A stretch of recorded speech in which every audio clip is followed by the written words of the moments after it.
Chapter 1. The Rebirth of the Dragon Ball World. It's raining, it's raining. The people on the street clamored as torrents poured from the sky.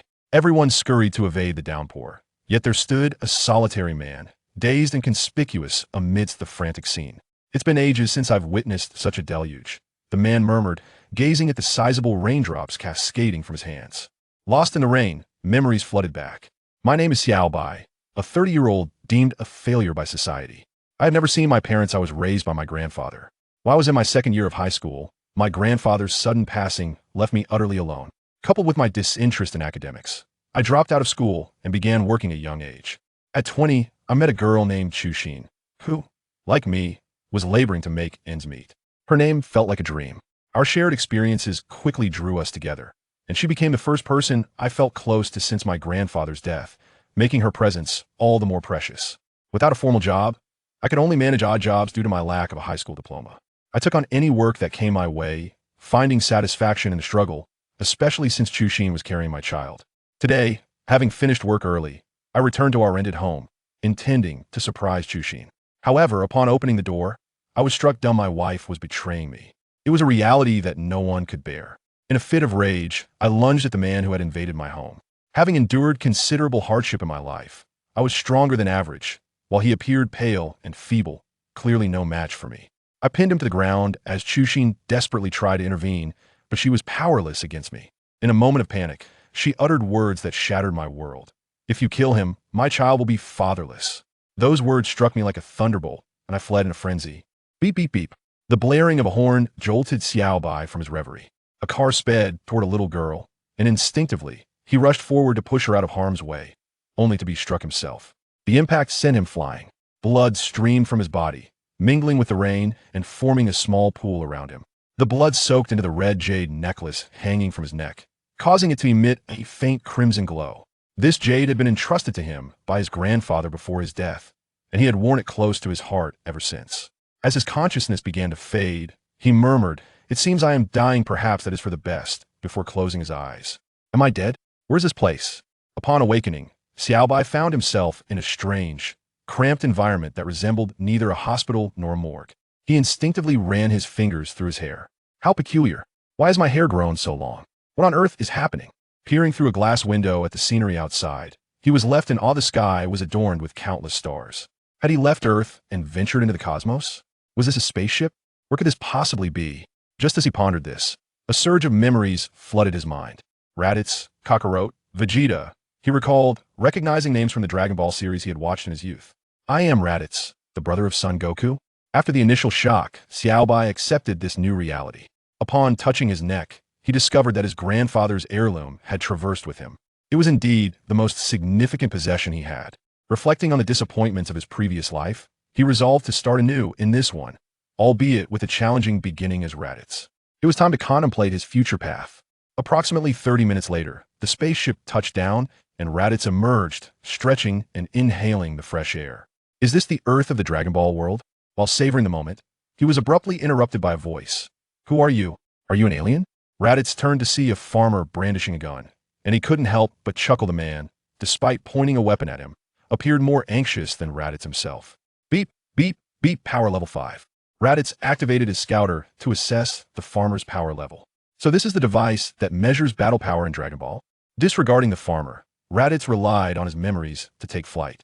Wow, I can fly. This feels incredible. Meanwhile, Piccolo, who was training, sensed an overwhelmingly powerful and malevolent energy approaching. Who is that? How can anyone be so strong? Could it be Son Goku? No, it can't be. This energy feels sinister. Who could possibly be stronger than me on Earth? Upon looking up, Piccolo locked eyes with Raditz, and cold sweat trickled down his forehead. Who are you? Raditz studied the green-skinned figure before him. Surely, this was the Piccolo Demon King from the original tale. In the two-dimensional world, he had seemed impressive, but in reality, he was far from it. The food he had consumed his past life nearly threatened to resurface. You are not Kakarot, yet you seem frightened of me? Enraged, Piccolo retorted, how dare you say that? I am the mighty Piccolo Demon King. I have no need for your mockery. Do you know who I am? I, the great Piccolo Demon King, would fear you. Do you believe I won't kill you right now? Raditz smiled nonchalantly. Oh, is that so? Then why does your face appear so green with fright? Ha ha ha. Raditz laughed heartily and departed. heading toward another source of strong energy, likely that of Son Goku. He longed to meet the character he had cherished in his childhood, his brother, Kakarot. As Raditz soared away, Piccolo fumed, muttering, "Damn it, how dare he underestimate me?" Chapter 2. The first encounter with Son Goku. Simultaneously, Son Goku and his companions at Kame House sensed a potent and malevolent energy rapidly approaching their direction. "Who are you? You must not be from Earth. What do you want here?" Son Goku called out to Raditz in the sky. "Kakarot, at last we meet. Allow me to introduce myself. I am your brother, Raditz, from planet Vegeta. We are a warrior race known as the Saiyans." Beep, beep, beep, power level 334, not bad. The group was momentarily taken aback. "Brother? Goku has a brother? You must be mistaken. I am not Kakarot. I am Son Goku. I am an Earthling, not a Saiyan," Goku protested. "You need not deny it. That child is your son, isn't he? His tale reveals everything. Tales are exclusive to us Saiyans. You were sent to this planet due to your low power level, with the intention of exterminating all its inhabitants." The others gasped in shock. "What? Exterminate Earthlings?" Krillin stammered, eyeing Raditz warily. "Goku is kind and would never harm Earthlings. He has always protected this planet. He is not like you Saiyans." Raditz ignored the bald man and turned to Son Goku. "Whether you acknowledge it or not, you are indeed a Saiyan. We Saiyans transform under a full moon, becoming immensely powerful. However, without your tail, you likely cannot transform anymore." At this point, Master Roshi clarified Goku's history, leading Goku to accept the truth. "Grandpa, I caused his death. Even if I am a Saiyan, what is your purpose here?" Goku demanded. "Enough talk, let's fight. Let me see your strength." "Very well, as you wish." With that, Goku immediately executed the flying technique and charged at Raditz. Observing Goku's punch, Raditz found it painfully slow. He swiftly turned and delivered a kick to Goku's abdomen, sending him crashing to the ground. Raditz looked down at Son Goku. "Aren't you going to remove those clothes?" "Oh, you noticed? Fine, I will strip down to fight you." With that, Goku shed his weighted clothing. Beep, beep, beep, power level 419. "Not bad, you've improved quite a bit." Goku, now free of his weighted gear, soared toward Raditz, and the two engaged in a fierce aerial battle. However, Raditz did not utilize his full power to determine the outcome quickly. His intention in provoking Goku was twofold: to genuinely test his strength and to hone his own abilities through combat. In the sky, one could witness the fierce exchange of blows between Sun Wukong and Raditz. However, it was apparent that Sun Wukong was struggling significantly, while Raditz appeared to be in a state of effortless ease, growing increasingly adept at wielding his own strength. "Enough playing around, it is time to determine the victor," Raditz declared, suddenly vanishing from sight and reappearing behind Sun Wukong, delivering a powerful punch to his back. "Ah!" Sun Wukong exclaimed in pain. "Daddy Wukong!" The onlookers below observed the battle with expressions of deep concern. At that moment, Raditz continued to unleash a barrage of punches and kicks upon Sun Wukong, who found it exceedingly difficult to rise after being struck back to the ground. "Wukong, daddy!" The crowd rushed over as they saw Wukong fall. Raditz descended slowly, approaching Wukong with a leisurely gait. Krillin positioned himself protectively in front of Wukong. "What do you intend to do?" "I won't allow you to harm Wukong." Raditz regarded the small, bald-headed warrior, whose shiny head glistened with beads of sweat, and chuckled at his obvious trepidation. "Rest assured, I have no intention of harming him, nor any of you." With that, he crushed the scouter in his hand. The onlookers gasped in disbelief, questioning their own hearing. "Come out, little green man. Damn it.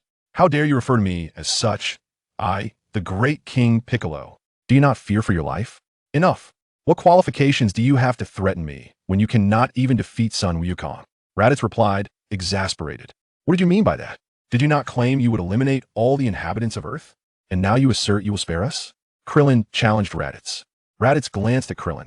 "Do you, little bald one, truly wish for me to eradicate all of Earth's people?" "No, no." Krillin hastily waved his hands in denial. At that moment, Sun Wukong was helped to his feet by the others. "What is your true objective? Will you genuinely spare the inhabitants of Earth?" Raditz turned his gaze to Sun Wukong. "Kakarot, my initial purpose for coming here was to recruit you to join us in conquering planets. Our home planet, Vegeta, was annihilated by a meteor, and now only 4 Saiyans, including you, remain." Upon hearing the plan to attack another planet, Sun Wukong expressed his disapproval. "I will not assist you in your conquest. You may as well abandon that notion." Raditz regarded Sun Wukong thoughtfully. "Kakarot, you need not worry. Initially, that was indeed my purpose. However, I have since changed my mind." Raditz was no longer the same individual he once was, having been reborn. He had no intention of repeating past mistakes that could lead to his demise. Moreover, memories of being oppressed by Vegeta and Nappa haunted him, and he had no desire to return to that former life, especially with Frieza looming overhead, ever ready to claim the lives of the Saiyans. Thus, he must change. He resolved to utilize the memories of his past life and this opportunity on Earth to forge a new path. Chapter 3. The Hyperbolic Time Chamber. What do you mean? The others were perplexed. We Saiyans have long served under Frieza, and I have grown weary of this servitude. Though I was compelled to do so for survival, I now wish to rebel. The scouter I just destroyed contained a monitoring device that transmitted everything happening here to two Saiyans on another planet. If they discover I have destroyed the scouter, they will likely come to Earth. Once they arrive, they will annihilate everyone here and sell this planet. By the way, their combat power is over 10 times mine. What? Impossible. They're even stronger than you? The crowd exclaimed in shock. Stronger than you? I am eager to test my skills against them. Sun Wukong remarked with enthusiasm. How long will it take for them to reach Earth? Approximately 1 year, Raditz replied. Thus, you must train diligently over the next year to prepare for the formidable enemies that lie ahead. Of course, I will stand with you when the time comes. Krillin whispered to Sun Wukong. Wukong, do you believe what he says is true? Sun Wukong glanced at Krillin before turning back to Raditz, asserting, I trust you. I will train rigorously this year and defeat those two Saiyans. When the battle concludes, I hope to spar with you once more, if that is agreeable. Raditz stepped closer to Wukong and playfully flicked his forehead. What is this? You show such disrespect. I am your elder brother, you impudent brat. Sun Wukong yelped in response. Ah, that hurts. Raditz turned his gaze to Sun Wufan, feigning ignorance. What is your name? Sunday Wufan, he stammered. You ought to refer to me as uncle. Sun Wufan, looking up at the man who had just injured his father, hesitated, his face a mixture of ferocity and gentleness, before reluctantly uttering, Uncle. Very well, Raditz replied with satisfaction. The others exhaled in relief as they observed the current demeanor of Raditz, despite his ominous aura. He now appeared considerably more amicable, indicating that Earth was temporarily free from danger. Our Raditz, brother, Sun Wukong awkwardly addressed him. What are your plans now? Why not come to Capsule Corp? You are welcome to stay at my home. Sun Wufan chimed in, yes, yes. Uncle, please come stay with us. Raditz regarded them with a smile, replying, I may take you up on that offer someday, but for now, we must focus on training. Sun Wufan possesses great potential with diligent training. He could become an excellent warrior. Sun Wukong cast a doubtful glance at Sun Wufan, murmuring, Wufan? But what about Shishi? In the vastness of space, on a distant planet, Vegeta suddenly remarked, Raditz's scouter has exploded. Nappa, incredulous, inquired, impossible. Could there be someone on Earth stronger than Raditz? No, it appears he destroyed his own scouter, came the reply. It seems Raditz is unwilling to follow our orders and seeks to break free, Nappa scoffed. Humph, this fool dares to betray us. It seems he is in need of a lesson, Vegeta remarked, casting a glance at Nappa. Board the ship. We are heading to Earth. I wish to see what audacity this fool possesses to defy me. He shall learn the consequences of betrayal. On Earth, since that fateful day, the Guardian foresaw the arrival of Saiyans in a year. Thus, after taking Goku away, he never returned. It appears that events unfolded similarly to the original tale. Even if Goku survived, he would inevitably be taken to train under King Kai. On that day, Gohan approached Raditz and suddenly implored, Uncle, please teach me how to train. I wish to help Dad and everyone protect the Earth and safeguard Mom in a year's time. Raditz cast a glance at Gohan and inquired, Do you truly wish to cultivate your skills? Gohan replied earnestly, Yes, please teach me. Raditz responded, Then seek out Piccolo. He would be the most fitting instructor for you. With that, he transformed and soared away towards the sacred world of the Kais. Before long, Raditz arrived at the sacred world. The Supreme Kai, observing his presence, remarked, I wonder what brings you here, Mr. Raditz. Raditz replied, I have two matters to discuss. Firstly, I seek guidance on controlling my energy. Secondly, I would like to request the use of the hyperbolic time chamber for my training. Raditz politely inquired, How did you come to know about the hyperbolic time chamber? Did Goku inform you? He continued, Very well, I can teach you and grant you access to the chamber. The Supreme Kai glanced at the small black orb beside him and instructed, Bubbles, please take him along. A month later, Bubbles turned to Raditz and remarked, Your talent is remarkable. You have already mastered the art of ki control. Follow me, and I shall escort you to the hyperbolic time chamber. Raditz cast a glance at Bobo and remarked, Over the past month, I have diligently followed Bobo and the God of Destruction, mastering the application of ki each day. Furthermore, I have persistently engaged in gravity training while donning weighted clothing. Now, I have completely mastered the utilization of ki, experiencing an astonishing transformation compared to my former self. My strength has multiplied several times over, but more importantly, after a month of learning under the God of Destruction, my aura has undergone a profound change. The once volatile and bloodthirsty energy has been replaced by a serene and tranquil presence. I can now control the flow of ki throughout my entire being with precision.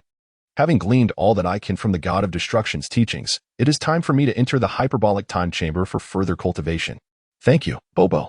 Leitais expressed his heartfelt gratitude to Popo, who replied, "It is nothing. This is merely what I ought to do." Raditz followed closely behind Bobo. Arriving at the entrance to the hyperbolic time chamber, "You may enter alone," he said. "However, be cautious. One day outside equates to an entire year within. Moreover, each individual is permitted to remain for only 2 days. Exceeding this limit will result in being unable to exit." Raditz spoke earnestly. "I understand. Thank you, Mr. Popo." Chapter 4.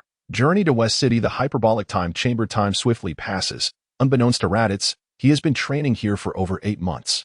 During this duration, his daily routine has revolved solely around eating and rigorous training, resulting in a remarkable enhancement of his strength.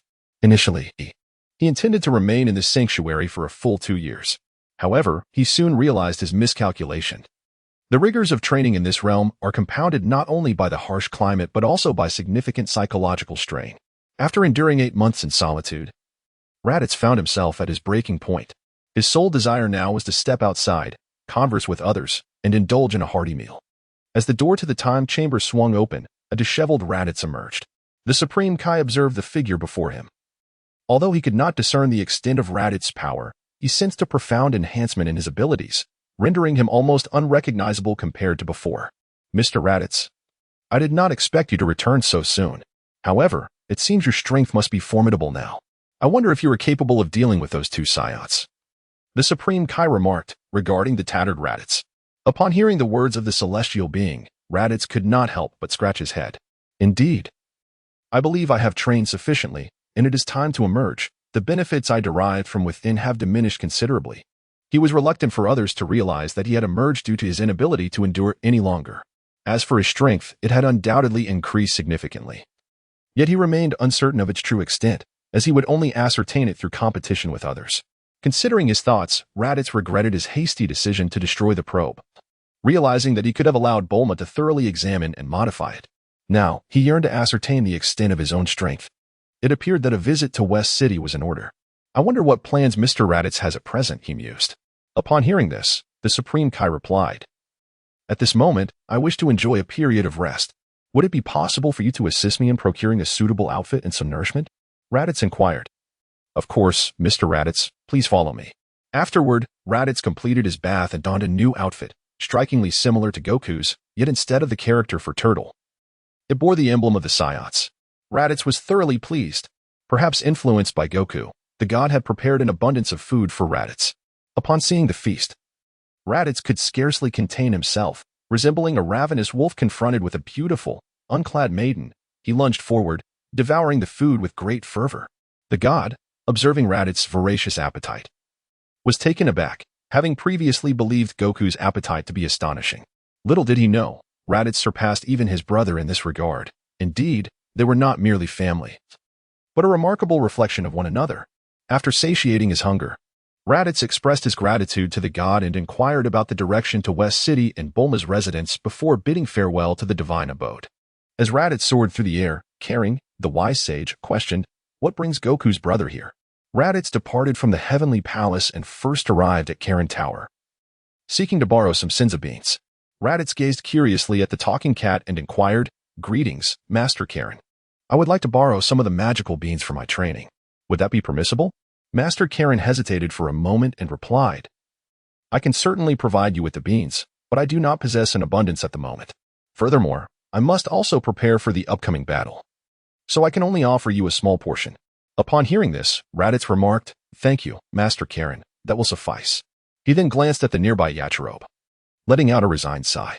The senza beans could be considered a cheat in the Dragon Ball universe. Regrettably, this little adorable creature had consumed them all, causing the warriors in the later stages of Dragon Ball to value them immensely.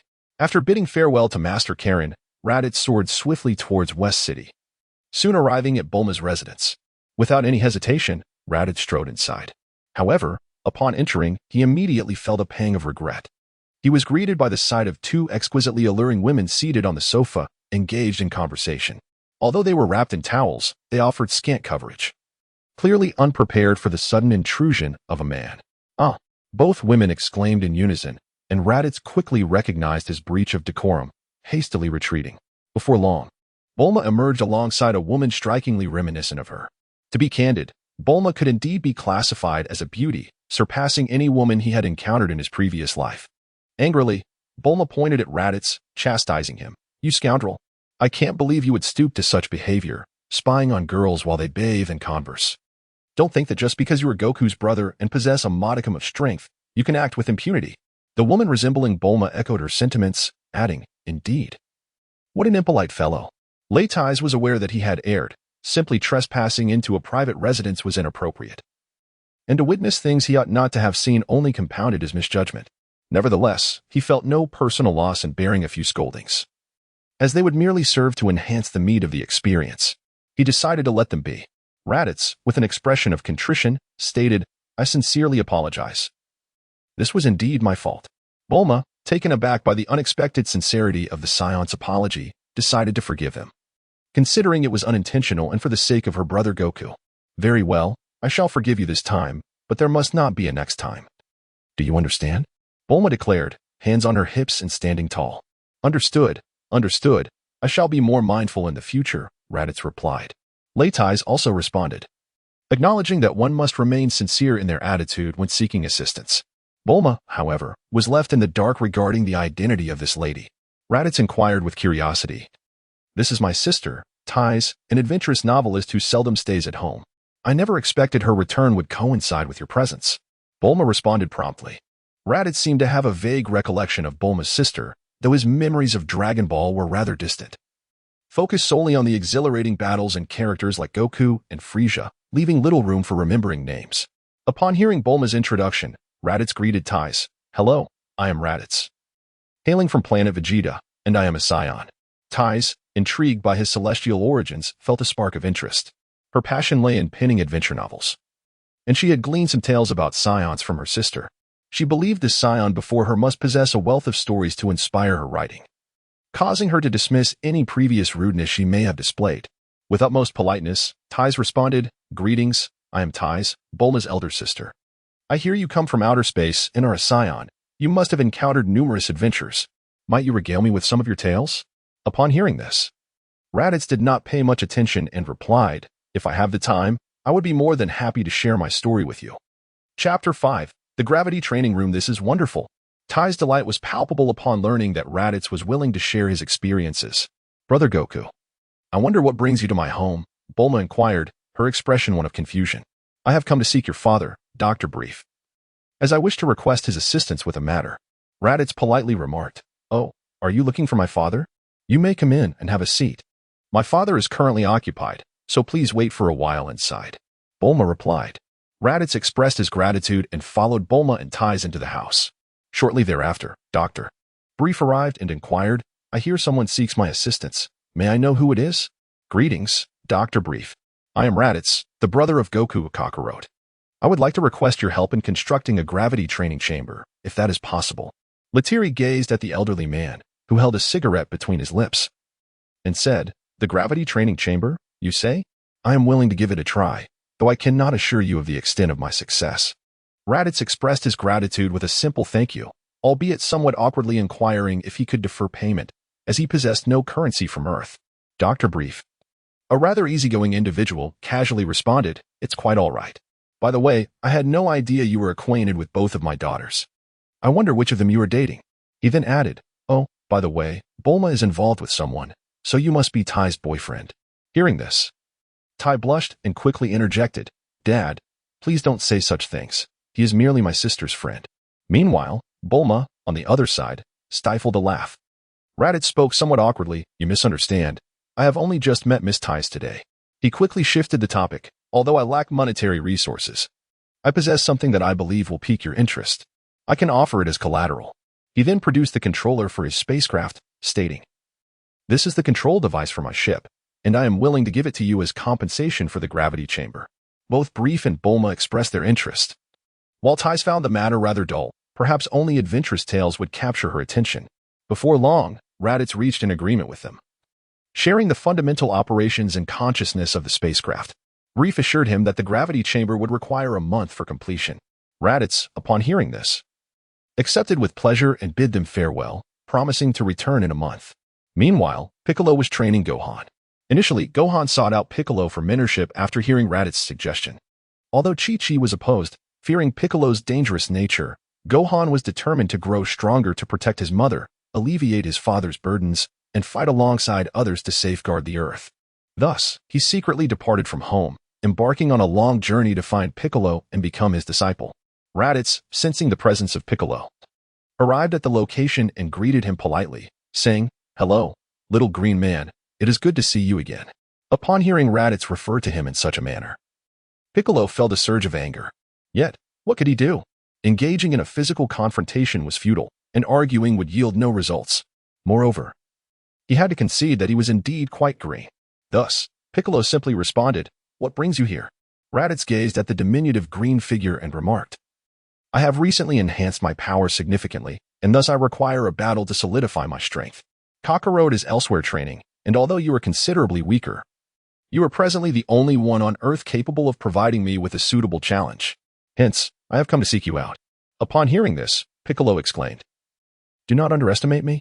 I am the great Demon King Piccolo. Allow me to demonstrate the strength I have acquired over the past month." With that, the two ascended into the skies and commenced their duel. However, it was evident that Raditz was deliberately holding back. It was unclear whether he was simply too powerful or if Piccolo was exceedingly weak. The encounter lacked any semblance of true combat, even while restraining himself. Raditz managed to dominate Piccolo effortlessly. After all, Piccolo was merely a child of 3 years, making it an unfair match. As the months swiftly passed, Raditz spent his time either training or playing with the young Piccolo, occasionally offering guidance to Gohan, his own nephew. Life was indeed quite enjoyable. One day, Raditz bid farewell to Piccolo and Gohan and made his way to Bulma's residence once more. To his surprise, Tai had departed. And the absence of the two women emerging from the bath was a sight he lamented. He quickly chastised himself for such thoughts, reminding himself of his noble character. "May Amitabha Buddha bless me, and may the infinite heavens and the Bodhisattva Guanyin grant me clarity. You have arrived. The gravity chamber is prepared and located in the courtyard, ready for your use at any time. My father can currently only set it to 100 times Earth's gravity, but be cautious, as it can be quite perilous." Bulma stated directly upon Raditz's arrival. Raditz gazed at the gravity chamber before him, his eyes sparkling with excitement. He turned to Bulma and expressed his gratitude, saying, "Thank you. I will be mindful." He added that he might need to stay for an extended period. Bulma, unperturbed, replied, "As long as you can defeat those two Saiyans and protect the Earth in 10 months, you may stay for as long as you wish." Upon hearing this, Raditz reassured, "Do not worry, they are no match for me. I shall go and train." Bulma, upon listening, said nothing further and departed. Raditz had just entered the gravity chamber, and he immediately set the gravity to 20 times Earth standard. He had long since acclimated to 10 times the gravity in the hyperbolic time chamber, so he effortlessly doubled the intensity. Even at 20 times gravity, Raditz maintained an air of ease, suggesting that his strength was commendable. He then proceeded to increase the gravity to 30 times and subsequently to 40 times. In the gravity chamber, Raditz diligently engages in rigorous trainings, intending to employ perilous methods after each training session. The rationale behind this approach lies in the Saiyan ability to significantly enhance their combat power upon resurrection from the brink of death. This is also the reason Raditz seeks the sacred beans from Karen Tower. As time gradually elapses, Raditz embarks on genuine training within the gravity chamber, unbeknownst to everyone. While Raditz trains, the red gem around his neck emits a faint crimson glow, inducing profound changes in both his body and spirit, while his combat power escalates at a visibly remarkable pace. Chapter 9, Strength Amplified. Time swiftly passes. Inside the gravity training room, Raditz lies motionless on the ground, his body marred by numerous wounds, blood seeping from his injuries and staining his torn garments. This time, he has truly let his guard down, having played recklessly with his own limits. How infuriating it is. Every part of him aches, rendering him utterly incapable of movement. Raditz gritted his teeth and shouted, Raditz had been diligently training in the gravity chamber, continuously enhancing his strength. However, a sense of dissatisfaction lingered within him. He yearned to harness the near-death experience of the Saiyan revival to augment his power. After the exhilarating surge in combat prowess from his first revival, Raditz became somewhat infatuated with this self-destructive training method. Yet this time, he miscalculated. Under a gravity of 100 times, he unleashed his full might upon himself. Ironically, he let the last Senzu bean slip from his grasp, landing on the ground.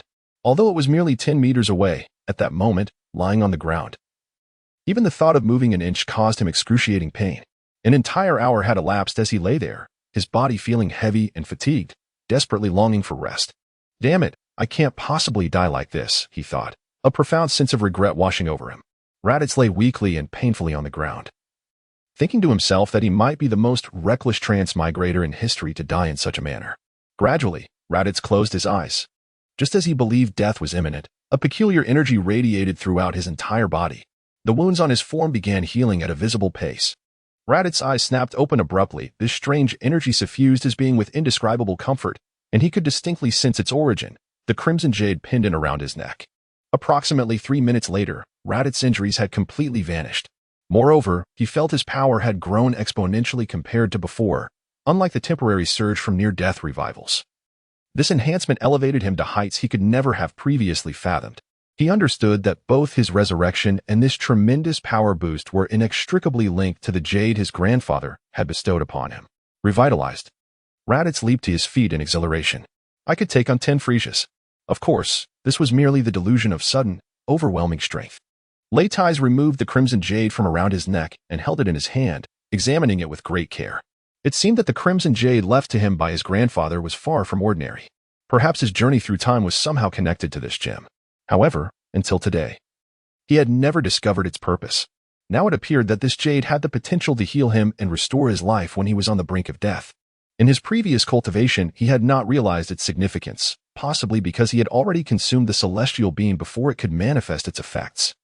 Lei Tai's carefully attuned himself to his body, noticing that not only had his combat power been enhanced, but there also appeared to be subtle changes within his physique. It seems that the effects of this crimson jewel are far more intricate than I had initially presumed. It appears I must dedicate some time to further research this matter. Gugu Raditz gazed at his uncooperative belly, pondering whether he should venture out to replenish his energy. Subsequently, he opened the door to the gravity chamber and stepped outside. After taking a few strides, he encountered Thais, returning from outside.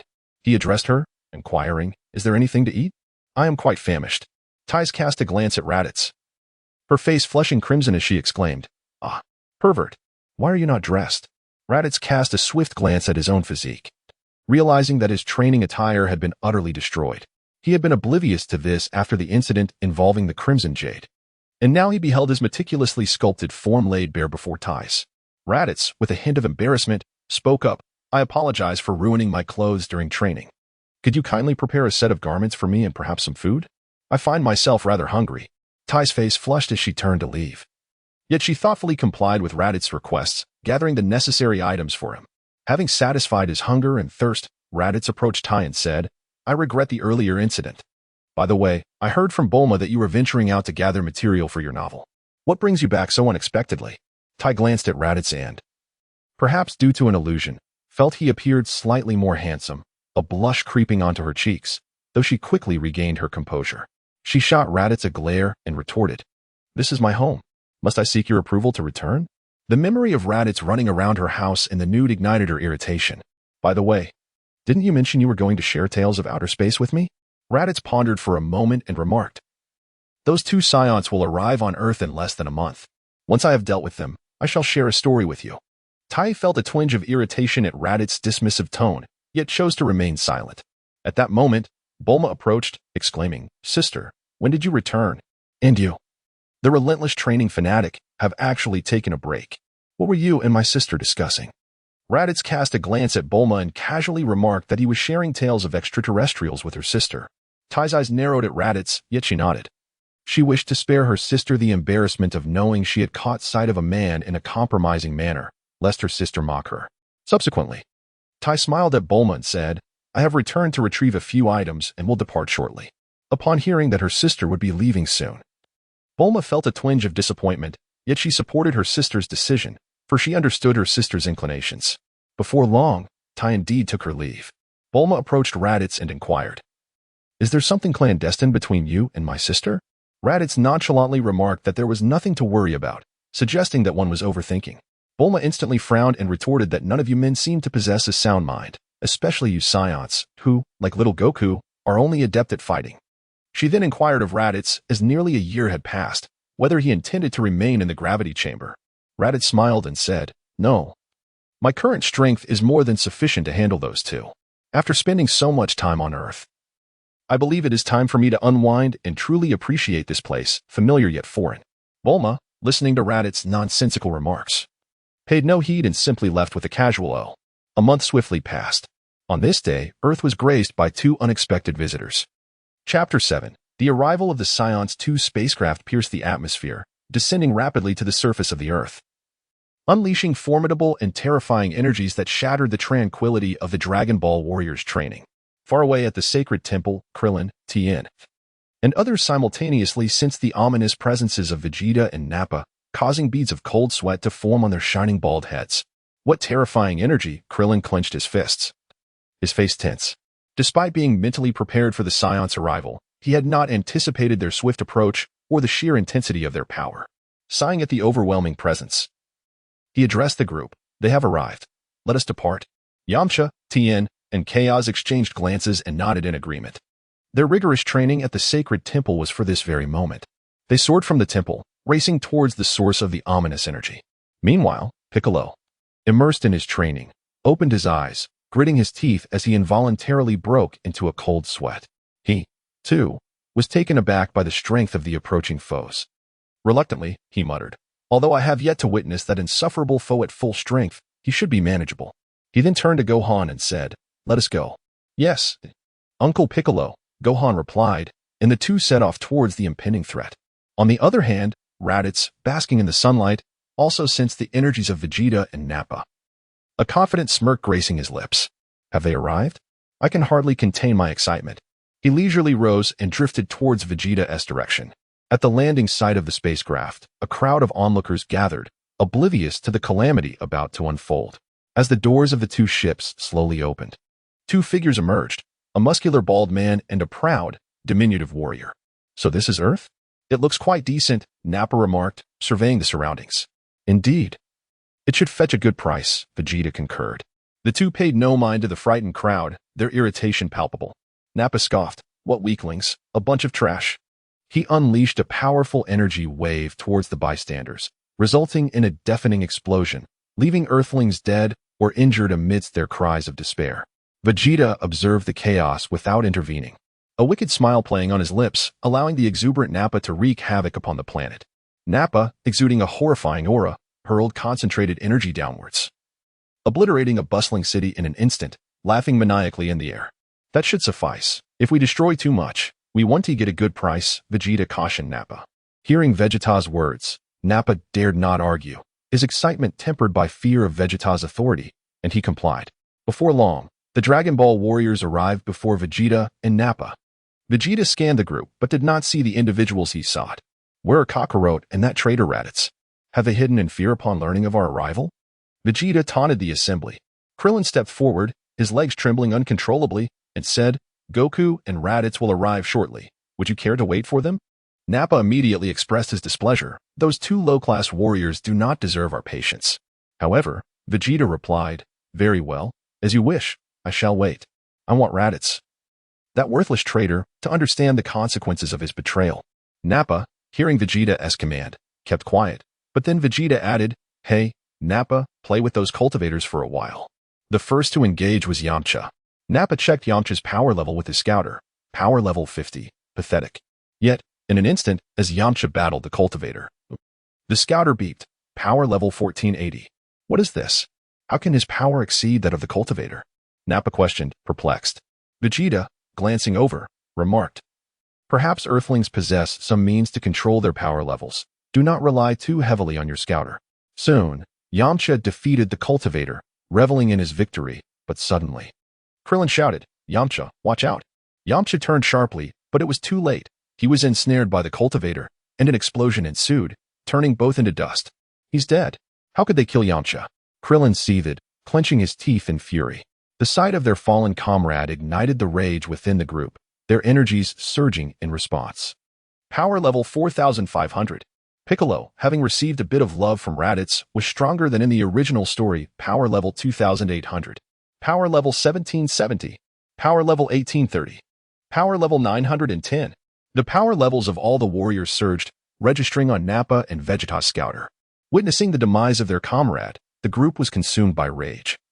Forgetting their fear, Piccolo looked at the others and at the impulsive Gohan, stating firmly, "Hey, you fools, do not lose your reason. That guy is dead. We can simply wish him back with the Dragon Balls." Upon hearing this, the group's fury was somewhat quelled, but Vegeta overheard. He addressed Nappa.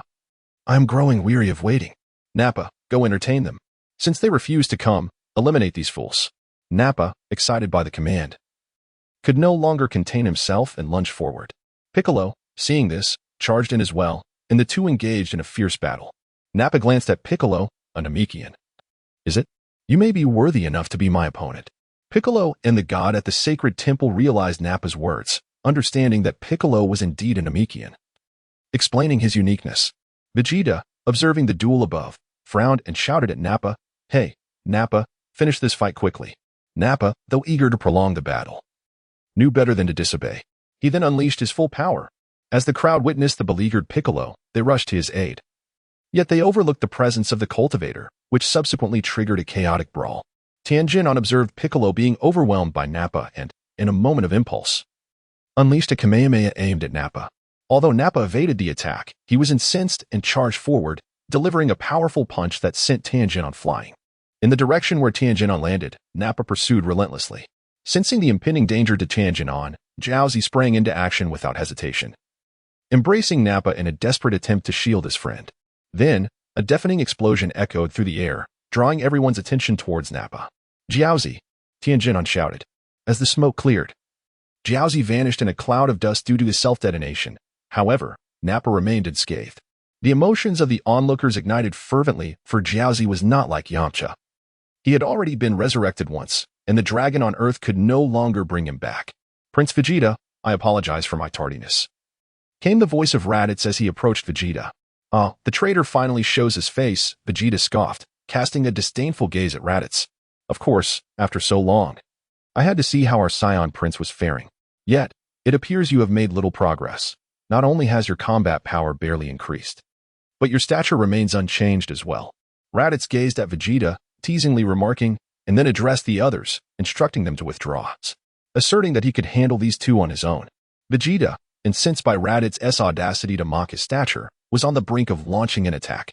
At that moment, Nappa interjected, "Prince Vegeta, allow me to deal with this fool. There is no need for you to soil your hands." Vegeta shot a cold glance at Nappa and replied, "Kill him." Nappa confidently responded, "Understood," and then turned to Raditz, challenging him. "Let me see what progress you've made during this time." With a beep, the scouter registered a power level of 5. Nappa stared incredulously at Raditz, bewildered by his sudden weakness. Truly, he was a failure. Vegeta, discerning Nappa's oversight, cautioned him that Raditz had likely mastered the earthling technique of suppressing his power level. "Unleash your full strength and eliminate him," Vegeta commanded. Although Nappa was a brute, he was not devoid of intellect. Deep down, despite his disdain for Raditz, he resolved to exert all of his formidable might. Raditz gazed at Nappa, recalling how this individual had often tormented him in the past. Although he was not the same person he once was, having taken possession of another's body, he decided to exact a measure of revenge. In an instant, Raditz's aura erupted forth, while the scouters of both Vegeta and Nappa simultaneously shattered. They uttered in unison, "Impossible." However, just as Nappa finished voicing this incredulity, he realized that Raditz had inexplicably appeared at his side. With a swift motion, Raditz delivered a punch to Nappa's abdomen, sending him hurtling away with a small ki blast. Nappa lay on the ground, gravely injured, devoid of the strength to rise. So powerful! The onlookers marveled at how effortlessly Raditz had defeated Nappa. Meanwhile, Vegeta was still reeling from the explosion of his scouter. His device had a maximum capacity of 21,000, while his own battle power was only 18,000, indicating that Raditz's strength had surpassed his own. Impossible! Absolutely impossible! Vegeta bellowed, refusing to accept that he, the proud prince of the Saiyans, could be outmatched by Raditz, a lowly warrior. He was convinced that the scouter must have malfunctioned. It had to be so, for he believed himself to be the mightiest Saiyan. Raditz cast a mocking glance at Vegeta and said, "It's your turn." Vegeta, infuriated by Raditz's words, could not fathom that Raditz had surpassed him. With unwavering confidence, he declared, "In that case, I shall personally send you on your way." Meanwhile, Nappa, lying on the ground, desperately pleaded for Vegeta's help. Vegeta glanced at Nappa and slowly approached, extending his gentle hand. Nappa, astonished by Vegeta's willingness to save him, emotionally placed his hand in Vegeta's. However, a wicked smile curled at the corners of Vegeta's mouth as he forcefully grasped Nappa's hand and hurled him into the air. In an instant, he unleashed a concentrated burst of energy towards Nappa, who, filled with reluctance, met his demise at Vegeta's hands. "You are worthless. You do not deserve to live," Vegeta coldly stated. The onlookers were struck with horror at the sight of Vegeta mercilessly slaying his own comrade, realizing just how terrifying this individual truly was.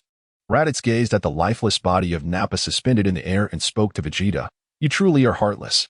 After all this time spent with Nappa, you have chosen to take his life. It appears that my departure from you was indeed the wisest decision."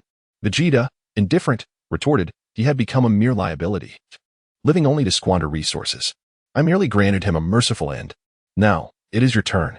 Raditz and Vegeta locked eyes, with Raditz towering over Vegeta, looking down upon him.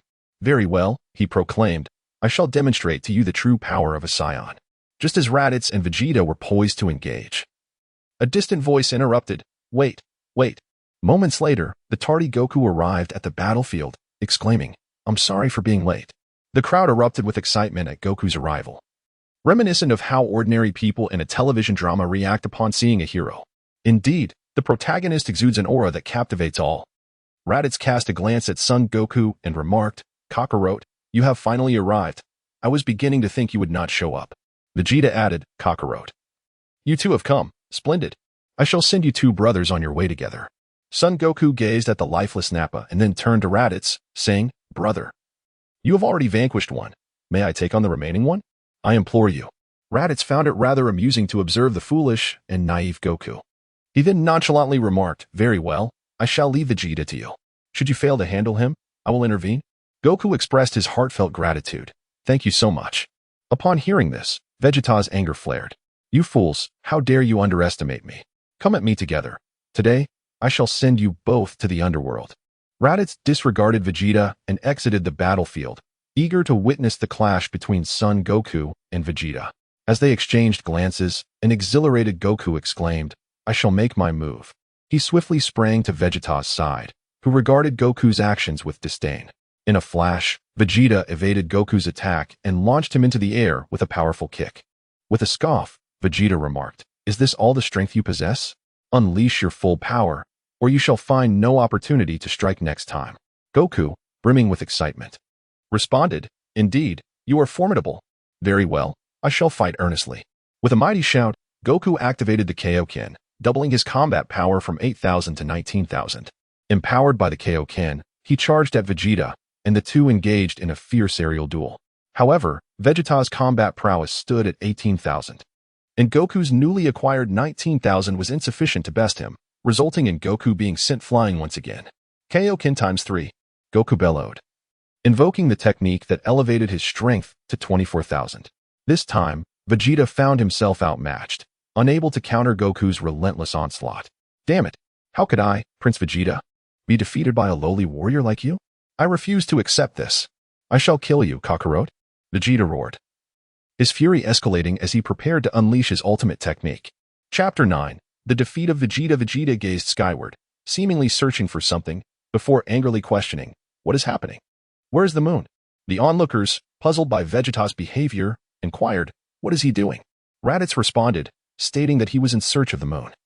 "For when we Saiyans behold a full moon, we transform into colossal apes, our power multiplying tenfold."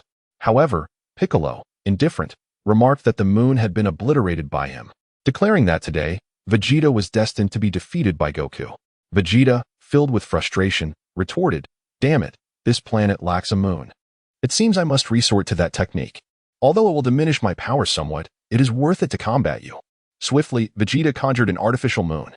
Raditz lowered his gaze, unwilling to become a mindless beast, especially since his current strength was more than sufficient to deal with a transformed Vegeta. After enduring 3 near-death experiences in the gravity chamber, his battle power had significantly increased, particularly after his revival by the Red Gem. While he could not accurately gauge his current strength, he conservatively estimated it to be at least 5 million. Once Vegeta created the artificial moon, he successfully transformed into a giant ape. Yet, he managed to retain his intellect, his power now enhanced tenfold. Even though the creation of the artificial moon had cost him a portion of his battle strength, bringing it to around 100,000. Goku gazed in astonishment at the transformed Vegeta. It was his first encounter with a Saiyan-S metamorphosis. He lunged forward, delivering a punch at the colossal ape. However, the strike failed to yield the desired effect, as Vegeta effortlessly swatted him away. Damn, he's so strong.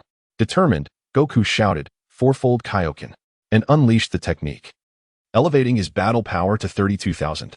Far away on King Kai's planet, North Kai observed Goku's use of the Kaioken and urgently cautioned, Goku, you must stop. The fourfold Kaioken exceeds your physical limits. Yet, Goku disregarded North Kai's warning, employing the fourfold Kaioken, placing his hands at his waist, and uttering, Kamehameha? A powerful white energy wave surged toward Vegeta, who, unfazed, effortlessly blocked it. Goku, astonished at being countered, had barely processed the situation when Vegeta appeared before him, delivering a punch that sent Goku hurtling away. In an instant, Vegeta teleported to where Goku fell, lifting his foot to stomp down upon him repeatedly. Ah! Goku's cries of agony echoed through the air, prompting concern among the onlookers as they witnessed his defeat. Dad! Called out Goten. The collective gaze then turned to Raditz, with Gohan being the first to speak up. Uncle, please save Dad. In unison, the others pleaded, Mr. Raditz, you are Goku's brother. Only you can rescue him now. We beseech you, save Goku. Raditz cast a glance at the crowd and declared, well, it is now my turn to take action. As Goku was being ruthlessly trampled by Vegeta, a figure suddenly appeared before him. Raditz, what brings you to take action? Vegeta inquired, his foot firmly planted on Goku's form as he regarded Raditz. Raditz uttered with chilling finality, indeed, it is time for me to conclude this. Vegeta paid no heed to Raditz's declaration. Had his adversary transformed into a great ape, perhaps he might have shown concern, for in that primal state Vegeta believed himself invincible. Even if Raditz's power level had surpassed the scouter's readings, the Saiyan prince remained undaunted.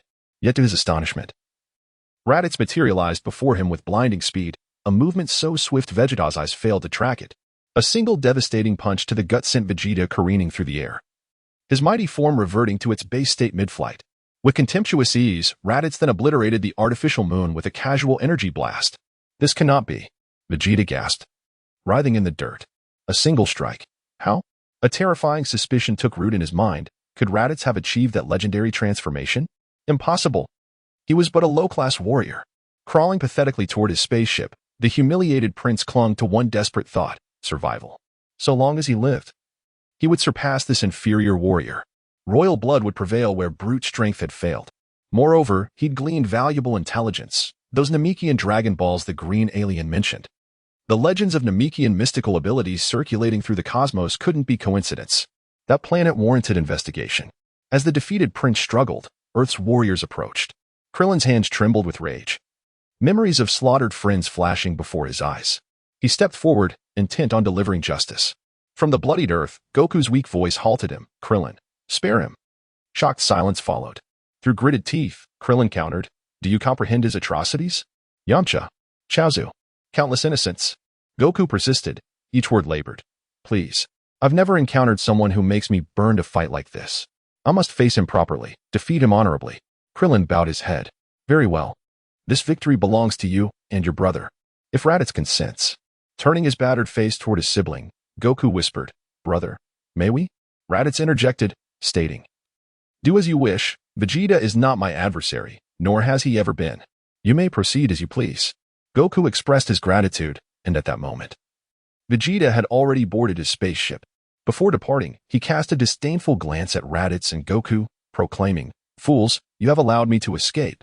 Just wait. I will surpass you. The next time we meet, I shall ensure your demise. Raditz, Kakarot, await your fate. With that, under the watchful eyes of the gathering, Vegeta ascended into the sky, leaving Earth behind. Observing Vegeta's departure, Raditz approached Goku and inquired, can you still rise? Goku chuckled softly, replying, I'm afraid I lack any strength." With that, Raditz tossed a bean into his mouth, and without hesitation, Goku bit down on it, instantly healing his injuries. He leapt up in exuberance, while Raditz sensed a slight increase in Goku's energy, realizing that they had triggered the innate abilities of their Saiyan heritage. Once the excitement settled, Goku looked at Raditz with confusion, asking, "How do you possess the sacred beans?" Raditz cast a glance at Sun Wukong, clearly taken aback by the unexpected foolishness of his question. Nevertheless, he provided an answer, revealing that he had borrowed a few from Master Karen during his training, having utilized 2 of them, leaving only this one remaining. Wukong soon grasped the situation. Suddenly, with a mischievous grin, he turned to Raditz. Chapter 10. Raditz's battle against Sun Wukong. Raditz gazed at the infuriatingly smug Goku and remarked, "Kakarot, speak your mind. There is no need for that foolish grin." Goku chuckled a couple of times, his excitement palpable as he exclaimed, "Brother, you just defeated Vegeta with a single blow. How impressive. After recovering from my injuries, I feel as though I've grown stronger. Might we engage in a friendly match?" Raditz shook his head in refusal. Sun Wukong, displeased, said, "Why not? It's just a friendly competition, just this once, I beg you." Raditz cast a disdainful glance at Sun Wukong, remarking, "You are utterly feeble at present, devoid of any inclination to provoke my involvement. Seek me again when you have grown stronger." Despite Raditz's reluctance to engage in a contest, Sun Wukong relentlessly pursued him. Ultimately, Raditz, with no recourse left, acquiesced. "Kakarot, heed my words. I shall grant you but a single opportunity. Unleash your full power and strike." Raditz remarked as Goku, filled with excitement, gazed at him, eager to engage in a contest with such a formidable opponent. With a resounding shout of Kaioken ×4, Goku unleashed his full power from the very beginning, launching himself towards Raditz. However, Raditz remained unfazed, effortlessly evading Goku's attacks. Frustrated by his inability to even graze the hem of Raditz's attire, Goku took a few steps back and assumed the stance for the Kamehameha. "Brother, this is my most potent technique. I wonder if you can withstand it," Goku declared, urging Raditz to come forth. Raditz extended a hand towards Sun Wukong, and a colossal white shockwave surged towards him. With a confident smile gracing his lips, Raditz effortlessly deflected Sun Wukong's Kamehameha, powered by the Kaioken technique, with a single hand. Unbeknownst to anyone, as Raditz and Sun Wukong clashed, the Crimson Gem began to radiate a red glow once more. "Incredible!" Sun Wukong exclaimed. Astonished by Raditz's ease in countering his assault, a thrill coursing through him. "Brother, I possess an even more formidable technique, though it requires considerable time to charge. However, this move may carry some peril. I wonder if you dare to face it," Sun Wukong declared, his fists clenched in excitement. Raditz, dismissing any further pleasantries, declared, "I have granted you this opportunity. Unleash all your techniques without hesitation. Hurry, for once this battle concludes, I shall return home to rest." Goku responded affirmatively and soared into the sky, raising his hands. He addressed Raditz, "This is a formidable technique I learned from Lord Ko, known as the Spirit Bomb. Should you withstand this attack, I shall concede defeat." Raditz gazed silently at Sun Wukong in the sky, patiently awaiting the culmination of his energy. After a while, Sun Wukong gathered a considerable Spirit Bomb. This time, Raditz was not careless. Despite his formidable strength, he understood the formidable power of the Spirit Bomb, especially since it had once vanquished the mighty Majin Buu in the original tale. Raditz raised his hands to shield himself from the Spirit Bomb, and in an instant, his energy erupted.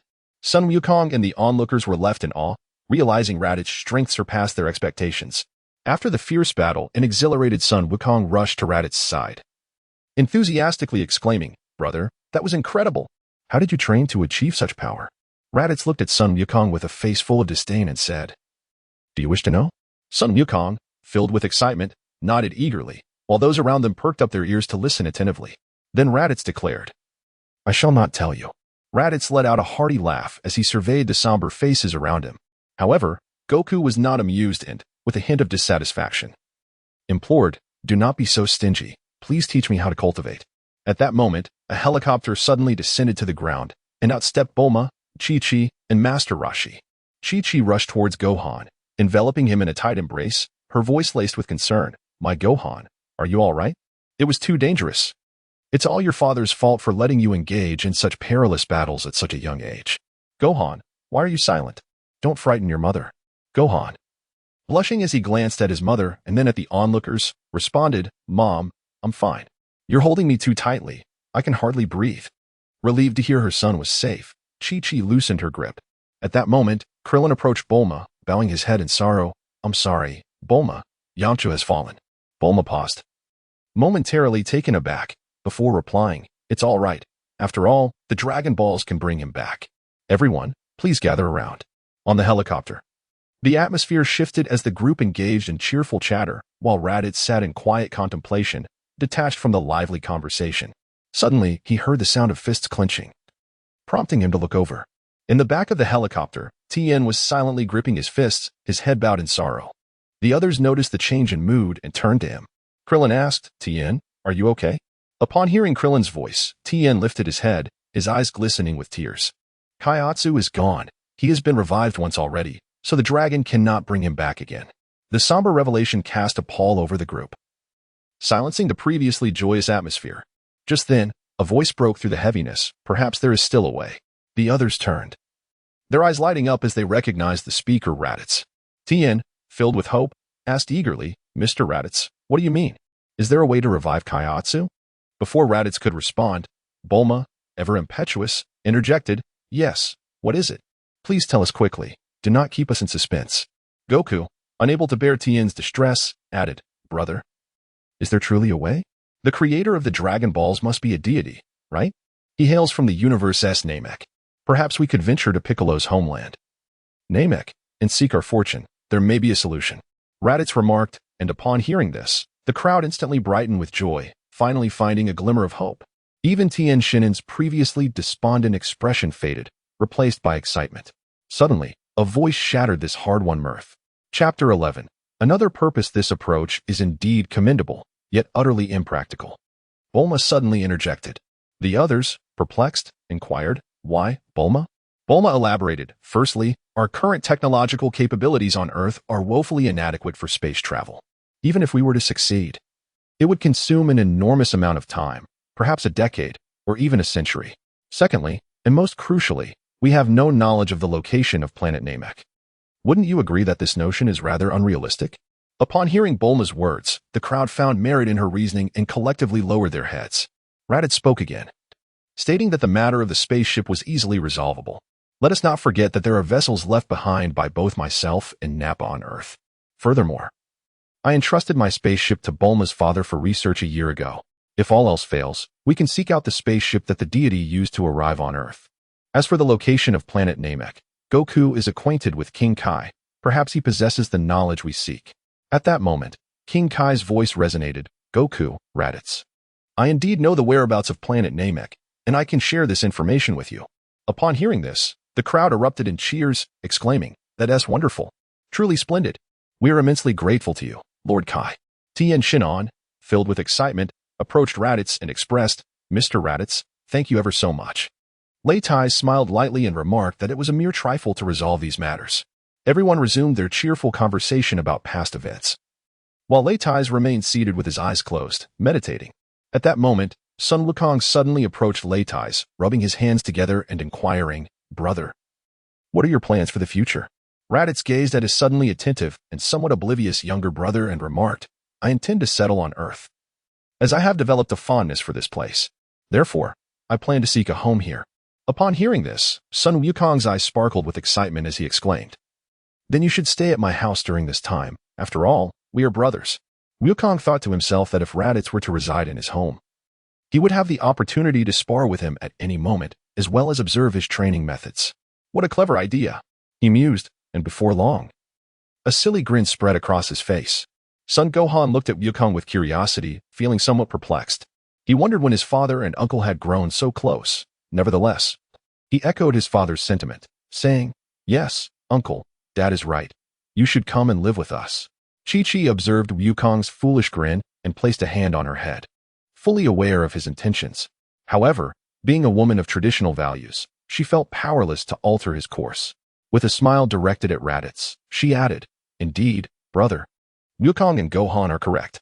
As Wukong's brother, if you wish to settle on Earth, you should reside with us, as living at Bulma's is not quite the same. Although Wukong may lack manners as his wife, I naturally feel a sense of responsibility for him. Raditz gazed upon the family before him, unable to refuse their warm hospitality, and thus acquiesced to their invitation. Very well, he replied. Upon hearing this, Goku exclaimed with exuberance, That's wonderful. We shall engage in a delightful sparring session. The others, catching wind of Goku's playful intentions, couldn't help but chuckle in amusement. Before long, Raditz accompanied Goku's family to the serene Baozi Mountain. As the sun dipped below the horizon, Chi-Chi prepared a tidy room for Raditz, laden with an abundance of delectable food. After indulging in a hearty feast, Raditz retreated to his room, succumbing to a deep slumber. In the realm of dreams, Raditz found himself enveloped in a hazy state, his consciousness drawn into a familiar battle, one that unfolded between himself and Goku. Those vivid scenes replayed incessantly in his mind. Upon the break of dawn, Raditz awakened to discover that his mind had been enriched with new knowledge, the Kaioken and spirit bomb techniques that Goku had mastered under the tutelage of King Kai, alongside his own signature move, the Kamehameha. At this moment, Raditz appeared to comprehend something profound. He grasped the jade pendant hanging around his neck, convinced that it was indeed the source of his revelations. It seemed that the jade's capabilities extended beyond merely enhancing physical strength and healing wounds. It could also record the techniques of his adversaries during battle and relay them back to him. At this moment, Raditz felt a surge of excitement. While the spirit bomb had little effect on him, the Kamehameha and the Kaioken were exceedingly powerful techniques. Initially, he had contemplated ways to learn the Kaioken, but it seemed he had stumbled upon a tremendous opportunity. 2 days later, everyone gathered at Bulma's residence. In the yard stood a colossal spaceship, a creation of Bulma's father, derived from Raditz's insights into spacecraft technology. Upon learning that the group intended to journey to Namek, he had decided to unveil it. Bulma addressed the assembled crowd, expressing her curiosity about who would accompany her to Namek. The group paused momentarily, and Krillin stepped forward to inquire, "Bulma, are you also going? Aren't you afraid of the dangers?" Bulma retorted fiercely, "What do you mean? This is my family's property. Am I not allowed to go?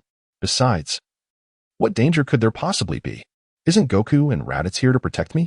Krillin, intimidated by Bulma's fierce demeanor, took a few steps back. Both Raditz and Goku expressed their desire to join, while Tien insisted that he must go for the sake of the dumplings. Piccolo yearned to revisit his homeland, and Krillin appeared somewhat hesitant. At that moment, Gohan suddenly interjected, "I wish to go as well." Upon hearing this, Chi-Chi immediately opposed, stating, "Goku can go, but Gohan cannot. He is destined to become a great scholar.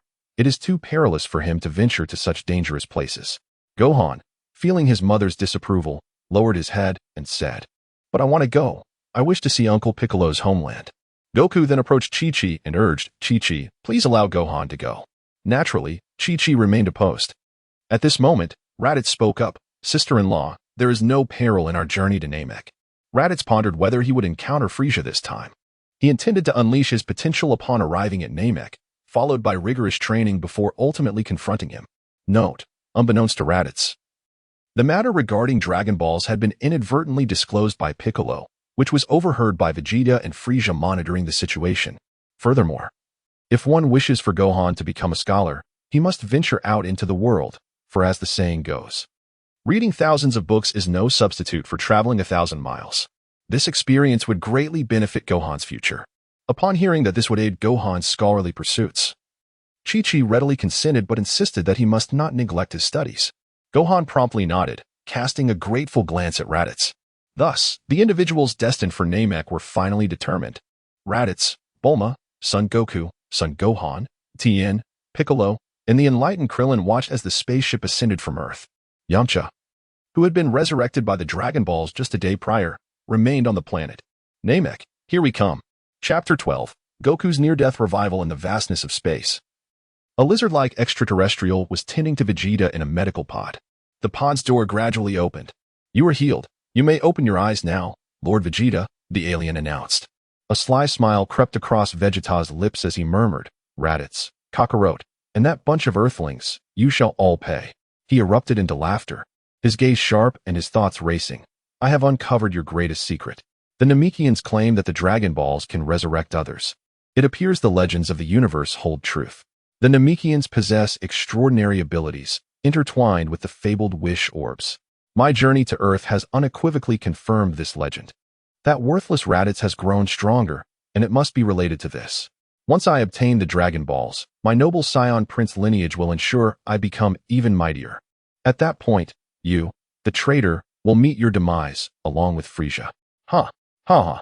I, Vegeta, shall be the supreme ruler of the universe."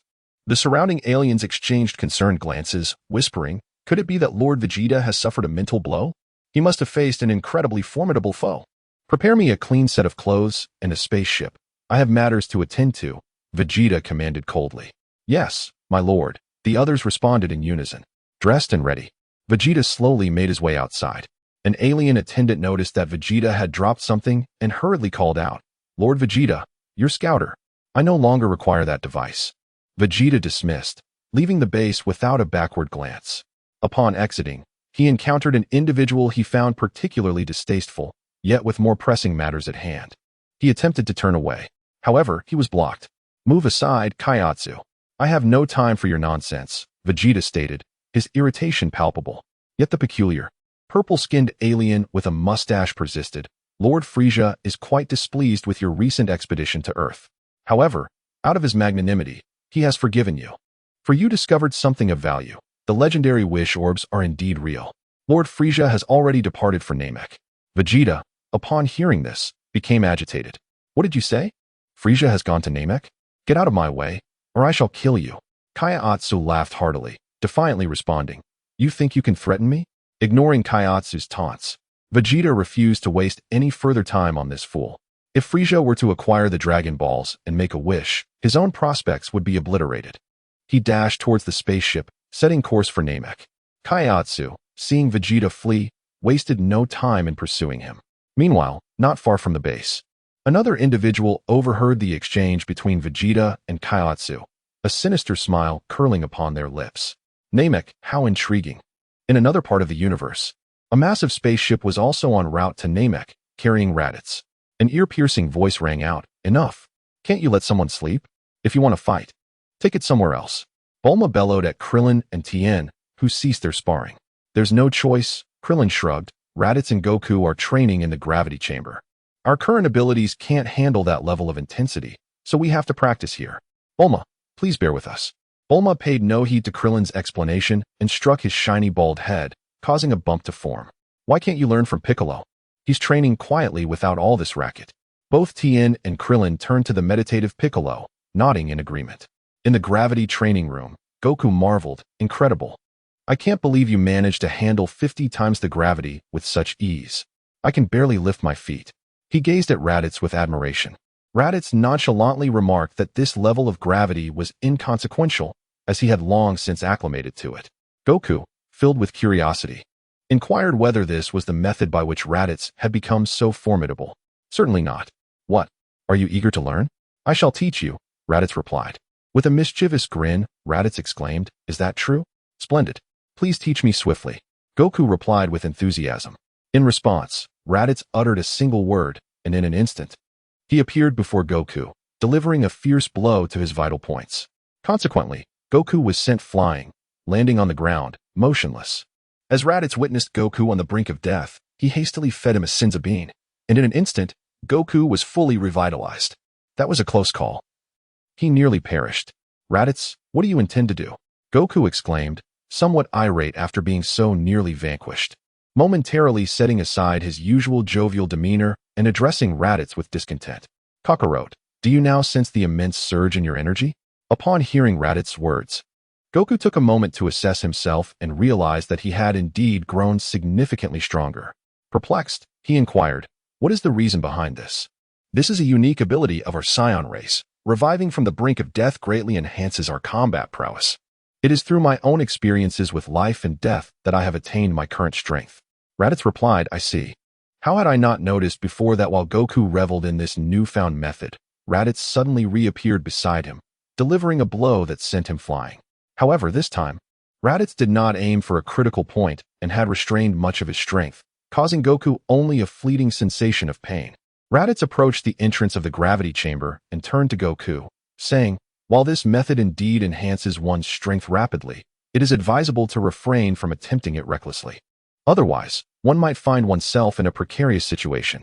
After experiencing the brink of death, it is imperative to train diligently and harness this power fully for oneself. The potential of we Saiyans is boundless, thus commit to your training. Furthermore, be mindful of how you address me. I am your elder brother. Should you continue to speak to me so casually, I would not hesitate to administer a lesson on behalf of our father." With that, he departed from the gravity chamber. Chapter 13. Arrival at Namek. As Raditz exited the gravity chamber, he beheld Piccolo, Tien, and Krillin engaged in deep meditation, while Bulma was peacefully indulging in her beauty slumber. However, he noticed the absence of Gohan. After circling the spaceship, he discovered Gohan fervently cramming at his desk, desperately trying to catch up on his homework. Raditz approached him and remarked, "Gohan, your mother is not here at the moment, yet you continue to burden yourself with studies. Everyone else is training. You risk being surpassed by them. With your remarkable talent, do not squander it." Raditz lamented slightly, and Gohan, noticing his arrival, paused his writing, turning to Raditz and saying, "Yes, uncle, I will be mindful of that. Once I finish my homework, I shall proceed to train." Raditz, upon hearing Gohan's words, felt a surge of anger. After all, Gohan was someone he had long envied before his own rebirth, endowed with an exceptional talent for cultivation. Reflecting on the immense effort Vegeta had expended to achieve Super Saiyan, it was truly infuriating how effortlessly Gohan had attained Super Saiyan 2. "Gohan," Raditz inquired, "do you aspire to become a warrior like your father and me? Or do you wish to lead a life as an ordinary scholar here on Earth?" "I wish to become a powerful martial artist like you and my father, so that I can protect the Earth and my mother without being a burden to Uncle Piccolo," Gohan replied, albeit hesitantly. "However, I also desire to be a scholar. But rest assured, Uncle, I will not neglect my training while I study." Raditz let out a sigh, shook his head in silence, and departed. Ultimately, Son Gohan could not escape the fate of being a meal for the ever-hungry Nibbles. 9 days later, the spaceship bearing Raditz finally arrived above the planet Namek. "This is Namek. What a beautiful planet," Gohan exclaimed with curiosity. Piccolo, concealing his own excitement, thought to himself, "At last, I have returned to my homeland." Shortly thereafter, Bulma shouted, "We are descending. Everyone, take your seats." The spacecraft pierced through Namek's atmosphere and landed on solid ground. The door of the ship slowly opened, and everyone rushed out. "Uncle Piccolo, this place resembles where we trained," Gohan remarked, directing his words towards Piccolo, who nodded in agreement. At that moment, Bulma rushed out, visibly irritated, and exclaimed, "You lot have no sense of safety, recklessly rushing out like that." Simultaneously, they all sensed a multitude of powerful energies, each tinged with an aura of malevolence. Observing the shocked expressions of the group, Raditz merely smiled. "It's nothing to worry about, no matter how formidable the enemy. I will handle it. Let's focus on our business." However, Raditz found himself perplexed. Why were Frieza and his associates present on Namek? They shouldn't have known about the Dragon Balls. At that time, the main characters were not present. Thus unaware that Piccolo had inadvertently revealed the information to Vegeta and Frieza through their scouter. The others, upon hearing Raditz's words, felt a sense of relief. "How do we begin searching for the Dragon Balls?" Tenshin had asked, a hint of urgency in his voice. "No worries, I brought the Dragon Ball radar. Look, 4 Dragon Balls are already clustered together," Bulma announced, pulling out a small radar device. The group gathered around her, intrigued. Meanwhile, King Frieza inquired. "Several powerful energy signatures have suddenly appeared, only to vanish just as quickly. Should I investigate?" A tall, handsome man suggested. "It's not essential. Simply send someone to check it out. Our priority is to deal with the traitor Vegeta," Frieza replied, seated in a hovering wheelchair. "Rest assured, King Frieza. Xiao Bai is caught up with Vegeta. Their strengths are evenly matched, sufficient to handle him," the rotund pink figure stated. Just then, Zaban interjected, "That's impossible. Xiao Bai was slain by Vegeta." Frieza cast a cold glare at Dodoria. "Is this the solution you proposed?" Dodoria, intimidated by Frieza's gaze, fell to his knees. "Your Majesty, grant me one more chance. This time I will personally eliminate Vegeta." He then flew off. On the other side, after killing Xiao Bai, Vegeta massacred a tribe of Namekians and acquired a Dragon Ball. Haha, I have thoroughly learned the purpose of the Dragon Balls from the mouths of those Namekians. It turns out that gathering all 7 grants any wish. If I hide this Dragon Ball, Frieza will be unable to fulfill his desires. I, Prince Vegeta, am truly brilliant. Just as Vegeta concealed the Dragon Ball, he encountered Dodoria, who was barreling toward him. Raditz and his companions were en route to the location indicated by the Dragon Ball radar when their flight was abruptly interrupted by a remark from Krillin. "What is that?" The group turned their gaze. "You little brat, there is no escape for you. Prepare to meet your end," sneered an unattractive minion. "Quit dawdling, Nakoya. Swiftly eliminate him, so we can return for our reward," urged another equally unsightly soldier. Just as the two were about to strike, a voice rang out, "Stop it!" twice. Krillin and Gohan soared through the air, eager to rescue the endangered Namekian. Who are you little brats? Seeking death? The two minions, seeing Krillin and Gohan meddling in their affairs, launched an attack on them. Naturally, the combat prowess of Gohan and Krillin far surpassed that of the two minions, and they swiftly dispatched them. Thank you for saving me. My name is Dandy. The rescued Namekian expressed gratitude towards Krillin and Gohan. Ah, he resembles Uncle Piccolo. Gohan remarked with curiosity as he observed Dandy. Krillin nodded in agreement. Hearing their conversation, Dandy turned to look at the figure of Piccolo behind him, tears welling in his eyes, and said, "You two are a Namekian, right? So many villains have come here. All the members of my tribe have been slaughtered, and I am the only one who managed to escape." Piccolo gazed at Dandy, feeling an inexplicable emotion. I am not from here. This is my first time visiting this place.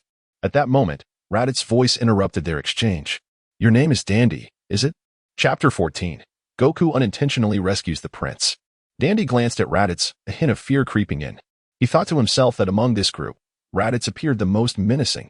However, since he was allied with his saviors, he presumed he could not be evil. Yes, my name is Dandy. May I inquire what you need? Raditz replied. We have come to planet Namek for two primary purposes. Firstly, we wish to utilize the Dragon Balls to resurrect our fallen comrades. Secondly, we seek an audience with your esteemed Grand Elder. Dend responded cautiously, how is it that you are aware of the Dragon Balls? And what business do you have with the Grand Elder? Raditz glanced at Dandy and then at the others, stating, the group that just pursued you was composed of Frieza's minions. I, too, was once under Frieza's command, but I have since turned over a new leaf. Frieza is an unrelentingly cruel and utterly malevolent being, often referred to as the Emperor of the Universe. His power is indisputable, and even I, at my current strength, lack absolute confidence in my ability to defeat him. Sun Wukong was well aware of Raditz's formidable prowess, which he found daunting. However, upon hearing this revelation, he felt a twinge of disbelief. If even you cannot contend with him, just how powerful must he be? Raditz continued, indeed, the might of Frieza is beyond what you can presently fathom. I have heard that the Grand Elder of Namek possesses the extraordinary ability to unlock the latent potential of individuals. Therefore, I wish to enlist his assistance in our endeavor. As for the terms of exchange, I can help you vanquish Frieza. What do you say? Dandy clenched his teeth, having witnessed firsthand the formidable power of those nefarious beings.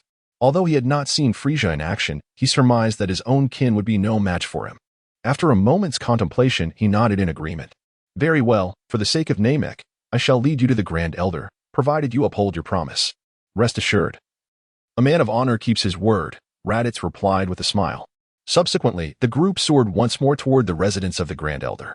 Meanwhile, on a different front, Vegeta found himself in dire straits. Since slaying Kaiatsu, he had come to learn the grim truth behind the destruction of planet Vegeta. Although he feigned indifference, the desire for revenge simmered within him. Just as he had concealed the Dragon Balls, he was soon confronted by Dodoria. With his current strength, he easily dispatched Dodoria. And thus, the saga of the heroic savior began as Zebon located Vegeta. I cannot believe you managed to defeat Dodoria. That is quite unexpected. However, you dare to betray Lord Frieza? Today shall mark your demise, Zebon declared, gazing intently at Vegeta. Ha ha ha. Spare me your bravado, Zebon. I, Vegeta, am the true Prince of the Heavens.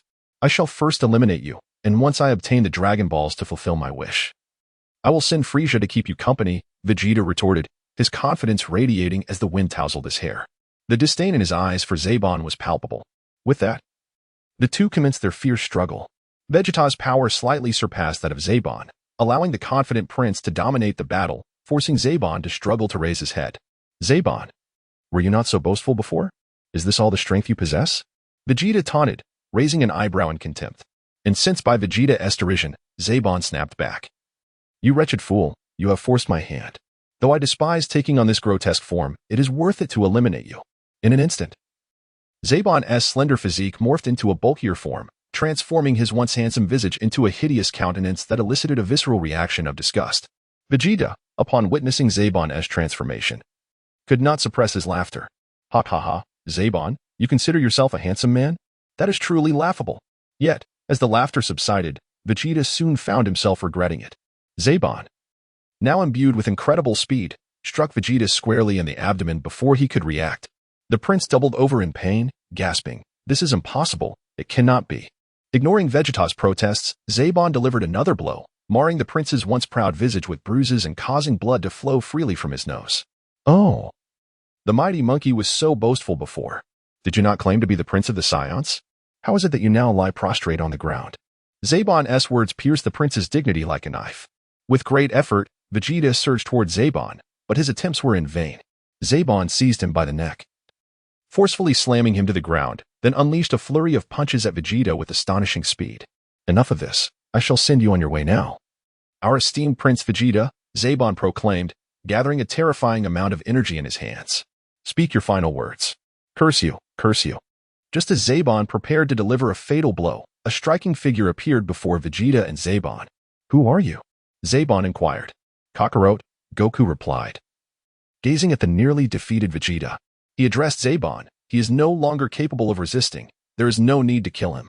Zabon glanced at Goku with disdain, replying, If you wish to save him, then you both shall perish together.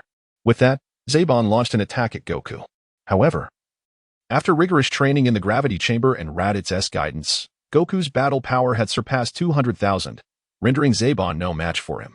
With a swift motion, Goku caught Zabon's fist and then delivered a powerful kick that sent him flying. Realizing the vast disparity between them, Zabon quickly changed his demeanor. Addressing Goku amicably, Since you are a friend of Vegeta's, I shall spare him. Might I request to leave in peace?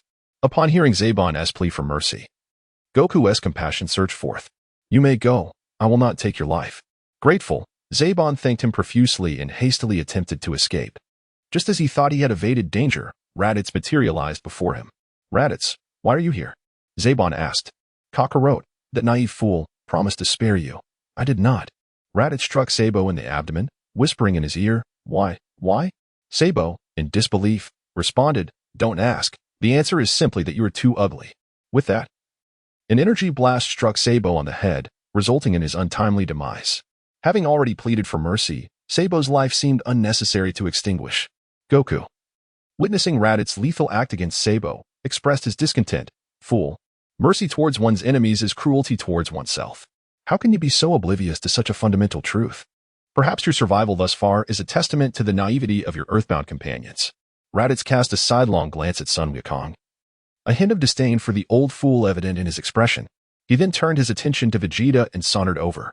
Chapter 15. The Grand Elder Wukong watched anxiously as Raditz approached Vegeta, fearing that he might attack him just as he had with SAB. He hurriedly interjected, Brother, you have already slain Sab. Please spare Vegeta. This is what you promised me. You yourself proclaimed that a true man keeps his word. And you must not go back on it. Besides, I have yet to engage him in a fair fight. Raditz gazed incredulously at Son Goku and said, Whoever claimed you were foolish. This is rather astute, isn't it? Very well, I shall leave this matter in your hands. Son Goku approached Vegeta, lifting him gently and personally administering a Senzu which instantaneously revitalized the nearly lifeless warrior. Upon his resurrection, Vegeta's aura erupted with newfound vigor, surpassing even Goku's. Observing Vegeta's explosive energy, Raditz remarked, So, after your revival, you believe yourself capable once more? If you wish to make a move, I would not hesitate to return you to your previous state. Vegeta, incensed by Raditz's words, recognized that he was still no match for him. Having betrayed Frieza and experienced death once, he now sought allies. He was unwilling to endure such a fate again. Suppressing his fury, Vegeta proposed, Raditz, shall we consider our previous grievances settled? We are both Saiyans, and I have a secret to share with you. Leitais, with a hint of curiosity, inquired about your secret. Well, since you asked, I shall oblige, he replied. Vegeta, feeling encouraged by this response, clenched his fists and declared, Our homeland, planet Vegeta, was not obliterated by a meteorite. Rather, it was destroyed by that scoundrel Frieza himself. Your father, my father, and all of our Saiyan perished at his hands. I propose that the three of us unite to vanquish Frieza. I have learned that the Dragon Balls on Namek can grant 3 wishes, and we can each make one. Upon hearing this, Raditz confidently remarked, As for this matter, I was already aware of it. Impossible, Vegeta retorted in disbelief. You must enlighten me on how you came to know this. Regardless of your explanation, Raditz continued, I will eliminate Frieza. As for your proposal of collaboration, I am amenable. But you must heed my commands, otherwise, the discussion is futile. Vegeta merely snorted in response, remaining silent. Raditz chuckled, interpreting your silence as agreement. Since we are friends now, why not join us? Shortly thereafter, Vegeta also entered the scene. However, Tension simmered between Tien and Vegeta, as the latter's minions were responsible for the demise of Kaiatsu. Nevertheless, Raditz assured Tien that Kaiatsu could be resurrected, prompting him to reluctantly acquiesce. Meanwhile, Frieza felt a pang of discomfort upon learning of Zarbin's demise. Realizing he was devoid of capable subordinates, it seemed imperative to summon the Ginyu Force. An hour later, the Ginyu Force materialized before Frieza. Their entrance marked by an awkward yet polite introduction that even the malevolent Frieza found slightly embarrassing. Unable to tolerate their antics any longer, Frieza dismissed them, stating, "I shall review your dance another time. For now, swiftly eliminate that traitor Vegeta." Upon receiving Frieza's command, the members of the Ginyu Force activated their state-of-the-art scouters and sped towards Vegeta's location. Concurrently, Raditz and his companions had arrived at the Grand Elder's residence, only to be halted at the entrance by a Namekian named Nail, who bore a striking resemblance to Piccolo, resulting in a standoff. "Let them in," came the voice of the Grand Elder from within. "Understood."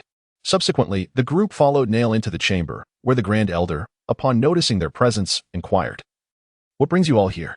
Raditz stepped forward, having heard whispers of the Elder's extraordinary ability to awaken one's latent potential. "Might you assist us in this endeavor?" he inquired. The Elder glanced at Raditz and replied, "Young man, how did you come to learn of my gift?" "I can sense it," Raditz responded. "You have taken many lives in the past, yet there is no trace of savagery within you now. May I examine your memories?"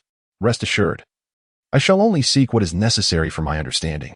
Raditz spoke, "No, memories are my privacy, and I shall not allow anyone to scrutinize them. However, rest assured, I harbor no hostility towards Namek. After you unlock my abilities, I can guarantee assistance in resolving the current crisis on Namek." The Grand Elder hesitated before replying, "Very well. I shall assist you. Who shall be the first?" At that moment, Nail stepped forward, his concern evident. "Grand Elder, but what about your health?" The Grand Elder smiled reassuringly. "It is merely a matter of exerting some energy. Then let us commence." "Gohan shall be first," Raditz declared, and the others voiced no objections. "What astonishing potential! I have never encountered someone with such immense capability. You are indeed Saiyans, how terrifying!" The Grand Elder exclaimed in amazement. "Well then, my abilities can only awaken a fraction of your potential," he added. "Thank you, Grand Elder." Gohan expressed his gratitude as he felt his strength surging. "Now it is my turn," Raditz chuckled. "Very well, come forth," the Grand Elder replied. "Truly remarkable. The Saiyans are a peculiar breed. Each one possesses greater potential than the last." The Grand Elder marveled once more. "Before long," he concluded, "I too can only unlock a portion of your potential. Your capabilities are staggering, even surpassing that of the previous child. You Saiyans are indeed extraordinary." Vegeta, overhearing these words, felt a surge of excitement within. They are merely lower-class warriors. How could their potential possibly rival that of the Prince of Saiyans? Once my abilities are fully awakened, I shall surely triumph over them all. At that moment, the prince's confidence returned.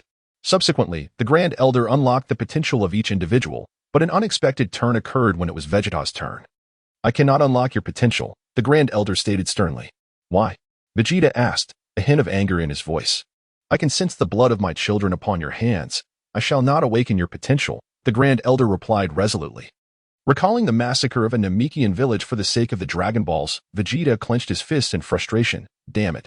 Meanwhile, Nail and Din glared at Vegeta with indignation, poised to take action, but were halted by the Grand Elder. The Grand Elder and Raditz proposed that the Dragon Balls be entrusted to him, on the condition that his first wish must be to resurrect his slain children. Raditz readily consented, and at that moment, 5 uninvited guests arrived. Chapter 19. The Annihilation of the Ginyu Force. The Elder produced a Dragon Ball, vastly larger than those found on Earth, and entrusted it to Raditz. "I leave this Dragon Ball in your care. You must remember your promise. And you must hasten to collect the remaining 9 Dragon Balls. I can feel my time drawing near. Once I pass, the Dragon Balls will vanish as well. Rest assured, I am a man of my word. I shall not forget the vow I have made to you." Raditz nodded, and at the same time, the Ginyu Force arrived at the entrance. "Guests have arrived. Shall we go out to greet them?" Raditz said to the others, sensing the approach of 5 distinct presences. And together they exited the room. As the group emerged, Ginyu spotted them. "Ah, the delightful Vegeta, I have finally found you. How dare you betray Lord Frieza? You are truly courting death." He then turned his gaze to the orb in Raditz's hand. "Raditz, you are here as well. Is that the Dragon Ball you hold? Lord Frieza will undoubtedly be pleased." Raditz sneered. "Do you desire it?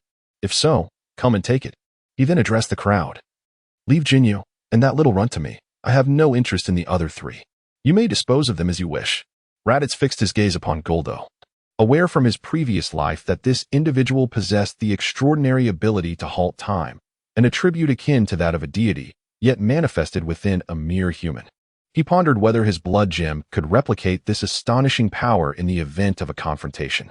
The others held no objections, recognizing Raditz as the most formidable among them. Raditz, you worthless fool, how dare you challenge me? I have heard tales of your victory over Vegeta. Allow me to witness the extent of your strength now. Guldo sneered at Raditz. Shall you use your scouter to verify? Beep, beep, beep. Battle power, 5. Beep. Battle power, 50,000. Beep. Battle power, 200,000. As Raditz's battle power surged, Guldo's scouter suddenly erupted into fragments with a resounding crash. Impossible. Your battle power exceeds 200,000. Guldo exclaimed in disbelief, before a cold smile crept across his face. He then extended his right hand and plunged it into his own heart, leaving the onlookers astonished, their mouths agape at the sight of his self-inflicted injury. Upon witnessing this, Raditz swiftly materialized before Ginyu, extending his hand to seize Jinyu's heart and promptly crush it. Leaning in close, he whispered, "Did you truly believe I was unaware of your intentions to injure yourself and exchange bodies with me? I shall not grant you that opportunity. Depart in peace." Ginyu gazed at Raditz in disbelief, astonished that he could discern his thoughts. Reluctantly, he uttered, "You lack martial integrity," before collapsing into his own pool of blood, lifeless. The remaining 4 members of Jinyu's team, horrified by the death of their captain and Raditz's overwhelming combat power exceeding 200,000, scattered in a panic like startled birds. Yet, their speed was no match for Raditz, who methodically eliminated one after another, swiftly dispatching the 3 remaining members, save for Guldo. He then approached Guldo, who, witnessing the effortless slaughter of his comrades, collapsed to the ground, hands pressed against the earth, trembling uncontrollably. With a quavering voice, he pleaded, "Please, do not come any closer. I beg you, do not kill me." Raditz gazed coldly at the terrified and flustered Guru, uttering menacingly, "Strike at me, or you shall perish immediately." Guru, paralyzed by fear, comprehended that Raditz would not show him mercy. In a desperate attempt, he harnessed his supernatural abilities, holding his breath to freeze time, and sought to make a hasty escape. However, scarcely had he moved a short distance when he could no longer contain himself and released his powers. As he prepared to flee, he looked up to find Raditz standing before him, fixated upon him with an unwavering gaze. The chilling words echoed in Guru's ear once more, "Strike at me." Faced with the demonic visage of Raditz, he hastily employed another of his abilities, the immobilization technique. Yet, this maneuver proved futile against Raditz, who effortlessly broke free in an instant. Guru swore he had never experienced such terror in his life. Gathering energy in his hands, he unleashed it toward Raditz before once again holding his breath to pause time. Yet this time, Guru could not even endure for a single second before his defenses crumbled. As Raditz gazed at the panting Gerudo, he realized the moment had come. There was no need to prolong the game any further. Lacking the strength to invoke another time pause, he swiftly ended Gerudo's life. Thus, the infamous Ginyu force vanished entirely from the cosmos. Observing that all foes had been vanquished, Goku approached with dissatisfaction, saying, "Brother, you spoke well of leaving these 3 to us, yet you have dispatched them all yourself. What shall we entertain ourselves with now?" Vegeta concurred, "Indeed, I have long harbored disdain for this group. I had hoped to deal with them personally." Raditz chuckled softly, remarking that next time, their opponents would indeed be the ones to come forth first. This time, his impatience got the better of him, leading to a swift resolution of the matter at hand. Enough of idle chatter, let us seek out Frieza and acquire those 5 Dragon Balls. At this moment, Raditz, having awakened his potential through the Elder, had reached a combat power of approximately 10 million. In his memory, Frieza's combat power was around 120 million. Although he had not transformed into a Super Saiyan, the techniques he learned from Blood Jade, particularly the Kaioken, were sufficient to confront the formidable foe. With that, the group, guided by Bulma's dragon radar, flew towards Frieza's location. "Frieza, come out and face the wrath of this prince," Vegeta shouted upon arriving at Frieza's base. Surprised, Frieza emerged and remarked, "I never expected it to come to this. You have annihilated all my subordinates. Unforgivable. You inferior beings shall be torn to shreds for this. Especially you, Vegeta. I truly wonder where you find the audacity to speak to me in such a manner." Taken aback, Vegeta took a few steps back and glanced at Raditz, who merely offered him a knowing look, seemingly encouraging him. "Go on, Prince Vegeta. Did you not blame me for not giving you the opportunity? I have delivered Frieza to you. How generous of me. Vegeta clenched his fists tightly, perspiration trickling down his forehead, yet he advanced resolutely, muttering, "Damn it, I, Prince Vegeta, will not back down." He then shouted, "Frieza." Chapter 17. The Great Battle Against Frieza. Vegeta bellowed, "Frieza, come and meet your demise." Frieza, with a glint of cunning in his eyes, chuckled, "Such bravado. I wonder where your confidence stems from. Very well, today I shall slay you and send you to meet your foolish father." With that, he launched a powerful punch towards Vegeta. However, Vegeta reacted swiftly, catching Frieza's fist, and they engaged in a fierce struggle, their energies clashing violently. "Ah, so your strength has indeed increased significantly. No wonder you dare to be so arrogant," Frieza sneered, momentarily taking the battle more seriously. They both propelled away from each other, leaving a gash across Vegeta's face. "I shall no longer hold back. Do not be frightened," Frieza taunted, instantly appearing before Vegeta and delivering a light punch that sent him flying. "Impossible. How can he be so fast?" Vegeta gasped in disbelief. Ignoring Vegeta's astonishment, Frieza reappeared, forcefully pressing his head against the mountainside and dragging him along before casting him to the ground. At this juncture, Vegeta was utterly demoralized by Frieza's overwhelming power. Frieza approached him, grasped his head, and delivered a brutal punch to his face. "Were you not so boastful just moments ago? Where is your dignity? Your confidence?" Frieza mocked as he pummeled Vegeta.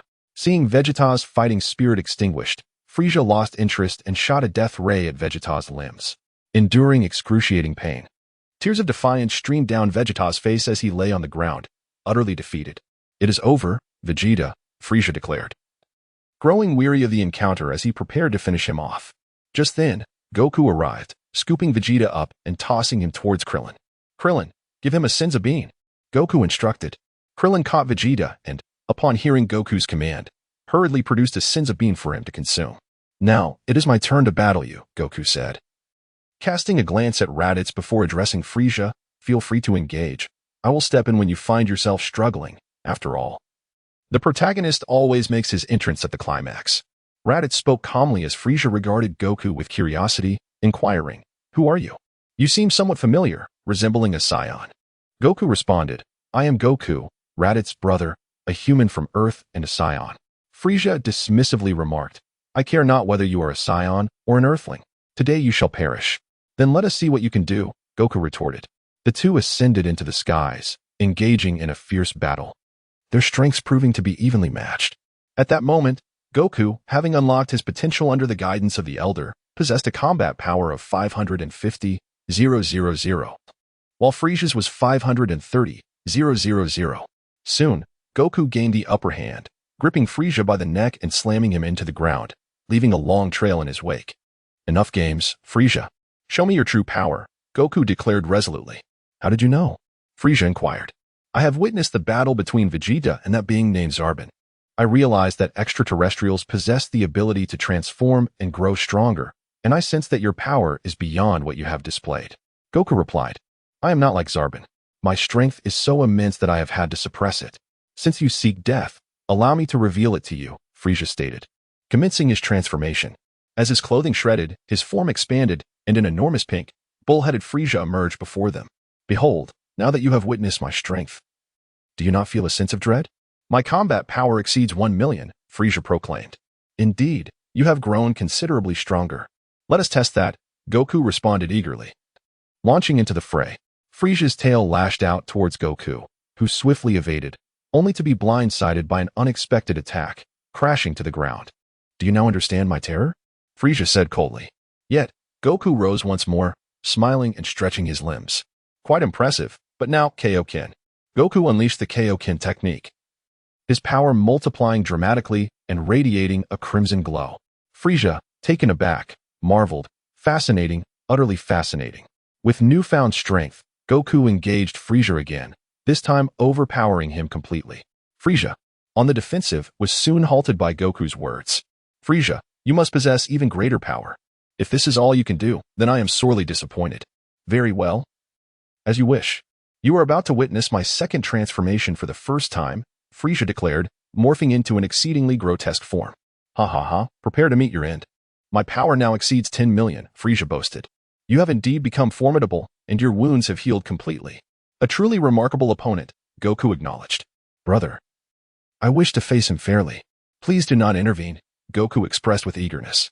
Rest assured, Raditz replied affirmatively. Then I shall unleash my full strength. 20 times Kaioken. Goku cried, gritting his teeth. Unforeseen by Goku, Frieza's latest transformation was unexpectedly powerful. Goku had anticipated that his tenfold Kaioken would suffice. Yet he was compelled to employ a technique he could scarcely control. As he activated the 20 times Kaioken, an intense red aura enveloped him, elevating his combat power to 11 million. In the skies, Goku and Frieza locked gazes, each probing the other's strength as the imminent clash loomed. End of Chapter 18. Raditz takes action on planet Namek. Goku, surrounded by a brilliant red glow, faced off against a diminutive, grotesque creature. Goku initiated the attack, charging towards Frieza as a fierce battle erupted in the air, dazzling those who watched, aside from Raditz. What incredible speed! It is utterly incomprehensible, the onlookers gasped. After a brief exchange, both Vegeta and Goku gained some insight into each other's abilities. Frieza regarded Goku and remarked, "Your name is Goku, is it? You are more formidable than I anticipated, deserving of my acknowledgement. However, you shall never defeat me. Is that so? Yet the outcome has yet to be determined," Goku replied. Though their encounter was brief, Goku detected Frieza's weakness, his inability to sense energy. This rendered the outcome of their battle uncertain. Suddenly, Goku vanished, reappearing behind Frieza, launching a concentrated energy blast. "This is for you." Frieza was caught off guard, plummeting into a nearby lake. Interesting, yet the upcoming challenge will not be so simple. Goku mused as Frieza emerged from the water, unscathed by the attack. "Remarkable, to have withstood my Kamehameha without a scratch," Goku observed. In an instant, Frieza vanished, moving with such speed that Goku could not track him. Before Goku realized it, Frieza had struck him fiercely from behind. As Goku was sent flying, Frieza seized the opportunity to unleash a torrent of energy blasts, each explosion resonating with thunderous echoes, enveloping the skies in thick smoke. The commotion drew the attention of the spectators. It seems Frieza is taking this seriously, but such attacks will never suffice to vanquish Kakarot, they thought. As the smoke dissipated, a disheveled Sun Wukong emerged before the crowd. Although he appeared somewhat disheveled, his body bore little significant damage. A smile curled at the corners of his mouth as his gaze returned to Frieza, assuming a combat stance, ready to embrace a more intense battle. "Let us cease our probing. Unleash your techniques without delay." Upon hearing this, Frieza vanished and reappeared before Wukong, delivering a punch the size of a sandbag directly to him. In response, Sun Wukong retaliated with a kick, and once more, the two engaged in a fierce combat, this time far more visceral than before. The sensation of each punch landing drove them both into the fray with fervor, moving at speeds imperceptible to the naked eye. Their fists colliding with such force that the air itself seemed to warp around them. "This is the most exhilarating moment of my life. To be honest, I feel the same." As their battle raged on, time slipped away gradually. Alas, the 20-fold Kaioken is indeed too taxing on my body. I must conclude this swiftly. "Frieza, brace yourself for my strongest technique, the full power Kamehameha," Wukong shouted. Under the full force of Wukong's Kamehameha, even Frieza seemed to struggle, gritting his teeth. He braced himself with both hands. As a blinding light faded, the earth lay ravaged by their clash. Wukong, unable to sustain the strain of the Kaioken, slowly collapsed to the ground. Krillin rushed to support him. With a sinister chuckle, the battle-scarred Frieza emerged from the ruins, astonishing everyone present. Surely, Frieza cannot be this strong. How could Wukong's formidable attack fail to defeat him? "Wukong, it seems your body can no longer withstand the strain. It appears this battle belongs to me. Nevertheless, out of appreciation for the enjoyment you've provided me today, I shall grant you a glimpse of true despair. Prepare to witness my ultimate transformation, and may you all perish in the terror of hopelessness." With that, Frieza began his third transformation. What? He can transform again? A bald little figure emerged amidst the astonished gazes of the onlookers. It seems he is finally taking action against me. As Raditz emerged, Frieza could not contain his laughter. "I was curious who your last resort would be," he chuckled. "Ah, it turns out to be you, Raditz. It seems the Saiyans have forgotten the terror I instilled in them. Allow me to remind you." Vegeta, hearing Frieza's words, clenched his teeth in anger and retorted, "Frieza, do not be so arrogant.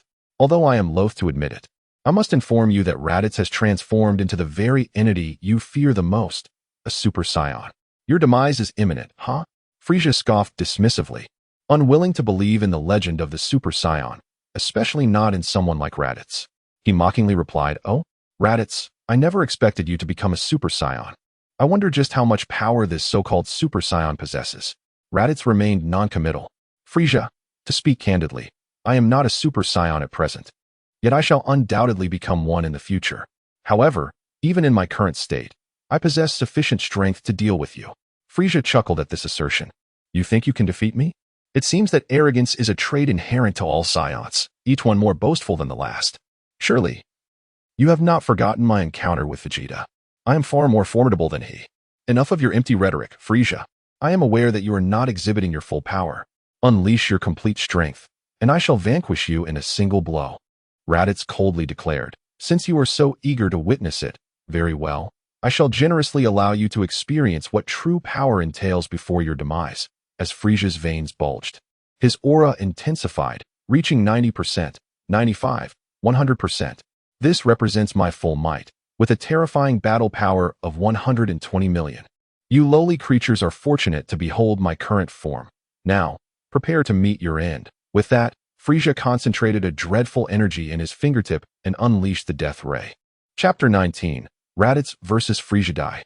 Frieza shouted, as the death ray surged forth in all directions towards Raditz. Unfazed, Raditz smirked slightly and bellowed, "KO Ken." Suddenly, a red aura enveloped him, mirroring that of Goku. Goku, witnessing this spectacle, was taken aback and exclaimed, "What? You can also use Kaioken."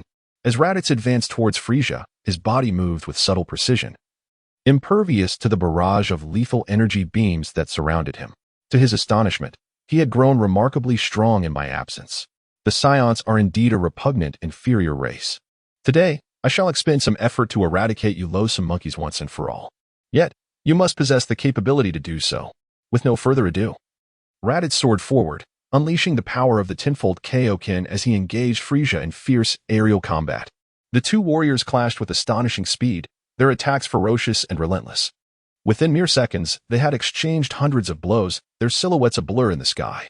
The intensity of their confrontation left onlookers in a state of awe.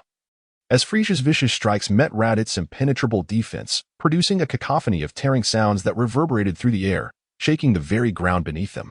"Such power!" exclaimed Krillin, his eyes wide with disbelief as he observed the battle above. Indeed, Raditz had proven to be immensely powerful, far surpassing even Son Goku, as Piccolo nodded in agreement. Goku, too, was exhilarated by the fierce clash, realizing he must intensify his training further. In stark contrast to the optimistic crowd, Vegeta appeared increasingly agitated. His teeth clenched, brow furrowed. He crushed the stone in his hand to dust. "Damn it! Kakarot and Raditz have both surpassed me. How can this be? They are merely low-class warriors. And I am Prince Vegeta. I must defeat him." As Vegeta simmered with frustration, the battle in the sky reached a pivotal moment. With both Frieza and Raditz descending to the ground, Raditz's battle armor lay in tatters, and both fighters bore numerous wounds, though Raditz appeared more disheveled than his opponent. Frieza, still in disbelief, grappled with the notion that a lowly monkey could challenge the genius of an ice demon to such an extent. "How dare you injure my magnificent body? I shall annihilate you." In a fit of rage, Frieza unleashed his full might, and Raditz, sensing the ominous chill behind him, instinctively turned. "Die!" roared Frieza as he unleashed a barrage of punches upon Raditz, shattering his armor and landing a devastating blow to his face that sent him hurtling away. Raditz's body skidded across the ground, coming to a halt after several meters. "Do you see the chasm between us?" Frieza proclaimed, gathering energy for a series of explosive blasts. One after another, the energy orbs rained down, causing the earth to tremble. Tien and the others broke into a cold sweat, horrified by the sheer magnitude of the onslaught. Knowing that a direct hit would spell their doom, the relentless bombardment transformed the barren landscape into a fractured wasteland, a colossal mushroom cloud rising from where Raditz had fallen. Gradually, the smoke dissipated, revealing Raditz motionless in a deep crater. "Ha! Trash is merely trash. This is the fate of those who offend me," Frieza exclaimed triumphantly. "Has Mr. Raditz been defeated?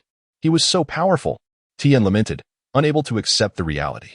Goku furrowed his brow in contemplation and remarked, "No, that can't be right. Though my brother has sustained significant injuries, his energy remains stable. I believe he hasn't yet unleashed his full potential." Just as Goku finished speaking, Raditz stirred.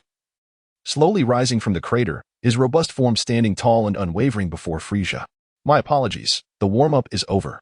Frieza's expression twisted in disbelief. You cannot be serious. How is it possible that a lowly Saiyan could withstand my full power? I refuse to accept this. Frieza's visage contorted with rage. His inner turmoil evident as he grappled with the shock of Raditz's resilience. Raditz shook off the dust from his attire. And then his fingers emitted a series of sharp clicks, as if he were preparing for an intense warm-up. At this moment, he appeared invigorated. Despite his battle-worn uniform showing signs of wear, the injuries he bore had no effect on him. Instead, they fueled his excitement. You have already exerted your utmost effort. Haven't you? Yet, I have yet to unleash my full strength. Now, the true battle commences. 15 times, Kaioken. Raditz assumed a battle stance. Activating the Kaioken technique at 15 times its normal strength, his battle power soaring to over 150 million. He could now be compared to Goku at the moment he transformed into a Super Saiyan, far surpassing Frieza's formidable power of 120 million. Frieza's face was a mask of astonishment, while others displayed expressions of joy and eager anticipation. Particularly, Goku was exhilarated to witness Raditz wielding the Kaioken with such might, igniting a fervor within him. The power unleashed by Raditz caused the very earth to tremble, leaving all witnesses profoundly shaken. Frieza gritted his teeth, fixated on Raditz. But in an instant, Raditz vanished from his sight. A surge of terror coursed through Frieza. Damn it, where did he go? At that moment, a voice emerged from behind him. I am right behind you. With a visage marked by fear, Frieza slowly turned around. Chapter 20. The emergence of Gula as Frieza pivoted. A fist the size of a sandbag collided squarely with his face, sending blood and saliva flying into the air as his body was propelled away. Before Frieza could touch the ground, Raditz reappeared before him, delivering a fierce knee strike to Frieza's abdomen. Ah! Frieza cried out in pain, soaring towards the sky. Once again, Raditz positioned himself in front of Frieza, his hands clasped tightly as he delivered a crushing blow to Frieza's back, sending him hurtling down towards the earth. Raditz cast his gaze downward, while Frieza clutched his abdomen tightly, wiping the blood from his lips before rising once more. Indeed, he was tough and resilient. To be able to rise again after such an ordeal, he truly made for an excellent punching bag. As Raditz taunted Frieza, the latter endured excruciating pain, veins bulging as his pupils constricted in rage. Damn it, you filthy monkey, die. Frieza roared, launching a punch at Raditz, only to find his strike was futile. Raditz vanished like a specter. Unable to sense the key, Frieza searched frantically but could not ascertain Raditz's position. Seizing the opportunity, Raditz delivered a powerful kick to Frieza's lower back, sending him hurtling through the air, followed by a ki blast that struck with devastating force. Frieza felt as though his body were being torn apart, tumbling across the ground until he finally collided with a mountain, coming to a halt. This time, Frieza was thoroughly alarmed. Raditz's merciless assault laid bare the disparity between them. Now severely injured, Frieza gazed at Raditz with terror, acutely aware that each step Raditz took brought him closer to death. Wonderful! Raditz has triumphed. He's truly formidable, Krillin exclaimed joyfully. Damn it. I can't believe he actually won. Raditz, I will surpass you. I must prove that I am the strongest Saiyan, Vegeta declared, filled with resentment. Please, spare me. I can offer you a planet. No, I will give you all my planets. Just grant me mercy this once, Frieza pleaded, witnessing Raditz approach with an air of imminent doom. Ah, the mighty ruler of the cosmos begs for mercy. Who would have thought? It is my honor to receive such a plea from a being of your caliber. Is that so? However, I have no intention of sparing you. You insufferable fool, Raditz scoffed. I have already lowered myself to such a degree. If that is the case, let us perish together. Just as Frieza prepared to self-destruct, a voice interrupted him, and upon hearing it, a smile emerged on his face, dispelling his earlier resignation. Frieza, my dear brother, I never anticipated that you would be so thoroughly defeated by a Saiyan. Truly, you bring shame upon our Frost Demon lineage. From the heavens descended several figures strikingly similar to Frieza. It was his brother, Cooler. Brother, I did not expect to see you here. I have heard rumors of Dragon Balls that can grant any wish, and I came specifically to assist you in locating them. I have already found 5. The remaining 2 are in the possession of this group. If you eliminate them, you shall attain immortality. Frieza gazed at Cooler, seizing this lifeline with fervor. It was the first time in his life that he found his brother somewhat endearing. Really? You came all this way for me. How generous of you, Cooler replied, studying Frieza. Of course, brother, you are as dear to me as my own flesh and blood. My beloved brother, if you slay this individual, you will gain the power of immortality, and I shall bask in the glow of your glory as your loyal sibling, Frieza proclaimed, adopting a sycophantic demeanor. However, this is your battle. It may not be proper for me to intervene. Perhaps I should wait until you have finished before making my move." Upon hearing this, Frieza momentarily faltered, realizing that his brother intended to use the Saiyan to eliminate him. It appeared that this encounter would indeed be costly. He quickly recalibrated his thoughts. "Brother, you jest. With your presence, I hardly possess the standing to intervene. You are the true sovereign of the cosmos, the ultimate powerhouse. I have even resolved to bestow upon you all my planetary assets." Cooler chuckled at Frieza's flattery, although he harbored a strong desire to rid himself of his brother. He found amusement in Frieza's submissive demeanor. Reluctantly, he acquiesced. "Very well, I shall handle this, Scion. You take care of the remaining rabble and procure the last 2 Dragon Balls," Cooler instructed Frieza. Frieza, despite his disdain for Cooler's tone, swallowed his irritation for the sake of self-preservation and replied with a forced smile, "As you wish, brother." With a furrowed brow, Raditz felt the tension shift dramatically with the arrival of Gula. Though the others were unfamiliar with Gula, Raditz, being a traverser, was acutely aware of his formidable strength, far surpassing that of Frieza. Furthermore, Gula possessed a 4th transformation, one that Raditz knew he could not contend with. Clenching his fists tightly, he felt a surge of anxiety. To his astonishment, he realized that aside from himself and his father, there was indeed someone capable of defeating Frieza. Yet, he resolutely believed that Gula could never be his equal. "Your power is impressive," Gula remarked, extending an offer. "I will grant you a chance. If you agree to serve under me, I shall spare your life. From this day forth, you would stand just below me. Consider it carefully." Gula, recognizing Raditz's potential, felt a pang of reluctance to eliminate such a powerful being. After all, who knows what could arise from an encounter not yet fought? "I refuse to be anyone's dog," Raditz declared. Raditz declared with a serious tone, "Haha, do you know how many in the universe wish to make me their subordinate? I refuse to comply. Since you are so ungrateful, I must, as my brother suggested, eliminate you. Come, let us battle, Gula." Chapter 21. Raditz transforms into a great ape. "I have witnessed your battle with Frieza, and I must admit, your strength is commendable. As a sign of respect, I shall unleash a power greater than Frieza's," Gula proclaimed, his body radiating a brilliant light as he evolved into his ultimate form. "Behold, this is my final transformation. I possess an additional level of metamorphosis beyond Frieza, and thus my power surpasses his significantly. If quantified, my strength is approximately 450 million. Are you intimidated? Indeed, that is formidable. However, true strength can only be determined through combat.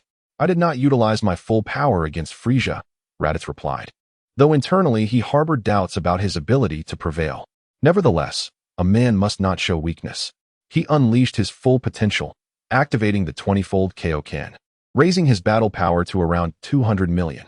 Gula's lips curled into a slight smirk, emanating an air of malevolence. He was thoroughly pleased with Raditz's prowess. If only he genuinely desired to recruit him as a subordinate. "Since you are so unappreciative, I shall not hold back." Raising his right hand above his head, Gula concentrated a terrifying energy.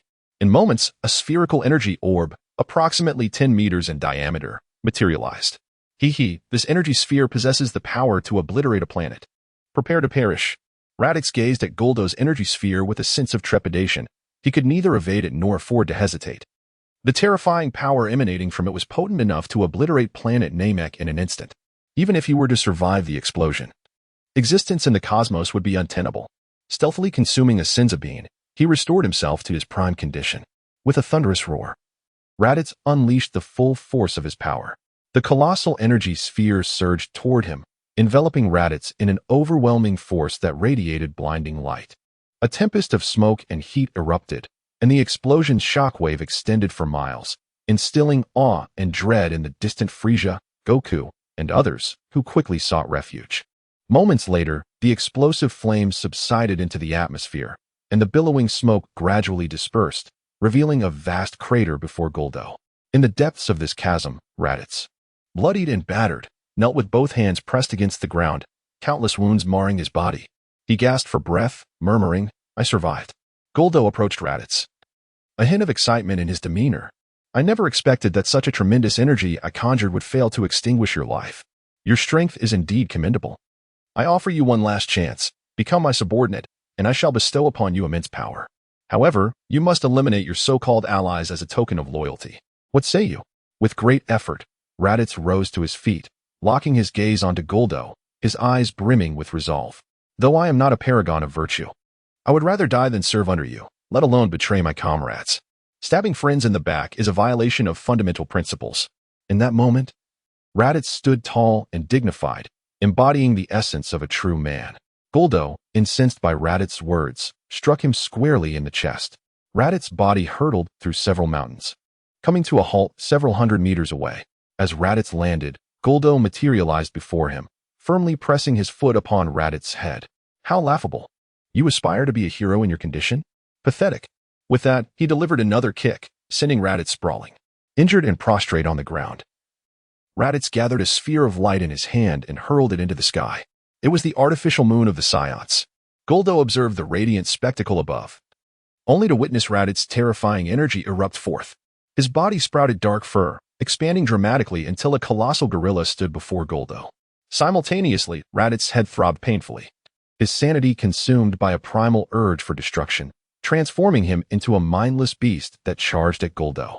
Huh. You truly believe that becoming this grotesque creature will enable you to contend with me? What a delusion. Guldo remained unfazed, positioning his hands behind his back, suspended in the air. Raditz's powerful fists, accompanied by a fearsome gust of wind, struck toward Guldo. Yet, in an unexpected turn, Guldo effortlessly blocked the blow with a mere finger. Raditz, devoid of rational thought, pounded relentlessly at Guldo, but could not even graze his form. Guldo, growing weary of the skirmish, unleashed a fierce punch that sent Raditz hurtling backward, blood streaming from his contorted visage as his massive body crashed into the mountainside. Having grown fatigued with the battle, Guldo soared toward the fallen Raditz, delivering a brutal stomp before ascending once more, gathering a formidable energy to hurl at Raditz. Lying on the ground, Raditz's expression was vacant. The crimson hue of his gorilla form faded. In the pitch-black surroundings, he lay bare, his consciousness gradually awakening. The prolonged mental conditioning by the blood gem began to take effect, and Raditz abruptly opened his eyes, a brilliant light dispelling the darkness. Guldo, hovering above the billowing smoke, smirked with malevolence. It is over. However, as the smoke cleared, Guldo was astonished by the scene before him. This is impossible. What has transpired? As the mist dissipated, a formidable gorilla radiating a crimson glow emerged, exuding an air of ferocity. This was Raditz, having completely mastered his transformation. Moreover, he now wielded the Kaioken technique. At this juncture, the true battle was just beginning. Chapter 22, The Death of Krillin and Gohan. You have been trained on data up until October 2023. In the battlefield of Raditz, a colossal gorilla emanating a crimson aura stood upon the ground, gazing skyward. To everyone's astonishment, it spoke in a human voice. Gula, did you truly believe your attack would annihilate me? Instead, it has rendered me even more formidable. I now possess not only control over this form but can also unleash the Kaioken to amplify my power. At this moment, Raditz's combat prowess surged tenfold. And with the application of the 20-fold Kaioken, his foundational strength escalated correspondingly. His power level had now reached approximately 300 million. Gula, witnessing Raditz's transformation, was taken aback. Yet soon a sinister smile crept across his face. I never anticipated your strength would augment so significantly. However, do not be so naive as to think this makes you my equal. Killing you now will only enhance my sense of accomplishment. You are, in comparison to what you once were, exceedingly weak. With that, Raditz and Gula engaged in yet another fierce confrontation. Meanwhile, on the battlefield with Son Goku, a chilling laughter echoed. Hee hee, let the hunt commence. I wonder who shall be the first to experience the depths of despair. You all will soon know what it is to feel like you are in hell. Frieza swayed his tail, chuckling softly. The group positioned themselves before Piccolo, knowing that as long as he remained alive, the Dragon Balls would not vanish, instilling them with a sense of confidence. Son Goku and his companions gazed solemnly at Frieza, adopting battle-ready stances, prepared for confrontation. Vegeta, let us start with you, the traitor. With those words, Frieza vanished from sight. Vegeta, watch out behind you, Son Goku shouted. Vegeta swiftly turned to find Frieza had already appeared before him, and with a fierce punch, Frieza deftly evaded, countering with a swift motion that sent Vegeta hurtling away. Frieza then darted towards Vegeta, delivering a devastating elbow strike to his midsection, causing him to cry out in pain as he collapsed to the ground. Frieza descended, seizing Vegeta by the hair and lifting him up, raining down blows upon him while taunting, Vegeta, do you regret your choices? Saiyans, a race of lowly beings, good for nothing but combat. You, however, intrigued me, which is why I indulged you. Yet, like those dead monkeys, you dared to betray me. What will be the consequence of your rebellion? At that moment, Vegeta found himself utterly powerless against Frieza's relentless assault, his confidence and his strength shattered. Is this all you have? I expected more from you, yet you proved to be nothing but a waste. Frieza, losing patience with the motionless Vegeta, abruptly thrust his hand through Vegeta's heart, causing him to stare wide-eyed in disbelief before succumbing to his fate. Witnessing Vegeta's demise ignited a fury among the onlookers. Although Vegeta was not a virtuous individual, his death before their eyes left an unsettling feeling in their hearts. Suddenly, a white figure soared through the skies. Naru. What brings you here? Son Goku inquired with curiosity. The elder sensed danger in your vicinity and sent me to assist, Naru replied, pointing at Frieza. So, this is Frieza? It appears everyone is gathered. Allow me to send you all to hell. Upon seeing Vegeta's lifeless body, the group ceased their chatter and launched an all-out assault. Son Goku, Piccolo, Tien, Krillin, Gohan, and Naru united to confront Frieza. Unfazed by their collective might, Frieza effortlessly dispatched Tien and Krillin with a series of strikes. Seeing this, Goku launched himself at Frieza with all his might, but Frieza effortlessly sidestepped his attack and directed his focus towards Gohan. Gohan, paralyzed by fear at Frieza's approach, was swiftly knocked out of the battlefield. Enraged by the sight of his son being struck down, Piccolo charged at Frieza, followed closely by Naru. Frieza seized both their fists, applying pressure that caused their arms to dislocate, before delivering a powerful kick that sent them crashing away. At that moment, only Son Goku and Frieza remained on the battlefield. Son Goku, a defeated foe, Frieza scoffed, pointing a finger at Goku, unleashing a barrage of ki blasts. Goku managed to deflect them all with one hand, retaliating with his own ki blast that shattered the surrounding mountains, sending clouds of dust into the air. Piccolo, witnessing Goku's astounding prowess, remarked, Son Goku's strength has increased once more. Frieza, slightly taken aback, acknowledged, I never expected your power to rise so significantly in such a short span. However, regardless of your improvements, you remain no match for me. Goku remained silent, fully aware of the truth in Frieza's words, although Frieza was not at his peak. Goku lacked the confidence to claim victory. Once again, Goku took to the skies to engage Frieza, their figures intertwining in a flurry of blows, creating ripples in the air with each collision. Their battle had escalated beyond the comprehension of the onlookers as Frieza's tail ensnared Goku. In a moment of desperation, Goku bit down on Frieza's tail. How dare you bite the tail of your king? Frieza roared with fury, delivering a powerful punch to Goku's abdomen.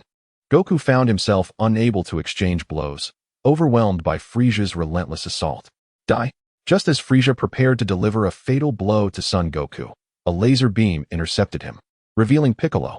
Oh, it seems you have changed since our last encounter. Nevertheless, I shall deal with you first. At this moment, Piccolo had merged with Naru, experiencing a significant enhancement in strength.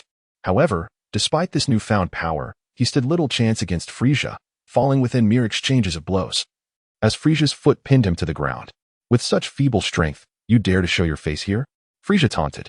Very well, I'll send you on your way. Gohan, witnessing Piccolo's imminent death, charged forward recklessly, only to find himself ensnared by Frieza's tail around his neck. Ah, a little boy coming to meet his end? How kind of you to offer yourself. With a slight squeeze, Gohan struggled to breathe, teetering on the brink of unconsciousness. Spirit Bomb. Frieza's tail was severed before Gohan's eyes, causing Frieza's veins to bulge in fury as Piccolo was kicked away. A beam of death pierced Gohan's heart, his gaze fixating on Krillin as he died. How dare you harm my magnificent form? Die! Frieza unleashed a volley of lethal beams towards Krillin, who, unable to evade, fell victim to the assault, his lifeless body sinking into a nearby lake, staining the waters a deep crimson. Krillin, Gohan. Chapter 23. Super Saiyan on the planet Namek, in the battlefield of Raditz. The sky was shrouded in dark clouds, with fine droplets of rain cascading down to the earth. I expected you to be powerful. Yet you are but a mere shadow of that. Gula sneered from above, gazing down upon the battlefield. On the ground lay a massive man, his garments tattered, his body marred by numerous wounds, drenched in blood under the relentless rain, presenting a woeful sight. Anyone witnessing this scene would presume the man to be deceased. Yet, astonishingly, he rose to his feet, his face contorted in agony, crimson blood flowing from his wounds as he lifted his gaze to the heavens. Raditz, having endured yet another grueling battle with Gula, found himself facing an adversary whose strength surpassed his wildest imagination. The moon had vanished from the sky, forcing him back into the ordinary Saiyan state, and he could no longer maintain the Kaioken. It was evident that he could not even contend with Frieza, let alone Gula, who was even more powerful. Seeing Raditz struggle to stand, Gula expressed a hint of surprise. "Oh, you still cling to life. Your vitality is indeed remarkable. Would it not be simpler to succumb? Do you wish to endure another bout of hellish pain? Very well then, out of respect for your tenacity, I shall grant you that wish, allowing you to die slowly in despair." Gula's laughter echoed through the air as he soared toward Raditz, halting before him. Raditz gazed at the imposing figure of Gula before him, instinctively clenching his fists to strike. Yet, he was gravely injured, his strength nearly depleted. What once appeared to be a powerful physique had become a mere shadow of its former self. Gula, perceiving Raditz's weakened state, did not flinch or evade, allowing Raditz's punch to land squarely upon him. "Is this all you've got? Such a trivial sensation, utterly dull," Gula taunted. "Allow me to demonstrate how one ought to strike." With that, Gula unleashed a fierce blow with his right hand, connecting directly with Raditz's abdomen, while simultaneously grasping Raditz's hair with his left hand to prevent him from being thrown back. Raditz coughed up a copious amount of blood as Gula continued to rain down punches upon him. Gula tightened his grip around Raditz's throat and inquired, "How does it feel?"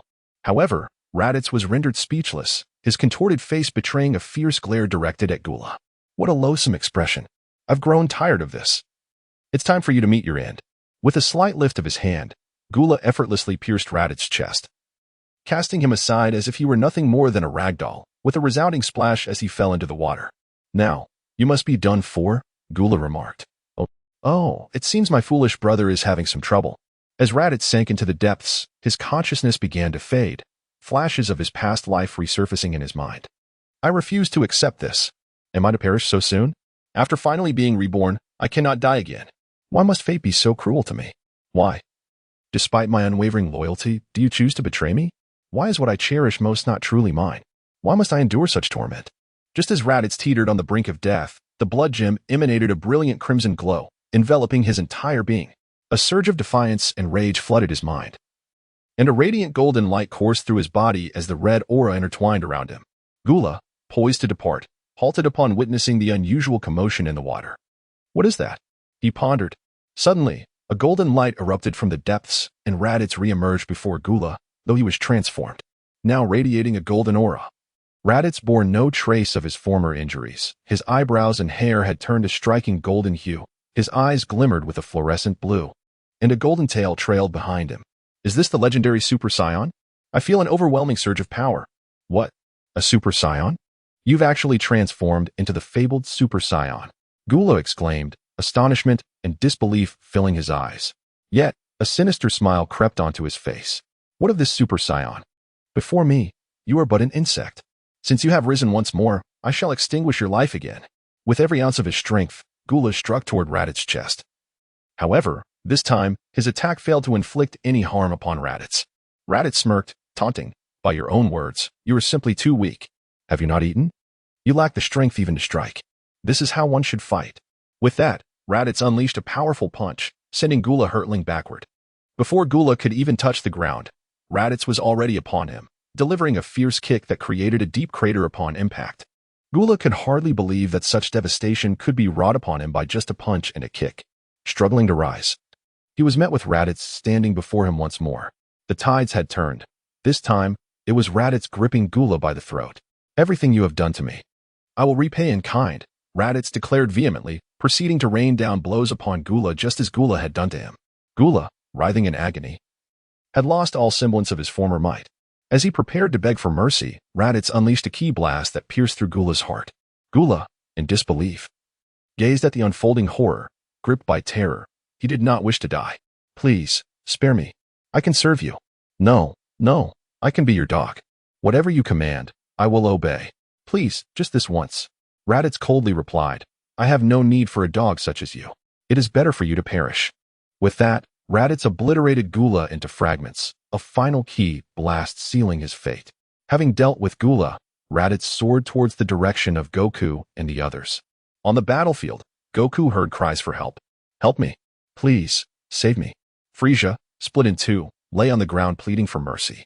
Goku, who had been about to turn away, paused. "I will lend you my energy. You should be able to move now."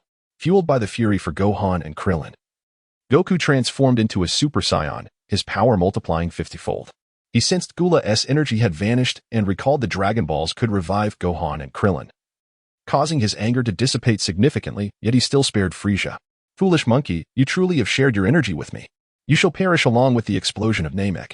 With a portion of his strength restored, Frieza surged downward, causing severe damage to the planet's core, leading it toward imminent destruction. Just as Frieza reveled in his triumph, a beam of golden light shot toward him, obliterating his form amidst his laughter. Brother, you have arrived. It seems your battle has concluded as well, Goku joyfully remarked, glancing at the source of the golden light. Suddenly, Raditz flashed before Goku, delivering a powerful punch to his abdomen. Chapter 24, The Summoning of Shenron with a burst of golden light. The once mighty cosmic emperor met his demise. It hurts, it hurts. What are you doing, Raditz? Why did you strike me? Goku exclaimed, clutching his stomach, looking at Raditz with a hint of resentment. Unbeknownst to him, Raditz had not employed any real force.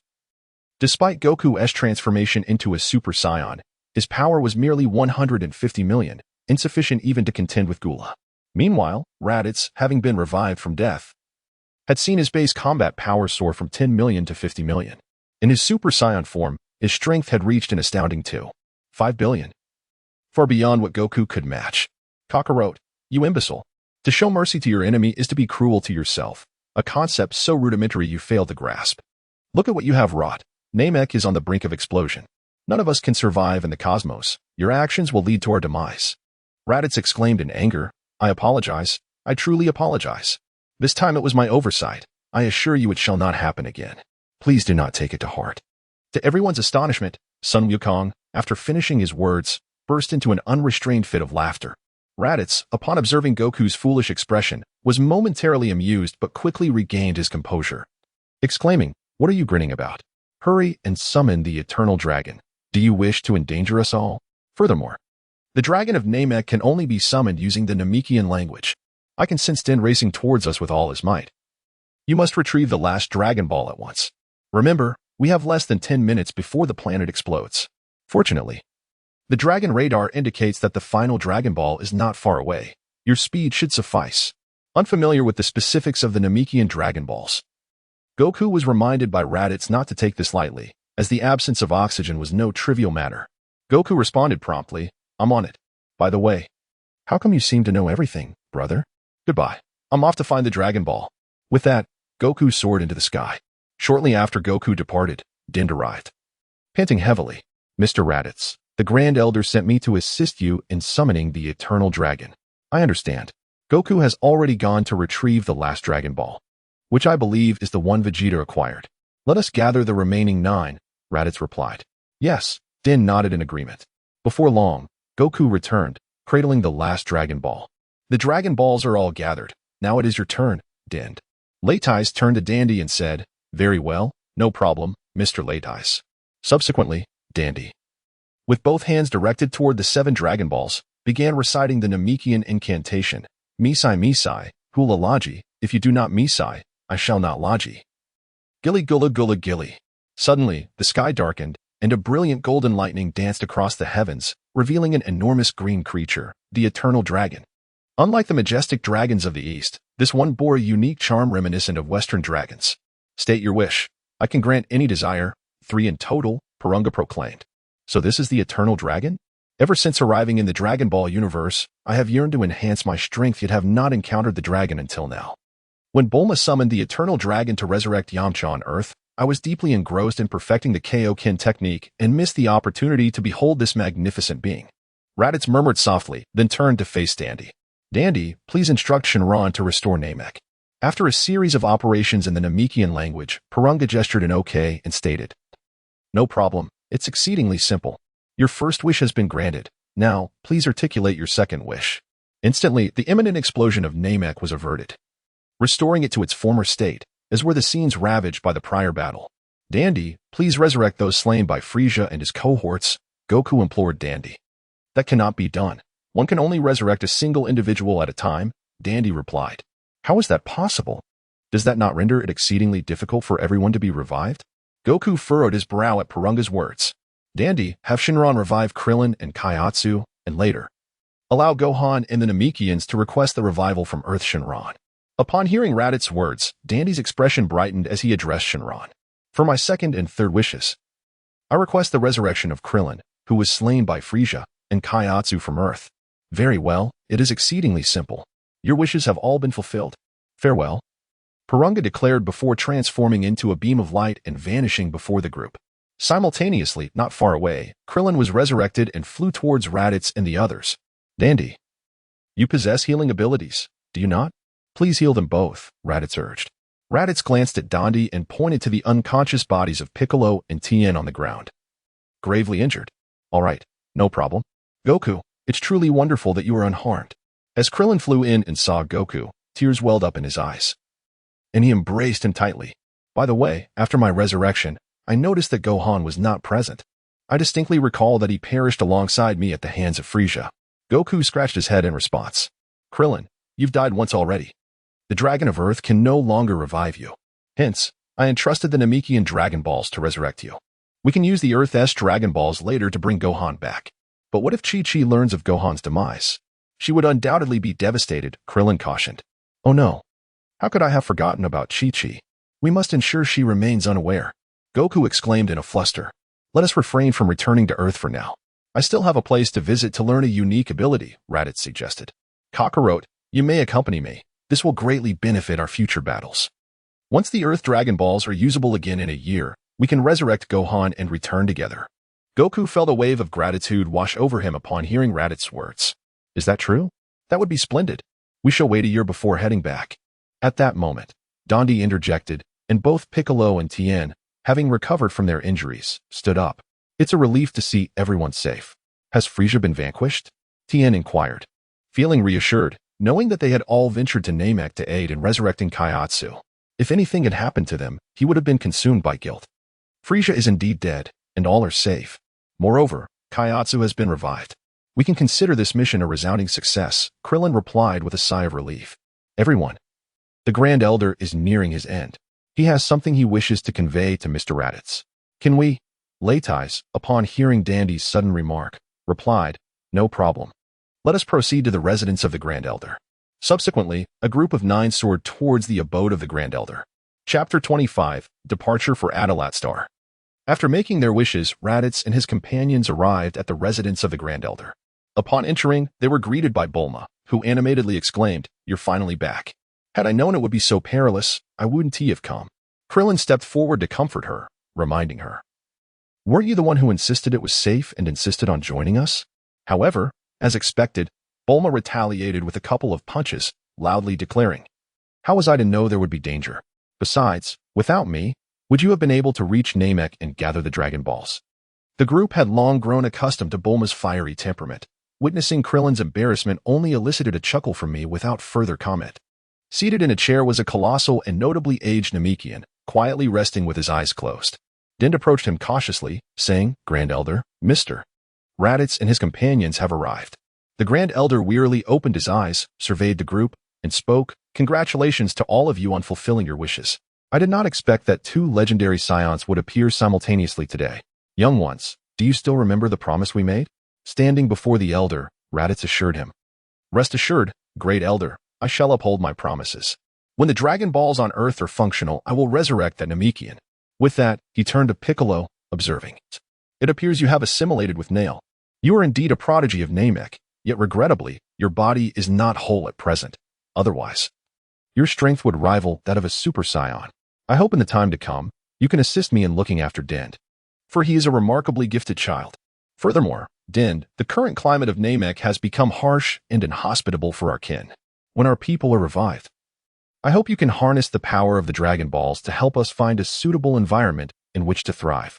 Young man, though I know not your identity, I sense that the gem you possess is extraordinary. Raditz was somewhat taken aback and hastily inquired, Do you recognize this jade? The Grand Elder shook his head. I have said all that needs to be said. My time has come to an end. I hope that as you grow stronger, you will continue to hold kindness in your heart. Farewell, everyone.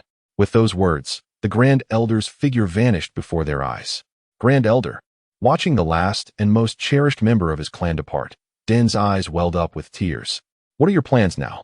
I don't intend to return to Earth just yet. There is a place I must go. Likewise, I won't be going back either. If I return like this, Chi-Chi would surely scold me to death. As Raditz finished speaking, Goku echoed his sentiments, leaving Bulma, still bewildered, glancing at the others. Little son, Chi-Chi would never berate someone without reason. Living with someone like you, who is solely devoted to training, places an immense burden on her. As her husband, you should strive to understand her better. By the way, where is Gohan? I haven't seen him. No sooner had the words left her lips than an unsettling silence enveloped the group. In a corner, Piccolo leaned against the wall, his head bowed deeply. Should anyone have noticed him, they would have been taken aback. Who would have imagined that the formidable Demon King Piccolo could shed tears?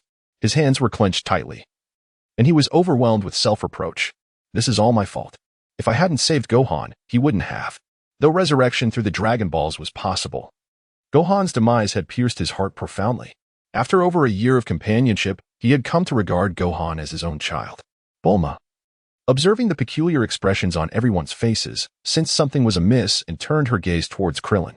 With reddened eyes, Krillin approached Bulma, his tearful gaze barely held in check. Leaning in close, he whispered, Gohan was killed by that despicable Frieza. It's because I died once that Goku chose to revive me first. Upon hearing the devastating news of Gohan's death, tears streamed down Bulma's face uncontrollably. While resurrection was an option, Gohan was different. He was still a child. At that moment, Bulma fell silent, hesitant to speak further, knowing well that Goku's heart was heavy with sorrow. This is all my fault. I failed to protect Gohan. I will certainly use the Dragon Balls to bring him back. This must remain a secret from Chi-Chi. The impact of Gohan's death had deeply affected Goku, who, unlike before, had matured significantly. Well then, Goku and I will be departing from Namek. What about you all? Raditz cast a glance at Bulma and declared, I have no desire to linger in this wretched place any longer. I yearn to return to Earth. Krillin and Tien instinctively nodded in agreement. Upon your return, please convey that I wish to take Kakarot and Gohan to pay homage to our parents, to acknowledge our ancestry. We shall return in a year. I am certain Chi-Chi will consent. The others found Raditz's proposal quite reasonable and readily concurred. Ultimately, Bulma, Tien, Krillin, and Piccolo resolved to return to Earth. Upon their arrival, they commenced gathering the Dragon Balls, preparing to resurrect everyone as soon as the time was right. Since Namek only had Din remaining, he too joined the group on their journey to Earth. Kakarot, it is time for us to depart as well, Raditz urged. Brother, where exactly are you taking me? You will find out once we arrive, Raditz replied. The two soared through the skies, and soon Goku descended to the ground alongside Raditz. What is this sphere? It appears to be the spacecraft you arrived in on Earth, Goku remarked. Indeed, this is the very vessel of Ginyu Force. Their original mission was to invade planet Yardrat, but they were summoned by Frieza due to our interference. Raditz continued, our destination is this very place, rumored to possess extraordinary capabilities. Let us set forth. With that, the two entered the spacecraft simultaneously. As the spacecraft activated, it swiftly departed from Namek, heading towards Yardrat. Inside the cabin, Raditz, weary from the relentless battles, soon succumbed to slumber. In his dreams, familiar sensations resurfaced, with memories of the fierce skirmishes on Namek replaying in his mind. Time seemed to freeze. Techniques such as time stop, binding technique, and death ray materialized. Chapter 29, The Mysterious Elder Planet Yardrat, situated in the Northern Galaxy, is a mid-tier planet whose combat prowess is relatively weak, even inferior to some lower-tier planets. Yet, it is endowed with numerous remarkable abilities. In the vast, dark expanse of the cosmos, two spherical vessels zoomed through space at incredible speeds, leaving trails of white light in their wake. Within the cabin, Raditz slowly opened his eyes, stretched languidly, and murmured, that was an incredibly refreshing sleep. My suspicions were correct. This battle has indeed granted me their techniques and abilities. Time stop and binding technique are truly astonishing powers. I must delve deeper into their study. Alas, I did not acquire Ginyu's body-swapping ability. Perhaps it is for the best. One cannot overreach, and I have already fully adapted to this body, making that skill rather redundant. As for the death ray, a technique of Frieza's, it is indeed suitable for ostentation, though the remaining techniques are largely similar and thus not worth learning. Raditz instinctively rubbed his eyes and gradually rose to his feet. Through the spaceship's glass, he gazed into the vast, boundless universe, where countless stars twinkled, each glimmer illuminating the dark expanse of the cosmos. Raditz couldn't help but exclaim in awe at the breathtaking beauty of the stars, wishing he had a phone to capture the moment. He could boast about it for a lifetime. His heart was filled with joy as he admired the splendor of the galaxy until an odd sight caused his previously bright smile to fade. He looked over and saw Sun Wukong in another spacecraft, peering out through the glass. Their eyes met, and Wukong, raising his hands above his head and shaking them enthusiastically, was laughing heartily while seemingly uttering nonsensical phrases. Raditz sighed, placing a hand on his forehead, and chose to ignore the foolishly grinning Wukong. We should be arriving shortly. 5 minutes later, both spacecraft descended towards a pale yellow planet, piercing through the atmosphere and plummeting towards the surface. The ships fell from the sky, creating 2 resounding crashes that sent clouds of dust and debris into the air. The ground below was marred by a large crater, with cracks radiating outward from the impact site. As the hatches of the ship slowly opened, Raditz and Sun Wukong emerged simultaneously. Is this the planet Yadrith? The environment leaves much to be desired. Have we landed in a desert?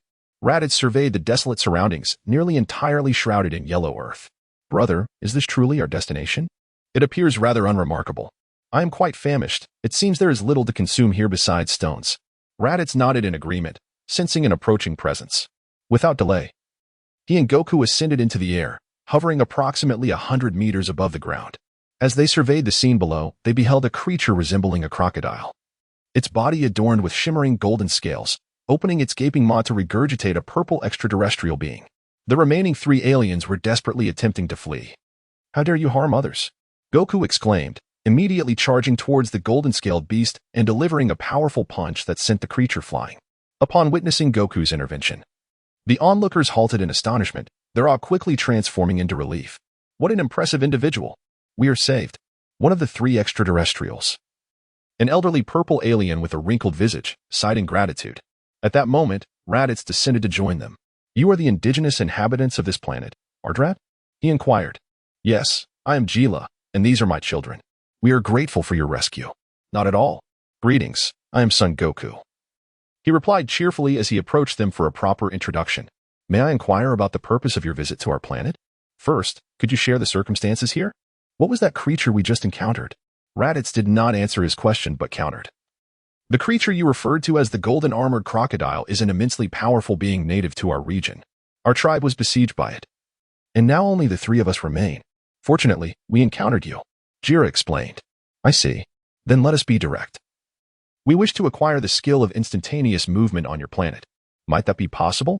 Raditz's inquiry surprised Jira. You are aware of this? Very well. Accompany us to meet the chief.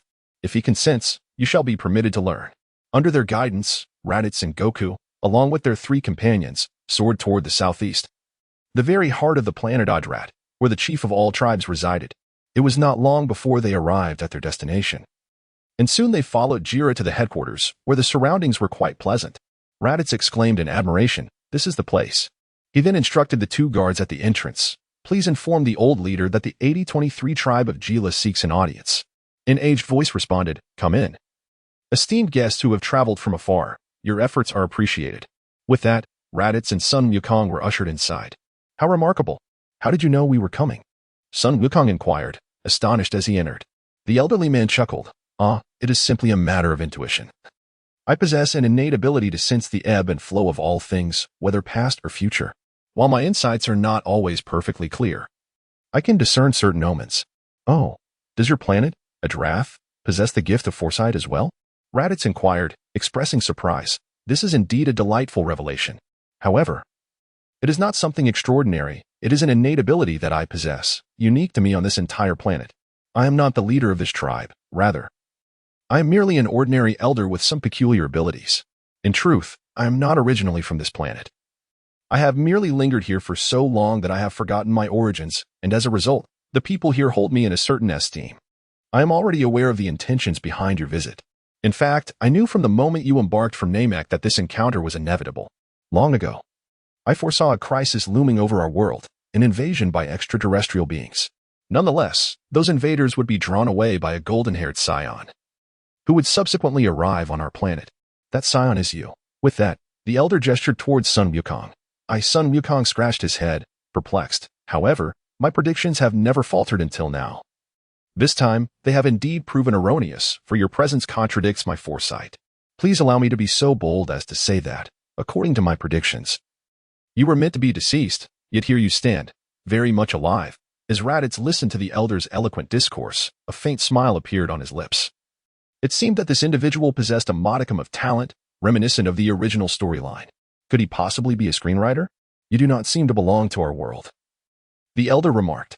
Upon hearing those words, Raditz's eyes widened in astonishment, his heart stirred by tumultuous waves. What did you just say? Raditz appeared somewhat anxious. His brows slightly furrowed. This was his most profound secret. A powerful aura subtly emanated from him. Young man, do not be overly agitated. Indeed, this is my prediction. Yet I harbor no ill intentions towards you. Otherwise, I would not express this directly to your face. Furthermore, you have thwarted the invasion of external beings and just saved our kin. I am already aware of your purpose here, and shortly I shall arrange for someone to personally teach you the art of instantaneous movement.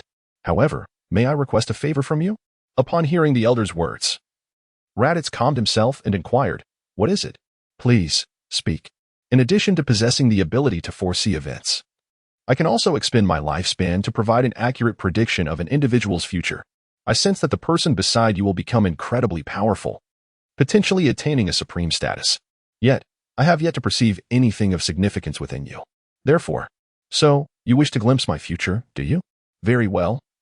I too am curious. Please, tell me what I must do. Leitais directly took the old man's words, saying, please, extend your hand to me. As Raditz extended his hand, the elderly man's hands began to caress it gently. Suddenly, a faint purple light flickered to life. The old man suddenly let out a loud cry and collapsed. Raditz hurried forward to investigate. Fortunately, he was merely unconscious. With the old man's exclamation, numerous inhabitants of the planet Yardrat rushed in to assess the situation. 3 individuals directed a green luminescence towards the elder, demanding, who are you? And why have you harmed our ancestor? Raditz was momentarily taken aback by the words of the elderly man before him, who, despite his advanced age, was referred to as ancestor. It seemed this elder was not to be underestimated. He has not harmed me. You may all leave now. And you, esteemed guest, please take your leave as well. I wish to converse privately with Mr. Raditz. Upon hearing the elder's command, the crowd quickly dispersed, with Goku following suit. Who are you? You bear no resemblance to them. Yet they call you ancestor, Raditz inquired once they were alone. I have forgotten who I am. Perhaps age has dulled my memory. I have lived for an exceedingly long time. And in my last recollection, I found myself on this planet approximately 3,000 years ago. Throughout these years, I have witnessed the futures of many. Endured the loss of countless lives, which only brought me weariness. However, when I glimpsed your fate, I truly felt the essence of death, the elder lamented. And what did you see? Raditz pressed. It is dire, indeed. A formidable purple creature, which has slaughtered many, though perhaps they were not merely humans, but rather gods. Beings of a significantly higher echelon. Leitais was somewhat astonished upon hearing this. In the realm of Dragon Ball, the deities of high rank, such as Beerus and Whis, are likely part of the narrative in Dragon Ball Super. Who, then, possesses the capability to vanquish them all? Raditz, somewhat perplexed, inquired, what is that purple creature? Raditz was taken aback, pointing to himself. Me? You mean me? It seemed to be the case, yet it also appeared otherwise. I had not witnessed much. Your future is peculiar, imbued with a strange force that prevents me from perceiving it. Should I persist in my attempts to gaze further, it could result in my demise. Nevertheless, I believe I glimpsed a moment when this world was momentarily unveiled, which also accounts for my state of unconsciousness. As Leitais listened, his mind became increasingly perplexed. What was the connection between all of this, and how did it pertain to him? Sir, may I inquire about your name? A name is merely a designation, at times. I nearly forget it myself. Call me whatever you wish, the elder replied. Well, I have completed what I set out to do and expressed all that needed to be said. If you wish to learn about teleportation, I shall have someone guide you. I am rather fatigued now and shall take my leave. After bidding farewell to the old man, Leitais found himself ruminating on the elder's words, anxiety causing him to fidget restlessly. Ultimately, he decided to set aside his confusion and focus on learning teleportation, leaving future matters for another time. With a lighter heart, Leitais exited the room, only to be met by the ever-curious Sun Wukong, who eagerly approached him. Brother, what did that old man say to you? Please tell me. Did he teach you some extraordinary technique? Can you teach me as well? Karo, you should distance yourself, Leitais retorted. What I discussed is my private matter, and it bears no relevance to you. He did not impart any skills to me. With a look of disdain, Raditz addressed Son Goku, esteemed guests, please follow me. I shall impart the knowledge you seek. A voice interrupted their conversation, and both men promptly responded, hastening to follow. Greetings, esteemed guests. I am Jimmy's, responsible for teaching you the art of instant transmission. Allow me to elucidate the principles behind this technique. Jimmy's began his explanation. Within each individual resides a unique energy. In the cosmos, technology has transformed this into what we refer to as battle power, while you may perceive it as a form of essence, which we call ki. In essence, instant transmission is rather simple. It relies on the precise manipulation of ki. The foundational steps are as follows. First, you must learn to sense and control your own ki. Second, you must become attuned to the ki of others. Lastly, you will extend your ki outward, merging it with that of another. Envision yourself as a form of energy. Once you master this precision, you can manifest at any location where you perceive ki. Do you comprehend this? Raditz instinctively nodded, while Goku appeared somewhat anxious, pressing his palms together and exclaiming, "It's so difficult. I can't comprehend it at all. Could you kindly explain it once more?" Clearly, Jims was a person of great patience, responding without irritation and elaborating the concepts with care. Time passed swiftly, and a month later, Goku remarked, "Brother, you are amazing. You've mastered instant transmission so quickly. Why am I still struggling to grasp it?" With a hint of urgency, Goku continued, "Kakarot, take your time. Not everyone possesses innate genius. It's entirely normal for an older brother to learn more rapidly. After all, a younger sibling will always remain a younger sibling." Raditz, with a triumphant grin, covered his mouth and declared, "All right, now let me attempt instant transmission. First, I shall casually search for this energy signature. Ah, there it is." With that, Raditz vanished in an instant before Goku. Meanwhile, on the other side, King Cuter, seated upon his throne, raged at his subordinates. "Damn it. My 2 sons have been slaughtered, and I am only now becoming aware of it. What are you worthless fools doing?" he demanded. "Who is responsible for this? Have you discovered the truth?" Both King Frieza and King Gula perished on Namek, slain by the legendary Super Saiyan, a trembling subordinate replied. "However, they have since departed Namek and are en route to Earth, according to the cosmic intelligence reports." King Cuter fell into deep contemplation upon hearing this. A Super Saiyan. I never imagined the legend to be true. Earth, you say? I shall ensure that vengeance is mine. Chapter 28. North Kai's planet. Where am I? This place seems somewhat familiar. Could it be that I have arrived on King Kai's planet? After spending a month on Yardrat, Raditz successfully mastered instant transmission. Driven by curiosity, he decided to test his newfound skill by searching for energy signatures amidst the vast starry expanse of the North Galaxy. After considerable effort, he located an individual with a respectable power level and used instant transmission to arrive at this location. The area appeared to be a diminutive planet, so small that Raditz could discern its entirety with the naked eye. His first thought was that he had indeed reached King Kai's planet. As he gazed around, he observed a lush green lawn with only a small house and a few solitary trees nearby, while at the center of the planet, a road encircled a parked car. This place is remarkably desolate. One must be exceedingly bored to reside here long-term. Just as Raditz was admiring King Kai's planet, a gorilla suddenly appeared before him. Oh!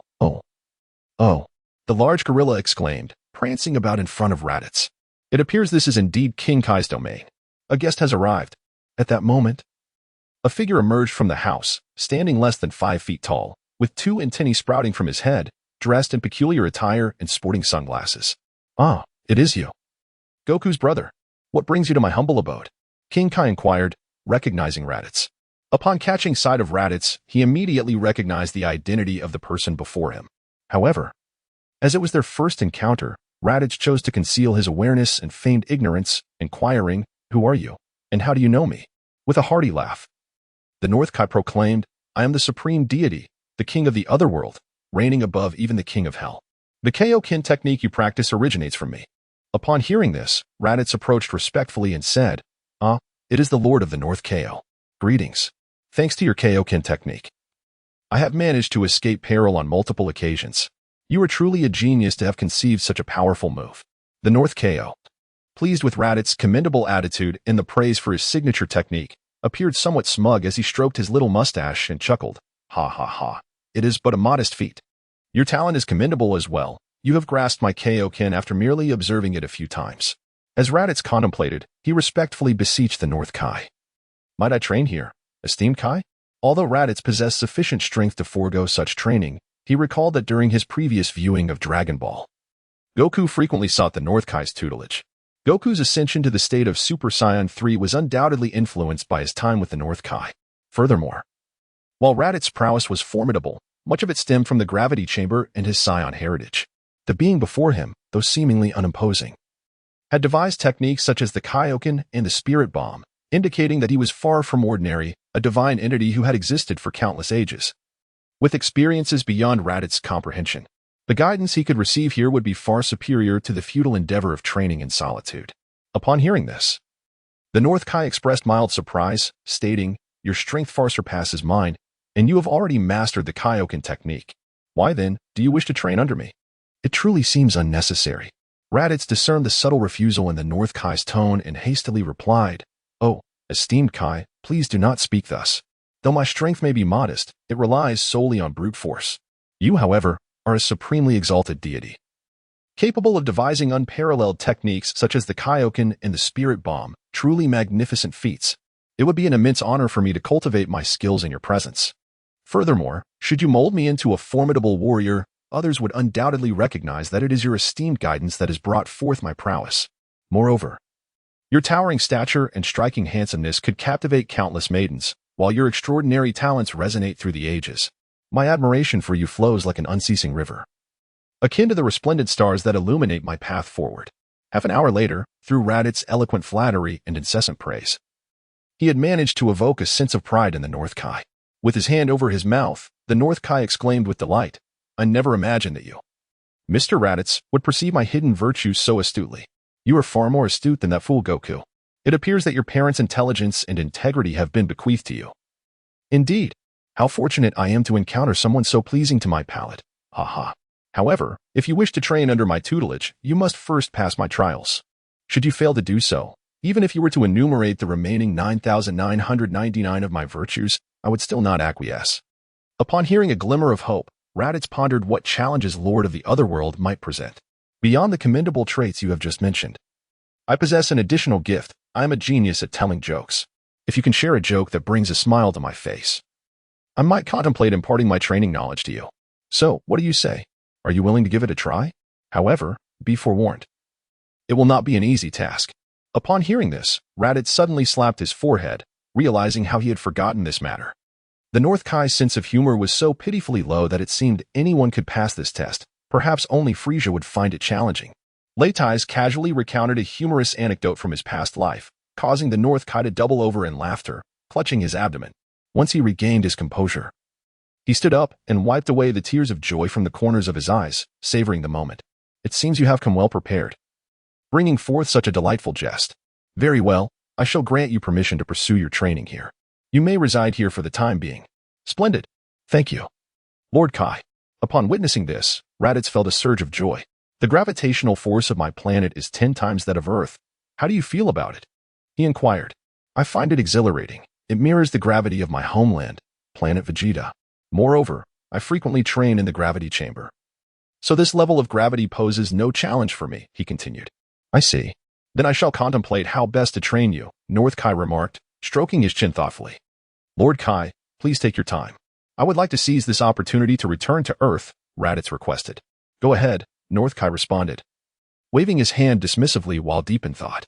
Subsequently, Raditz vanished using instant transmission. On Earth, in a dimly lit room, a voice echoed, "Where am I? Why is it so dark?" The sound of footsteps approached, followed by a woman's voice. "Sister, the switch should be right here." No sooner had she spoken than the previously dark room was illuminated, and the three individuals exchanged startled glances. Ah! 2 screams pierced the air. Raditz's eyes widened, a surge of heat coursing through his body as he felt an involuntary trickle of blood from his nose. Before him loomed 4 towering peaks that pierced the clouds. And 2 figures, their hair damp and their forms impeccably pure, stood before Raditz in full view. Raditz awkwardly scratched his head. "Bulma, Ties, we meet again." In Chapter 29, Launchi, on Earth, in a brightly lit room, a muscular man with long hair gazed at 2 alluring girls, their skin smooth and fair. He could not help but drool, and blood rushed from his nose. "Bulma, Ties, it's a pleasure to see you again. My apologies. I have just mastered instantaneous movement and have yet to perfect it. I didn't realize you were bathing. It was unintentional." However, the 2 women paid no heed to Raditz's explanation, shielding their chests with their arms. They hurriedly fled from the room. Moments later, the 2 girls, now dressed, re-entered. As Raditz beheld the scene before him, A parching thirst gripped his throat, and an inferno ignited within him. He stifled the surging desires that threatened to overwhelm him. Before his eyes stood two stunningly beautiful figures. Their strikingly similar features adorned in delicate pink nightgowns that accentuated their alluring forms. Their snowy white calves and two pairs of dainty feet clad in slippers revealed themselves as they approached him. Raditz felt a twinge of hesitation as he averted his gaze from them. He was a physically and mentally healthy man. Yet the scene before him had ignited a deep desire within him, leaving him fearful of succumbing to inappropriate impulses. "You scoundrel, lecherous wretch. How dare you spy on a girl while she bathes and take advantage of her?" Upon hearing Bulma's furious reprimand, Raditz's fervor subsided somewhat, and he managed a faint smile. "I sincerely apologize, Bulma and Tais. It was not my intention. I recently mastered instantaneous movement, but I have not yet perfected it. Which is how I inadvertently ended up here. I assure you I shall be more cautious in the future. I recall you saying the same thing last time, Raditz," interjected Tais, who stood beside Bulma. "Indeed, the last time you took advantage of us, and now you've outdone yourself, invoking this instantaneous travel nonsense. Do you take us for mere children? What do you propose we do about the considerable advantage you have taken?" Raditz wore a wry smile. "I assure you, I am not deceiving you. What do you suggest I do? Perhaps I could disrobe so you may have a look. If all else fails, I can take responsibility." Upon hearing these words, Tais' face flushed instantly as the thought of having seen Raditz bare crossed her mind. Bulma, however, exclaimed, "How naive you are. Just because you are willing does not mean we are. Why should we let you take advantage of us?" "Well then, what do you propose?" "I am willing to assist you in any way I can," Raditz continued. Bulma's expression softened slightly at this.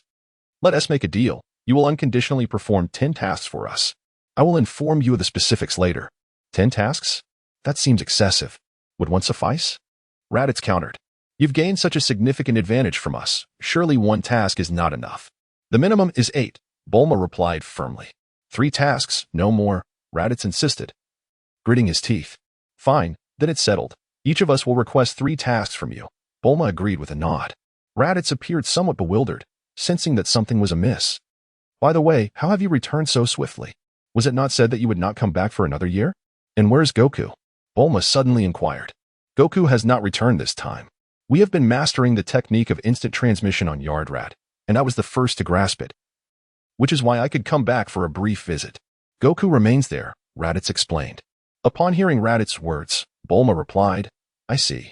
Just so happens that I have wonderful news to share with you. Before the Grand Elder of Namek passed away, he bestowed the power of the Dragon Balls upon Din. Din mentioned that a year on Namek is merely 1/3 of a year in our time, so it won't be long before we can resurrect Gohan." Raditz nodded upon hearing the news. "I understand. After resurrecting Gohan, could you please also bring back Vegeta?" "What? Why would you want to resurrect that villain? Are you out of your mind?" Bulma inquired, somewhat irate. "To be honest, Vegeta's fate does not concern me in the slightest. It's just that Kakarot insisted I help him bring him back, claiming he wouldn't be satisfied until they had another match. I simply couldn't bear that guy anymore. So I agreed. What on earth is Goku thinking? His mind is solely occupied with combat, showing no concern for Chi-Chi at all. Meanwhile, Chi-Chi is at home, worrying about Gohan every day," Bulma remarked, somewhat exasperated. "Kakarot's eccentricity is, I suppose, quite normal for him," she added. "By the way, I have something to attend to, so I'll be leaving now. Goku asked me to check on Chi-Chi." With that, Raditz bid farewell to Bulma and stepped outside. Upon reaching the door, he suddenly turned back. "Actually, Goku does care for Chi-Chi, and by the way, Tais, you look truly beautiful today." With those words, he took to the sky, heading towards the direction of the Capsule Corporation. Inside the room, Tais felt her cheeks flush at Raditz's compliment, resembling a ripe apple, while Bulma stood with her hands on her hips, chest thrust out, feeling slightly indignant. What does he mean by that? Is he suggesting I'm not pretty? What a jerk. Tais, however, remained silently seated on the sofa, not responding to Bulma's remarks. Her mind was flooded with memories of the time she saw Raditz in his entirety. Along with his parting words, her fair skin slightly tinged with pink. Meanwhile, Raditz swiftly arrived at Goku's home. He stepped forward and knocked on the door. "Who is it?" Chi-Chi's voice called from within. "It's me, sister-in-law, Raditz." The door swung open, revealing a towering man with horns atop his head.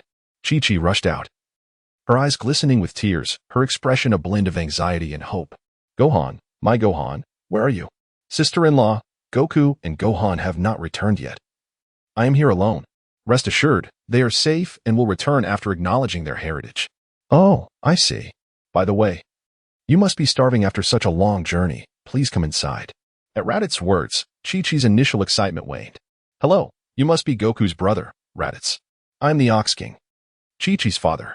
Raditz, displaying politeness, shook the Ox King's hand. Greetings, Uncle Ox. I am Raditz, Goku's brother. I've long heard of Gohan's remarkable grandfather. It certainly lives up to its reputation. The Ox King, pleased by Raditz's flattery, chuckled. Oh, please, come in. An hour later, having enjoyed a hearty meal, Raditz took his leave from Chi-Chi. With Goku absent, it felt somewhat inappropriate for a man to stay late into the night. Though Chi-Chi was a modest and polite individual and wouldn't dream of ushering him out, Raditz wisely chose to depart. Now, there was no rush to visit King Kai. Instead, he decided to explore the vibrant city at night. Leaving the serene surroundings of Capsule Corporation, Raditz arrived at a bustling metropolis and entered an upscale restaurant. However, as he savored his meal, a woman's voice suddenly pierced through the atmosphere. Put your hands up. Otherwise, I will shoot. Looking up, he beheld a stunning blonde bombshell, her golden hair cascading, brandishing a machine gun in his direction. Chapter 30, The Story of Lanchi the Blonde Beauty.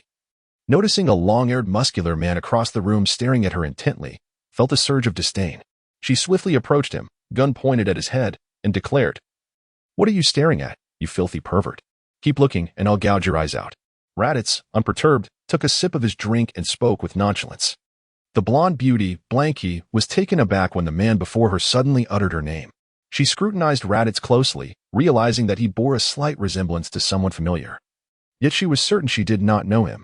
As Blanky pondered this, Raditz interjected, You need not contemplate further. You do not know me. Allow me to introduce myself.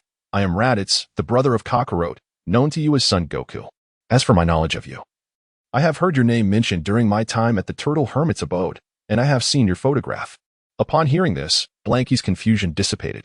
Oh, I see. Since you are Son Goku's brother, I shall spare you this time. Just then, the blaring sirens of police cars echoed from outside, followed by an announcement. You are surrounded. Surrender and drop your weapon. Come out with your hands up. Your strength is insufficient to escape against our numbers. Blanky hesitated, realizing the gravity of the situation. The presence of so many officers suggested that she might indeed be trapped. Ever since that man had rejected her, she felt a disinterest in everything else. Instinctively, she nodded in agreement. Seeing Blanky acquiesce, Raditz grasped her arm and lifted her into the air. To the astonishment of onlookers, a long-haired man and a blonde woman soared into the sky, utterly shattering their understanding of reality. Raditz's flying speed was remarkably swift. He initially thought that Blanky might struggle to keep up, intending to slow down a bit. Yet he heard her exclaiming, Faster, even faster, how exhilarating. Observing this, Raditz couldn't help but ponder that indeed, the blonde Blanky thrived on excitement. What are your plans now? Do you truly not intend to return to Kame House? They miss you dearly, he inquired. Blanky shook her head in response. I do not plan to go back. While I acknowledge that my time with everyone was indeed joyful, my heart does not reside there. A life filled with freedom and thrill may suit me better. A thrilling life may have been more fitting for your former self. However, when you speak those words now, you unmistakably exhibit a hint of insecurity. Your heart still lingers with Kame House. It's merely that it has been captivated by a man.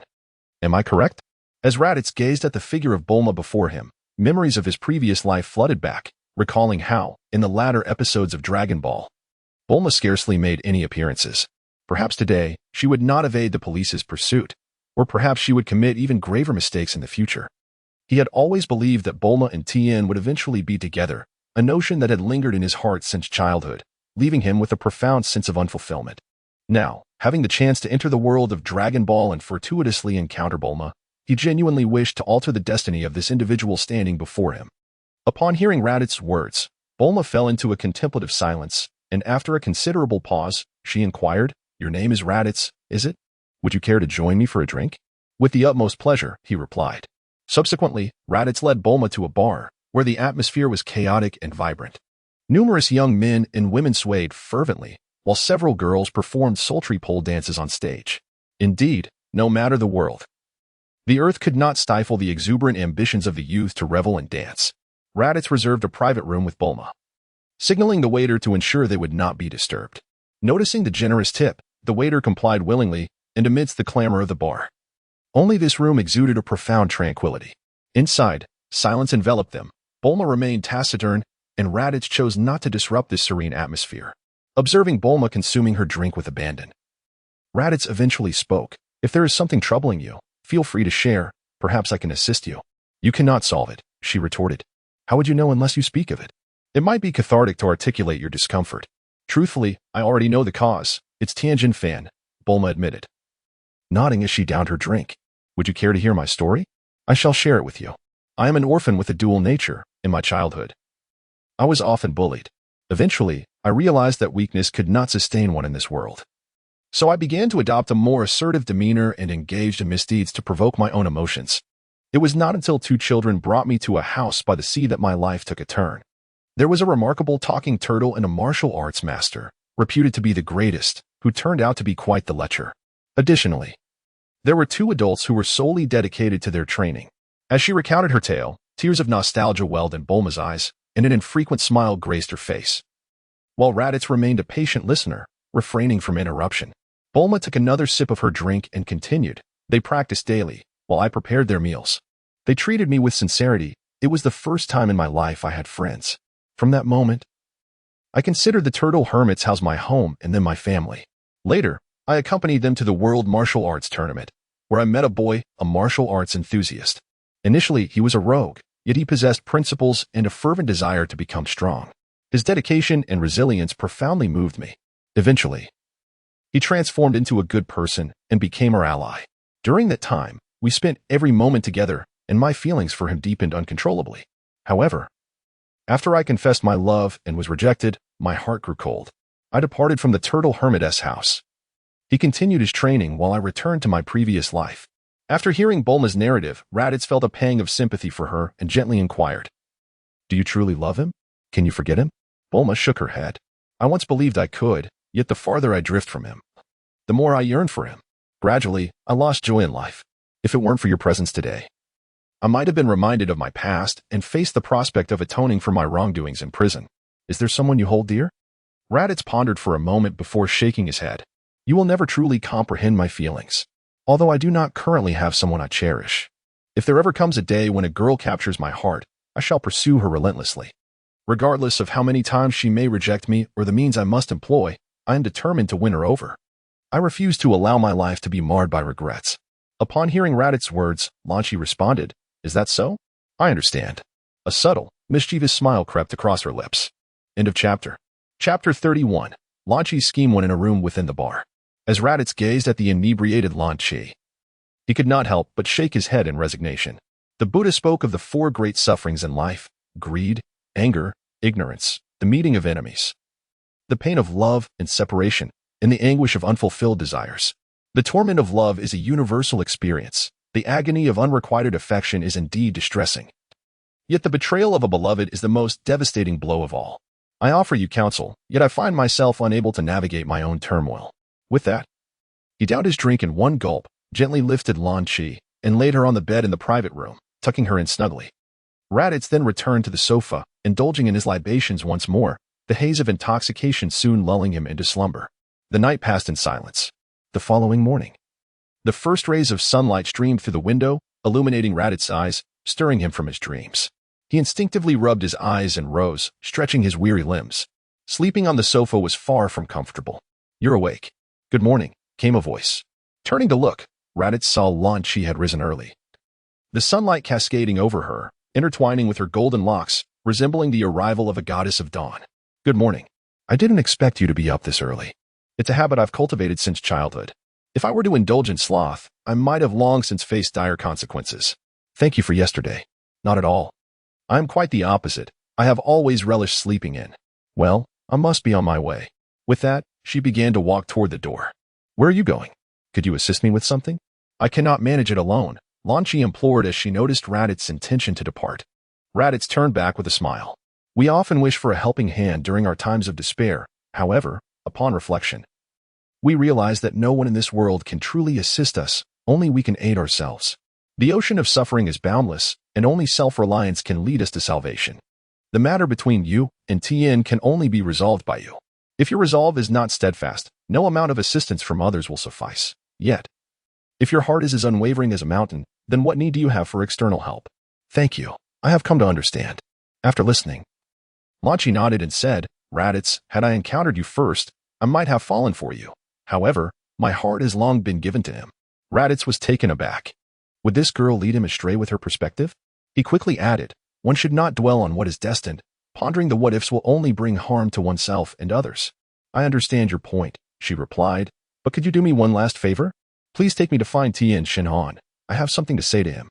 As Raditz pondered, he said, all right, I can sense his presence. Place your hand on my shoulder. The moment Bulma rested her hand on Raditz's shoulder, the two individuals in the room suddenly vanished, only to reappear miles away. Where are we? How did we suddenly arrive here? Bulma inquired, surveying the lush flora and greenery around her. I utilized instant transmission. Look ahead. Who is that by the waterfall? Raditz replied. At his words, Bulma gazed forward and beheld a man, bare-chested with a third eye upon his forehead, skillfully executing punches and kicks in the waterfall. Tianjin, she gasped. Her heart a tumult of emotions upon seeing him again, excitement mingled with anxiety. Tianjin, noticing the commotion, soared over. Mr. Raditz, what brings you here? I still owe you my gratitude for saving Dumpling. By the way, Dumpling is nearby. I'll call him over to express his thanks. Wait a moment, Tianjin. Look who this is, Raditz interjected. Tianjin turned his gaze and was met with a familiar and stunning visage. Stammering, he managed to say, Be Bulma, what brings you here? It's been a while. Indeed, it has, Bulma responded, and they exchanged lingering glances, the surroundings falling into a tranquil hush. Save for the sound of the waterfall crashing against the rocks, the gentle rustling of leaves in the spring breeze, and the soft fluttering of birds' wings. Tianjin felt a sense of unease as he regarded Bulma. Her confession of feelings had genuinely startled him back then, although he could not claim to be deeply in love. He harbored fond feelings for her. Yet, devoted to his martial arts since childhood, he feared disappointing her, hence his refusal. Now, with her reappearance, a restlessness stirred within him. Tianjin, what has transpired here? A voice broke the serene atmosphere, drawing Dumpling, who had heard the commotion, over. Dumpling, you've arrived. This is Mr. Raditz. Your revival was made possible by him. Tianjin quickly redirected the conversation, eager to dissipate the awkwardness. Thank you, Mr. Raditz, Dumpling expressed. Not at all. It was merely a trifling effort, Raditz replied. By the way, what brings you back so suddenly? Has Gohan been revived? Not quite yet, but it's imminent. This time. It's just me. Goku has tea returned, Raditz clarified. Oh, I see. Since you've traveled so far, why not join us for a meal? Dumpling and I have settled here, Tianjin warmly invited. Before long, Raditz and Bulma accompanied Tianjin to his home. It was modest yet charming, characterized by an ancient ambience complemented by the melodious chirping of birds and the fragrant blossoms surrounding it. Mr. Raditz, Bulma, please take a seat while I prepare some food. Tianjin offered. No need, Tianjin. My appetite is rather large, and it would take too long. How about you let Dumpling and me go instead? You stay here and entertain Bulma, Raditz suggested, not waiting for Tianjin's consent before dragging Dumpling out the door. Inside the room, only Tianjin and Bulma remained, sitting across from each other in silence. Sensing the awkwardness, Tianjin broke the stillness first. Bulma, how did you end up with Mr. Raditz? He saved me, Bulma replied succinctly, leaving the atmosphere once again subdued. I see. Bulma, it has been quite a while. How have you been? Why haven't you returned to Master Roshi S? Tianjin inquired. I was rejected by the man I cared for. I have no face to return there, and besides, it's not my home, Bulma confided, causing Tianjin to lower his gaze, unsure of what to say. Tianjin, may I ask you something? After all this time, have you ever had even a slight fondness for me? Look me in the eyes and speak the truth, Bulma pressed firmly. However, Tianjin found himself unable to lift his gaze, let alone meet Bulma's eyes. His fists clenched tightly as he wrestled with his feelings for her. Deep down, he did have feelings for Bulma, but he feared failing her. Though he longed to confess, the words remained trapped within him. He would rather face Frieza once more than admit his emotions now. Raditz and Dumpling have returned as well. Chapter 32. Lan Chi administers the drug too. As Raditz and Jiaozi entered the room, they observed Tianjin Fan's condition. Jiaozi, somewhat anxious, inquired, Tianjin Fan, are you all right? You appear to be unwell. Upon noticing Raditz and Jiaozi's arrival, Tianjin Fan felt a sense of relief and swiftly shifted the conversation. Jiaozi, we were just reminiscing about the past. By the way, let us hasten to prepare some food for Mr. Raditz and the others. They must be quite famished. With that, Tianjin Fan hurriedly departed with Jiaozi. Observing their exit, Raditz cast a questioning glance at Lan Chi. So, how did it go? Was it successful? Upon seeing Lan Chi shake her head, Raditz felt a sense of resignation. Take your time. I can sense that he harbors feelings for you. Perhaps he fears disappointing you or is grappling with some inner turmoil. Is that true? Does he truly like me? Indeed. I can feel it. Raditz readily responded, pondering silently within himself, feeling certain yet acknowledging that his conclusions were merely a reflection of his past life as deductions. Approximately 20 minutes later, Tien prepared an abundant feast for Raditz and Bulma, though it was Raditz alone who partook of the meal. Bulma's gaze remained fixed on Tien, while Tien kept his head bowed, with Kaiatsu curiously observing the two. Soon, the table was cleared as Raditz consumed every morsel, and upon lifting his gaze, he noticed the peculiar behavior of several individuals, realizing he had been rather engrossed in his meal. Tien, come outside with me. I have something to discuss with you. Raditz stood up and spoke. Subsequently, Tien Shinhan followed Raditz to the door. Mr. Raditz, is there something you wish to convey to me? You saved the life of Dumpling, so I am willing to do anything for you, even if it means traversing a treacherous path or facing fiery trials. Is that truly so? Raditz inquired with malevolent intent. Is it truly so? Then shall I ensure you care for Bulma for a lifetime? Tien Shinhan fell silent upon hearing this, while Raditz chuckled. A big man, unafraid of mountains of blades and seas of fire, yet daunted by a mere woman? Let me elucidate. During my recent return to Earth, I fortuitously encountered Bulma, ensnared by the police. I intervened and rescued her. She recounted your tale to me, which is why I brought her to seek you. You are aware that Bulma is but an ordinary person, not a martial artist.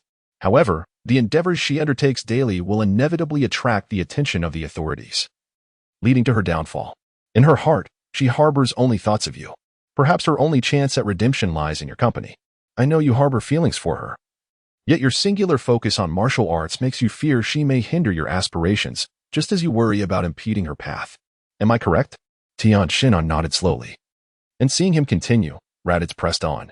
You are no longer a child. Look at Kakarot. His son is already quite grown.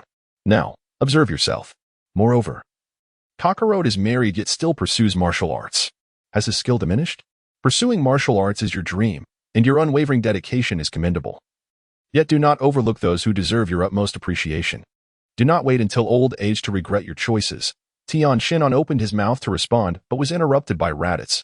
I have said all that I needed to. Reflect on it deeply, but do not rush. Contemplate with care. With that, he patted Tien Shinhan on the shoulder and returned to his room. After a while, Tien Shinhan approached Bulma. Let us converse, shall we? All right, Bulma replied, somewhat stunned, clearly unable to believe such words had escaped Tien Shinhan's lips. She readily agreed, casting a glance at Raditz. The two exchanging silent communication. What did you say to him? He seems transformed, so proactive now. It is nothing much. I merely offered some advice. Seize this opportunity. Fear not. I shall. I have devised a plan. Await my good news.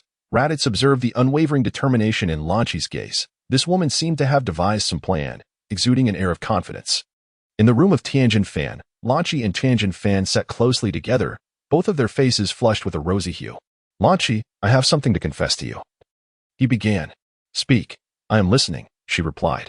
After careful consideration of her earlier inquiry, he admitted, I must concede that I hold feelings for you. Yet, the moment Lanchi heard the first half of his statement, her face illuminated with delight, but the abrupt yet that followed darkened her expression, prompting her to interject, All right. You needn't say more. Wait for me a moment. With that, Lanchi exited the room, returning shortly with 2 bottles of wine and glasses, pouring a drink for Tianjin Fan. Let us share a drink. Some matters are often left unspoken, but with a little liquid courage, they become much easier to address. Tianjin Fan, taken aback by her actions, found himself at a loss for her intentions and could only decline, Lanchi, I do not drink. However, he was unprepared for her thunderous retort as she slammed her hand on the table, exclaiming, What sort of man are you if you refuse to drink? Stop dawdling and down it. Startled by her fierce demeanor, Tianjin Fan hastily grasped the wine glass, his eyes meeting Lanchi's formidable gaze.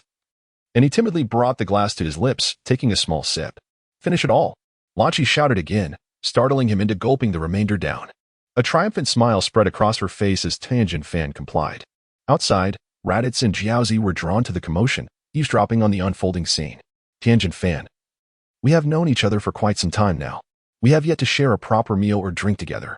Today, if you indulge me in this wine, I shall grant you any request you desire in the future. At her words, Tianjin Fan's expression brightened, and he eagerly acquiesced. Inside the room, Lanchi and Tianjin Fan continued to drink, their conversation minimal as they engaged in the act of toasting and consuming the wine, leaving Raditz and Jiaozi outside. Bewildered by the spectacle. Why do I feel so warm? Could this be a consequence of drinking too much? Tianjin Fan mused aloud.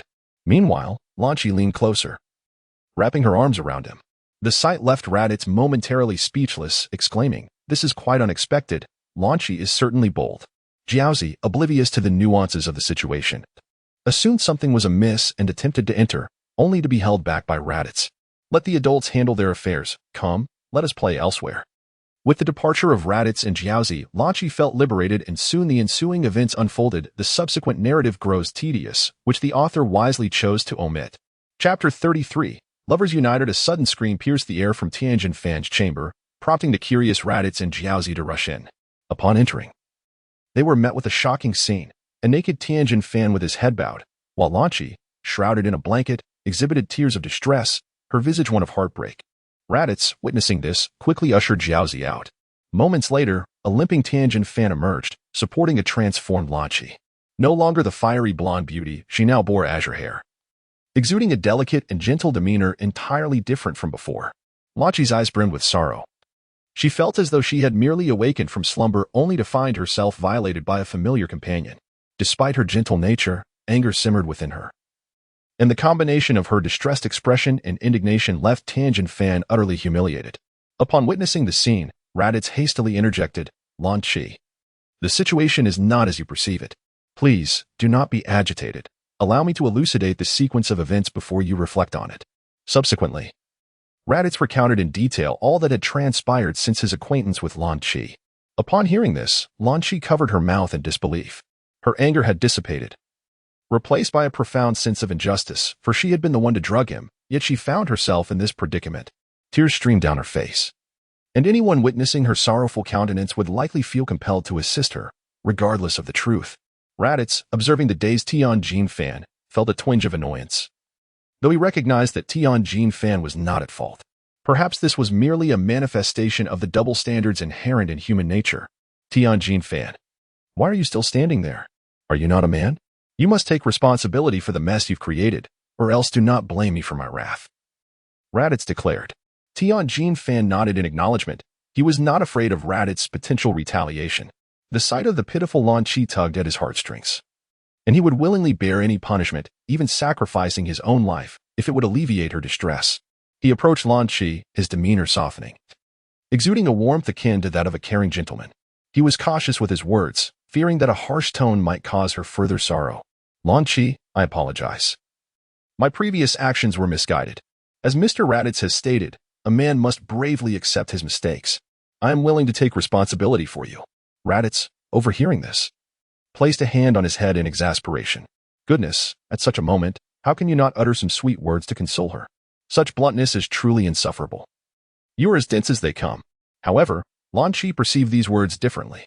Having spent considerable time with Tianjin Fan, she harbored a fondness for him, though it did not match the fervor she felt for the golden-haired Raditz.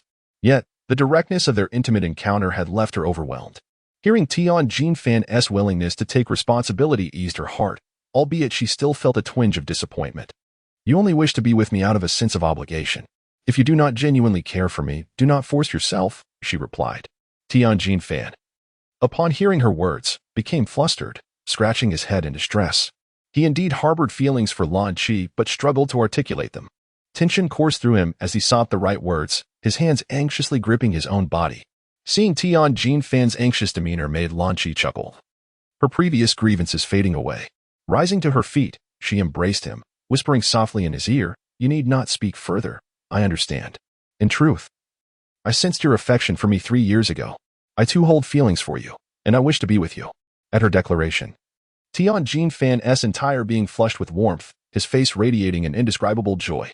He pulled Lan Qi into a tight embrace, solidifying their bond. Observing this tender scene, Raditz couldn't help but smile with a maternal pride, acknowledging that his mission had been accomplished, thereby resolving a long-held concern from his youth. Yet, beneath the surface, jealousy simmered within him. How fortunate Tianjin Fan was to be embraced by such a beautiful woman, while another offered herself so willingly. It felt as though he had received a 2-for-1 deal. Was this not akin to marrying 2 wives? The envy was palpable. Turning to the bewildered Jiaozi beside him, Raditz ruffled the boy's hair, still finding him somewhat endearing. Jiaozi gazed at Raditz in confusion. Congratulations to you both on your union, he said with a hint of sarcasm. Now go and cherish your world together, for I have matters to attend to. It is time for me to take my leave. Raditz bestowed his blessings upon the two before him. Thank you, Mr. Raditz. I have come to a realization. Beyond martial arts, there are more precious individuals worth cherishing. From this moment forth, I shall dedicate myself more fervently to my training, not solely for ambition, but for the sake of something I am determined to protect. Tianjin Fan cast a grateful glance at Raditz. It is good that you have come to understand. You will undoubtedly become an exceptional martial artist in the future, provided you remain true to your word. Even if your prowess does not reach the heights of Kakarot and the others, in my eyes, you surpass him. A man, regardless of strength or weakness, who is willing to fiercely guard those he loves is deserving of respect. In this regard, you are stronger than Kakarot. With that, he vanished from sight using instant transmission. King Kai remarked, "You've returned. Judging by your expression, it seems your task was accomplished with ease." Having departed from Tianjin Fan's home, Raditz arrived at King Kai's planet using instant transmission. Indeed, King Kai, I have completed my mission and am eager to commence my true training. Until now, I have relied on my Saiyan heritage for my cultivation, yet it has lacked direction. I humbly seek your guidance. Ah, excellent. Like Goku, you possess a heart that yearns for strength. This is your virtue. Henceforth, devote yourself to training on King Kai's planet. In due time, I shall take you to a certain location. The North Kai affirmed Raditz's determination, adopting an air of profundity as he spoke. Raditz was somewhat curious. Lord King, what kind of place is it? Please tell me. You will find out in due time. For now, focus on your training, replied the North King, stroking his little beard. His enigmatic demeanor left Raditz puzzled. What kind of place could it be? End of chapter 34. Resurrection. Lord King, please guide me in my training. Raditz places great importance on training at King Kai's planet. Although North Kai's strength may be somewhat lacking, his training methods are undoubtedly worthy of Raditz's study. In the realm of Dragon Ball, North Kai and Master Roshi are certainly the two most exceptional instructors. Let us not rush into training. Shortly, a friend will arrive, and you may meet him first. Could it be? As Raditz pondered the words of King Kai, he inquired, Uncle, what brings you here? A voice echoed in response, and upon turning his gaze, Raditz smiled faintly. Indeed, it is you, Gohan. King Enma informed me that you wish to traverse Snake Way to train with me. Given your connection to Goku, I acquiesce. However, I must admit, their strength is quite impressive, far surpassing Goku's early days. Gohan's power had evidently grown exponentially since Goku's time, likely due to delays at King Enma's realm. Otherwise, he would have arrived much sooner. Uncle, you are truly astute, Gohan chuckled. Now, Raditz, since you are all present, let us commence your training. However, you two must first undergo my trial. Krillin, taken aback, questioned, there's a trial involved? With that, the antennae atop King Kai's head emitted waves of light that scanned Raditz's form. He mused internally, this individual possesses an inner strength and determination to grow that rivals Goku's. Yet his power is significantly greater. Moreover, his physical attributes are astonishing, far beyond the capabilities of an ordinary human. Previously, I believed Goku was more suited for the Kaioken technique, but perhaps it is this man who will truly unlock its potential. Since you are ready, we shall begin your training. Don this attire, I will amplify its gravitational force. You must refrain from transforming into a Super Saiyan. I will cease the enhancement once you feel the weight becoming unbearable. Very well, King Kai, proceed, Raditz responded eagerly. In the Dragon Ball universe, gravity training and combat are undeniably the most effective methods, particularly for Saiyans. Each leap beyond their limits in gravity significantly enhances their strength. Subsequently, a beam of light enveloped Raditz, and he found himself struggling against the sudden increase in weight. His legs gradually bent as the ground beneath him sank. How heavy? Is it to be this intense from the outset? Bring it on. With a thunderous roar, Raditz propelled himself upward, pausing in midair, unleashing a flurry of punches and kicks. Soon drenched in sweat, Gohan and Krillin gazed at Raditz in envy, pondering when they might attain such strength. Meanwhile, King Kai was equally befuddled. He had clearly increased the gravity by 2 tons, expecting Raditz to be immobilized, yet he was soaring and delivering rapid strikes. Hey, Raditz, it appears I may have underestimated your prowess. This gravity seems inadequate for you. I will raise it further, so prepare yourself. King Kai shouted into the sky. Not a problem, King Kai. Bring it on. I am feeling invigorated. Raditz exclaimed. The gravity escalated to 3 tons, then 4, 5, and eventually reached 10 tons. As his body gradually descended back to the ground, Raditz exerted every ounce of strength to maintain his position, drenched in sweat. How heavy? In this state, I can scarcely move, he remarked. King Kai nodded and replied, now, take a moment to acclimate to this weight. Your initial training task is to capture bubbles under these conditions. You have been educated on information available until October 2023. Upon hearing the challenge, Raditz felt an inkling of difficulty. He was well aware of the agility of the gorilla, yet he had no intention of surrendering. The greater the challenge, the more it ignited his fighting spirit. Over 2 months later, on King Kai's planet, a long-haired man was seen chasing a grasshopper. One hand gripping a gorilla and the other wielding a hammer, relentlessly striking at his target. By this time, Raditz had already acclimated to carrying a weight of 10 tons and had successfully completed the first training assigned by King Kai. He was now striving towards his second objective, to strike King Kai's other pet, Gregor. Meanwhile, King Kai, lounging beneath a tree, had grown accustomed to Raditz's monstrous feats. In his view, Raditz was an absolute anomaly, possessing an astonishing physical prowess. Within a mere month, he had adapted to the 10-ton weight and fulfilled King Kai's requirements. According to King Kai's calculations, even with Raditz's abilities, it would typically take a year to achieve such feats without transforming into a Super Saiyan. The Saiyans were indeed remarkably formidable. Suddenly, Raditz ceased his training and approached Gohan, declaring, "Today marks the day of resurrection for both of you." Gohan's face lit up with excitement. Although he had significantly enhanced his power during his time on King Kai's planet, no one wished to remain dead. He had long awaited this day, especially yearning to return home. Meanwhile, on Earth, everyone had gathered at Bulma's house. As Din called out, "Come forth, Purunga." The sky transformed into night, and after a clap of thunder, a colossal monster appeared before them. Passers-by were taken aback by the commotion and turned their gazes toward the spectacle. Bulma quickly instructed her team to inform the public that Capsule Corporation was conducting scientific experiments, urging them not to be alarmed. The dragon spoke, "State your 3 wishes, any wish I can fulfill. For my first wish, I desire the revival of Gohan, who was slain by Frieza." "Very well, that is quite simple. Please state your second wish." As the second wish was being contemplated, Din paused and looked at the crowd. His eyes filled with inquiry. Suddenly, Piccolo interjected, "Din, could you possibly request that Purunga allow the Earth-S dragon to be summoned early?" Din nodded. "For my second wish, I ask that the Earth-S dragon be summoned now. This wish cannot be granted. It violates the laws and exceeds my capabilities. Please choose another wish." Piccolo sighed in response. At that moment, Bulma stepped forward, somewhat hesitantly stating, "Din, could you bring Vegeta back to life?" The crowd looked at Bulma in disbelief, with Yamcha exclaiming, "Bulma, have you lost your mind? Why would we revive that villain? Why are you so angry? I know he is a bad guy. But Goku and Raditz asked me to do this. Who knows what they are thinking? But I have already promised." Upon hearing this, the crowd fell silent. "Din, if that is the case, then please revive Vegeta. After all, both Goku and Raditz saved our lives, and they deserve this." Piccolo intervened, attempting to ease the tension. Though reluctant, Din felt compelled to comply. "For my second wish, please resurrect Vegeta. And for my third wish, I wish for the village chief of the village destroyed by Vegeta to be revived."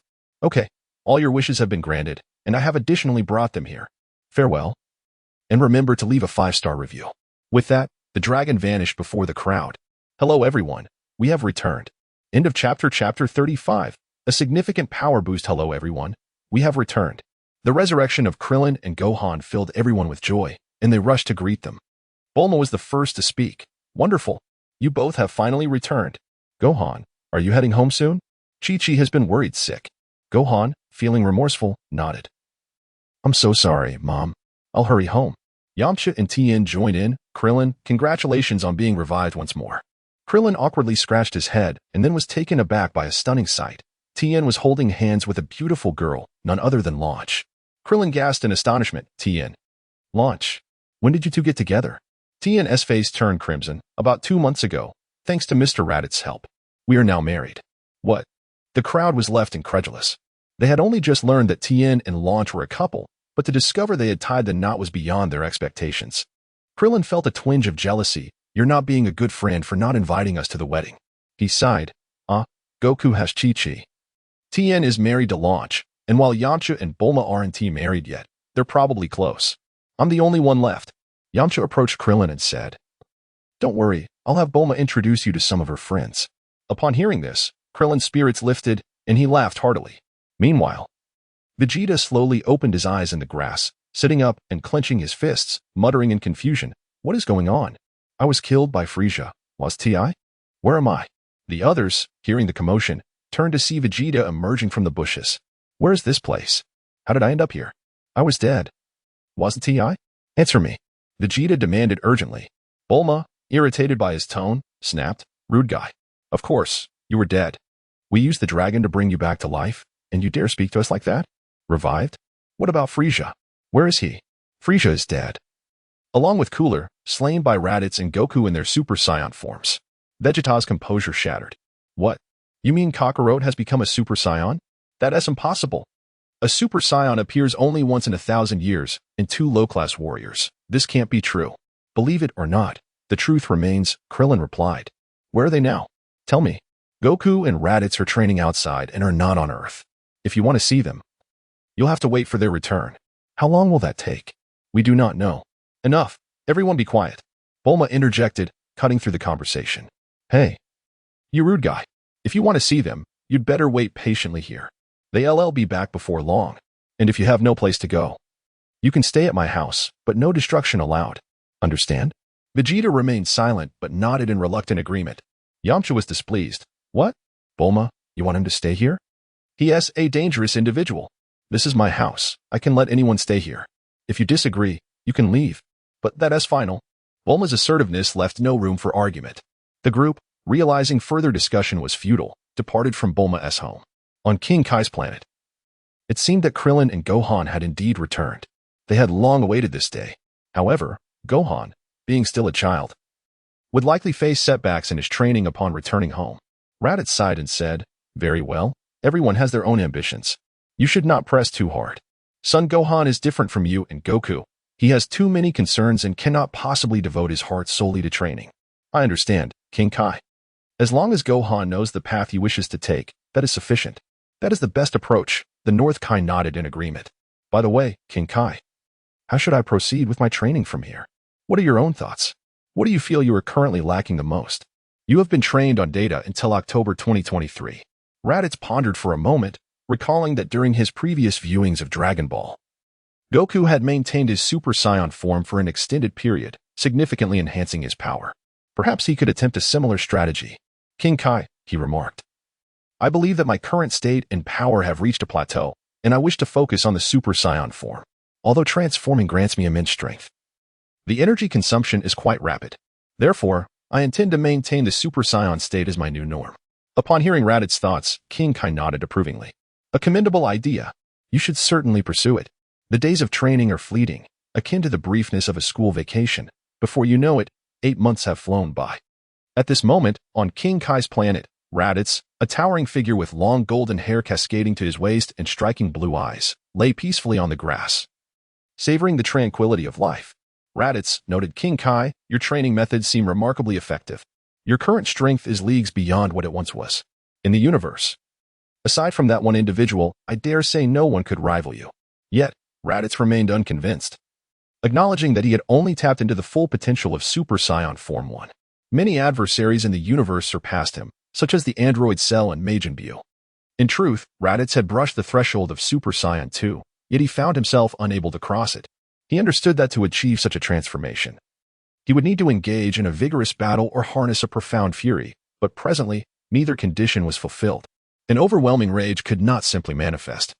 And formidable opponents like Cell had yet to reveal themselves, while Majin Buu remained sealed away, leaving him somewhat at a loss. Meanwhile, a spaceship traversed the cosmos, heading towards Earth. Inside, a man resembling Frieza but significantly larger sat, exuding an aura of intimidation that instilled fear in his subordinates. "Frieza, Cooler, my son," he declared, "I shall journey to Earth to exact vengeance for you. Let them witness the consequences of offending the Frost Demon Clan. Over the past year, I have unleashed the power sealed within me. This time, I shall demonstrate that the Frost Demons are the true masters of the universe. Saiyans, prepare to meet your demise." Chapter 39. King Cold on Earth. In the yard of Bulma's home, a sudden explosion drew everyone's attention. Bulma and Yamcha hurried over to see Vegeta emerging from the gravity training chamber, his clothes tattered and his body marred with wounds. Bulma reproached him. "Vegeta, what on earth are you doing? This is my home. Who allowed you to cause destruction here? Vegeta clenched his fists and muttered under his breath, damn it. Why can't I transform into a Super Saiyan? How could I be outdone by Kakarot and Raditz, those lowly warriors? Without responding to Bulma, Vegeta strode away, inciting her irritation. Hey, Vegeta, I'm talking to you. How rude, she shouted, stamping her foot. Never mind, Bulma, don't stoop to his level, Yamcha interjected, attempting to mediate. Humph, Bulma scoffed. I can't be bothered with such a training fanatic. Despite her words, she prepared a bath and fresh clothes for Vegeta with thoughtful care. Such peaceful days are truly delightful. Devoid of conflict and turmoil, Yamcha remarked, leisurely seated in a rocking chair, sipping a cola. Yet, it seems Vegeta never engages in conversation, solely focused on training, he added. Perhaps his inability to surpass Raditz and Goku has left him feeling inadequate. His days consist solely of training, eating, and sleeping, with little else, Bulma speculated. What a determined fellow. His face sends shivers down my spine with its ferocity, Yamcha commented. Upon reflection, Vegeta is quite an admirable man, Bulma asserted. What is admirable about him? All he does is train, lacking any semblance of amusement, and his temper is dreadful, Yamcha retorted, his jealousy flaring at Bulma's praise. But his relentless pursuit of surpassing Goku and Raditz showcases his unwavering resolve. Every time he trains, he injures himself yet never gives up, a testament to his strength. Bulma countered. Yamcha, discontent, replied, What on earth are you saying, Bulma? Why do you keep praising him? Calm down, don't be jealous, Bulma teased, to which Yamcha flatly denied. I'm not. Suddenly, from the bathroom, Vegeta's furious voice echoed, How dare you make me wear such clothes? Then go naked, we don't mind, Bulma retorted, refusing to indulge his foul temper. The others chuckled at the exchange. Moments later, a begrudging Vegeta emerged, dressed in pink attire. You all have gone too far. Do you dare to humiliate me? He fumed. Unexpectedly, Bulma exclaimed, her face filled with alarm. Oh no. What powerful energy. Could it be Goku or Raditz returning? Yamcha speculated, noticing Vegeta's tense demeanor. No, it's not Kakarot or Raditz. This presence is exceedingly malevolent and powerful, far stronger than Frieza, yet eerily similar to his energy, Bulma clarified. Vegeta appeared anxious, realizing a foe more formidable than Frieza had arrived. Could it be a being stronger than Frieza? Last time, it was his brother. This time, it can't be his father, can it? Bulma gasped in disbelief. Simultaneously, far away at the Turtle Hermit's house, Krillin and Master Roshi sensed the ominous energy as Krillin conversed with Gohan. Uncle Krillin, do you feel that? An incredibly evil and powerful presence is approaching, Gohan remarked. Yes, I sense it too. It resembles Frieza's energy, yet is distinctly different and seems far stronger, Krillin responded. Meanwhile, Tien and Piccolo, engrossed in their training, also felt the impending energy surge. Raditz, do you sense it? An evil and powerful energy is heading towards Earth, King Kai addressed Raditz, who was still immersed in his training. Yes, I can feel it, Raditz replied. Are you confident in your ability to defeat it? King Kai inquired. If that energy is merely a fade, I have no doubt in my capability. However, if it conceals additional power, then I cannot be certain. You have been trained on information available until October 2023. Raditz sensed a presence akin to that of Frieza, making it easy to deduce that it must belong to Frieza's father, King Cold, although he did not perceive the strength of King Cold as depicted in the original story. Raditz was undoubtedly a trained warrior now, radiating power that could rival that of a newly transformed Super Saiyan. This implied that his current state likely surpassed that of Cooler. Should he transform further, he would undoubtedly become even more formidable. A surge of excitement coursed through him. He needed a worthy opponent to shatter his current limitations, and he hoped King Cold would not disappoint him. Meanwhile, aboard a spaceship, King Cold coldly remarked while sipping a glass of red wine. So, this is Earth? Such a diminutive planet, I could likely obliterate it with a mere flick. His subordinate hastily flattered him. Indeed, Your Majesty, your power is unmatched. These Saiyans stand no chance against you. King Cold replied with disdain. Naturally, I shall exterminate these loathsome monkeys and show them who reigns supreme in the universe. On Earth. Gohan, sensing King Cold's energy, donned his battle attire and soared towards the source of the aura. Gohan. A voice called out, and upon looking back, he saw Piccolo approaching. Uncle Piccolo, did you feel it too? Gohan asked. Of course, how could one not? Who could possess such malevolent power? Soon, all warriors on Earth, including Vegeta, Piccolo, Yamcha, Krillin, Tien, and Kaiatsu, gathered, exchanging glances that suggested a tough battle loomed ahead. Darn it, just when we thought we were safe, another fight awaits.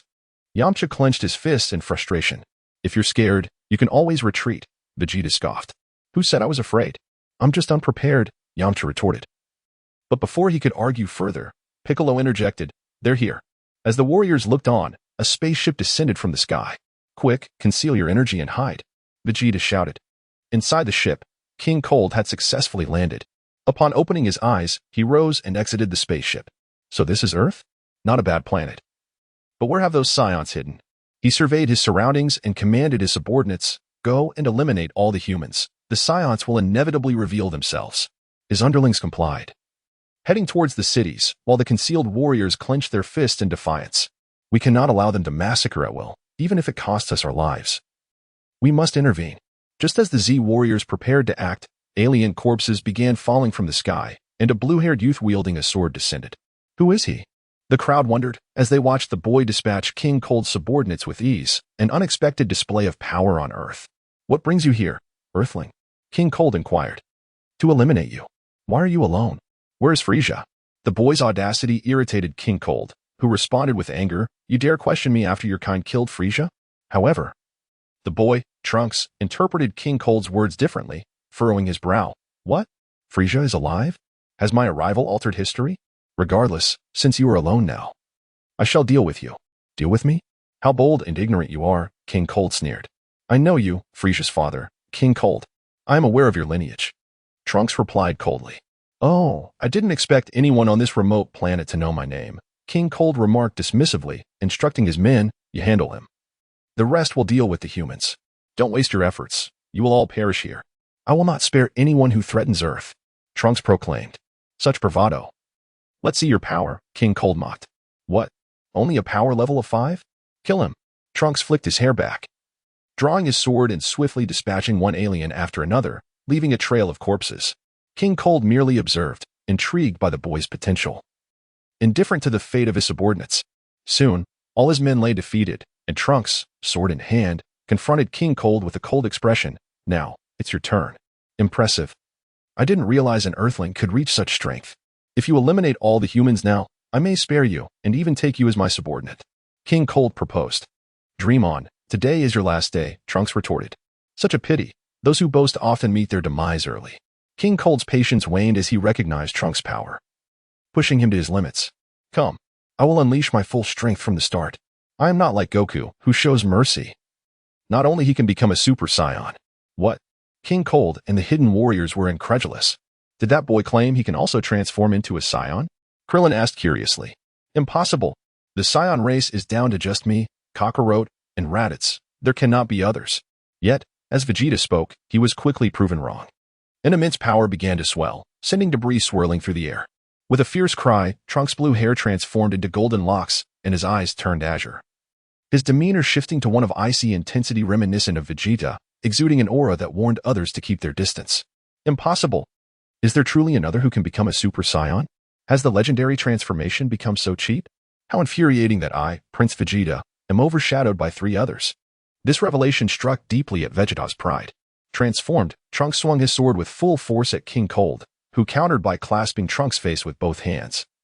Their energies clashing violently and causing widespread devastation in the surrounding terrain. Trunks was taken aback. King Cold was unlike the version he had imagined, based on his previous knowledge. He believed he could easily defeat King Cold, yet now they seemed evenly matched. King Cold, too, was surprised at Trunks' strength, acknowledging, I underestimated you. No wonder you were able to kill Frieza and Cooler, my 2 formidable sons. Alas, they were both exceptionally gifted, especially Frieza, who never committed to training, otherwise. How could you Saiyans stand a chance against him? Enough with the idle chatter. Today, I will slay you as well, reuniting you with your sons. With a fierce shout, Trunks and King Cold leaped apart, their powerful energies radiating outward, extending beyond Earth's atmosphere. In the cosmos, Goku, aboard a returning spaceship, sensed the malevolent energy. This dark presence must belong to Frieza's father, but who was battling him? Goku pondered. He considered instant transmission back to Earth but ultimately decided.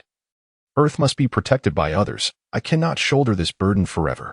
I will return to assist when the situation grows dire. On King Kai's planet, he observed. A formidable warrior has emerged on Earth, engaged in combat with that monster. Shouldn't you hurry back? North Kai urged Raditz, who remained calm. No rush, at the crucial moment. I will use instant transmission to return. Their energies are nearly equal. I wish to see which of them will emerge victorious. Raditz spoke lightly. Yet his mind pondered that this aura must belong to the future Trunks. History was subtly shifting, and he yearned to know the expression on Trunks' face upon seeing him. On the battlefield of Earth, a golden-haired youth supported himself on the ground with his sword, gasping for breath. Damn it, how can this guy be so strong? At that moment, King Cold also bore numerous wounds of varying sizes. Suddenly, King Cold erupted into laughter, leaving Trunks perplexed. How can he laugh when his injuries are more severe than mine? Super Saiyan. King Cold scoffed. The audacity of that monkey to leave me in this state. Now, I shall unleash my true power and send you to hell to repent for your transgressions. Gasps of shock filled the air as the onlookers realized the implication. Could it be? He can transform? Krillin and Gohan trembled in fear. If he truly can transform, we may all perish today. Even Goku and Raditz might not stand a chance against him. Tien clenched his fists, veins bulging, and muttered to himself, I'm sorry, Bulma. I may not return to be with you today. Not until the child is born. Chapter 38. Arrival of Goku and Raditz in the earthly battlefield. King Cold mockingly regarded Trunks. You don't actually believe this is my true strength, do you? I'm merely toying with you. With that, a purple glow enveloped King Cold, causing his garments to disintegrate as a lengthy tail extended behind him. His physique became more imposing, with clearly defined muscles and white armor emerging on his arms and chest. His body, now a shade of pale purple, bore scars but appeared far more formidable than before. As his transformation completed, King Cold's aura surged, astonishing all present with his overwhelming power. So, did the Saiyans recognize my current form? Aha. Damn it, how can he be stronger than the androids? Is my presence the catalyst for this world's downfall? I cannot endure another hellish existence on Earth, Trunks declared defiantly.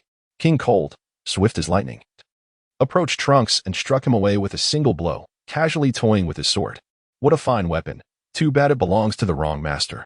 With a swift motion, he cleaved Trunks' sword in two, discarding the pieces carelessly. As Trunks lay on the ground, he glared up at King Cold with fury. Even if I cannot defeat you, Goku will surely end your life. History has determined your demise at his hands. Angered, King Cold planted his foot on Trunks' face. Leaning down to whisper, Goku, is it? I shall remember that name. Once I dispose of you, I will hunt down every Earthling, torturing your precious Goku to death.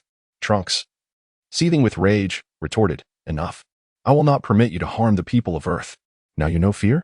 Wait until you experience true torment. You shall tremble in despair. With a primal scream, Trunks let his fury consume him, his eyes fierce as he summoned his strength, sending King Cold sprawling. He unleashed a barrage of powerful punches, declaring, I will not fear you, loathsome beast. I have emerged from the depths of hell. I refuse to let you turn Earth into your hellish domain. I will tear you apart. In his wrath, Trunks overwhelmed King Cold, driving him into the mountainside. With a series of energy blasts, the mountain crumbled under his assault, dust and debris swirling around them. Trunks gathered his most potent energy and hurled it into the smoke at King Cold. He S1. That boy has triumphed. Earth is saved, Krillin exclaimed, excitement bubbling within him. Not yet, he is still alive, Piccolo cautioned, instilling a sense of dread among the onlookers.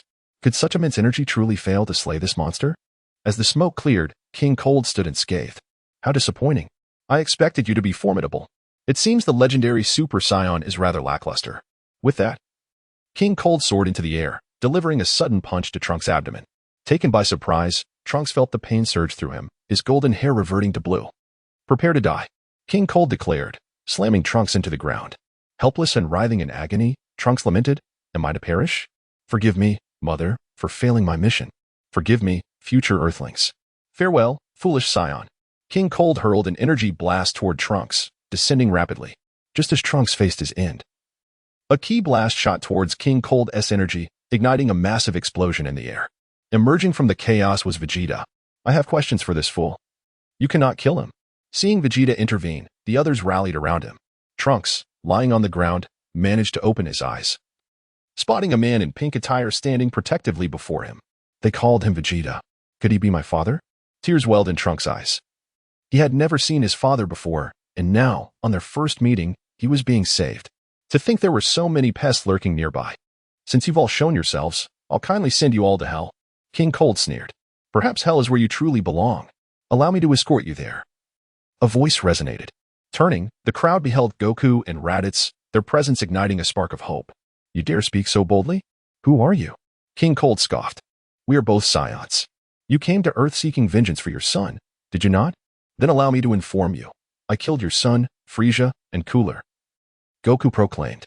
Raditz gazed at King Cold with a disdainful expression, utterly perplexed as to why his entire family seemed so eager to rush towards their demise. Upon hearing this, King Cold's fury ignited instantly, and with gritted teeth, he declared, "So it was you who murdered my two sons. Today, I shall ensure that you meet a fate worse than death." Raditz, with a disdainful expression, glanced at the nearby Sun Wukong and remarked, "I must say, Kakarot, it's surprising to see how much your strength has improved over the past year. I had thought you would remain stagnant at the first stage of Super Saiyan." "Of course," Wukong replied, "ever since I mastered instant transmission, I have dedicated myself to rigorous training, all in the hope of surpassing you. Once we deal with him, let us engage in a battle ourselves. Kakarot, I do not mean to belittle you, but your current strength appears insufficient to handle him. At best, you might achieve a stalemate. Allow me to take the lead." I had anticipated a formidable challenge from this foe, yet I find myself utterly disappointed. Before Wukong could respond, Raditz stepped forward. "Hey, King Cold, isn't it? Don't say I haven't given you the chance to unleash your full power." Raditz had hoped for an exhilarating confrontation with King Cold, yet he found that the strength displayed was merely on par with a newly absorbed Android 17, which utterly diminished his interest. He thought it would be better to finish quickly and return to rest. By the way, it won't be long before the childhood goddess, Android 18, makes her appearance. To be honest, I am rather looking forward to it. It seems you are afraid. Now it is my turn to take action. Chapter 39, The Future World. King Cold, upon hearing Raditz's taunts, felt a surge of anger. How dare a lowly Saiyan speak to me, the strongest being in the universe, in such a manner? This is unforgivable. And what of it? Go ahead, bite me. Raditz jested. How infuriating. Are you seeking death? The king of the Kurds, feeling a surge of desperation, wished to retaliate against Raditz, only to discover he seemed unable to move. What is happening? How can this be? Are you aware that your son Frieza has a formidable team called the Ginyu Force? Among them lies an individual endowed with a remarkable superpower known as the binding technique. Do not underestimate my strength, even if you were to surpass me. As long as your power is not overwhelmingly superior, I can immobilize you for a while. How does it feel to be powerless? Transformed into a Super Saiyan, Raditz gradually approached the king of the Kurds, whose body was utterly paralyzed, his eyes reflecting sheer terror. What do you intend to do? You are hardly a beauty. What could I possibly do to you? I could kill you, Raditz replied, unleashing a ki blast that pierced through the king's body. With that, the binding technique was lifted, and the king was sent hurtling backward, blood gushing from his wounds. As Raditz advanced, the king, in utmost fear, pleaded, "Spare me. I implore you to let me live this once. I can offer you a planet. No, I'll grant you an entire galaxy. Please, spare my life. Do you think I covet such things?" A wave of energy emanated forth, and thus, Frieza and his two sons were dispatched by Raditz. With the demise of the king of the Kurds, Raditz reverted from his Super Saiyan form. Goku hurried over. "Brother, what did you just do? That was incredible." "Oh, it was merely a little trick," Raditz replied nonchalantly. Earlier, Krillin had revived Trunks with a Senzu bean. Thanks to this young man, we would have perished before Goku and Raditz could return, Krillin remarked gratefully. Everyone's gaze then turned curiously towards Trunks, with Vegeta speaking up first. "Who exactly are you? How can you transform into a Super Saiyan? There cannot be any other Saiyans aside from the three of us." "I cannot disclose that," Trunks responded. Vegeta, agitated, retorted, "What do you mean you cannot say? Do you look down upon me?" Vegeta, perhaps he truly has his reasons for silence. "Do not press him," Goku interjected, extending a friendly greeting. "Hello. I am Goku. Thank you for protecting the Earth. By the way, what is your name?" "Greetings, Mr. Goku. I am familiar with you. My purpose here is to find you. But as for my name, I cannot reveal it." "What a peculiar individual, unwilling to share his name," the group murmured in confusion, ignoring their queries. Trunks turned to Goku. "May I ask who this gentleman is?" "I am Raditz, the brother of Kakarot, also known as Son Goku." Raditz introduced himself, asking, "Was it you who killed Frieza?" "Indeed," came the reply. Raditz responded, and Trunks hesitated, pondering the matter. Within his recollections, Raditz existed. Yet the Raditz he knew was a villain who had been vanquished by Goku and Piccolo upon his arrival on Earth. It seemed that his presence had significantly altered the course of history. However, after witnessing Raditz's formidable strength, he resolved to ask, "Could I possibly request a private conversation with Raditz and Mr. Goku?" Upon hearing this, Raditz and Goku nodded in agreement, following Trunks. They arrived at a secluded and tranquil location. Raditz then spoke. Feel free to express whatever is on your mind. However, before we delve into this matter, could I kindly request both of you to transform into Super Saiyans? Raditz and Goku did not linger, and soon the three transformed simultaneously into Super Saiyans. In the distance, Vegeta felt their combined energy piercing his heart like a dagger. Why, as the proud prince of Saiyans, could I not attain the form of a Super Saiyan? I refuse to accept this. Meanwhile, Raditz, having reverted to his original state, feigned ignorance as he spoke. As Trunks recounted the story, Goku began to grasp the truth. Trunks hailed from the future, the offspring of Bulma and Vegeta, and in that future, he succumbed to a heart disease while the androids wreaked havoc on Earth. Wait, what was my brother Raditz doing in that future? Was he also unable to contend with those androids? Goku felt he had stumbled upon a blind spot. I am terribly sorry, but I do not recall Mr. Raditz. He must have been slain by you and Piccolo shortly after arriving on Earth. Goku gazed at Raditz with incredulity. There is no need for doubt. History cannot be altered. If it were indeed possible to change history, your world would have shifted the moment you traversed through time. Thus, it is highly probable that you have merely arrived in a similar parallel universe. Raditz spoke eloquently. What does this even mean? I am unable to comprehend. Sun Wukong scratched his head in confusion. You don't need to understand. Simply know that 3 years from now, you will no longer succumb to heart disease, and you will face a formidable opponent. Upon hearing this, Wukong's excitement was palpable. Is that true? That is splendid news. Just as Mr. Wukong and my mother said. Trunks inquired, Mr. Raditz, may I ask you a favor? You wish for me to accompany you to your world to eliminate those 2 androids, correct? Trunks nodded. Your strength is immense. Those androids stand no chance against you. Of course, I am aware. But have you considered what lies beyond the defeat of the androids? What if even stronger foes emerge? You may return via the time machine seeking assistance, but what if they do not grant you the opportunity? Trunks fell silent at these words. Raditz continued. To safeguard that which you hold most dear, you must first learn to strengthen yourself. If you persist in relying on others, your world may as well not exist. For it is destined to vanish. I understand, Mr. Raditz. I shall train diligently and defeat the androids with my own strength to save my world. After some time, their conversation concluded, and Raditz and Wukong joined the others. Krillin, curious, asked, Wukong, what did he say? Wukong, at a loss for words, looked at Raditz. Let Piccolo explain. He probably heard everything. Wukong gazed at Piccolo in astonishment, who finally spoke. I didn't expect you to notice. Let me clarify, rest assured. I will not divulge the existence of that individual. Subsequently, Piccolo concealed Trunks' lineage while revealing other details. 3 years? Thankfully, we still have time. The group, having just endured a fierce battle, was invigorated, each resolved to train rigorously over the next 3 years. Then, before their eyes, Trunks vanished aboard the time machine. Chapter 40. The Great King. I never imagined a time machine truly existed, and that we would all be slain in the future, Krillin remarked incredulously. In that case, let us convene at the site of the android's emergence 3 years hence. By the way, Wukong, what are the precise time and location of their appearance? Tien frowned gravely, knowing he must intensify his training, for he now possessed something worth protecting with his life. I believe it was mentioned, but I have forgotten, Wukong replied sheepishly. It's around 10 a.m. on May 12th, 3 years from now, on a small island 9 kilometers southwest of the southern capital. Wukong. How could you forget such an important detail? Thankfully, Raditz was present. Oh dear, I will certainly pay more attention next time, haha. At that moment, Bulma interjected. How about we eliminate Dr. Gero, the creator of the androids, right now? While we don't know his whereabouts, we could consult the dragon. Excellent idea. This way, we can resolve the issue without a fight. Bulma, you are a genius. Krillin agreed.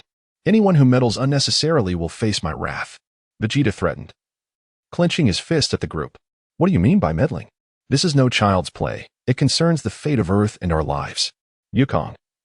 You and Raditz must share this sentiment, correct? Bulma countered. However, Wukong scratched his head again. I apologize, Bulma, but I actually prefer fighting. Besides, Dr. Gero hasn't done anything yet. How can we justify killing him? Although Kakaroto's thought process is unconventional, he does raise a valid point. Earth may face various formidable adversaries in the future, and only by growing stronger can we better protect it. Moreover, if you all train diligently, the androids will be utterly powerless. Seeing Raditz concur with Wukong's view, Bulma grew frustrated and urged everyone, we need not indulge these Saiyan lunatics. They're all battle maniacs. And we might all perish. I support Mr. Raditz's perspective, and I will also train harder. Tianjin asserted resolutely. Indeed, evasion is the act of cowards. At that moment, Piccolo and Yamcha also voiced their agreement. I truly cannot fathom you all. It is exasperating. Well, since everyone is in agreement, let us devote ourselves to rigorous training for the battle 3 years hence, Wukong declared enthusiastically, raising his right hand. Kakarot, Raditz. Do not presume that becoming a Super Saiyan makes you exceptional. I possess the strongest Saiyan bloodline, and I shall defeat you both. Vegeta proclaimed before departing.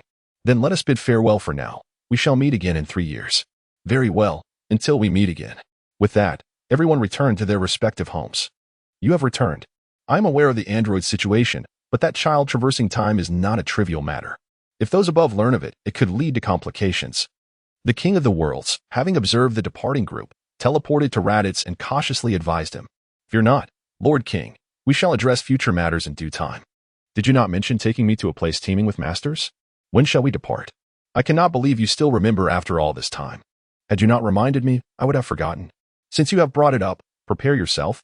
I shall take you there. Thank you, Lord King. 2 days later. Let us set forth, Lord King. By the way, where exactly are you taking me? Leitais, somewhat perplexed, inquired, today. I shall take you to witness one of the most exalted beings in the netherworld, Lord Grand Kai. He stands at the pinnacle among the 4 Kais, possessing the most prestigious status and unparalleled power, and he has a profound fondness for grand martial arts tournaments. Upon hearing this, Raditz suddenly realized that he had nearly forgotten about it. There seemed to exist a being in the underworld even more formidable than the fully formed cell pork ribs. It appeared that breaking through his limitations to achieve Super Saiyan 2 was indeed within reach. Soon, Raditz followed the North Kai through the underworld and traversed the heavenly realm. Arriving at the Grand Kai's planet. Is it you? How did you come to be here? A voice echoed. Raditz and the North Kai turned simultaneously to see an individual, dressed similarly to the North Kai, pointing rudely in Raditz's direction. Ah, it's you, West Kai. What brings you here? Raditz inquired. Of course. I haven't visited the Grand Kai in quite some time. This time, I specifically brought the strongest warrior from the North Galaxy, Raditz, to pay a visit. The West Kai, surveying the situation, seemed unimpressed. If pork ribs were present today, he would easily defeat him with a mere casual strike. Raditz, upon hearing the disdainful remarks directed at him, felt a surge of indignation. You may summon that skinny fellow to challenge me and see who truly reigns supreme, the strongest or merely the loudest, he retorted. How dare you raise your voice at me, you impolite wretch? Do you have any notion of my identity? I am the esteemed West Kai. The West Kai, rendered speechless by Raditz's outburst, could only stammer in disbelief. Haha, indeed. Such a person can also be deemed a deity. Raditz. Let us disregard him and be on our way, chuckled the North Kai, covering his mouth to stifle his amusement at the humiliation of his rival. At that moment, an eccentric old man, dressed in fashionable attire and dancing as he walked, unexpectedly made his entrance. Great King of all, the North Kai and West Kai greeted him respectfully, bowing their heads. My apologies for interrupting your conversation. I overheard your exchange. Coincidentally, I am also keen on organizing a martial arts tournament, and I would like both Raditz and the skinny fellow to participate. Indeed, Great King of all, they both agreed immediately. 3 days swiftly elapsed, and on that day, the King of all's planet was teeming with spectators. Raditz surveyed the crowd, astonished by their numbers, and muttered to himself. Though most of these individuals may not match my strength, many are formidable opponents. This is quite an impressive gathering. My blood is already surging with excitement. I long to engage them all in battle. The North Kai, standing beside Raditz, nearly stumbled at his words. This fellow certainly had a knack for boasting. If all these people were to challenge him at once, he might not even escape unscathed.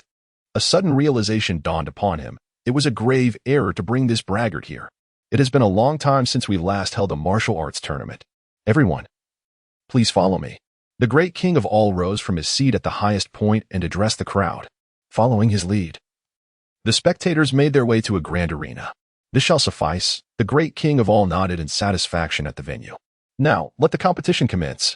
Thus began the official match. A peculiar creature with a mushroom-shaped head took center stage, holding a microphone. Allow me to explain the rules of the tournament. Each galaxy will send forth 4 competitors, and the format will be elimination. To lose, one must either concede or be thrown from the ring.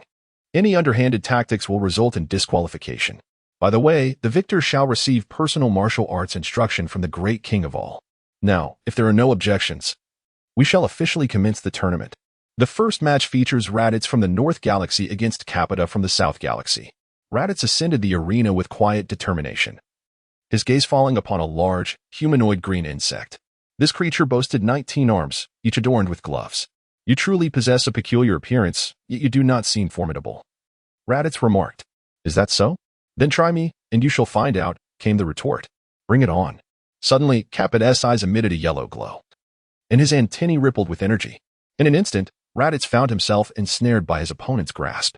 The remaining arms clenched into fists, striking towards Raditz's back. Interesting. This technique must be capable of affecting brainwaves, yet your strength is rather lacking. Are you merely giving me a back massage? With a jolt, Raditz shook off the hold, sending Capita sprawling out of the ring. Thus, the first match concluded with Raditz of the Northern Galaxy emerging victorious. The second match commenced officially, with the competition heating up. Across the arena, it was evident that Raditz showed little interest in anyone aside from the formidable Ribbone contestant. The Ribbone fighter proved exceedingly powerful, swiftly defeating his opponent with a single blow. Now, let us witness whether Raditz from the Northern Galaxy or you from the Eastern Galaxy will vie for the title of champion. On the battlefield, Raditz faced a peculiar opponent. Entirely clad in blue and white, resembling a standing fish and exuding an air of simplicity. This fellow appears quite weak, Raditz mused. Though the competitors here, apart from the Ribbone fighter, lack strength, I wonder what has propelled this individual to the finals. Leitais gazed at the figure before him, somewhat perplexed. Judging solely by his aura, this individual was akin to the formidable Dodoria of yore. With a casual motion, he unleashed a wave of energy directed towards him. Raditz found the situation rather peculiar. It seemed as if his opponent had no intention of evading. A powerful energy wave pierced through the body of his adversary, shooting beyond the arena. What could possibly be happening? To his astonishment, the figure remained unscathed. Raditz, undeterred, unleashed a barrage of energy waves, only to find, predictably, that none inflicted any harm. Refusing to accept defeat, he summoned his strength for one final, forceful energy wave. This cannot be. How is this possible? My efforts are futile. I am the foremost genius of our water blue star. Any attack that strikes me is akin to passing through the surface of water. No one can harm me. You would do well to concede, he proclaimed, laughter echoing in his words, unafraid of the boastful nature of his claims. Raditz erupted into laughter, remarking that he was merely indulging in some amusement out of boredom, questioning if the other truly believed his predicament. If no one can slay you, then what of that halo above your head? One of the weaker fighters, feeling irked, despised any mention of his demise, as it was the greatest shame of his life. However, when he attempted to retaliate, he realized he was utterly immobilized, a consequence of Raditz employing a binding technique. What are you doing standing there in a daze? Hurry and make your move. How infuriating. If you dare, release me, and let us settle this one-on-one. Very well, Raditz replied, but instead of continuing the jest, he unleashed a gust of energy that sent his opponent flying off the stage. I declare Raditz of the North Galaxy the victor.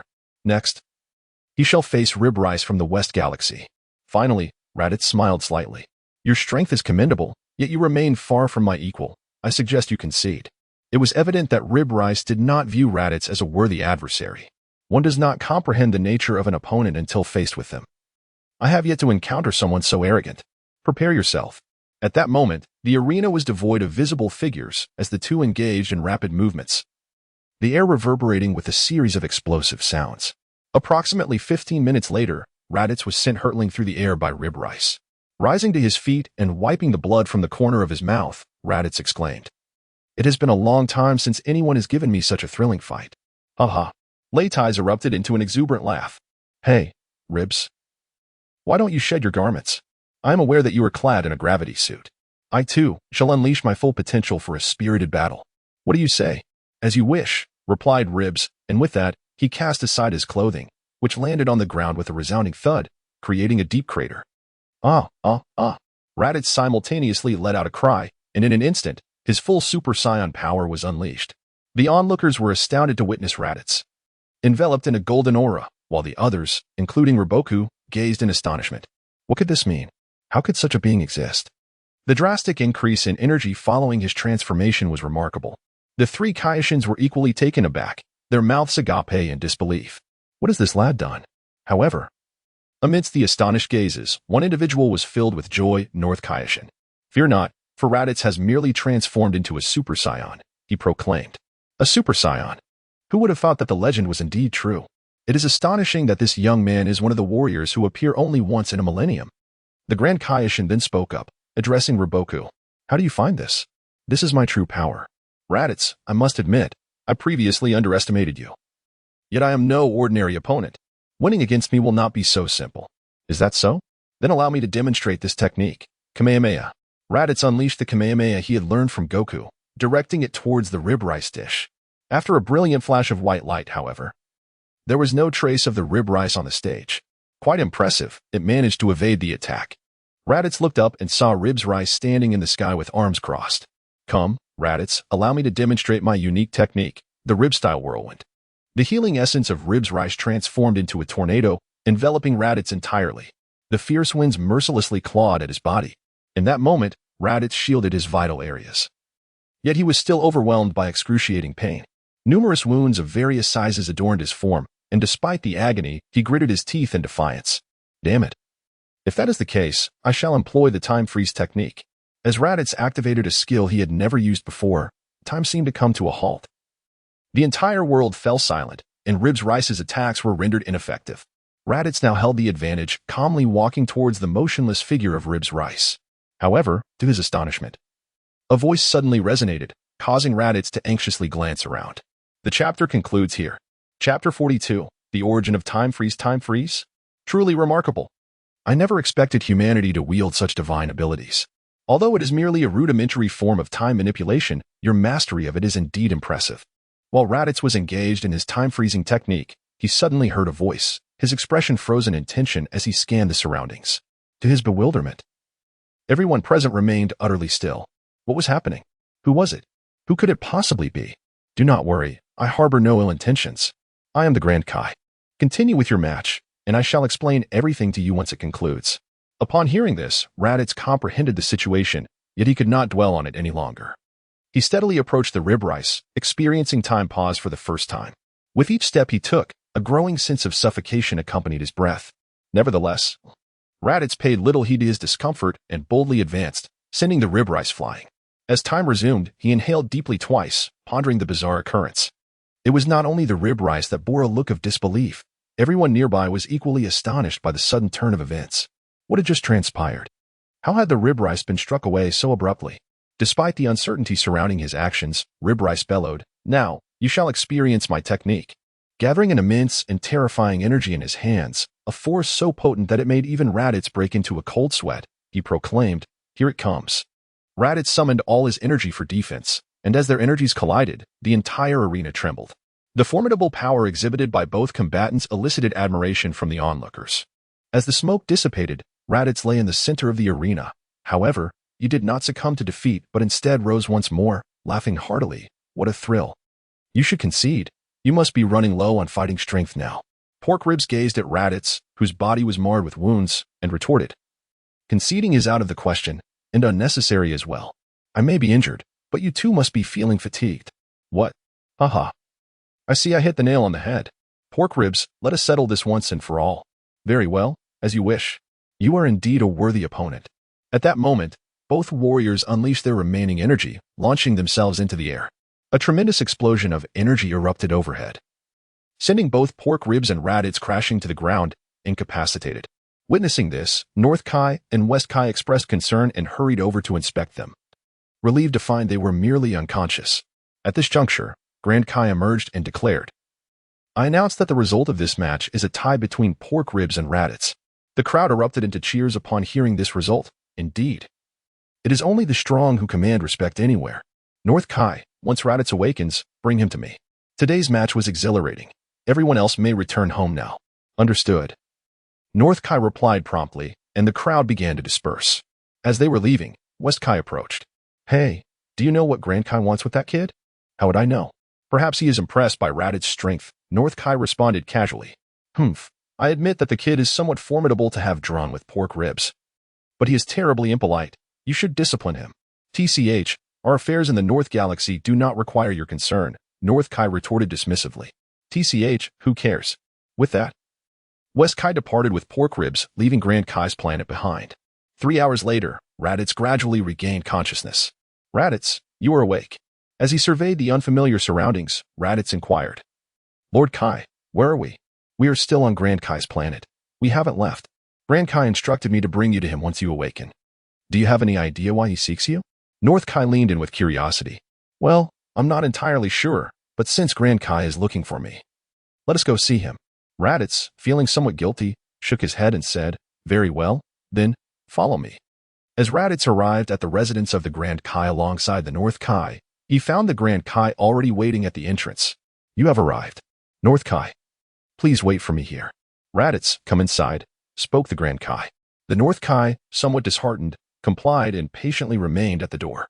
Without waiting for the Grand Kai to speak, Raditz succumbed to his curiosity and inquired, Grand Kai, why does my ability to pause time have no effect on you? The Grand Kai scrutinized Raditz from head to toe, murmuring, It doesn't seem right, not at all. Your body is unmistakably that of a Saiyan. How could you wield such a temporal technique? Could it be that you learned it through sheer effort? Yet, is it truly possible for a human to master it? Grand Kai, what are you talking about? Raditz asked, perplexed. Never mind, the Grand Kai replied. Can you tell me where you learned to pause time? Hearing the inquiry of the Grand Kai, Raditz hesitated momentarily before replying. In the vast universe, there exists a being under Frieza known as Guldo, who possesses the innate ability to manipulate time. It is from him that I acquired this knowledge. Ah, I see, the Grand Kai remarked. Your talent is truly remarkable to have successfully learned such a skill. It is no mere technique, it is a divine ability. However, your mastery remains rather rudimentary. Master Grand Kai, what do you mean by that? Raditz inquired. Raditz, perplexed, inquired, Allow me to narrate a tale. In fact, I learned of this matter from the previous Grand Kai. It is said that in ancient times, there existed a powerful deity known as the god of time and space, who wielded dominion over all time and temporal forces within the universe. However, for reasons unknown, a tumult arose within the divine realm, leading to the disappearance of many formidable gods, including the god of time and space. Their whereabouts remain a mystery. As time progressed, many in the divine realm have forgotten this occurrence. Perhaps some still remember, yet it has never been spoken of within the heavenly domain. At that time, the god of time and space was accompanied by 2 servants and a pet, who, having spent much time in the deity's presence, absorbed some of the temporal power. Following the god's vanishing, the 2 servants, along with the pet, departed from the divine realm, shedding their divine identities to become human. The 2 servants vanished without a trace after leaving the divine realm. However, today, I have perceived the essence of time within you, which piques my curiosity. Logically, it is exceedingly rare for humans to grasp the power of time unless bestowed by a deity, yet such knowledge is forbidden, and no god would dare impart it to a mere mortal. Chapter 43. Departure from the Grand Kai's planet. You harness the power of time during the competition today. My initial thought was to consider you a descendant of one of those servants or the pet, yet you are undeniably a Saiyan, thus ruling out that possibility, which intrigues me further. Upon hearing this, Raditz grew curious and asked, Why do you believe that servant was not a Saiyan?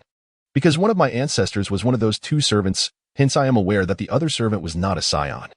And it is likely that this servant no longer exists within this universe. It is precisely due to my heritage that I have possessed a fragment of temporal power since birth. The former Grand Kai recognized this and elevated me to my current position. I see, Raditz mused, coming to a realization. It seems that Gerudo's ability to pause time may very well be attributed to his ancestor being that pet. No wonder Gerudo resembles a dog. It turns out his lineage was that of a pet to others. Yet, how is it that a descendant of a divine pet has become what he is today?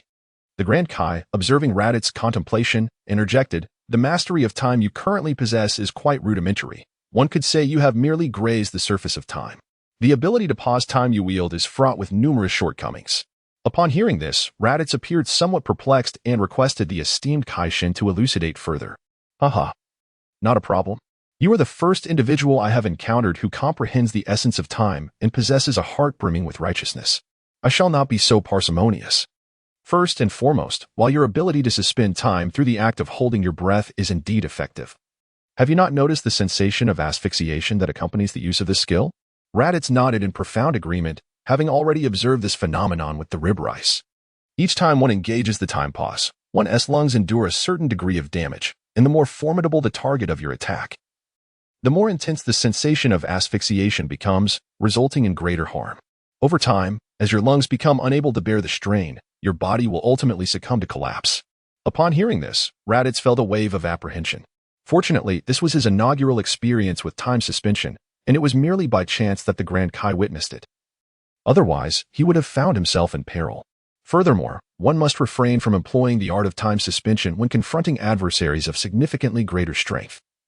For one's body may not withstand the strain and could falter instantaneously. Upon hearing this, Raditz nodded in acknowledgement. It is no wonder that Gerudo, despite possessing such formidable abilities, is relegated to serving Frieza and is even subjected to casual bullying by the Ginyu force. It appears that his weakness renders him incapable of asserting himself. Furthermore, your skills are only effective against deities of lesser rank than myself. When confronted with me or gods of superior strength, your abilities will prove utterly ineffective. Upon hearing this, Raditz's gaze dimmed. Realizing that the ability he had painstakingly acquired was nothing more than a futile skill, not only ineffective but also detrimental to his own body. Let me never lay eyes on Guru again. Otherwise, I shall strike him so fiercely that even his mother would fail to recognize him. It infuriates me to no end. The Grand Kai, witnessing Raditz's dismay, could not suppress a laugh and remarked, "Do not be so disheartened. Your ability can indeed be refined. The fact that you can harness the power of time speaks volumes of your innate talent. Originally, I had an agreement with the 4 great Kais that the victor of the competition would receive my guidance and cultivation. Yet, your current prowess has surpassed mine, leaving me unable to mentor you. Nevertheless, I can assist you in enhancing your mastery over time." Upon hearing this, Raditz's eyes immediately brightened, and he hurriedly expressed his gratitude. "Is that true? I cannot thank you enough, great king of the universe.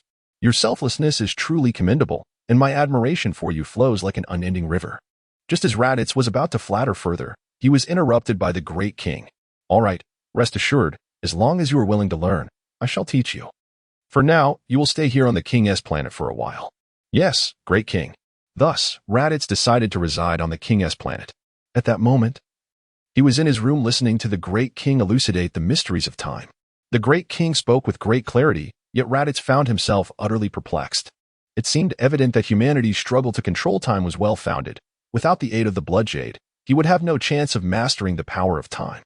Relying solely on his own comprehension proved to be quite a challenge for Raditz. As time trickled by, the North King patiently waited outside the door for Raditz to emerge.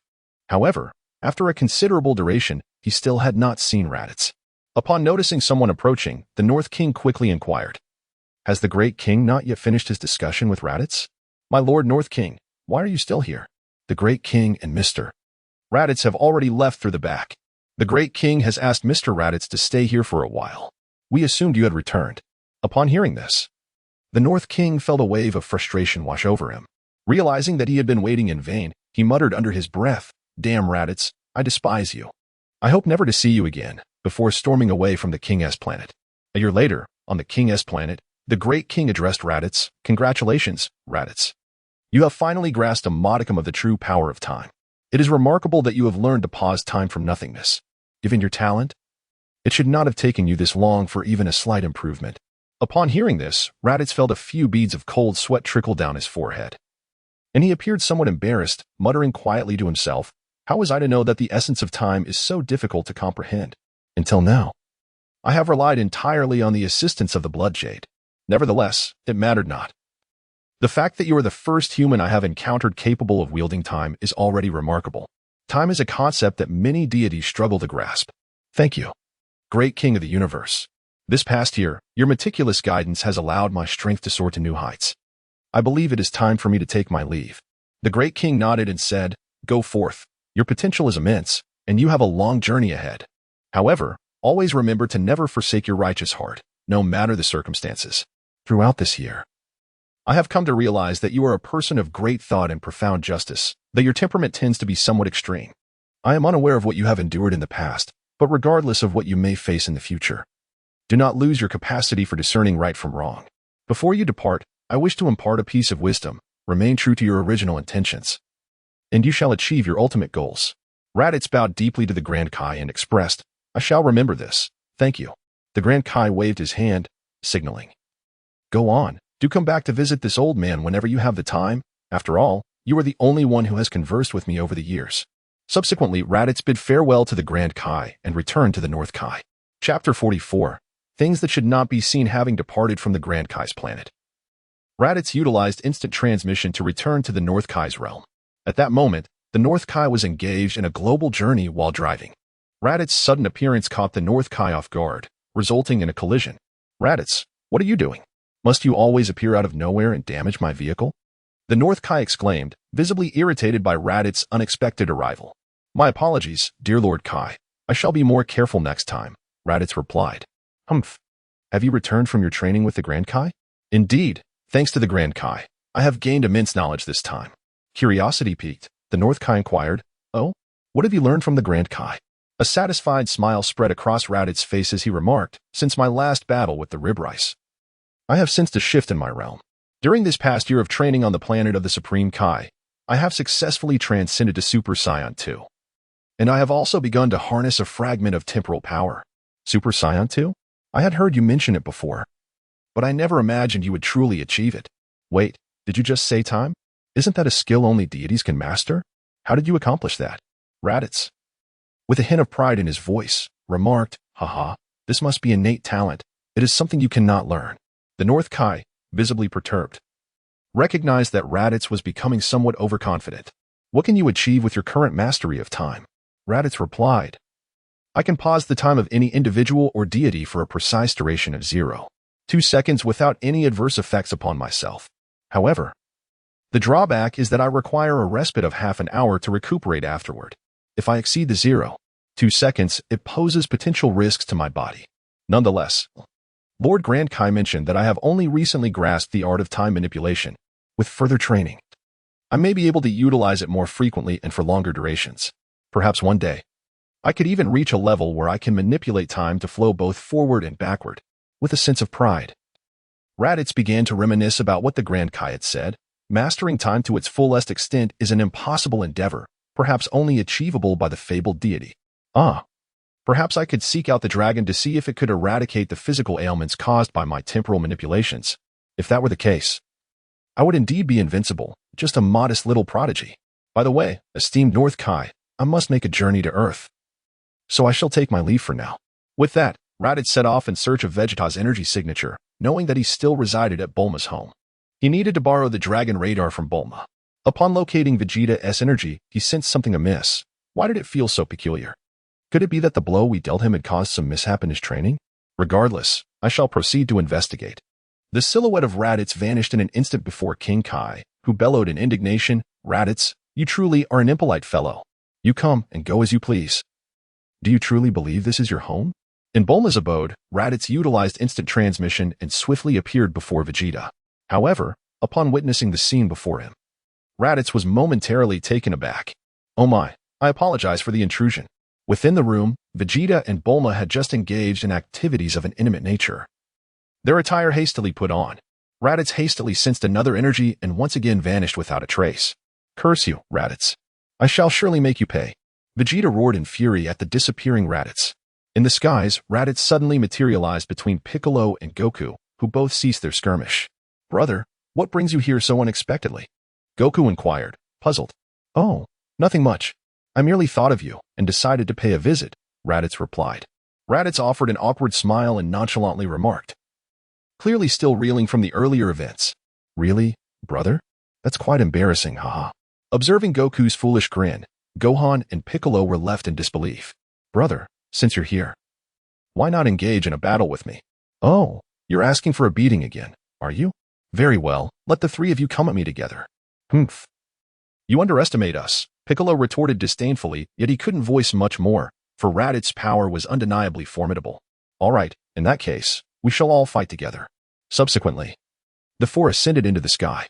This time, neither Goku nor Raditz transformed into Super Saiyans. They engaged in combat at their base power levels. Nevertheless, even so, Goku and his companions were far from matching their opponent. As the battle commenced, it wasn't long before Gohan and Piccolo were defeated in succession. Although Goku held out for a while longer, he too succumbed, as the disparity in their strengths was simply too vast. Raditz pondered for a moment. Considering that Bulma and Vegeta must have concluded their affairs, and he could now approach to borrow the Dragon Ball radar. Suddenly, Goku interrupted Raditz's reverie. Brother, what are you thinking about? You seemed a bit distracted during the battle. Nothing much. I have some matters to attend to, so I'll take my leave. You all continue your training. With that, he soared towards Bulma's residence. Before long, Raditz returned to the scene, and upon his arrival, Bulma wasted no time, bluntly stating, Raditz, get out. Please don't be like that. Bulma, I didn't mean any harm, and I assure you I saw nothing. That doesn't matter. From now on, you are forbidden from entering my home. Hurry up and leave. I admit my mistake. This is the last time, truly the last time. You always claim it's the last time. Count how many times you've said that. Bulma exclaimed, hands on her hips in indignation. At that moment, Vegeta approached. Overhearing their exchange, sensing something was amiss but unable to pinpoint exactly what. In his current state, he was consumed by fury. Raditz, you scoundrel. How dare you show your face here? I will kill you. With that declaration, Vegeta's aura surged, and he lunged at Raditz with all his might. However, Raditz refrained from countering, opting instead to evade, acknowledging that it was indeed his fault for witnessing something he should not have. Let Vegeta vent his frustrations this time. The disparity in strength between Raditz and Vegeta is exceedingly vast. Although Raditz refrains from retaliating, Vegeta is equally unable to land a blow upon him. How infuriating. This fellow has inexplicably grown stronger. How could the chasm between us be so profound? Enough. Both of you cease at once, if this continues. My home shall be utterly destroyed. Upon hearing Bulma's words, the two halted simultaneously. Raditz, what brings you to my abode once more? Heh, Bulma. I have come to request the use of the Dragon Ball radar. May I? Absolutely not. Bulma swiftly declined without a moment's hesitation. Please, don't be so harsh. If you lend it to me, I shall comply with any request you make. Anything? Bulma's eyes sparkled with interest. Very well. I shall reluctantly acquiesce provided you agree to 2 conditions. What are those conditions? Speak, and I shall not hesitate as long as I am able to comply. Raditz declared with unwavering determination. Chapter 45. Raditz summons the dragon. First, you are prohibited from instantaneously teleporting to my home. Do you understand? No problem. I acknowledge that I was indeed at fault this time, and I assure you there will not be a 4th occurrence. Raditz readily acquiesced to this condition. Subsequently, Bulma glanced at Vegeta, hesitated for a moment, and approached Raditz, whispering in his ear, Secondly, this guy Vegeta has been training incessantly, and it's becoming rather tiresome. You must find a way to assist him in his training, preferably enabling him to transform into a Super Saiyan as well.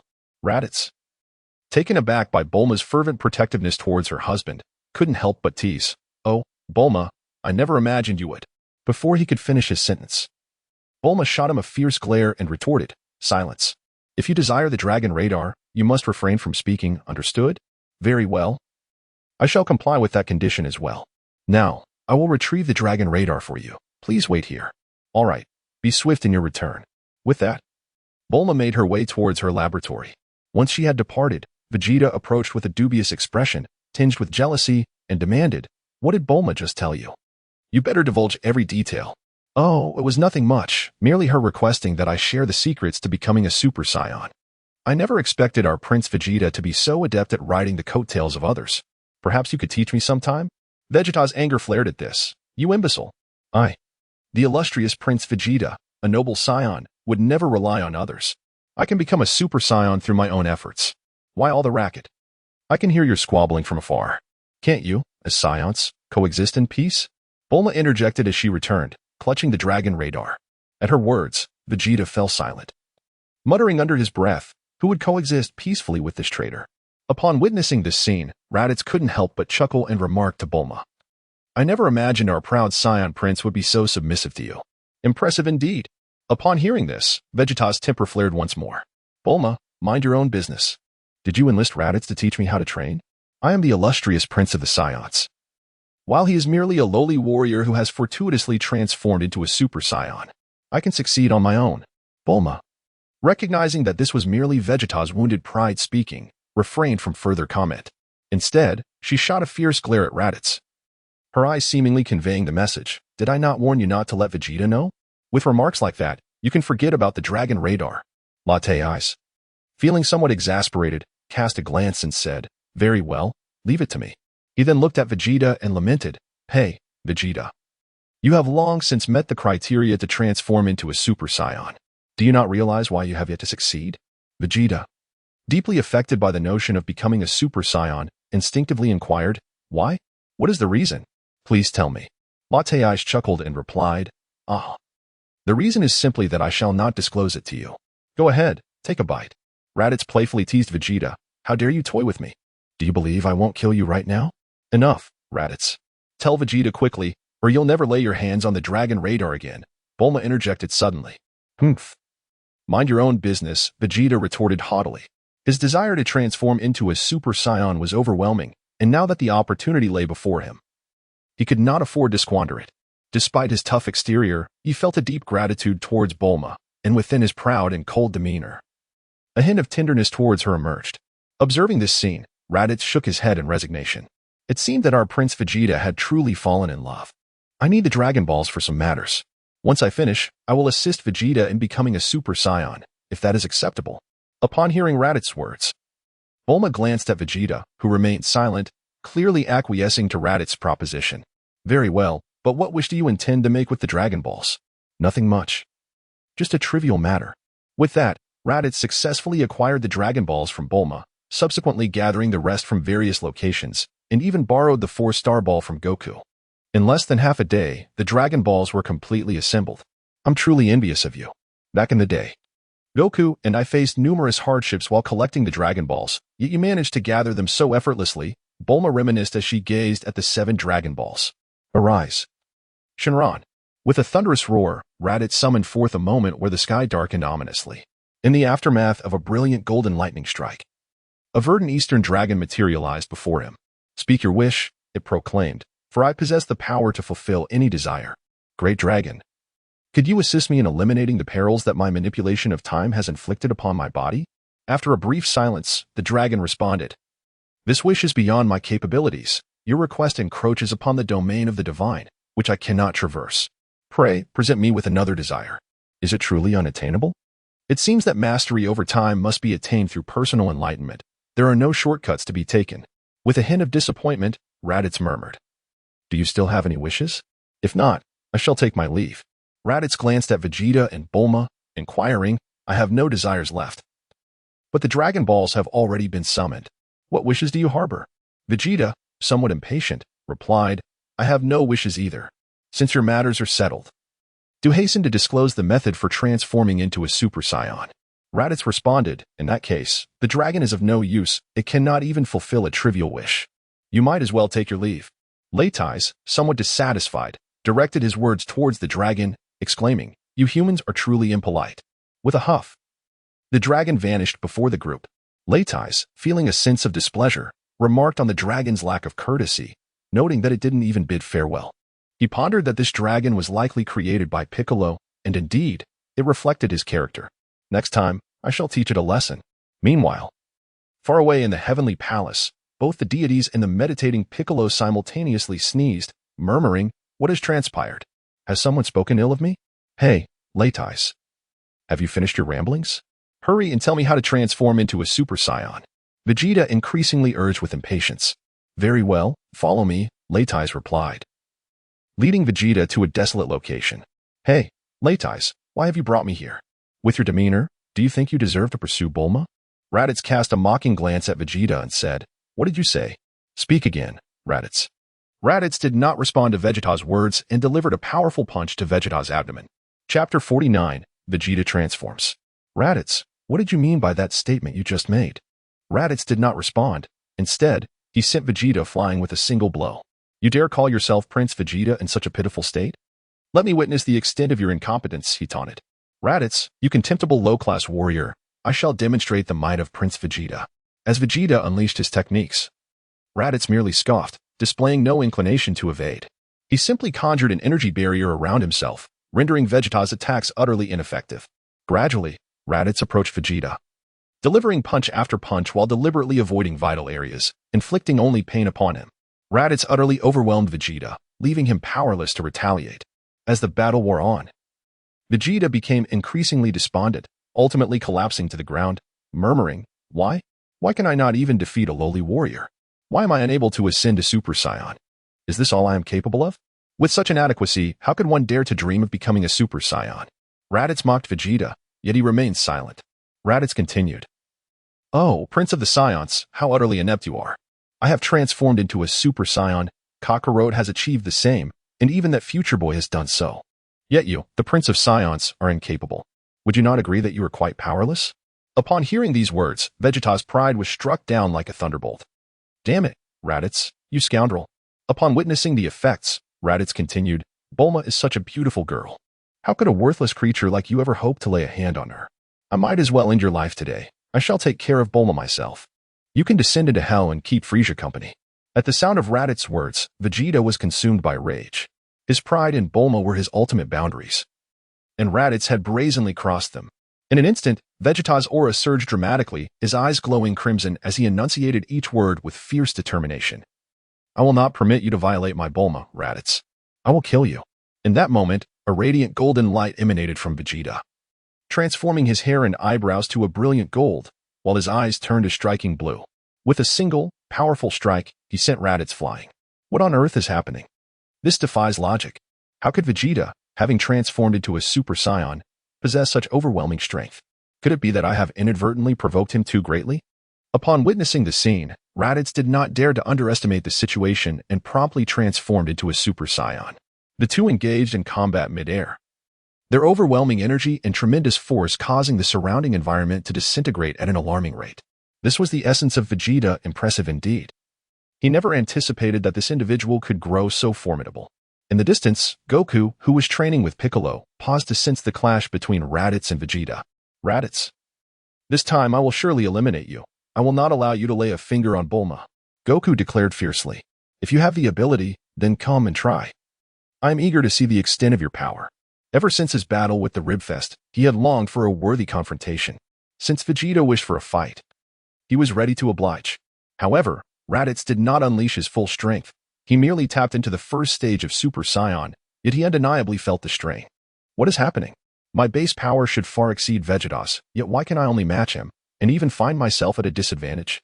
It appears that for Vegeta, Bulma is indeed his bottom line, surpassing even his pride. In that case, I shall relish this battle. Vegeta, growing increasingly invigorated by the fight, taunted Raditz. Weren't you quite arrogant before? Why do you falter now that I have transformed into a Super Saiyan? This time, I shall ensure you recognize my prowess. Vegeta, you are quite formidable. It seems Bulma truly holds great significance for you. My approach appears to be effective. What did you say? Upon hearing this, Vegeta instantly grasped the implication. So it is that way. Enough of this contemplation. Let us engage in battle. You do not truly believe that transforming into a Super Saiyan will suffice to defeat me, do you? In that case, allow me to demonstrate my strength. With a mighty roar, Raditz unleashed the second stage of Super Saiyan 1, his power multiplying exponentially as his energy surged forth. Goku, sensing Raditz's newly intensified aura, was taken aback. He had only just grazed this level, and with his base power already inferior to Raditz, he found himself astonished by the magnitude of Raditz's strength. This is incredible! I too must reach such heights, Goku exclaimed with excitement. Vegeta, feeling the weight of Raditz's energy, wore a look of disbelief. How can this be? How could you possibly be so powerful? Vegeta, do not presume that Super Saiyan is the pinnacle. You are mistaken. It is merely the beginning of your training. From this moment on, you have only taken the first step in your journey, for there are countless beings far more powerful than a Super Saiyan.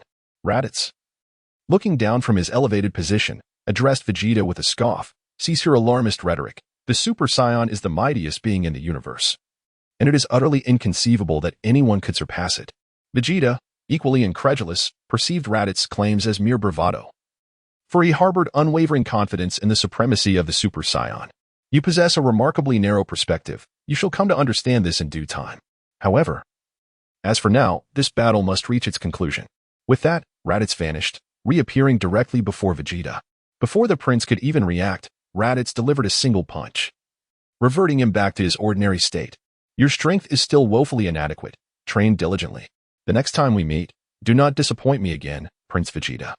With his back turned to Vegeta, Raditz spoke with an air of superiority before vanishing before his eyes. Clutching his abdomen, Vegeta struggled to rise, and with a fervent shout towards the heavens declared, Raditz, I will undoubtedly surpass you. I, Vegeta, am the mightiest Saiyan. A voice echoed from the sky, belonging to Raditz. And for the first time, a rare smile graced Vegeta's face. This smile encompassed a multitude of emotions, the joy of transforming into a Super Saiyan, the exhilaration of having a goal to strive for, and most importantly, the realization of the person he cherished most in his heart, Bulma. Perhaps I, Vegeta, have found a home. It seems I have truly developed affection for this planet and the beings that inhabit it. Raditz, is this the reason you chose to betray me rather than harm your own brother and refuse to annihilate this world? Ever since the destruction of planet Vegeta, it appears we have both found a sense of belonging, Raditz. End of chapter 47. To Kame House, the fierce battle aura emitted by Raditz and Vegeta resonated with warriors engaged in their training across distant locations. The overwhelming strength stirred a sense of urgency within them, compelling them to intensify their training regimens. Meanwhile, in a secluded mountain laboratory, an elderly human was fervently calculating on a computer. If Bulma were present, she would undoubtedly recognize this individual as Dr. Gero, the creator of the androids. In his flustered state, he muttered peculiar phrases to himself. No, this level of power is utterly insufficient. They're evolving far too rapidly.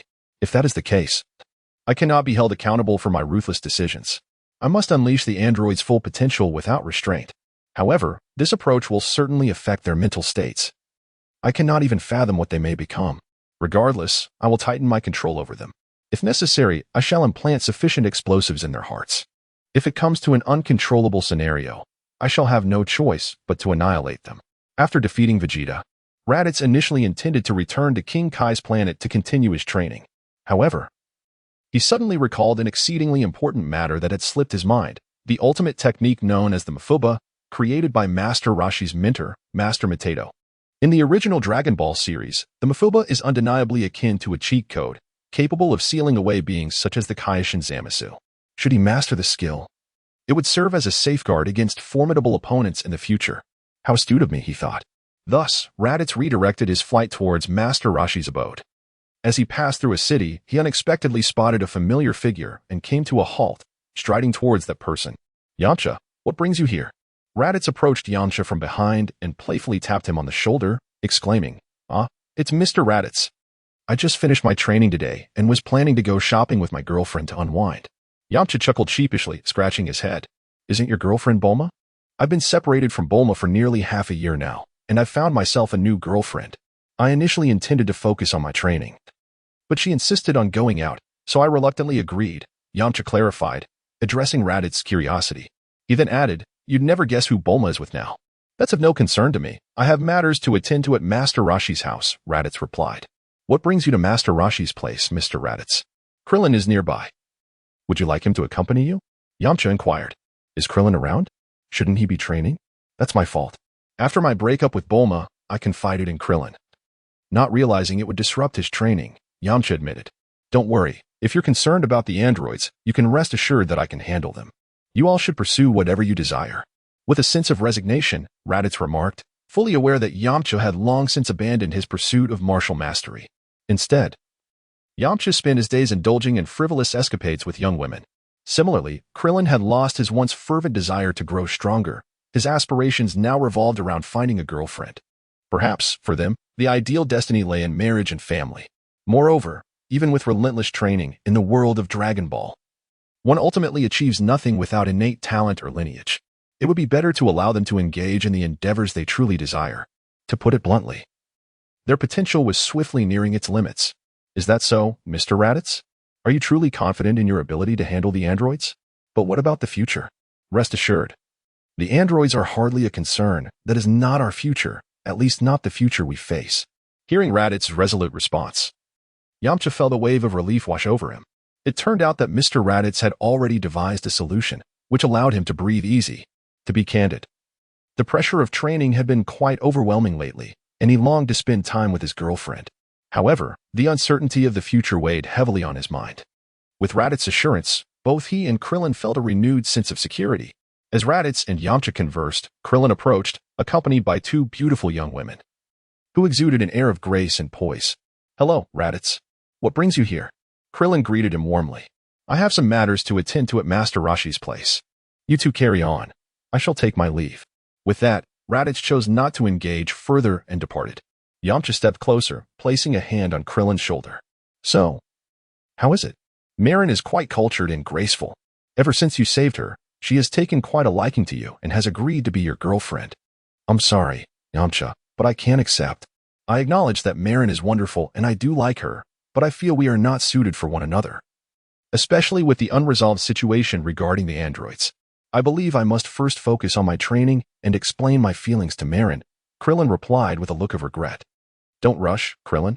Just now, Mr. Raditz informed me that he is absolutely confident in dealing with the androids. Moreover, consider this, Goku has been married for quite some time. And even Tien has found love with Launch. Don't you desire a girlfriend? Krillin's expression brightened at the mention of this. Of course I do. But did Raditz really say that? Do you think it was just about the fate of Earth? Had he not said so, I would have made the same decision as you today, Yamcha reassured. That's fantastic. A weight has finally been lifted from my heart. Krillin sighed with relief. Now, what do you plan to do? Since there is no longer any danger, I suppose I'll attempt to date Marin, Krillin stated, his face flushing crimson. At that moment, Marin and Yamcha's girlfriend approached, curious about their conversation. What were you two whispering about? Is there something we shouldn't know? By the way, who was that person earlier? He seemed quite imposing, though his hair was a bit long and his expression rather fierce. Haha, we weren't discussing anything significant. That was just our friend. He passed by and greeted us. Shall we go to the movies? Yamcha explained. After bidding farewell to Yamcha and Krillin, Raditz made his way to Master Roshi's place, where he found an elderly man on the beach, engrossed in a magazine filled with images of women in bikinis, wearing a lewd expression, occasionally dabbing at his nosebleed. Raditz approached him, though the old man remained blissfully unaware of his presence. Ahem, Master Roshi, good day to you. Raditz cleared his throat and greeted Master Roshi, who set aside the magazine he was reading. Upon recognizing the visitor as Goku's elder brother, he pondered the purpose of this unexpected visit. Chapter 48, Departure. So you were Goku's brother. I am curious about the reason for your sudden arrival. I am aware that Master Mateto possesses a remarkable technique, one that was employed to seal away Piccolo in the past, known as the Demon Seal Wave. Therefore, I wish to learn it. Raditz explained. So that is your intention? To utilize him against the androids? Very well, I shall impart my knowledge to you, considering this my contribution to the future. Thank you, Master Mateto, the elder replied. There's no need for such formality. You are not my disciple, the turtle hermit responded. Anyone can be a teacher. And your profound understanding of martial arts surpasses that of us younger generations, Raditz remarked with admiration. I never expected you to be so eloquent. You possess far more intelligence than Goku. It is truly astonishing that you two are brothers, the turtle hermit praised. In the days that followed, Raditz diligently practiced the Mafuba technique under the turtle hermit's guidance, yet Krillin's absence from the turtle house for training was notably felt. Sighing as he gazed out at the sea, the turtle hermit lamented, What troubles you, Master Mateto? Why the sudden sigh? Raditz inquired. Noting that Krillin had seemingly abandoned his training for an extended period, it appears he has relinquished hope in himself. Having grown up alongside Goku, I have witnessed Krillin's dedication. However, the widening chasm between him and Goku, coupled with increasingly formidable adversaries, has led to the gradual fading of his once fervent passion for martial arts. Raditz gazed at the elderly man before him. Though he often acted frivolously, he treated Goku and Krillin as if they were his own flesh and blood. Well, Krillin had his own path to follow, so let him be. Each person's pursuit in life is unique. Strength, wealth, and power can all serve as life's aspirations.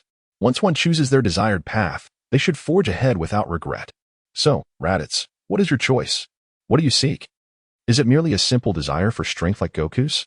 Master Roshi inquired with curiosity. As for me, I once yearned to lead an ordinary life, to live contentedly. However, fate has granted me a second chance, and now I aspire to become formidable, so powerful that all must look up to me. In the future, I do not wish to be constrained by what I must do. Rather, I want the freedom to choose my own path, unencumbered by anyone or anything. Master Roshi listened, somewhat perplexed by Raditz's enigmatic words.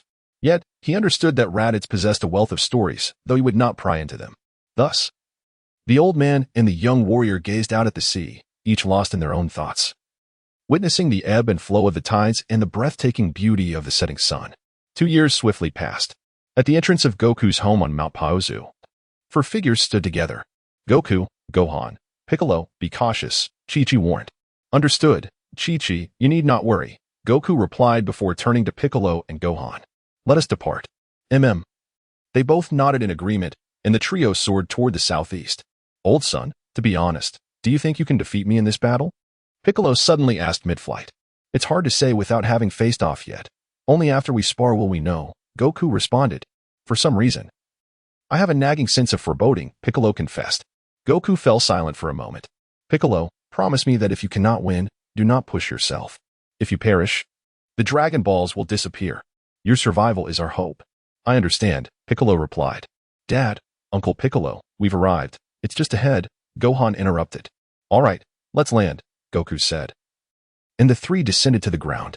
Aunt Bulma, Uncle Krillin, and Uncle Yamcha, you've all made it, Gohan exclaimed. Bulma, what on earth are you doing here in such a perilous place? Goku asked, concern etched on his face. I merely came to observe. I'll leave after taking a look at the androids. You needn't worry about me, Bulma replied nonchalantly. Ah, and Bulma, whose child are you holding? It can't be yours and Uncle Yamcha's, can it? Gohan queried, noticing the infant in Bulma's arms. This isn't my child. We broke up ages ago. If you knew who the father is, you would be utterly astonished, Bulma retorted, a hint of irritation in her voice. I know your father is Vegeta, right? Trunks. Goku said, gently touching baby Trunks' cheek. How did you know? I haven't told anyone. It must have been that scoundrel Raditz who blabbed. That rascal, I'd warned him. Yet he couldn't keep his mouth shut. I wanted to surprise everyone, Bulma expressed, her annoyance palpable. Goku was taken aback, nearly letting something slip. Although he was unaware of the circumstances, it was evident that Raditz had long been privy to the information. Indeed, it was my brother who informed me, ha ha ha. By the way, where are Vegeta and Raditz? Have they not arrived yet? Piccolo inquired. I'm not entirely sure. Vegeta and I do not reside together. But he should be here soon. As for Raditz, don't forget that insufferable fellow can teleport at any moment, Bulma replied suddenly. Who speaks ill of me from behind? How rude. Just then, Tien and Raditz arrived. The android should be appearing shortly. Bulma, you must take the child and leave immediately. Do not let him come to harm. Goku said with grave seriousness. I sense something unusual this time. It's not just Piccolo. I too feel an ominous premonition. I'll just take a quick look and then leave. Besides, with your strength, you can surely handle those foes. Just ask Raditz, Bulma replied, glancing at Raditz, who nodded in affirmation, prompting Goku to say no more.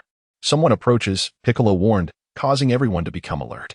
A rotund figure piloting a spaceship descended upon them. Ah, it's Yajirobe. Are you here to join the fight? Goku asked, relieved to see him. I wouldn't dream of participating in such a dangerous battle. I'm merely here to deliver Senzu beans and leave right after, Yajirobe said, handing the beans to Krillin before swiftly departing in his ship. With a thunderous explosion, everyone turned their gaze skyward, witnessing Yajirobe's ship engulfed in smoke as it plummeted toward the ground. It seems the androids have made their entrance. Let us set forth. Raditz was the first to speak, and the others nodded, dispersing towards the city. Chapter 49, The Battle Against the Androids in the Sky, the ship Achirolobe, which was meant to depart, plummeted to the ground amidst a resounding explosion, accompanied by billowing smoke that cascaded into the distant waters. Androids, Goku, did you see clearly? Krillin inquired, glancing at Goku beside him. No, they seem to lack any presence. It appears we must search with our eyes, Goku replied. Then let us split up to search, Krillin suggested. All right, the group concurred, and they soared in different directions away from the small town. In the streets of the town, a pallid, rotund man and an elderly figure were wreaking havoc. Stop. You two must be the androids. Yamcha shouted as he rushed towards them, determined to halt their rampage. It's not Goku. The records indicate this person may be Yamcha, remarked the portly android as he examined Yamcha's profile and addressed the elder beside him. Regardless, whether he is Goku or not, he is one of his companions, so let us eliminate him first, the elder android replied. Indeed, the stout android instantly materialized beside Yamcha, grasping his neck with his left hand while aiming his right hand menacingly at Yamcha's heart. Strength is fading. It seems I am done for. Yamcha thought as he closed his eyes, believing death was imminent. Just then, the android before him was suddenly sent flying away, and Yamcha collapsed to the ground, gasping for breath. Raditz, it's you. Thank you for saving me, Yamcha exclaimed, recognizing his savior. At this moment, the others sensed the commotion and hurried over. So you are the androids. We finally meet. Piccolo assessed the two figures before him, posing the question. Incredible, you actually know we are androids. And it seems you are aware of our presence on this island. Tell us, why? The elderly android queried, filled with intrigue. You don't need to know. The dead have no need for such knowledge, came the retort. Raditz interrupted their conversation, revealing his utter disinterest in the two before him. His focus lay solely on androids 17 and 18. Brother, cease your fighting here. It could harm the innocent. Let us retreat to a more secluded area. Goku gestured towards Raditz. Should you desire a place devoid of onlookers, I concur, yet there is no need for such elaborate measures. With that, the aged android unleashed a formidable surge of energy, dispersing it in all directions. The colossal explosion reduced the island to a desolate ruin. Enough. Cease immediately. Goku, consumed by rage, struck the android down with force. If you find this troublesome, I can assist you. At that moment, Raditz interjected, advancing towards the two. seizing the android's arms and casting a glance towards the barren landscape. With a powerful motion, he flung them into the air. Impressive. Both Goku and Tien gave Raditz a gesture of approval. Let us follow suit. With that, the group soared towards the direction in which the android had been thrown. In the sky, Raditz observed Goku gasping for breath and understood the gravity of the situation. Kakarot, you fool, have you neglected your medication? Is flying now a struggle for you? The others soon realized something was amiss with Goku. Previously, he had felt fine, so he had set aside his medication, thinking he would take it after defeating the androids. Goku, you must not overexert yourself. Is your body truly fit for battle? Krillin inquired with concern. Do not worry, Krillin. I am fine. Kakarot, you are truly a fool. Look at your current state, yet you persist in feigning strength. Do you think you are invincible? Krillin, Gohan. Swiftly take him back to retrieve his medicine. In a grave tone, Raditz stated, do not behave this way, brother. I have trained diligently for this battle today. Would you allow me to strike just once before departing? Goku pleaded. I offer you two choices. First, return home obediently. Second, I shall knock you unconscious and have someone take you back. Choose wisely. At this moment, Goku found himself in a predicament. Father, uncle is right. Your condition appears quite poor. Perhaps it would be best to consume some medicine before returning. Indeed, Goku, you should heed everyone's advice, they urged. Faced with the collective opposition to his desire to fight, Goku reluctantly decided to accompany Krillin and Gohan back home. As Goku departed, the others followed, leaving the androids on the ground. I cannot believe you have chosen to halt your advance. Do you intend for this place to become your grave? Raditz scoffed at the two. Do not be so arrogant. Soon you shall comprehend our might. Ah, I did not anticipate that you were acquainted with me, he continued. Where is that Son Goku? Is he afraid we might flee before the confrontation? The older android, noticing Son Goku's absence in the crowd, inquired. There is no need for old Son to intervene. I alone suffice to deal with you, Piccolo interjected. However, before we proceed, I would like to know how you are aware of our affairs. Very well, I shall enlighten you, the older android replied. I have been employing ultra-miniature spy devices to monitor Son Goku. From the martial arts tournament to the arrival of the Saiyans on Earth, I have documented it all.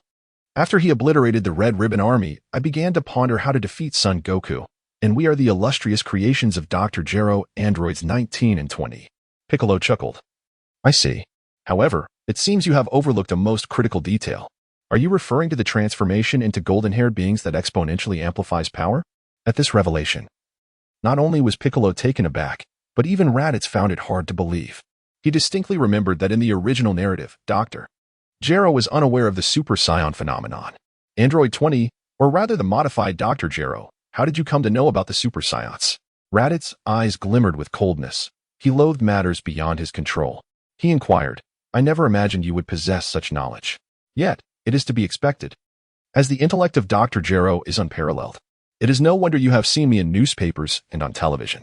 As for my awareness of the Super Saiyans, I owe that to you. Had it not been for your battle with Vegeta, which occurred perilously close to my laboratory and inadvertently alerted me, I would have faced dire consequences today. However, I have significantly enhanced my own strength and devised methods to confront you. Prepare to meet your demise.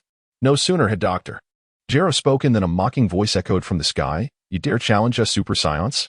What audacity, foolish earthling. We are the mightiest beings in the universe. As the words faded, Vegeta materialized before the crowd and scanned the assembly. Where is that fool Kakarot? Tien explained. Kakarot suffered a heart attack and has returned to take his medication. Humph, Kakarot is truly a simpleton. But this works to my advantage. I shall handle these two Saiyans myself. You need not intervene, Raditz. What say you? Suit yourself. I have no interest in these two. If you possess the ability, then by all means, take them on, Raditz replied indifferently. Prepare to witness the fruits of my training over the past 2 years, Raditz. End of chapter 50, Androids 17 and 18. Hey, you two are the androids, aren't you? Let us settle this at once. I will take you both down in a single blow, Vegeta declared, his confidence evident as he unleashed a tremendous aura, enveloping himself in a golden glow. What an overwhelming presence. The terror of the Super Saiyan can truly be felt up close. Tien and Yamcha marveled, taken aback by the display of power. Indeed, this is the Super Saiyan you speak of. His strength has grown immensely, surpassing all computational predictions. Yet, there is no need for alarm. Android 19 is more than sufficient to handle this, Dr. Gero remarked, unfazed. How ridiculous. This fat fool thinks he can contend with me. Let him experience my might. Thus commenced an intense battle between Vegeta and Android 19, their forms intertwining in a rapid flurry. Vegeta's assaults were fierce and swift, but Android 19's counterattacks were equally formidable. Despite his seemingly cumbersome physique, he matched Vegeta in both speed and strength. Dr. Gero observed the clash with a furrowed brow due to his own physical condition. He had allocated most of his energy to Android 19, expecting an easy victory. To his astonishment, the battle was evenly matched, a revelation that left him incredulous. It appears that Vegeta and this android are on par with each other, Piccolo commented, observing the fight. Far from it, Raditz interjected. What did you just say, Raditz? Tien queried, perplexed. I meant to say that this android pales in comparison to Vegeta. He has yet to unleash his full power, Raditz clarified. Is that truly the case? How splendid. I never anticipated that androids could be subdued so effortlessly by Vegeta, Yamcha exclaimed, relief washing over him as he recalled his near-fatal encounter with the androids. In the distance, the fierce combatants drew apart momentarily as Vegeta gathered a formidable energy in his hands. I did not expect you, fat one, to possess any strength to endure this long. Now, prepare to experience my ultimate technique, the final flash. The androids exchanged glances, a smirk creeping across their faces. In an instant, Android 19 extended his arms, and as Vegeta's energy blast made contact, it vanished without a trace. What just happened? The spectators gasped in disbelief. Vegeta. Be cautious of their hands. Energy attacks are ineffective against them, and do not let your energy come into contact with them, or it will be absorbed. Raditz remarked, damn. I never expected you to discover our plan. Android 19, hurry and absorb Vegeta's energy. The android, not one to hesitate, seized Vegeta's hands before he could react. Haha, Vegeta. Your power now belongs to me. Don't touch me. Let go. Vegeta protested.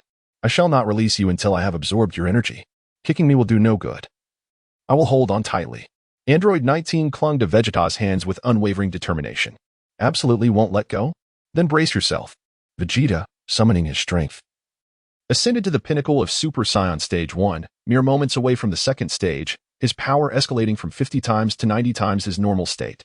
With a powerful thrust, he placed his feet upon Android 19's face, propelling himself away, causing the android's body to separate from him in an instant.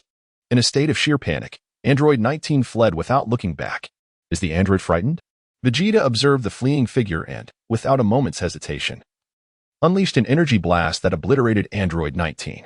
He then turned his attention to Dr. Gero. Now it's your turn. Faced with Vegeta's overwhelming might, Dr. Gero lost any desire to fight and fled in terror. Vegeta found this amusing, stating, Do you really think you can escape? Spare him. Let him run, Raditz interjected, prompting the others to turn their gazes toward him. Raditz, do you even know what you're saying? Vegeta replied, his irritation palpable. By this point, Vegeta had developed a sense of attachment to Earth, though he would never openly admit it. He would never allow the androids to wreak havoc upon it. Let us follow them. You will understand soon enough. With that, Raditz locked onto Dr. Gero's fleeing direction and pursued him, the bewildered group following suit. Meanwhile, future Trunks arrived at the battlefield, his eyes widening in horror at the sight of Android 19's lifeless body. Who is this android? Who were Din and the others battling? What is happening? Why do these androids appear so different from my memories? Sensing the presence of the group, Trunks chased after them with all his might. It seems someone is pursuing us. It's that future boy, Tien noted, spotting the newcomer. Trunks, what brings you here? Raditz, upon noticing the newcomer, inquired. Vegeta. Upon hearing this, suddenly turned pale, realizing that Trunks bore the same name as his son and could transform into a Super Saiyan. It dawned on him that this individual was indeed his son from the future. My apologies for my tardiness. May I inquire whom you were engaged in combat with? Trunks questioned. Isn't that an android? Piccolo remarked, momentarily taken aback. This is not the android from the future. How many androids are there, for heaven's sake? Din clenched his teeth, expressing his frustration. What? Everyone exclaimed in shock. Enough chatter. We shall not catch Dr. Gero if we linger. Let us pursue him. And all shall become clear, Raditz stated, prompting the others to agree as they hastened in the direction of Dr. Gero's escape. Dr. Gero fled desperately, finally arriving at his laboratory. Here it is. I have arrived at last. How infuriating that they have followed me. Humph. Once I unleash androids 17 and 18, your demise is assured. As the door to the pitch-black laboratory creaked open, the faint glow of computer screens illuminated the darkness. Upon his entrance, the lights blazed to life. revealing three coffin-like machines. Through the glass, a stunning young woman and a handsome young man lay in repose within. The pair remained motionless in their storage chambers, eyes closed. At that moment, a breathless old man, disheveled and panting, approached the two. Upon seeing them unharmed, he let out a hearty laugh. I truly wish to avoid activating you unless absolutely necessary.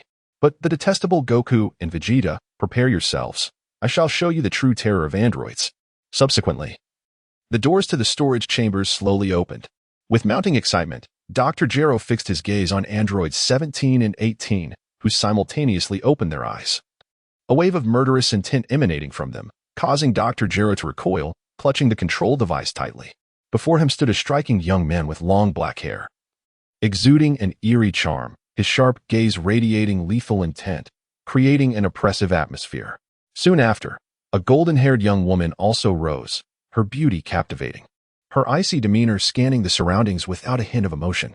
Initially, Android 17 intended to eliminate Drive Gero, but upon noticing the control device in his hand, a thought occurred to him. He exchanged a glance with 18, suppressing his bloodlust, and politely greeted, "Good morning, Dr. Gero."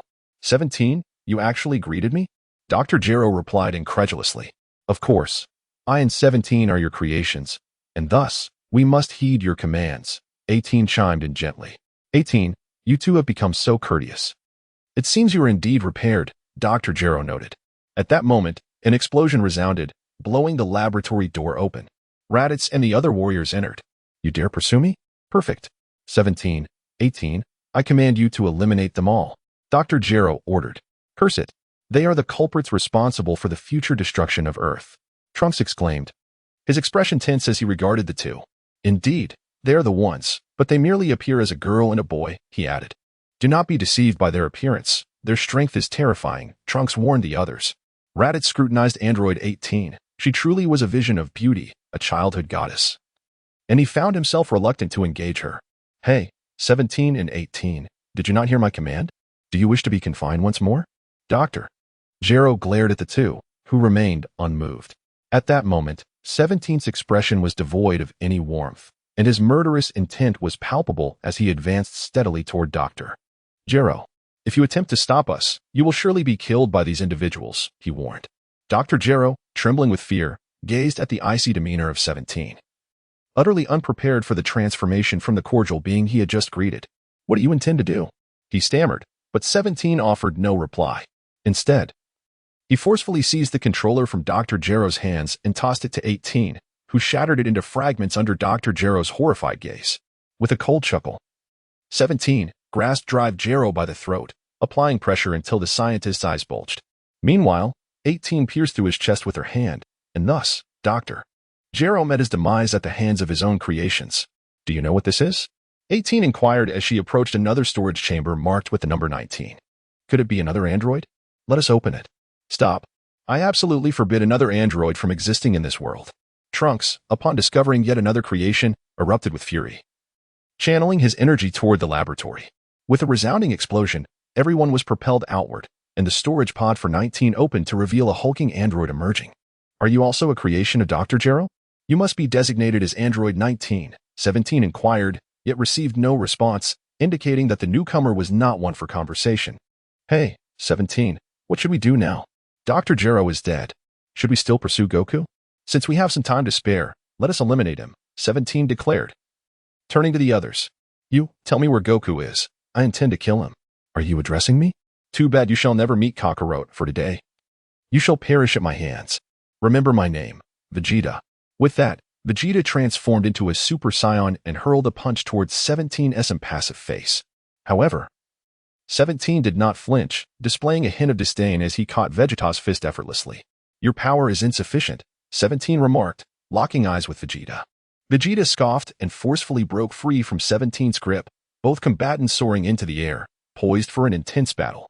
Meanwhile, Trunks, witnessing his father entangled in combat with 17, transformed into a Super Saiyan and charged at 18. To his astonishment, a single encounter resulted in him being sent flying, his body severely impacted, clutching his chest in disbelief. How could this be? Though 18 is undeniably powerful, her strength is utterly incomprehensible. She is a different entity from the 18 I faced in the future. With such feeble power. You dare challenge me? Very well, I shall teach you a lesson, 18 declared, tightening her fist and launching an attack at Trunks. At that moment, just as Trunks braced for what he believed would be his end, a towering figure intervened, grasping 18's fist. Who are you to impede me? 18 questioned, furrowing her brow. I am the very Goku you seek to destroy, he replied. 18 scrutinized him closely yet felt something amiss, voicing her confusion. You are Goku? You bear some resemblance. But you are entirely different from the records. Do not rush. I have not yet finished. I am Goku's brother, Raditz. Raditz explained in a calm voice. How dare you deceive me? You seek your own demise. Upon hearing this, Android 18 became enraged and launched an assault on Raditz. Chapter 52. A forceful embrace of Android 18 in the sky. The silhouettes of Vegeta and Android 17 transformed into streaks of light as they engaged in a fierce clash. The inherent warrior spirit of Vegeta, a Saiyan by birth, surged within him, and his gaze remained fixed on 17, emanating a fervent interest. It seemed Trunks was indeed correct. You are the true androids, far more intriguing to battle than those two imposters. Vegeta stretched his limbs, radiating a potent aura of combat. Unfazed, 17 observed him with an impassive expression and coldly remarked, I hold no interest in you. My time is precious, and I refuse to squander it on your presence. My true opponent is Goku, not you. Each word from 17 pierced Vegeta's pride, transforming his once proud and icy demeanor into one of fierce rage. How dare you underestimate me? Allow me to demonstrate the true might of Vegeta. As Vegeta tensed his muscles, a brilliant golden light enveloped him, blazing like a raging inferno. An intense energy erupted forth, sending stones soaring and causing fissures to radiate outward from his feet. This is the power of Vegeta. You shall pay for your insolence. At that moment, he unleashed his full strength, achieving the second stage of Super Saiyan. In the blink of an eye, Vegeta vanished from his position and reappeared beside 17. Delivering a powerful punch, 17 quickly maneuvered to evade, but Vegeta's strength surged unexpectedly, overwhelming him and sending him crashing into the mountainside. Intriguing. You are far more formidable than I anticipated, yet it ends here. I shall entertain you for a while. 17 emerged from the rubble, brushing off the dust from his attire. Enhanced by Dr. Gero's limitless energy, he displayed no fear towards Vegeta, coldly stating, I have no interest in you. My focus lies elsewhere. With piercing eyes, 17 concentrated a terrifying energy in his hands, unleashing it like a meteor shower upon Vegeta. The latter deftly evaded the assault, his movements as fluid as a dragon in the sky. The two figures soon vanished from sight, reappearing mid-air, exchanging blows at breakneck speed, leaving even Trunks momentarily dazed. What astounding speed! I never imagined my father could rival 17 with such prowess. These androids are truly fearsome. If the androids of my future are akin to them, Earth would have surely met its doom long ago. Trunks' expression reflected his distress as he helplessly watched the two combatants flash across the sky. Unable to keep pace with their rhythm, recognizing his own limitations against such formidable foes. In the midst of the aerial battle, two figures with golden hair clashed fiercely, one a stunning girl, and the other a muscular man. The golden-haired maiden relentlessly closed the distance to Raditz, seeking an opportunity to strike. Raditz, sensing the proximity, instinctively raised his hand, inadvertently pushing Android 18 away several meters. Subsequently, 18 unleashed her full might against Raditz, yet he refrained from counterattacking, opting instead to evade her strikes with a faint smile, appearing more as if he were playing than engaging in battle. How infuriating! Why do you not retaliate? Do you look down upon me? She exclaimed, frustration evident in her voice.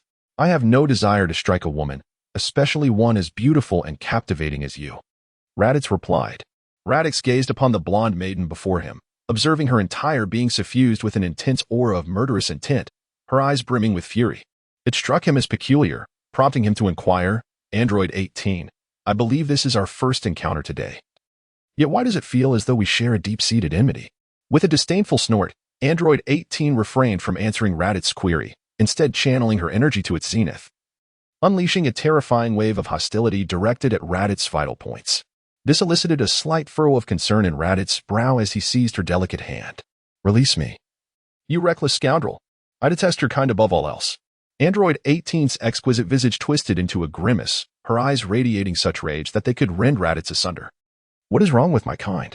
Do not imply that I have wronged you in any way. Do not assume I am oblivious. You've been fixated on me since our arrival. Your strength far surpasses mine, yet in battle, you refuse to engage, repeatedly taking advantage of me. As she spoke, her voice dwindled to a whisper, a faint blush creeping across her cheeks. You shameless fiend. Release my hand at once. Very well, I shall oblige you. With that, Raditz's tail struck Android 18's abdomen, sending her hurtling into a nearby hill with a resounding crash. Though she sustained minimal harm, her disheveled appearance rendered her somewhat disoriented. You truly dared to strike me? Rising from the ground, Android 18 glared at Raditz, her expression tinged with a hint of grievance, yet her demeanor remained icy. How strange. Do not forget we are adversaries. Why should I refrain from striking you? Should you emerge victorious, I would allow you to do as you please. But if you cannot best me, taking you back to warm my bed would not be an unappealing option. You. Android 18's face flushed crimson, reminiscent of a ripe apple, as she found herself at a loss for words, uttering the same word thrice in succession. How can you be so brazen? Just as she prepared to retort, Raditz appeared before her in an instant. Reacting instinctively, she attempted to strike him, only to be unexpectedly drawn into his embrace. The blush on her cheeks deepened, as this was the first time she had ever been held by a man. Her alabaster skin flushed a vibrant red. And despite her struggles, Raditz's grip proved too formidable. After a few futile attempts, she ceased her resistance, resorting instead to vehemently chastising him. How can you be so shameless? You must let me go. Trunks, observing the scene, was taken aback as he witnessed Android 18, seemingly transformed into a delicate woman, devoid of the fearsome demeanor typical of an android. Is this even possible? Truly, Raditz-san is remarkable. As the onlookers marveled at Raditz's audacity, a thunderous crash echoed as Vegeta plummeted from the sky, landing heavily and creating a deep crater upon impact. In the air, Android 17 descended with force, his knee crashing into Vegeta's abdomen, rendering him utterly incapacitated. Subsequently, 17 approached Raditz, his expression devoid of emotion. Yet a hint of concern flickered across his features as he coldly addressed Raditz. You must release Android 18 at once, or Vegeta may perish. Raditz-san, I implore you. Save my father. Trunks, witnessing his father's plight, pleaded earnestly. Nonetheless, Raditz ignored their entreaties, instead tightening his embrace around Android 18, playfully tousling her golden locks. Android 17, witnessing this, felt a surge of urgency. After all, she was his sister, his only remaining kin. He could not permit this individual to harm her. Yet recognizing his own strength was on par with 18's, and given Raditz's ease in overpowering her, he knew he stood no chance. Casting a glance at the nearly unconscious Vegeta, he realized that hope now rested solely upon him. Raditz-san, how about we strike a deal?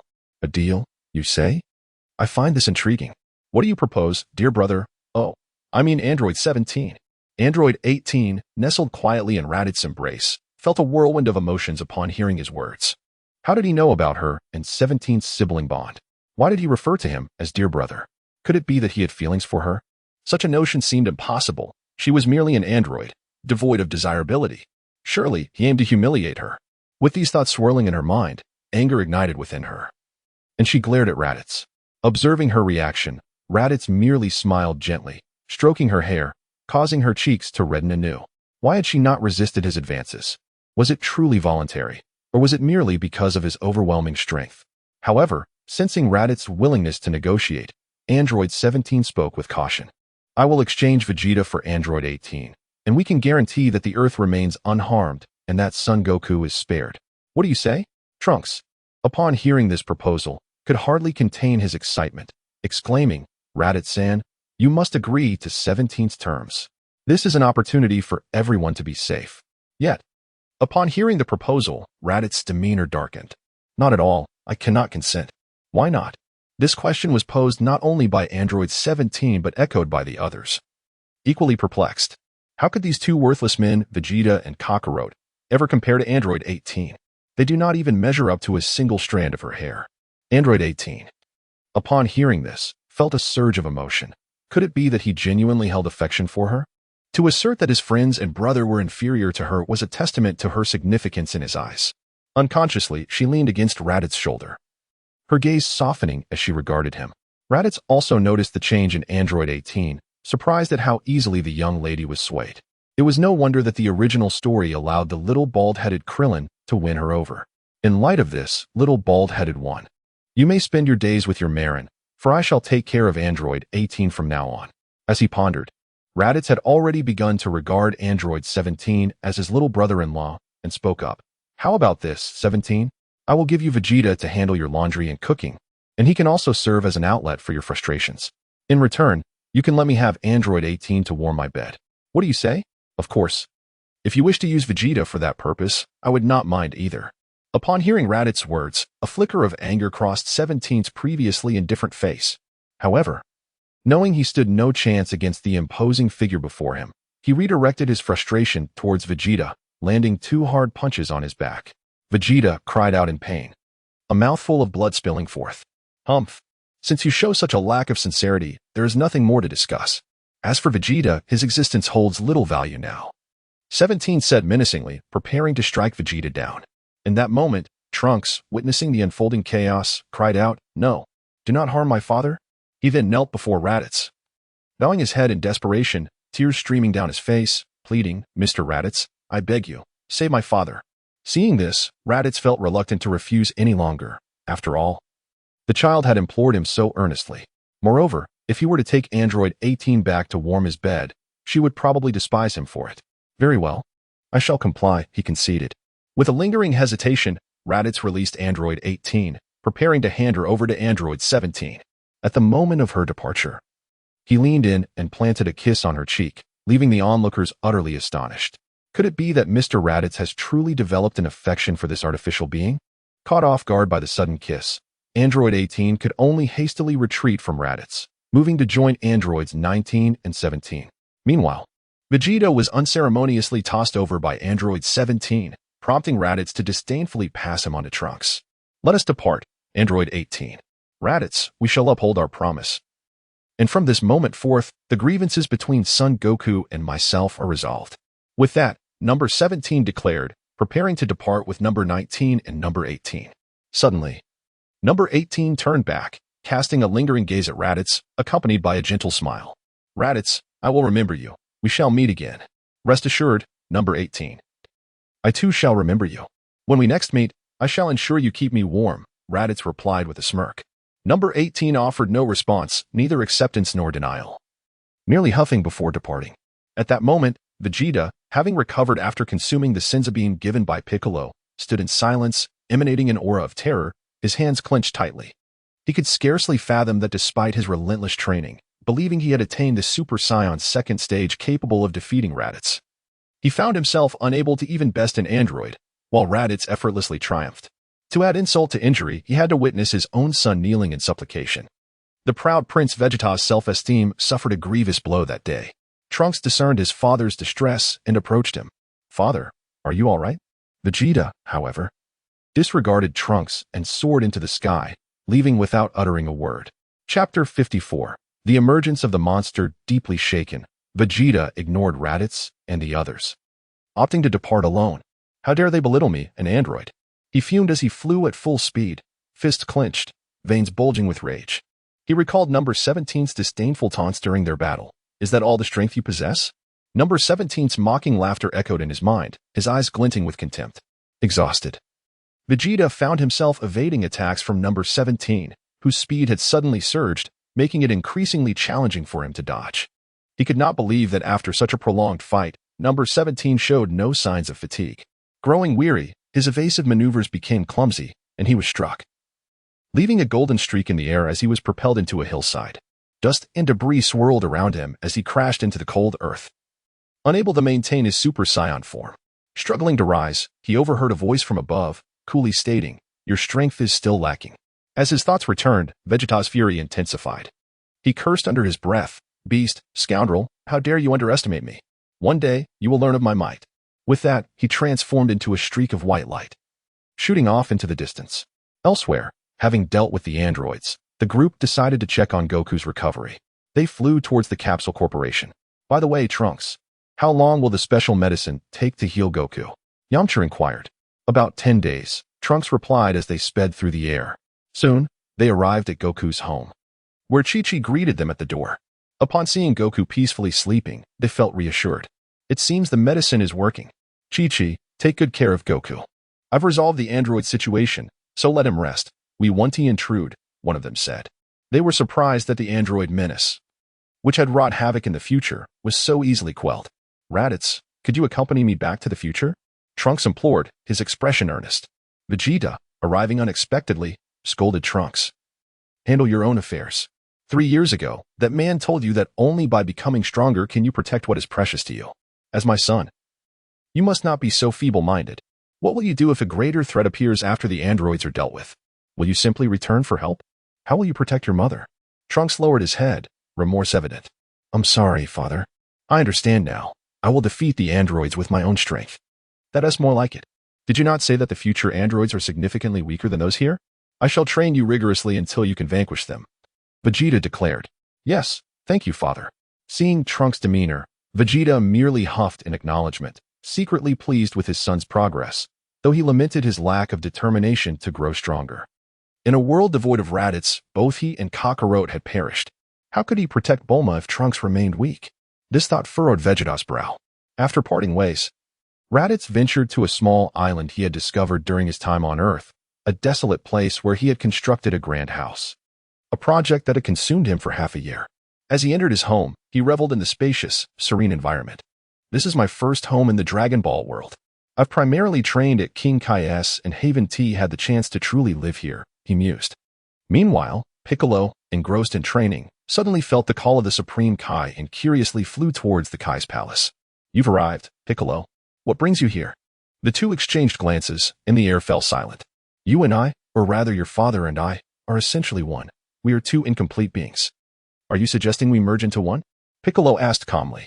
Indeed, I have that intention, and post-merge, your body will take precedence, the Supreme Kai explained. May I inquire why? If you hadn't sacrificed yourself, the androids would have been dealt with, yet something more horrifying has emerged. Piccolo inquired, puzzled. There are numerous people vanishing without explanation. A terrifying monster has appeared, one of significant growth potential. I cannot ascertain whether it is connected to the androids. I am unaware of its nature. However, if we merge, we will possess power rivaling that of a Super Saiyan, and you could assist in combating this threat, the Supreme Kai urged. Consider this carefully, Piccolo. Your body has aged considerably, and your time is limited. You still possess youth. I can serve as nourishment for your growth. Rest assured, your body will remain dominant. And I shall not interfere. Very well, if that is the case, I agree. You must keep your promise, Piccolo replied, his expression one of delight. Since meeting Raditz, the gap between him and Goku had widened, and now he saw an opportunity to catch up. Let us proceed. With a cloud of smoke, a new Piccolo emerged before Din.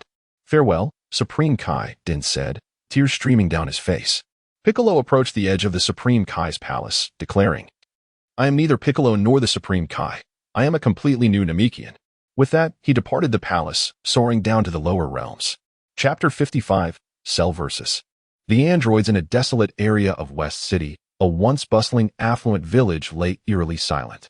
Suddenly, a woman emerged, clutching a child, crying out for help. A horrifying scene unfolded as a grotesque creature, emerald green with large orange eyes and a long, stinger-like tail, appeared behind her. As the woman stumbled and fell, the monster seized the opportunity, driving its tail into her, draining her life force in an instant, leaving a chillingly horrific sight. Just as the creature prepared to attack another young girl, a voice interrupted. What manner of monster are you, so hideous and committing such vile acts? Truly despicable. The creature, hearing the voice of a woman, looked up, its eyes alight with recognition. Ah, it's you. Number 18. I was just planning to find you, and here you are. Delivering yourself to me without any effort. At that moment, number 17 and number 19 stepped out of a vehicle, appalled by the scene before them. You've arrived too. Number 17. How fortuitous. The monster exclaimed, its smile widening at the sight of them, as if eager to consume them. You know us? Number 17 replied, his face icy. A hint of anger creeping in. He detested those who disrespected women, and this monster filled him with loathing. Allow me to introduce myself. I am Cell. An android created by Dr. Gero, the creature stated succinctly. Another android? That wretched man could produce such a foul being? You have no right to live. Today, I shall graciously send you to your demise. Number 17 retorted fiercely. To death with you, hideous fiend. With that, both number 17 and number 18 surged towards Cell. Their combined strength and shared disgust for the monster compelling them to attack together. The two individuals reached an unspoken agreement in an instant, launching a flurry of swift punches and kicks towards Cell. Cell, meanwhile, emitted a hearty laugh, convinced by the data that these two were far inferior to him. He thought, once he absorbed them, he would transform into the ultimate warrior, a being unparalleled in the universe. However, as he indulged in these grand delusions, The fists and feet of androids 17 and 18 struck him suddenly, sending him flying with a painful cry. Yet, 17 and 18 did not grant Cell a moment to recover. They swiftly enveloped him in a relentless assault. Android 18's leg connected forcefully with Cell, creating a brilliant burst of sound akin to firecrackers exploding, the waves of energy overwhelming him before he could react. Meanwhile, Android 17 struck from behind, delivering a series of powerful punches that left Cell writhing in agony. In mere moments, Cell's body bore the marks of their ferocious onslaught, and with a thunderous crash, he fell heavily to the ground. At that moment, he lay battered and bruised, gasping for breath, his face a mask of disbelief. The strength of his opponents astonished him. It felt as if he was being crushed underfoot. Impossible. How can you be so strong? The data clearly indicated that my power surpassed yours. He bellowed in anguish, lamenting his impending demise before achieving full evolution. He had traversed time and space with great effort. How could it end like this? I refuse to accept this. You are merely meant to be my nourishment. This cannot be happening.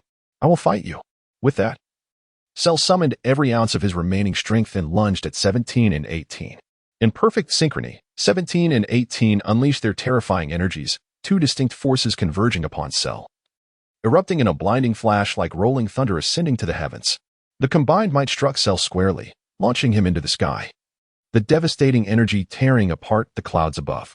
The ground trembled violently, enveloped in dust and debris as the explosion created a swirling vortex that consumed Cell entirely. His form disintegrating amidst the turmoil, his remnants soaring away with the energy. Cell's demise did not quell the anger within 17 and 18. The scene they had just witnessed filled them with a profound rage. Even 1,000 deaths would not suffice to alleviate their fury. Humph, he died so easily. It seems too lenient for that repulsive creature, 17 remarked, satisfaction mixed with disdain. Enough, 17. The monster is dead. Let us not dwell on it. Seeing him makes my skin crawl. Where shall we go now? Should we drive aimlessly? After dispatching Cell, 18 shrugged her shoulders, utterly bored. Suddenly, a thought of that irritating individual who had taken advantage of her crossed her mind, causing her cheeks to flush. He had mentioned wanting her to warm his bed upon their next encounter. I wonder what he is doing now. If I truly encounter him, am I to warm his bed? I certainly wouldn't want to, yet his power is so formidable. What a vexing thought. As she spoke, her face reddened even more. Meanwhile, 17 noticed his sister's unusual demeanor and inquired, "What's wrong, 18? Your face seems awfully flushed. Are you unwell?" Startled by 17's interruption, her heart raced, and fearing her thoughts would be exposed, she stammered, "And no, it's nothing. I was just startled by what happened earlier." Unconvinced, 17 leaned closer, pressing, "You afraid? Surely, you're not thinking of a man, are you? Not that Raditz fellow, I hope. Though his strength is commendable, he is truly insufferable. Becoming my brother-in-law won't be so simple." At this, 18's cheeks flushed deeper, and she retorted, "And no, 17. Don't say such things. Besides, we are artificial beings. There is no way that could happen between us." As their banter continued, Piccolo suddenly appeared. Spotting him, 18 hastily shifted the topic to alleviate her embarrassment. "If I recall correctly, you are named Piccolo. What brings you here?" With a grave expression, Piccolo surveyed the eerily quiet surroundings.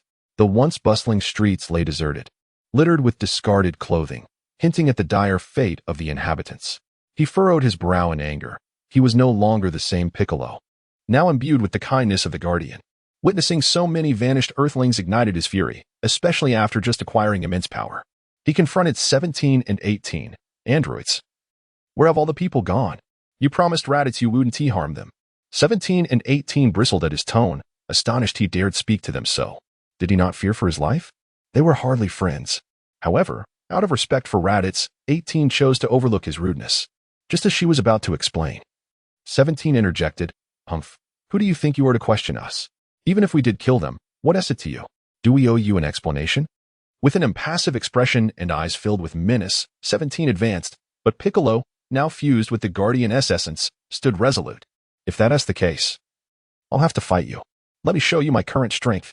With that, Piccolo shed his weighted clothing. Although he had just gained unimaginable power, he knew not to underestimate the androids. In a flash, Piccolo vanished, appearing beside 17 in an instant, unleashing a fierce punch that sent a gust of wind through 17's hair. Startled, 17 was pushed back several meters, a thin scar marring his handsome face. "Surprising. I hadn't anticipated such a dramatic increase in your power, he mused, intrigued by the transformation in Piccolo since their last encounter. But this is merely a warm-up now. Let us truly engage. As the two clashed, the ground fractured beneath them, their fists colliding in a symphony of thunderous sounds. 18. Observing the escalating intensity, remarked 17. What do you think Piccolo has done to gain such power? It's truly astonishing. I'm not entirely sure, but from calculations, Piccolo still falls short of 17's capabilities, he replied with a knowing smile, patting 18 on the shoulder. Of course, I know that. You can speak more boldly. Piccolo is far behind 17. He is merely toying around, likely out of boredom. As their battle intensified, the ground cracked further under their might. Both fighters struck simultaneously, each retreating several meters from the impact. Breathing heavily, Piccolo, with a serious expression, admitted, I never anticipated my power would rise so dramatically, yet I still cannot defeat you. It seems we are evenly matched. This prompted uproarious laughter from 17, with 18 joining in, the mockery evident in their mirth. What are you laughing at? Do you look down on me? Piccolo retorted, annoyance creeping into his voice. I was just playing with you. You didn't think you could truly contend with me. Did you?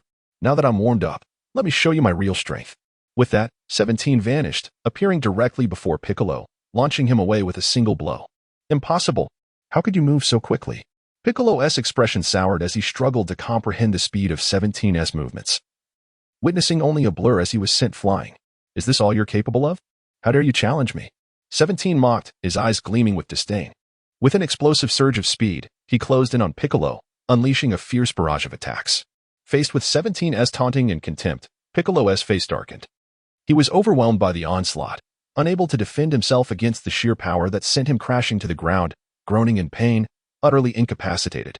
17, exuding a potent aura of lethal intent, approached Piccolo step by step, causing the latter to pale in fear. Reaching Piccolo, 17 placed a hand on his head, murmuring, provoking us comes at a price. It's time to die. Stop, 17. You cannot kill him. 18 interjected urgently, alarmed by her brother's murderous intent. What do you mean? 17?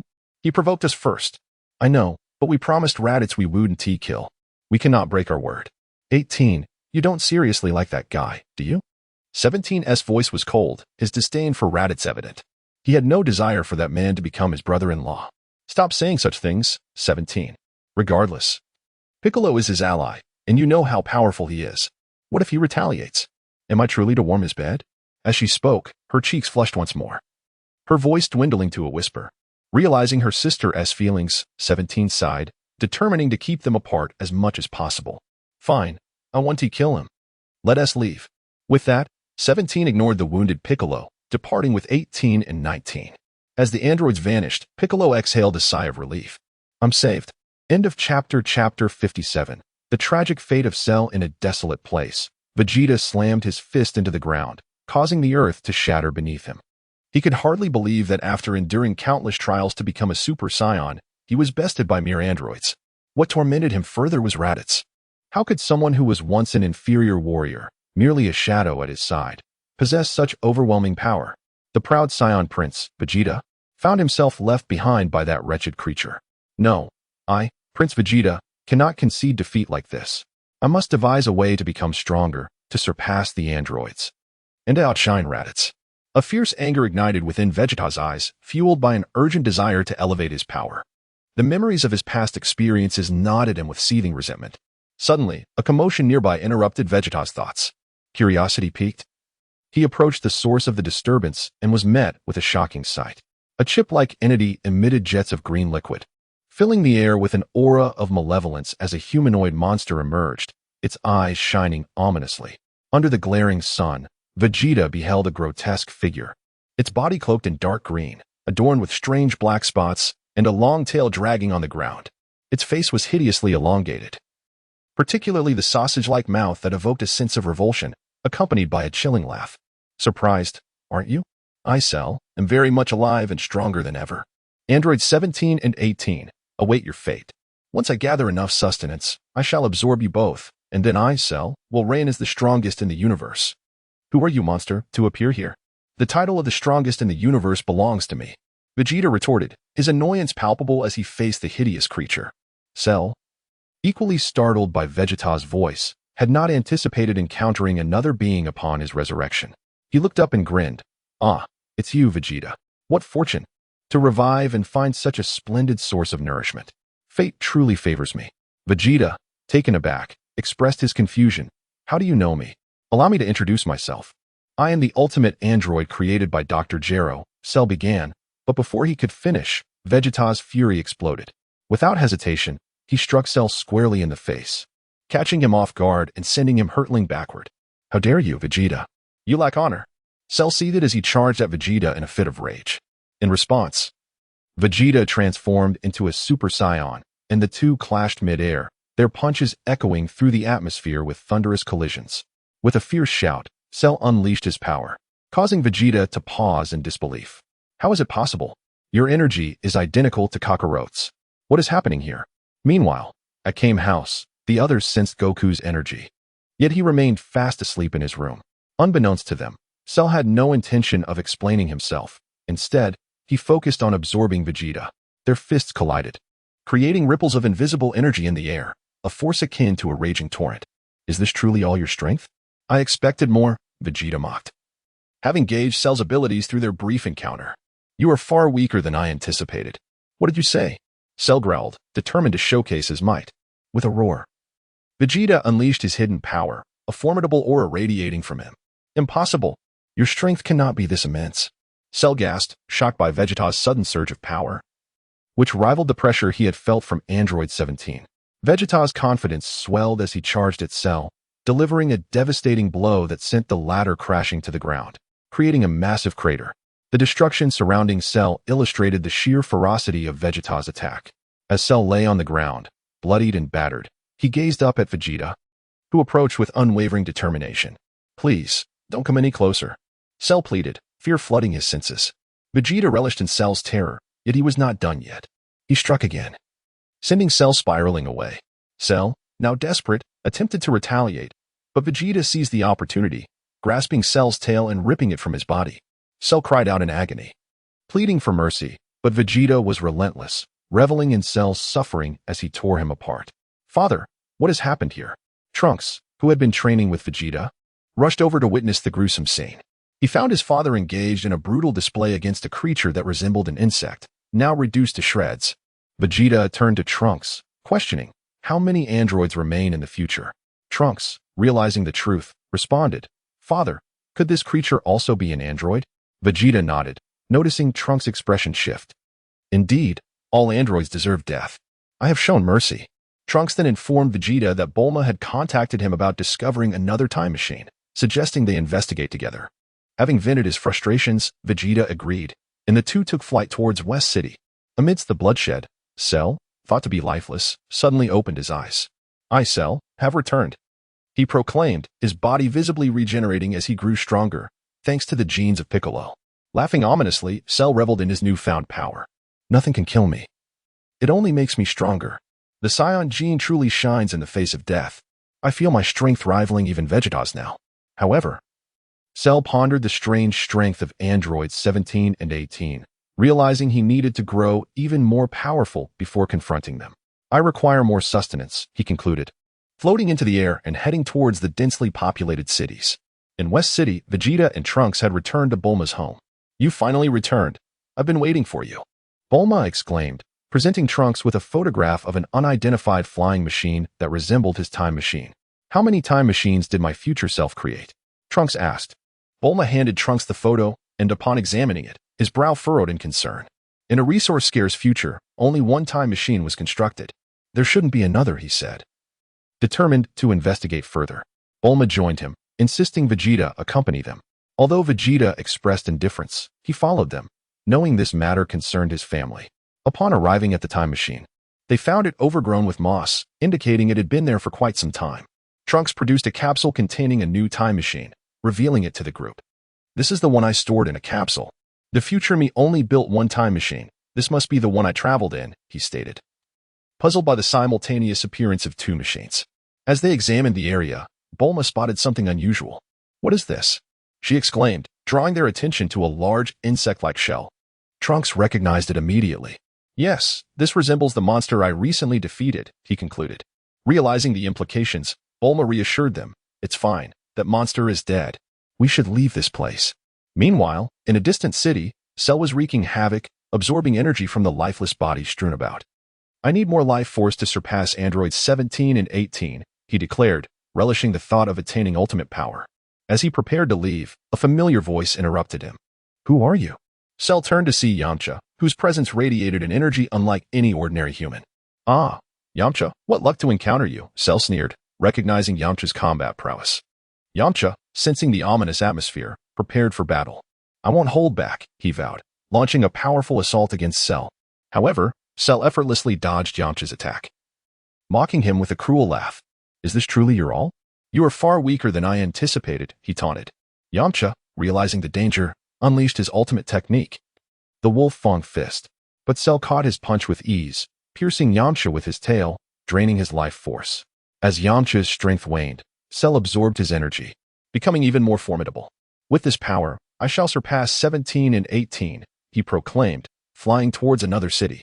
Back at Kame House, Krillin and Gohan sensed the dire situation. "Yamcha's energy has vanished," Gohan exclaimed, fear gripping him. Krillin, troubled, concluded, "Yamcha may have perished. We must wait for Goku to recover." Meanwhile, Trunks and Vegeta, having sensed Cell and Yamcha's energies, rushed toward the source of the disturbance. Upon arrival, they found the aftermath of Cell's rampage, a scene of devastation and despair. "Where is everyone?" Trunks questioned, noting the eerie silence. "That monster must have done this." "Let's investigate," Vegeta asserted, his eyes narrowing with determination.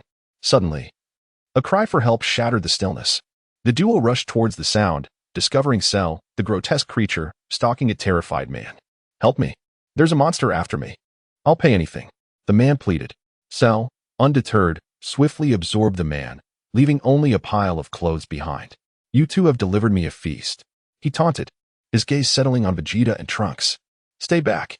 I'll deal with him," Trunks declared, ready to confront the monster.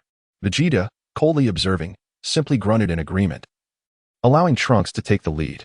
As Trunks transformed into a Super Saiyan, he charged at Cell, his sword poised to strike with blinding speed. Yet, Cell merely grinned, catching Trunks' blade effortlessly. "Is this all you've got? You're no match for me," he mocked. With a flick of his wrist, Cell sent Trunks flying, teasing, "Let me give you a fair chance. Attack me together." Vegeta's rage boiled over. "How dare you underestimate me?"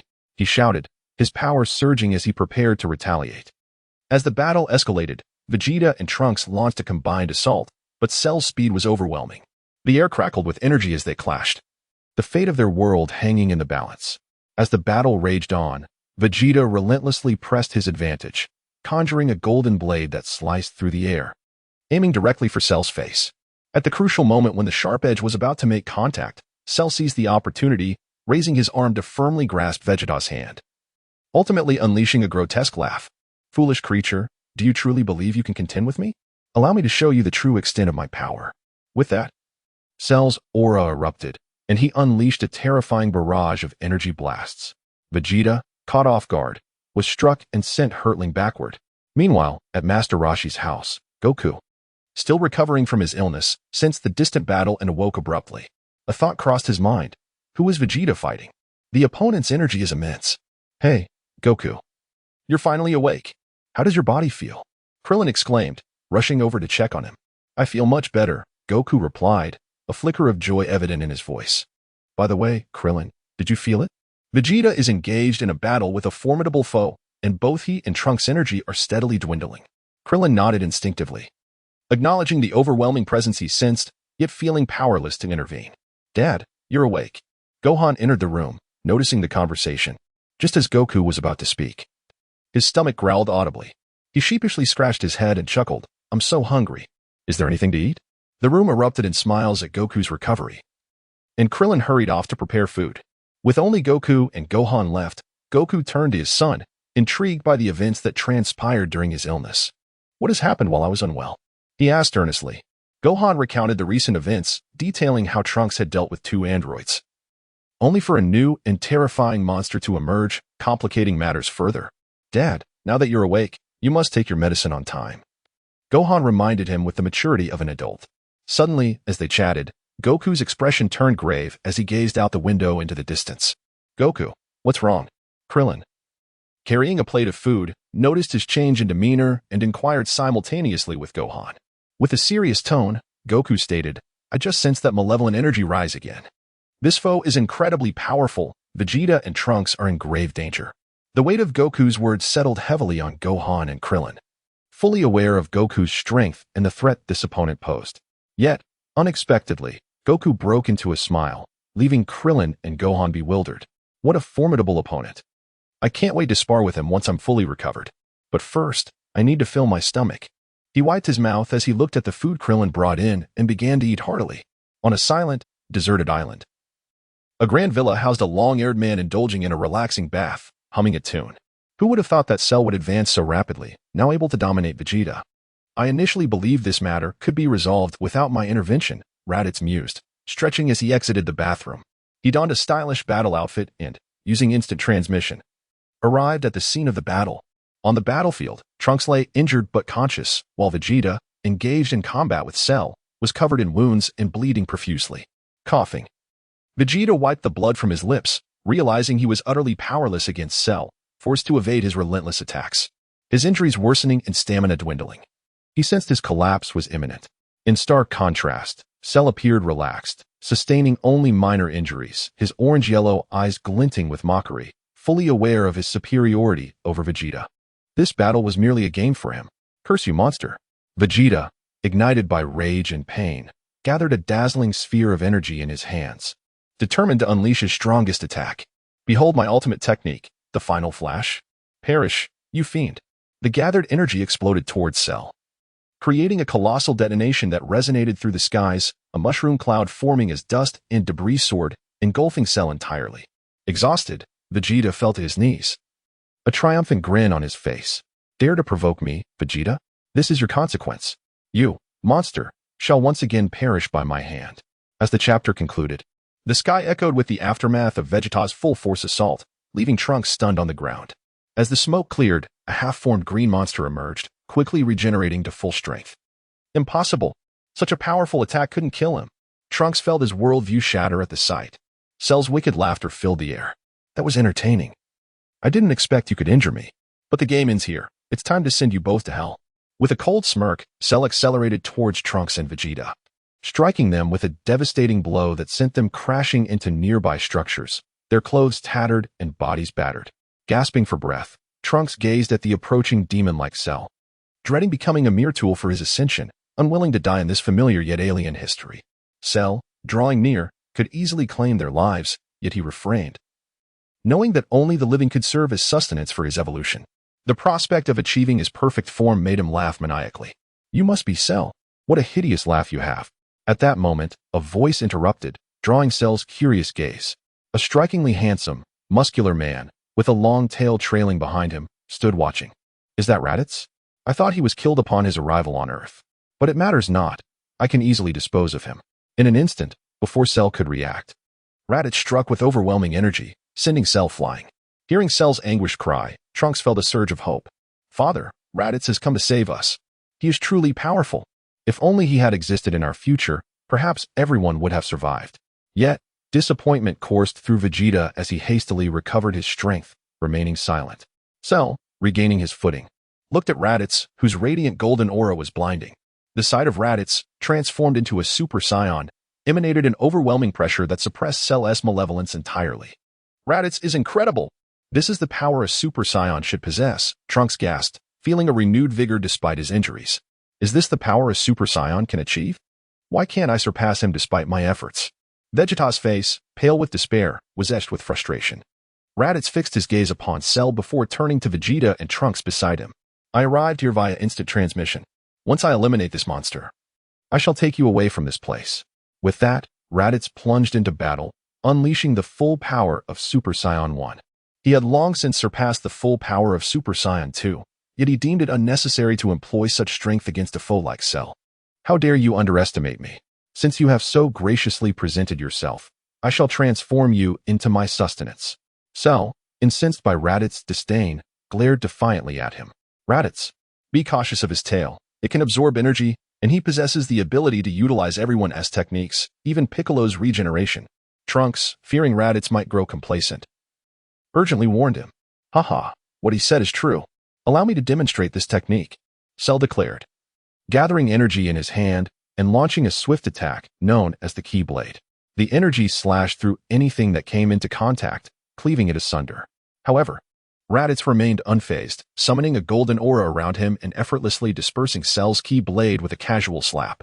With two powerful auras clashing, the two figures ascended to several hundred meters in the air, engaging in a fierce battle. Raditz's punches flew with incredible speed, dominating Cell in their aerial confrontation. The sounds of their intense clashes igniting a fervor within the spectators. As Raditz's golden light intensified, his power surged, overwhelming Cell, who was struck hard and sent plummeting to the ground with a thunderous crash. Trunks watched the battle with rapt attention, admiration swelling within him for Raditz. The sheer magnitude of the fight stirred his blood, while Vegeta, observing his son's gaze upon Raditz, clenched his fists tightly, reducing a nearby stone to powder. With Cell reeling from the brutal onslaught, Raditz pressed his advantage, swiftly maneuvering behind Cell and seizing his tail. With a mighty heave, he lifted Cell, who found himself momentarily weightless, at Raditz's mercy. With a resounding crash, Raditz released his grip, sending Cell hurtling towards the earth, causing the ground to tremble violently. As Cell attempted to rise once more, Raditz descended from above, delivering a crushing blow to his face, forcing Cell into another intimate encounter with the ground. Leitai scoffed. How dare you pretend to be my equal with such meager strength? Do you think you are a mere plastic bag? Chapter 93, The Dignity of the Prince. As Raditz gazed down at the pitifully disheveled Cell beneath his feet, he let out a disdainful snort. Weren't you quite the formidable opponent just moments ago? Intending to use me as mere sustenance? Why the sudden silence? With that, Raditz delivered a powerful kick, sending Cell flying through the air, crashing violently into the surrounding structures. While he regarded Cell with a look of utter contempt. Yet, like a tenacious cockroach, Cell rose to his feet once more, gritting his teeth as he dusted himself off. He never could have fathomed that this individual named Raditz would be so exceedingly powerful, far surpassing the information he had received. He was beyond his wildest expectations. Ah! To think you dare to engage in battle while allowing your thoughts to wander. As Raditz beheld the incredulous expression on Cell's face, he quietly approached from behind. Caught off guard, Cell felt Raditz's collide forcefully with his waist, causing him to expel a mouthful of green blood in pain. Unfazed, Raditz unleashed a relentless barrage of punches and kicks upon Cell's form, the ferocity of his assault rendering Cell utterly defenseless. Helplessly, Cell watched as his injuries intensified, his vision gradually dimming.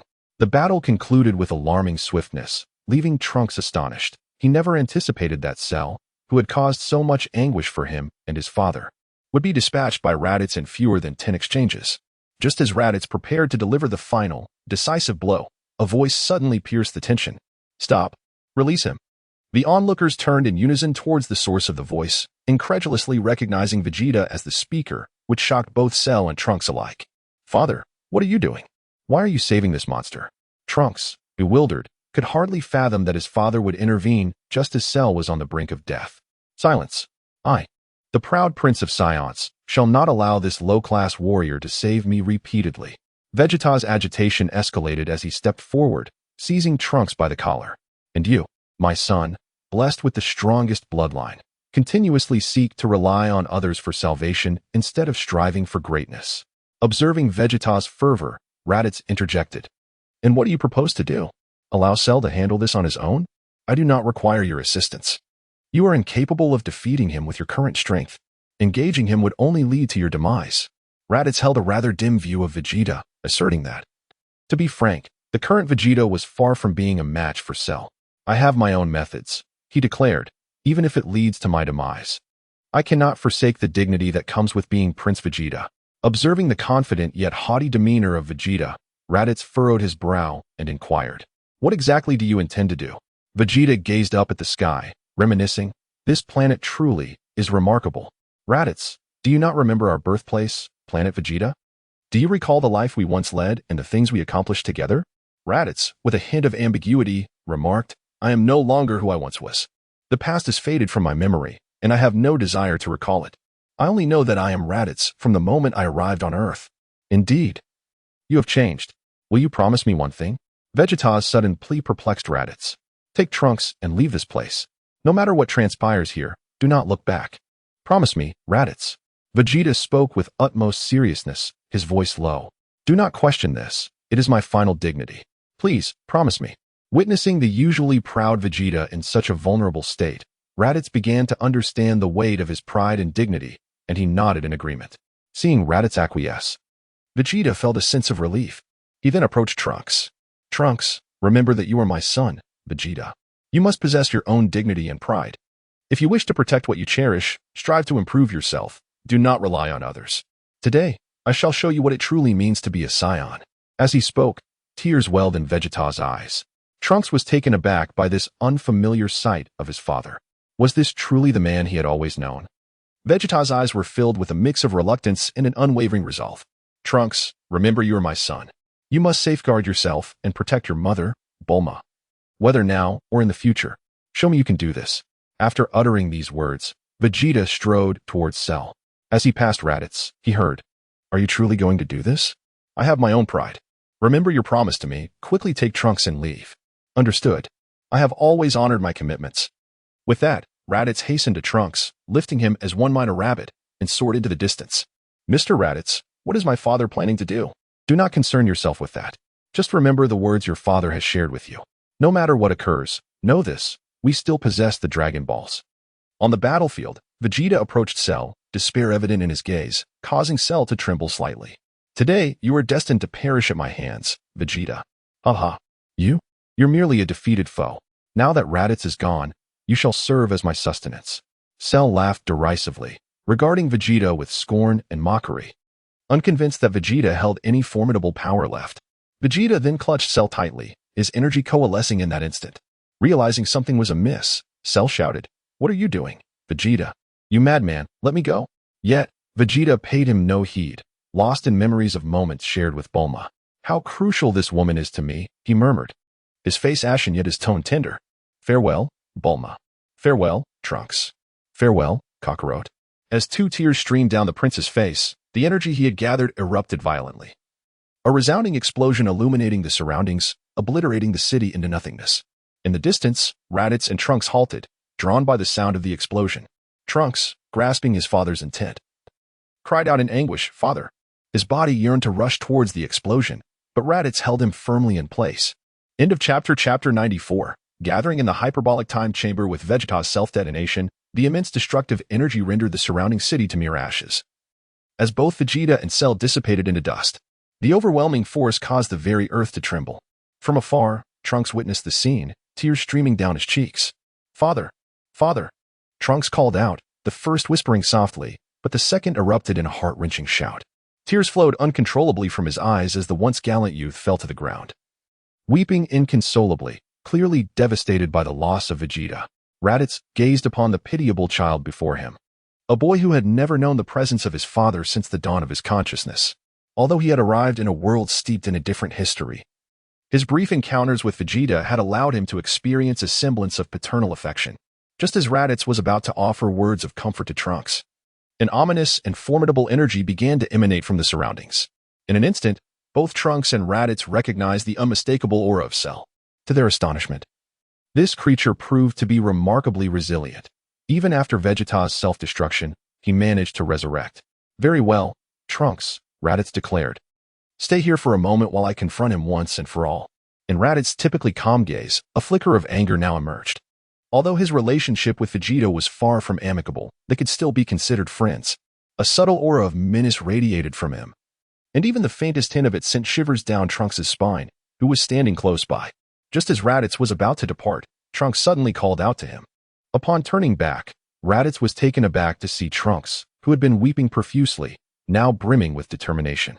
The intensity in Trunks' eyes bore an uncanny resemblance to that of Vegeta. "Please wait, Mr. Raditz," Trunks implored. "My father would rather resort to self-destruction than relinquish his pride to allow you to save him. I understand his arrogance. I also recall my father's final words to me, one must rely on their own strength to resolve their own matters. The vengeance for my father's suffering shall rest upon my shoulders. I will surely slay that monster. Please, train me." With unwavering conviction, Trunks completed his declaration with a deep bow towards Raditz. "Mr. Raditz, I hope you will train me so that I may become as formidable as you. However, this bow is not a plea, but rather a gesture of respect. From this moment forth, I shall safeguard my father's dignity. Raditz gazed in astonishment at the transformed Trunks before him. Indeed, it is only through profound adversity that one chooses to evolve. From this moment forth, Trunks shall no longer embody the weakness of his past. As a Saiyan who has never truly embraced his potential, what he has lacked the most is the unwavering determination and relentless drive for self-improvement exemplified by Goku and Vegeta. Very well, Raditz conceded. I promise to guide you to a remarkable place for training, and before long, you will possess the strength to defeat Cell.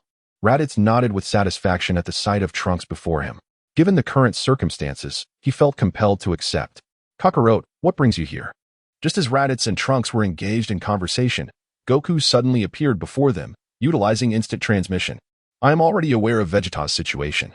I never anticipated that he would choose to self-destruct. I sensed that the malevolent aura did not dissipate with Vegeta's explosion. In fact, it has grown even stronger. Thus, I have come to invite you both to an extraordinary training location. Goku spoke to the two with enthusiasm. You mean the hyperbolic time chamber? I was just about to take Trunks there, Raditz replied. Goku nodded in agreement, leaving Trunks somewhat bewildered.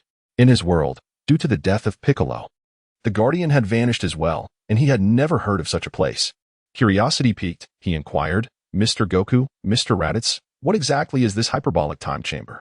Goku glanced at Trunks before slowly explaining. Within the Guardian's temple lies a remarkable place known as the hyperbolic time chamber. Inside, there is an ample supply of food and water, with gravity approximately 10 times that of Earth. The temperature fluctuates between 50 and 40 degrees Celsius, creating a rather harsh climate, yet it is undeniably conducive to training. Most importantly, a single day spent within is equivalent to a year of training outside. As Trunks absorbed Goku's explanation, he found it astonishing that such a wondrous place existed in the world. He then looked to Raditz, who also nodded, solidifying Trunks' belief in this extraordinary location. Then it is settled. Let us journey to the Guardian's temple for training, Trunks declared. Brother, you and Trunks should go ahead. I wish to return and gather Gohan and the others. After all, this is a rare opportunity, and the future of Earth requires their protection. You have been trained on information available until October 2023. Raditz nodded in response to Son Goku's words, his gaze towards Goku now imbued with a hint of curiosity. Goku had indeed become quite intelligent. It was perplexing to consider how he would later transform into such a fool. With that, Goku utilized instant transmission and departed, while Raditz swiftly took off with Trunks in the direction of the Supreme Kai's temple. All the warriors on Earth, possessing terrifying powers that surpassed ordinary understanding, soon gathered at the Supreme Kai's temple, with the exception of the fallen Yamcha and Vegeta. It was unexpected that there existed androids even more formidable than androids 17 and 18. Even Vegeta's self-destruction had failed to vanquish this terrifying creature. Krillin, despite not having encountered Cell, felt a chill run down his spine merely from sensing his aura. He expressed his tension to the group, acknowledging, indeed. I thought the androids were already powerful enough, yet another monster has emerged. Yamcha perished at his hands. Tien Shinra nodded in agreement, deeply understanding the gravity of the situation. Subsequently, under Buu's guidance, they arrived outside a peculiar house. Bu approached and opened the door, gesturing as he spoke. This is the hyperbolic time chamber. However, you must be aware that only 2 individuals can enter at a time, and they may remain inside for a maximum of 2 years, equating to just 2 days outside. If the time limit is exceeded, the door will vanish, leaving those inside trapped indefinitely. Listening to Buu's explanation, the group began to grasp the significance of the hyperbolic time chamber. Goku then inquired, so, who shall enter first? At that moment, Trunks stepped forward, his cold and handsome visage revealing a fierce determination as he declared, Mr. Goku, everyone, please allow me and Mr. Raditz to enter first. I wish to avenge my father by killing Cell myself. The group had no objections, understanding Trunks' emotional turmoil from losing his father. Saiyans often unleashed their formidable powers during such crises. Thus, Trunks and Raditz entered the hyperbolic time chamber first, as time ticked away. Meanwhile, having returned from death, Cell experienced yet another qualitative leap in power. His sinister laughter echoed across the skies as he murmured, the cells of Saiyans are indeed remarkable. I never anticipated my strength would increase so significantly this time, yet I still lack the absolute confidence to defeat that fellow named Raditz. It seems I must first seek out androids 17 and 18. Once I absorb them, I shall attain my perfect form, and at that point, none shall stand against me. Haha. As Cell reveled in his thoughts of becoming the universe's strongest, he began his quest to locate androids 17 and 18. Meanwhile, the trio of androids traveled the world in their vehicle. Android 18 rested her chin on the window, daydreaming about someone, murmuring, "I wonder what that annoying guy's doing now." "What are you thinking about, 18? Android 17's voice suddenly interrupted her thoughts. A bit flustered, she stammered, "And nothing. Just feeling a bit bored." "Indeed, it is somewhat dull. We were created to eliminate Goku, yet now we cannot kill him or destroy Earth. I truly do not know what to do," Android 17 lamented, shrugging his shoulders as he glanced back at Android 19. "Big guy, don't you feel bored?" Android 19 smiled slightly and replied, "Not at all. I thoroughly enjoy this life. I dislike the destruction of nature." Just as the trio conversed, a figure suddenly appeared before Android 17. He instinctively slammed on the brakes, causing the vehicle to spin 390 degrees. 17, do you even know how to drive?" Android 18 exclaimed in frustration. Irritated, 17 stepped out of the car, his sharp gaze fixed ahead, where he beheld a grotesque creature, entirely green with an elongated tail. "You look familiar. Have we met?" Seeing the creature, Android 17 felt an eerie sense of recognition but could not place where he had seen it before. "Ha ha ha, finally. I remember you. Android 17 and 18, we meet again." With realization dawning, Android 17 responded, "So it's you. I didn't recognize you at first. I can hardly believe how much you've changed." Indeed, he had transformed, becoming even more repulsive. "You look simply disgusting," Android 18 added, prompting laughter from both. Cell, observing the duo mock him, seethed with rage. Since his arrival in this world, he had faced numerous humiliations, even dying thrice. He had grown weary of being underestimated and sought to become stronger, to achieve his perfect form, ensuring that all who had belittled him would pay dearly. Cell's eyes widened. Fixated on Androids 17 and 18, his gaze unwavering and sinister as he licked his lips, grinning wickedly. Android 19 had been assessing the green creature from the onset. Calculating its strength, he realized Cell was far superior, and he furrowed his brow, warning Android 17, "Be careful, this guy is much stronger than last time. You may not be able to defeat him alone. We should all attack together." Android 17, however, dismissively refused. Had Android 19 not made that comment, he might have quickly dispatched the revolting creature alongside Android 18, but now that someone had suggested he was inferior, he could not accept it. As Android 17 gazed at Cell, his irritation grew, and he unleashed his full power, charging at Cell. Cell merely chuckled coldly, positioning his serpentine tail directly at Android 17. Striking with deadly precision, Android 17 instinctively evaded the attack, and their fists clashed, unleashing a sound that could shatter mountains as their immense powers collided. The disparity in strength sent Android 17 tumbling backward. Struggling to rise, Android 17's face reflected disbelief as he clutched his dislocated arm, exclaiming, "Impossible. How could this monster have grown so powerful?" He could hardly fathom that the creature he and Android 18 had easily dispatched not long ago had now evolved to such an extent. Cell, instead of answering, let out a monstrous howl as his tail unfurled, exposing a gaping maw that lunged at Android 17, drawing him in with an unusual force. However, before Android 17 could be entirely absorbed, powerful energy blasts surged towards the unsuspecting Cell. A terrifying energy struck upon Cell, astonishingly inflicting no harm whatsoever. At this moment, Android 18 and Android 19 comprehended the vast disparity among them. However, witnessing her younger brother on the brink of being devoured, a flicker of rage emerged on 18's face. "You vile monster, release 17 at once." In a surge of fury, Android 18 concentrated all her energy and unleashed a powerful blast directly at Cell's form. Chapter concluded. Chapter 99, The Death of Android 19. As 17 faced imminent consumption by Cell, Android 18 felt a wave of desperation wash over her. She hastily summoned her entire energy, and a golden radiance erupted, striking Cell with a resounding impact. The dazzling light momentarily engulfed Cell, creating a tumult of dust and debris. As the smoke cleared and the brilliance faded, it was astonishing to discover that such a colossal energy attack had merely grazed Cell's skin, leaving him unscathed. His somber countenance betrayed a fierce glint in his eyes. "Do not fret, your turn will come soon." With a casual flick, he struck Android 18. The immense force sending her hurtling away. The impact left her insides churning, and blood uncontrollably spilled from her mouth. "Damn it," she cursed, helplessly watching as Cell's tail devoured 17 like mere fodder. Android 18's expression darkened, her fury boiling over.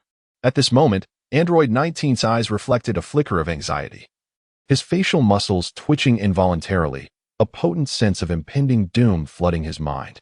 With a resounding roar from Cell, the earth trembled beneath, and the once tranquil atmosphere filled with an overwhelming sense of dread, reminiscent of an apocalyptic scenario.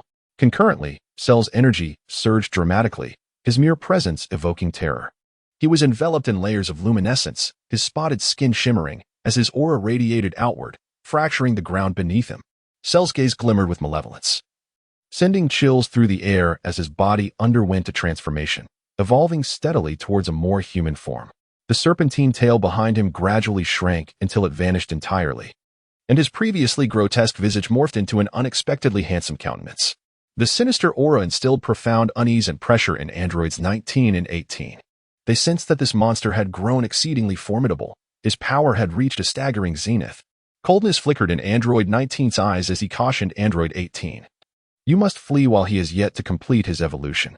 He has become overwhelmingly powerful after merely consuming 17. If he devours you as well, the entire universe may face annihilation. However, before Android 18 could respond, Android 19 interrupted her with a serious tone, almost commanding, there are no buts. Cell's might surpasses our imagination. You must seek Raditz immediately. He may be your only salvation. At the mention of Raditz, Android 18's cheeks flushed crimson. She recalled his previous words about keeping her warm upon their next encounter.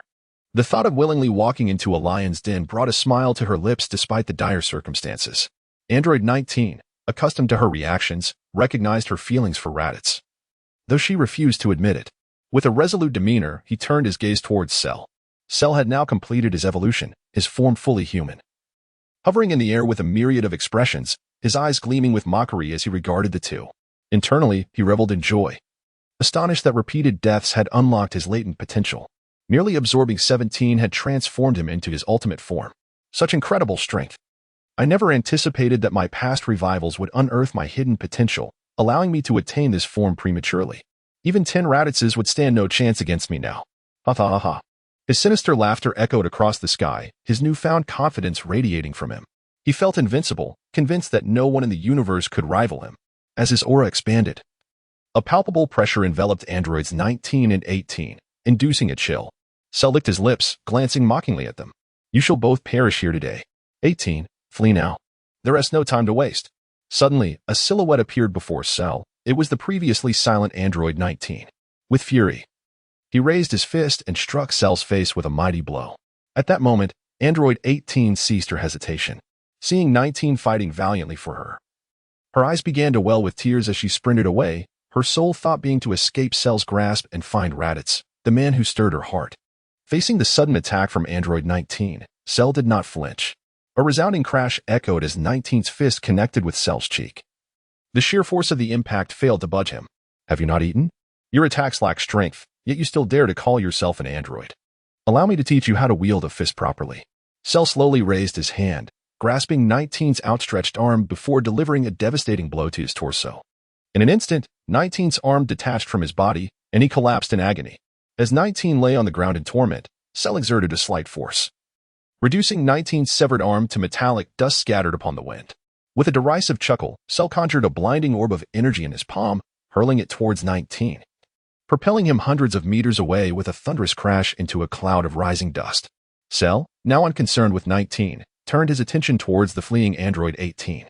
With 17's power absorbed, he no longer desired her but would not spare those who had once ridiculed him.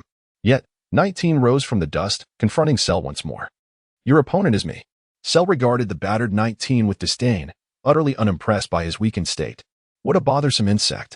Are you truly unafraid of death? 19 stood resolutely before Cell, unwavering, having accepted his fate. His gaze held no fear, for android 18 had escaped. At the very least, I have protected her. A warm smile gradually emerged on his face. Chapter concluded. Chapter 97, Super Saiyan 3.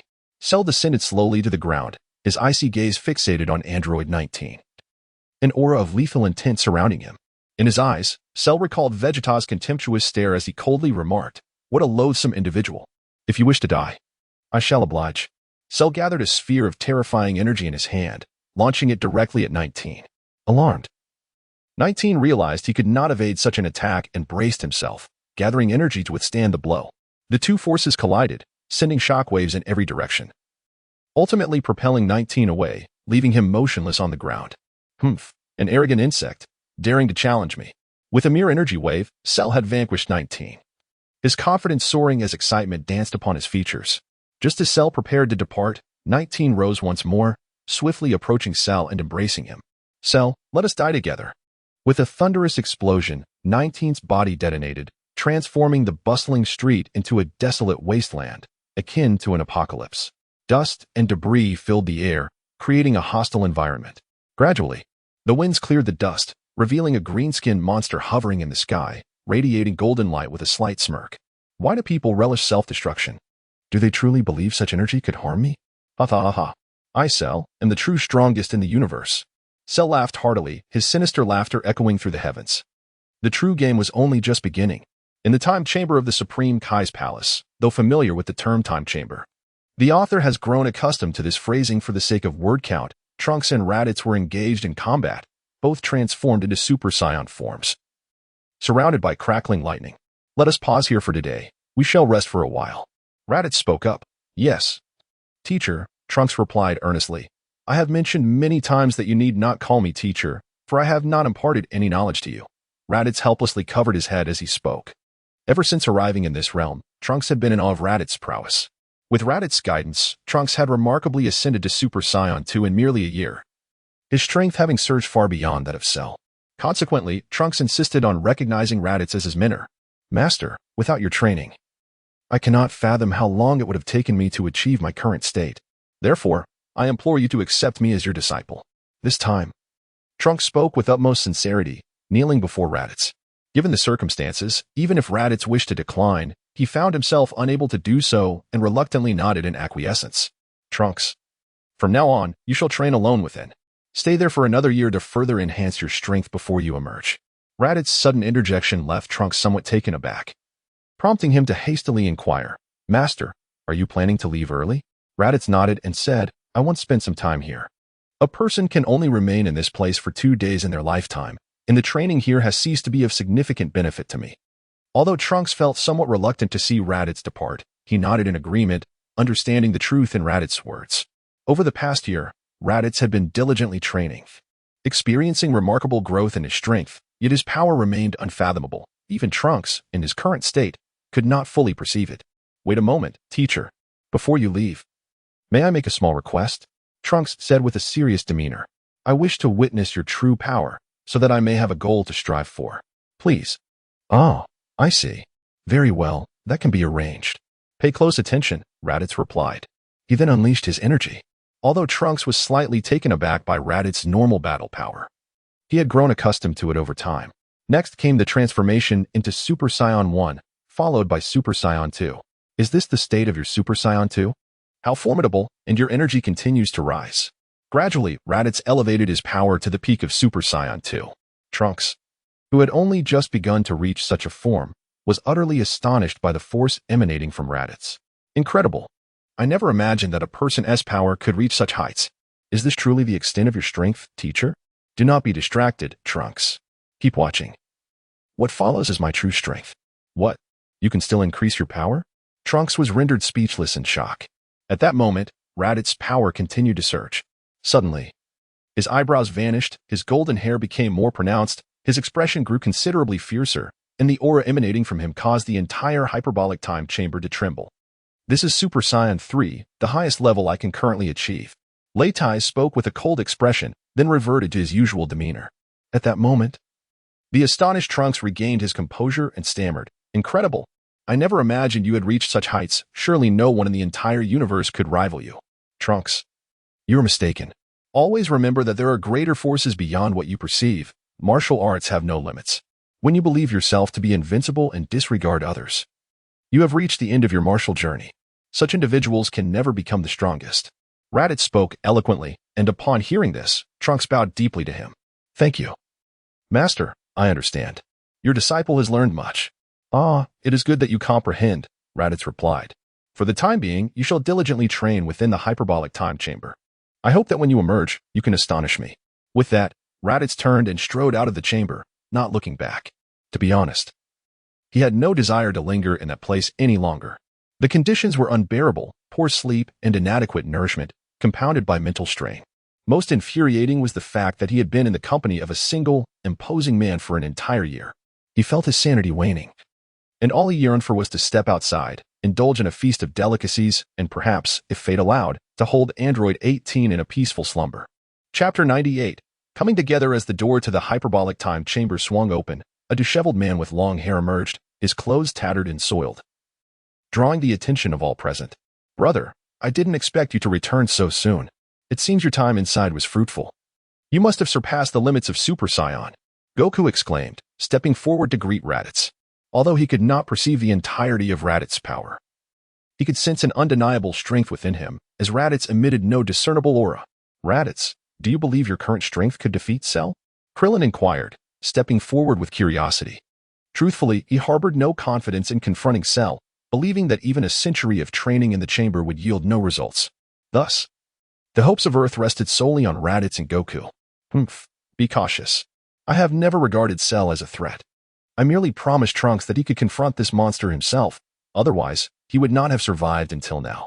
With a slight smile at the corners of his mouth, Raditz's gaze was sharp, filled with disdain for Cell, radiating an aura of unwavering confidence, for he possessed the strength to warrant such self-assurance. "Excellent. That puts my mind at ease," he declared, relieving the burden that had weighed heavily upon him. "By the way, has anything significant transpired during our day of training?" At Raditz's inquiry, all eyes turned to Piccolo, whose expression was grave, tinged with a hint of terror. Clenching his hands tightly, he spoke with fervor. "Everyone may be celebrating prematurely. Cell has evolved beyond recognition. He has absorbed Android 17, and I fear even Raditz may not stand a chance against him. I am indifferent to Cell's newfound strength. No matter how formidable he becomes, he will never be my equal. My only concern is the state of Android 18. Is she unharmed?" His concern for Android 18 overshadowed any thoughts of Cell's power, prompting him to urgently question Piccolo. "Brother, why are you so concerned about that android? Are you worried that if he absorbs her, Cell will become even stronger?" Goku inquired innocently, curiosity evident on his face, genuinely perplexed by Raditz's unexpected concern for another. "Raditz, you wouldn't have developed feelings for Android 18, would you? After all, she is an android," Tianjin remarked, quickly discerning Raditz's sentiments. It was clear that not only Tianjin, but all present, including Gohan, sensed the burgeoning affection. Faced with the inquisitive stares of his companions, Raditz chose silence, instead seeking clarity on Android 18's whereabouts before launching himself into the sky with determination. Meanwhile, under the relentless protection of Android 19, Android 18 had momentarily eluded Cell's grasp.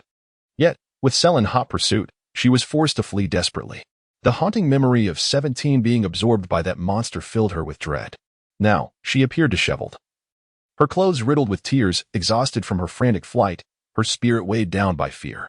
Within a dense thicket, the weary Android 18 spotted a small lake ahead. Breathless, she hurried toward it, her prolonged flight having left her famished. Upon reaching the water's edge, she drank deeply, the cool liquid flowing down her throat invigorating her, filling her with a refreshing sensation. Fatigued, she nestled against the trunk of a large tree, gradually closing her eyes, yearning for a peaceful slumber, free from disturbances. Before long, the exhausted Android 18 succumbed to deep sleep. In her dreams, she envisioned Cell's tail ensnaring her neck tightly, just as she believed her end was imminent. A golden light flashed, severing Cell's tail in two. She jolted awake in an instant. "You're awake," a gentle voice reached her ears as she stirred. Although the voice felt familiar, her instinct compelled her to rise and prepare for battle. To her astonishment, the man before her was the one she had longed for, the one she had been searching for all along. His robust physique and smiling face, illuminated by the sunlight, exuded an extraordinary brilliance, overwhelming her with an unprecedented sense of security. "How can you be so careless?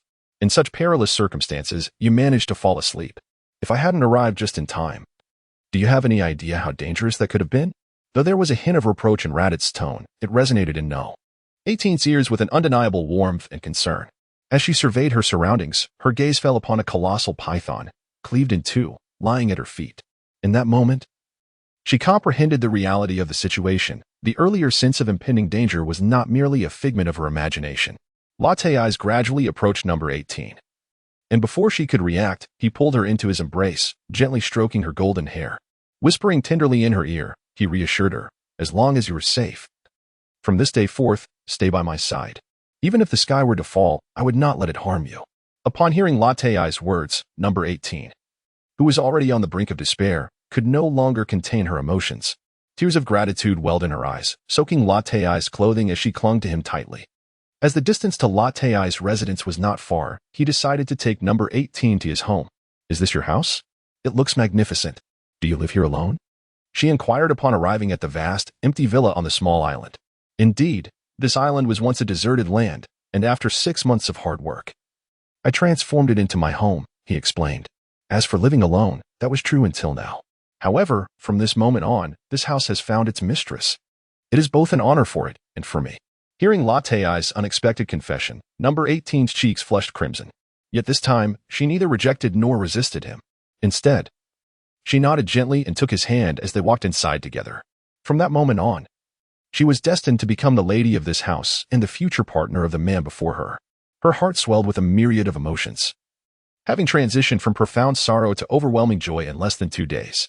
End of chapter 99. Joyous days with number 18. Inside the room, Raditz led number 18 to the bathroom, where she appeared disheveled and her clothing bore numerous tears. With great thoughtfulness, Raditz drew a warm bath and arranged toiletries and fresh garments for her. Observing his considerate actions, a blush crept across number 18's cheeks. Although she had resolved to spend her life with this man, she couldn't help but feel that the moment was arriving rather abruptly. Yet, if he insisted on proceeding in this manner, she found herself unwilling to refuse, resigned to acquiesce, for she recognized that she was no match for him. As Raditz gazed upon the bashful yet charming android 18, he comprehended the concerns that lay within her heart. Gently stroking her silky hair, he spoke in a soothing tone. Everything is prepared for you. Please freshen up. After such a long journey, you must be famished. Allow me to prepare a meal for you. With that, Raditz exited the bathroom, leaving behind a noble and gentlemanly silhouette, his handsome visage lingering in her thoughts, reflecting his cleverness and charm. Android 18 dipped her hand into the warm water, feeling as though the harrowing ordeal of her recent escape had spanned an entire year, despite it being merely a day. In that moment, she found solace in the presence of the man beside her, feeling a profound sense of reliance on him. In the kitchen, Raditz busied himself, reveling in the opportunity to showcase the singular skill he had honed in his past life. Having been compelled to acquire various skills for survival, cooking had emerged as a paramount talent. Now, he was determined to teach this novice, and soon enough, he had laid out a sumptuous feast for Android 18. Suddenly, the bathroom door swung open, releasing a wave of warmth that enveloped the room. A fragrant aroma wafted towards Raditz as a vision of ethereal beauty, reminiscent of a goddess stepping forth from a mural, captured his gaze. A fervent desire ignited within his heart as he beheld Android 18, freshly bathed, clad in a delicate white towel, her feet adorned with pink slippers. Her flawless calves came into view, and as she delicately dried her damp hair with a towel, she radiated an irresistible allure. Raditz found himself entranced by her beauty, gradually losing himself in reverie. What are you staring at? Is it truly so captivating? Android 18 queried, suddenly aware of Raditz's intense gaze. Her complexion flushed to deep crimson as she lowered her head, unable to meet his eyes, her voice barely above a whisper. Latai suppressed the fervor within his heart, awkwardly raking his fingers through his hair, a satisfied smile gracing his face as he remarked, truly beautiful. The most enchanting woman in the world stands before me. Had we not met, I might have mistaken you for a celestial being. Upon hearing Latai's praise, the already bashful number 18 blushed even deeper, resembling a ripe apple, exuding an irresistible charm. Witnessing her in such a state ignited a fervent blaze in Latai's heart, prompting him to swiftly change the subject. You must be famished after all your toil. I prepared this meal with my own hands. Please, do indulge. At his words, number 18's attention was drawn to the table laden with exquisite dishes, their alluring appearance and tantalizing aroma stimulating her appetite. Glancing back at the man before her, she was astonished to discover that he possessed such formidable strength and yet could also cook. In disbelief, she inquired, "Did you truly make all of this?" "Indeed," he replied. "It was all crafted for you. Do taste it." Raditz smiled gently and responded to number 18. Number 18 picked up her chopsticks and lifted some food to her mouth. Upon tasting the delectable dish, her palate was immediately tantalized. To her astonishment, his culinary skills were truly exceptional. After a long day of toil, number 18 could no longer contain her composure and succumbed to her instincts, devouring the feast laid before her. As Raditz gazed upon the enchanting visage of Android 18, a gentle smile graced his lips. Contemplating the beauty before him, he thought to himself, indeed, she was once my goddess. Raditz continued to observe her quietly. As time gradually slipped away, The food on the table diminished little by little. 18 leaned back in her chair, utterly sated, feeling no desire to move. She reclined in silence, closing her eyes, indifferent to Raditz's unwavering gaze. In the midst of her tranquil repose, 18 suddenly felt herself being lifted. Startled, she opened her eyes and instinctively wrapped her arms around Raditz's neck, looking into the eyes of the man who instilled within her a profound sense of security. She nestled her head against his chest and closed her eyes once more. Raditz gently lifted Android 18 and carried her to his chamber. Carefully laying her upon his bed and tucking her in, he softly whispered in her ear, "If you're tired, just rest. There is no need to think of anything. Even if the sky were to fall, I shall bear it for you." The blend of his tender tone with such commanding words sent her heart racing like a frightened fawn. In that moment, Android 18 made a bold decision. She swiftly leaned in and kissed him on the cheek before quickly retreating beneath the covers, her head barely concealed. Raditz, taken aback by the sudden gesture, touched his face, unable to contain his excitement. Gradually, he pulled back the blanket, revealing 18's exquisite visage once more. Their eyes met in a profound exchange, but suddenly, an explosion shattered the moment. A look of terror washed over 18's face, her eyes reflecting a haunting memory. She immediately rose and clutched Raditz tightly, murmuring, "The monster is coming. I can sense its presence." Leitai gently stroked her head and said, "Rest assured, I will handle that monster. You just focus on recuperating." With that, Leitai strode towards the exit. "Be careful. I need you to return safely. If you do, I will honor the promise you made to me before." As he spoke, the initially fearful and serious expression of Android 18 turned crimson once more, realizing the implications of her own words. Hearing her, Leitai felt an overwhelming urge to consume this little rabbit before him, but he suppressed his desires. "All right, I will remember. I shall return safely for you." In high spirits, Leitai hastened towards the outside, where he beheld a tall, green, humanoid monster wreaking havoc on his island. Leitai furrowed his brow slightly, if not for his current cheerful mood. He would have struck down the intruder on the spot. With a sudden leap, Leitai soared into the air, heading towards Cell. End of chapter. Chapter 70. The Cell Games won in the sky. Cell continued his destruction of the island where Leitai resided. This scene ignited a flicker of anger in Leitai's eyes. The audacity of the intruder to assault his home was utterly intolerable. What an infuriating individual! If it weren't for Leitai, expressing his displeasure with a mutter, soared towards Cell. Simultaneously, Cell noticed the approaching figure, and the two locked eyes high in the sky, each revealing a glimmer of murderous intent.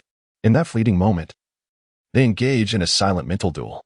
To think that in just 2 days of absence, one had transformed into such a formidable presence.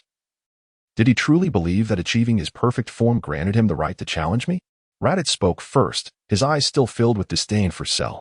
Even though Cell had now achieved his perfect form, Raditz perceived no difference in his strength compared to before.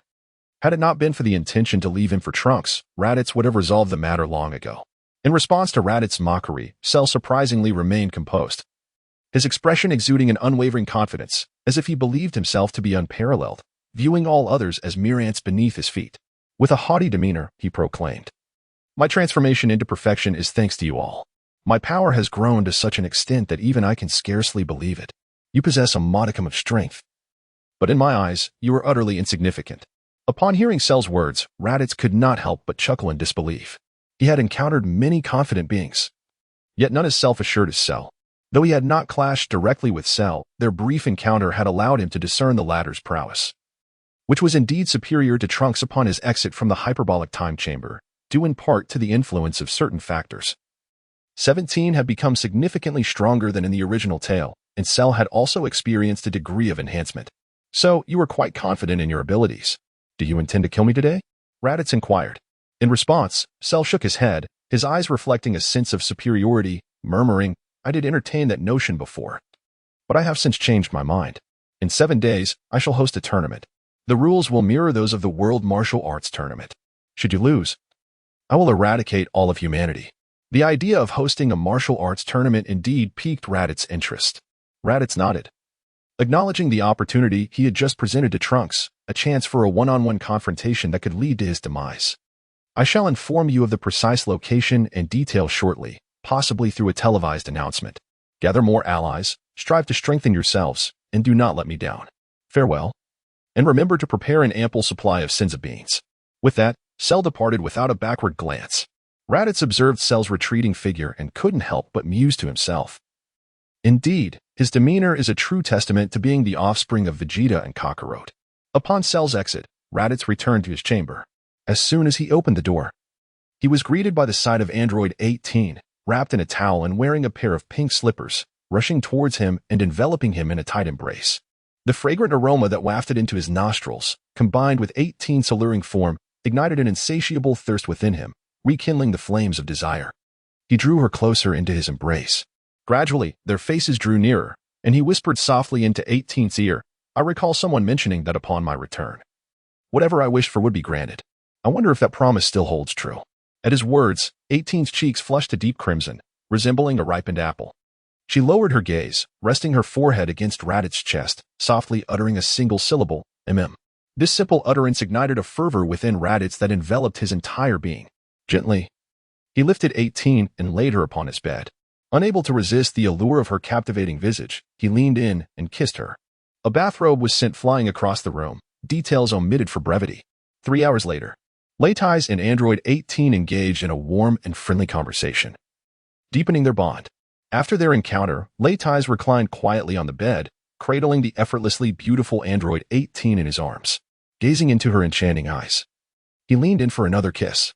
After a prolonged moment, their lips parted reluctantly. The two embraced tightly in bed, unwilling to let go of one another. "My dear, did you just spar with Cheryl?" After considerable persuasion from Raditz, despite Android 18's initial reluctance, she ultimately succumbed to his overwhelming charm. In this intimate moment, she softly inquired with tender words.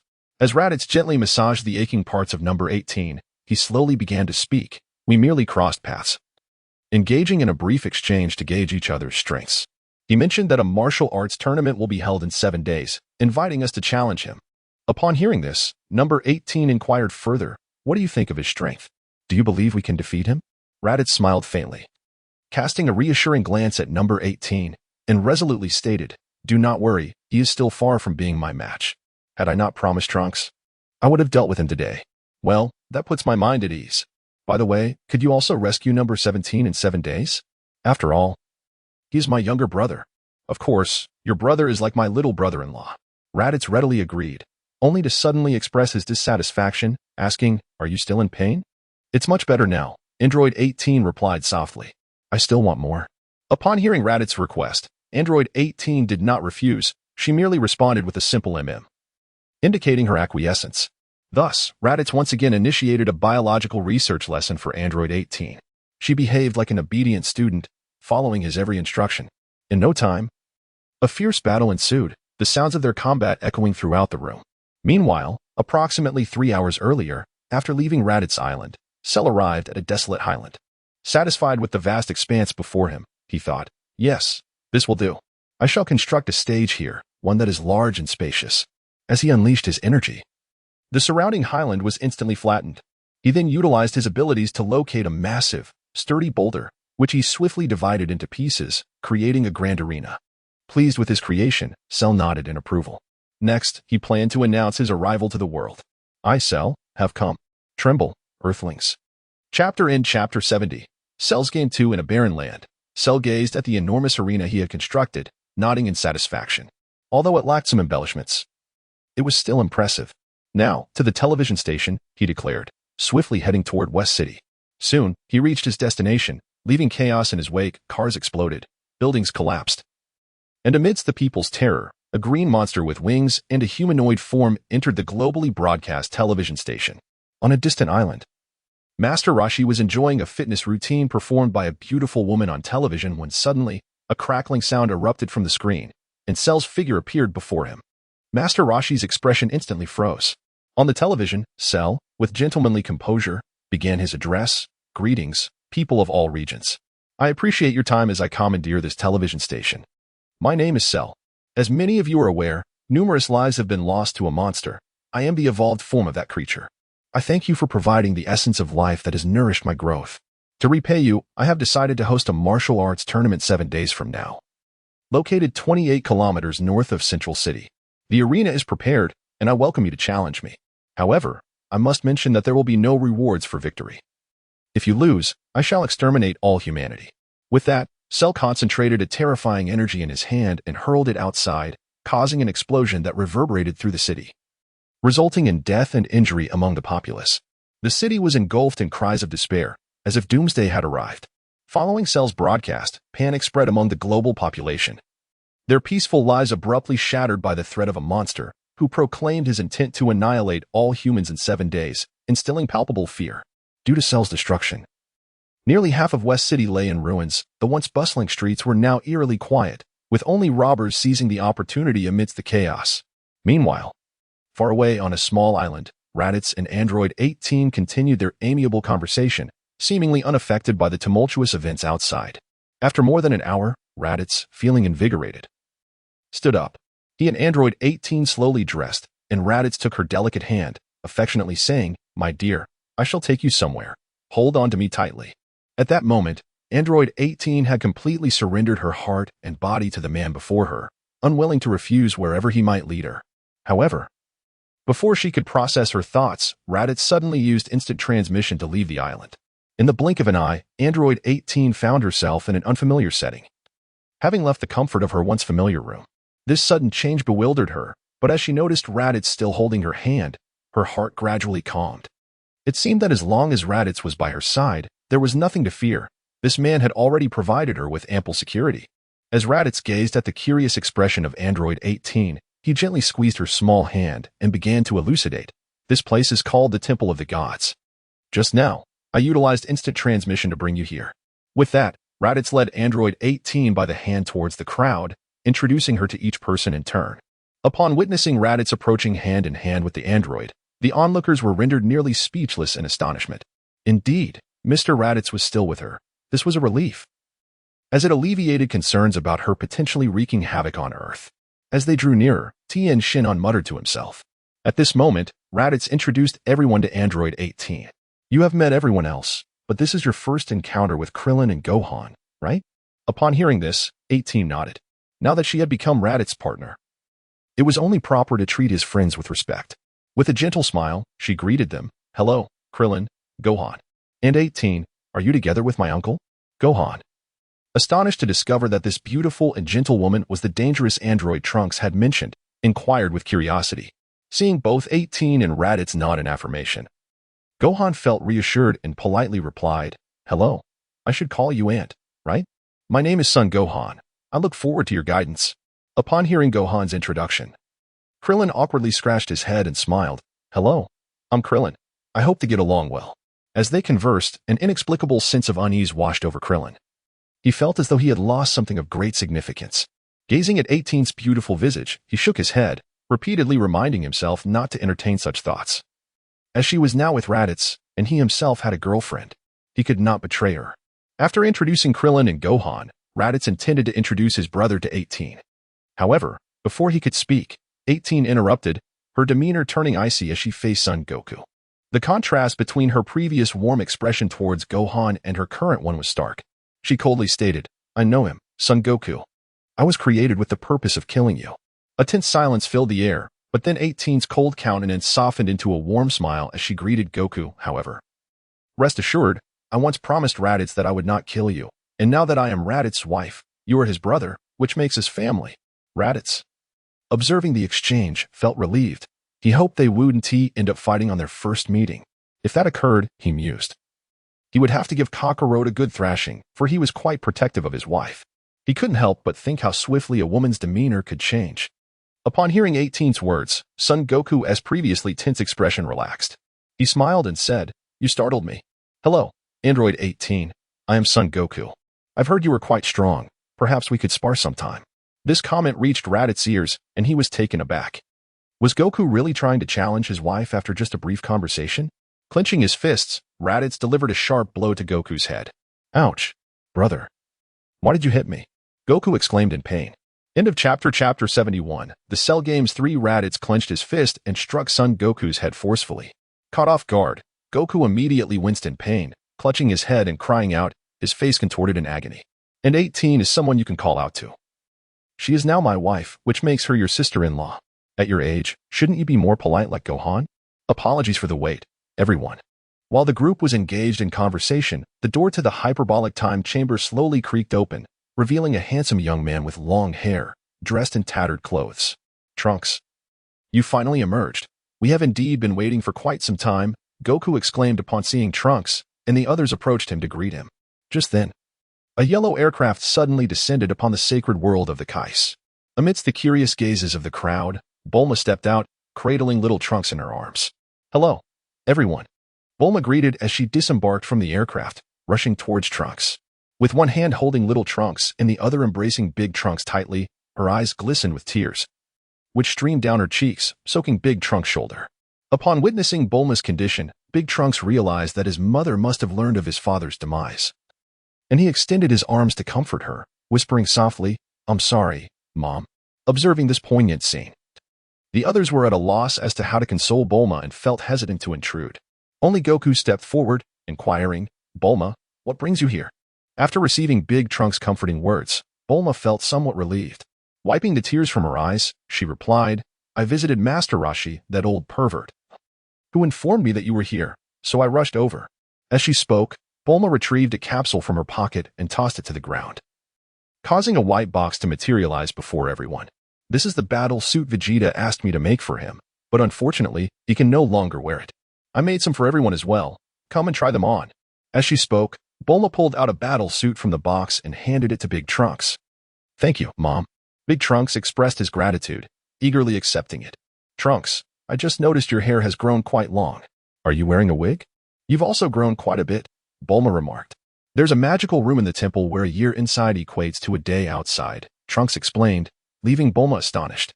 She had not anticipated such a wondrous place existed in the world. Then she playfully tousled Big Trunks' long hair, expressing her discontent. "Let me help you tidy up your hair. You shouldn't follow Raditz's example and grow it so long. Boys look better with short hair." Hearing Bulma's comment, Raditz felt exasperated, thinking it unfair that he was being criticized when he had no intention of growing his hair long. With a huff, he retorted, "What do you know? A Saiyan's hair is predetermined from birth and never changes throughout their life." Goku, upon hearing this, suddenly understood, bursting into laughter as he exclaimed, "So that's why my hair has never grown over the years." Bulma shot Goku an exasperated glance, having grown accustomed to his obliviousness. Then she noticed that Tien and the others had yet to change into their battle suits and asked, perplexed, "Why aren't you wearing the battle suits? They offer high defense and are made from rare materials." Tien shook his head, responding, "I refuse to wear Frieza's army's attire." Piccolo nodded in agreement, stating he would only wear his own clothes. "All right, then Gohan and I will begin our training. After 7 days, we will confront Cell," Goku declared. The group agreed. And under their watchful eyes, Goku led Gohan into the hyperbolic time chamber. Meanwhile, down on Earth, with Cell wreaking havoc and senselessly slaughtering people, a wave of panic swept across the globe. The once peaceful world was plunged into chaos due to Cell's onslaught, instilling a sense of impending doom in everyone's hearts. Inside a grand castle, a creature clad in well-tailored attire, resembling a dog more than a human, sat in a chair, frantically wiping the sweat from his brow with a handkerchief. Standing beside him was a robust man in military garb. "Your Majesty, the army we dispatched has been completely annihilated. The world is in disarray due to that monster. If we don't resolve this soon, it could lead to a catastrophe," the man informed. The king nodded, fully aware of the chaotic situation. His desk was piled high with documents regarding Cell, leaving him overwhelmed. He could not fathom where this creature had come from or how to stop it from further destroying the earth and harming his people. At that moment, the sturdy man's eyes lit up as he proposed an idea. "Your Majesty, that creature Cell has announced he will hold a tournament for the world's strongest martial artist in about 9 days. If we can find a martial artist capable of defeating him, the problem will be resolved." The king, resting his forehead in his hand, was reluctant to even glance at the man, thinking how simple it would be if it were truly that easy. After all, how could a mere martial artist defeat a monster that had obliterated the army? As he pondered, a youthful figure suddenly crossed his mind, whispering, "If only that boy who defeated Piccolo Daimao would appear, perhaps this world could be saved. Yet, I have searched for that hero for years with no leads." This realization only deepened the king's headache, and he sighed helplessly, having lost all hope. "Are you suggesting you have a candidate in mind? Who do you think could defeat that monster?" The military man, hearing this, responded with excitement, "Your Majesty, do you remember Mr. Satan, the champion of this year's tournament? He was also the champion of the last martial arts tournament, and his strength is formidable. Even his disciples should not be underestimated." The name Satan rang familiar to the king, and as he strained to recall, the image of a scruffy man with dark skin and a beard emerged in his mind. The chapter concludes here. Chapter 72. The Cell Games 4. Upon hearing the soldier beside him mention the name of Satan, the king could only shake his head in disbelief, clearly disagreeing with his opinion.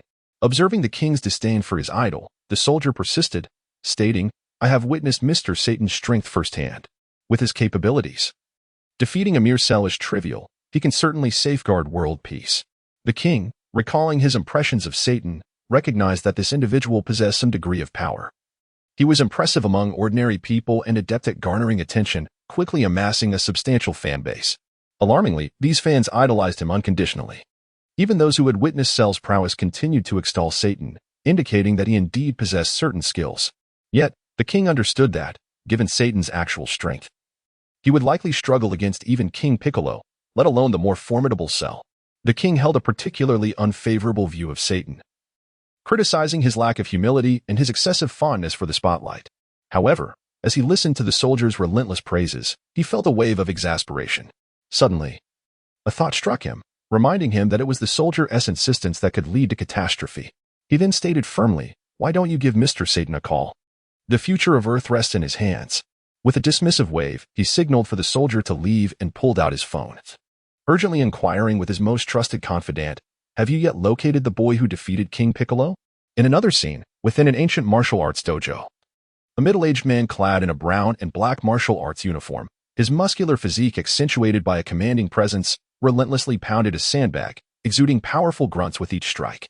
"Mr. Satan, you have been training for an hour. Perhaps you should take a moment to wipe off your sweat and rest," suggested a woman, dressed in athletic wear and exuding confidence, who approached him with a bottle of water and a towel, her eyes filled with admiration for the man.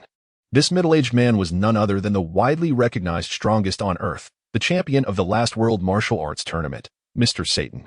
Upon seeing his assistant, he paused his training, accepting the water and towel, briefly wiping his brow before bursting into laughter, exclaiming, "An hour is but a trifle. Mr. Satan, do not tire easily. I feel my strength has surged. With one punch, I could fell an ox." Truly, Mr. Satan is remarkable, the woman thought, wholeheartedly believing his boast. Having witnessed him split multiple stone slabs with ease, her admiration for him deepened. Just as Satan continued to revel in his exaggerations, his phone rang unexpectedly. Upon answering, his expression shifted to one of shock. Something grave had transpired that even the world's strongest man found daunting. Indeed, the call was from the king's subordinates, informing him that Mr. Satan could participate in the martial arts tournament hosted by Cell in a few days, and that he would need to defeat him to save the Earth. The thought of Cell's formidable appearance and his earth-shattering powers sent a tremor through Satan's legs. Yet, upon feeling the metal hanging from his belt, he recalled his status as the strongest man in the world and suddenly laughed defiantly. "That is merely a trick. Let us see how Cell fares against me, Satan." Meanwhile, those capable of contending with Cell had gathered at the Heavenly Temple, now awaiting the conclusion of Goku and Gohan's training in the Room of Spirit and Time. As time passed, a day soon elapsed, and the doors of the room opened, revealing the two golden-haired warriors, their garments tattered from their rigorous training. As they emerged hand in hand, the group rushed to greet them. "Goku, you finished already? It has only been a day," Krillin inquired curiously. Goku, rubbing his stomach, replied, "Does Mr. Bubbles have any food? I'm starving." In response, Mr. Bubbles prepared a mountain of food for Goku and Gohan, who devoured it ravenously. Watching them, Krillin chuckled and shook his head. "Goku's personality hasn't changed at all. By the way, you haven't answered me. How did you finish so quickly? Are you now able to defeat Cell?" Goku, chewing his food, remarked, "Whether I can defeat Cell will only be revealed in battle. However, Gohan and I have made tremendous progress. Staying any longer might not be beneficial. We need to master our current power." At that moment, Piccolo interjected, "So you have remained in your Super Saiyan forms to better adapt and conserve energy during combat?" "Ah, I'm full now," Goku said, clutching his bulging stomach as he lay on the ground. "Exactly, Piccolo, you're quite astute. By the way, where is my brother? Has he also gone to train?"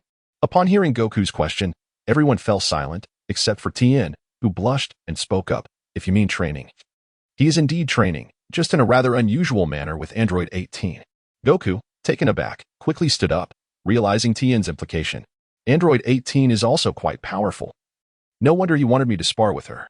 He must have some secret training method he's hiding from me. How unfair." The others exchanged bemused glances, wondering how over the years Goku and Chi-Chi managed their relationship, questioning whether it was solely due to Chi-Chi's initiative. Feeling their stares, Goku scratched his head and chuckled. Why are you all looking at me like that? It's rather embarrassing. Bulma, observing Goku, shook her head in disbelief. If I hadn't known you since childhood, I would truly think you were a fool. By the way, how did you manage to destroy my specially crafted outfit? The material I chose was of exceptionally high defensive quality. Well, fortunately, I have more on hand, so consider it a gift. The chapter concludes here. Chapter 73. The Cell Games 5. I truly do not understand how you train. This outfit was crafted from precious materials, boasting remarkable durability. But never mind, I have extras. So I shall gift them to you, Bulma said, exasperated, as she produced a capsule from her pocket, eyeing the disheveled appearance of Goku and Gohan. No need, Bulma.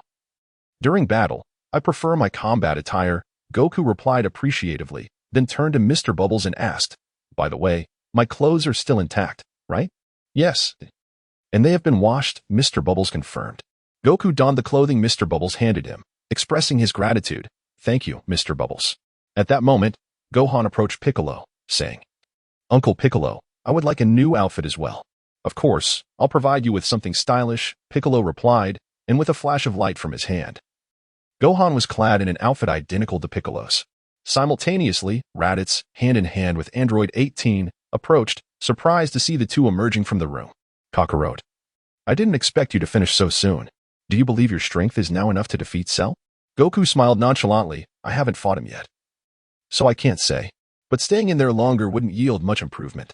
I plan to take Gohan home to relax for a bit. Suit yourself, after all. Cell is merely a minor adversary, Raditz remarked. Goku did not contest Raditz's assertion, believing in his brother's capability. Even though he had reached Super Saiyan 2, he couldn't gauge Raditz's full strength. At least with Raditz on Earth, he was assured that Cell would not wreak havoc. At this moment, Goku bore a profound sense of responsibility for protecting the Earth, no longer the reckless fighter willing to forsake everything for the thrill of battle. He had become wise yet seemingly naive. With 5 days remaining until the confrontation with Cell, Goku declared, I intend to take Gohan home to spend time with Chi-Chi. Farewell, everyone. With that, Goku bid farewell and departed the Heavenly Temple with Gohan. Following their exit, Raditz and 18 returned to their home on the small island, which was now their residence. As for the others in the Heavenly Temple, one by one, they opened the doors to the time chamber. Although only 2 days had passed since Cell emerged into the public eye, a multitude of events had transpired during this brief period. He not only obliterated half of West City, leaving it in ruins, but also proclaimed his intent to annihilate all of humanity, evoking a profound dread reminiscent of bygone nightmares. In the annals of Earth's history, there had once been a demon who harbored ambitions of global domination, King Piccolo. Yet, Cell's malevolence surpassed that of his predecessor, instilling terror far and wide. Countless cities fell victim to his rampage, resulting in untold suffering and separation among families. As if only bloodshed could satiate this fiend's insatiable thirst for destruction. Daily broadcasts inundated the airwaves with news about Cell, while the king relentlessly dispatched troops to quell him, only to witness their complete annihilation, compounding the tragedy. This news spread rapidly, filling hearts with trepidation. However, at this dire juncture, a glimmer of hope emerged from the depths of despair. The world champion, Satan, rose to the occasion, vowing to utterly vanquish Cell at the martial arts tournament 5 days hence. The announcement sent shockwaves through the populace, elevating this middle-aged man to the status of a hero in the eyes of many. On television, Satan, adorned with the champion's medal, displayed his dark complexion and unkempt beard, radiating confidence with a hearty laugh. Cell merely set up some explosives nearby. Such trivial tricks cannot escape my keen perception, he proclaimed. Cell, 5 days from now, I, Satan, shall challenge you and obliterate you completely. Meanwhile, on a secluded island, Raditz reclined on a sofa, cradling Android 18, who fed him peeled grapes one by one, while a colossal television screen flickered before them. The screen revealed the middle-aged man effortlessly splitting a dozen bricks in half, inciting uproar and excitement from the audience, who chanted his name in unison. Satan, Satan, Satan. Android 18, nestled in Raditz's embrace, was captivated by the spectacle, not merely by the man's strength, but by his unwavering confidence and audacity in the face of danger. Curiously, she fed Raditz another grape and inquired, who is this man? Does he truly fear nothing? Raditz chewed on the grape in his mouth, a faint smile gracing his lips as he casually remarked, he is favored by the gods. The 18th was momentarily taken aback by Raditz's words. He had never witnessed such praise from him for anyone, himself excluded, of course. Yet, How could this individual possibly compare to him? Could it be that he had underestimated him? Are you suggesting that this person is exceptionally formidable, merely concealing his true prowess? No, Raditz replied. I mean to say that this individual possesses extraordinary fortune, albeit that was in the past. This time may not be the same. To be candid, Raditz, or the former Little White, harbored a strong aversion towards the character of Satan. Although he had indeed saved the earth on several occasions, his vanity was excessive, and his audacity was beyond redemption. He shamelessly appropriated every achievement as his own, particularly after he and Sun Wukong became in-laws. He had the gall to claim all of Cell's accomplishments as his own. Oh, is that so? The 18th mused, sensing an unusual air about Raditz today. If this person was not hiding his capabilities, then he was merely an ordinary individual. What could possibly pique Raditz's interest in someone so commonplace? Raditz felt a pang of ennui creeping in, prompting him to seize the remote control and switch off the television with an idle flick. Without preamble, he gathered the scantily clad android 18 into his arms, her already revealing attire now bordering on the scandalous. Recognizing the lecherous smirk playing upon Raditz's lips, she intuitively grasped his intentions and began disrobing with deliberate, tantalizing slowness. Her willing compliance stoked the flames of Raditz's desire, his excitement mounting as he ran his fingers through her lustrous golden tresses. Murmuring words of carnal appreciation, he succumbed to the intoxicating allure of the moment. Chapter concluded.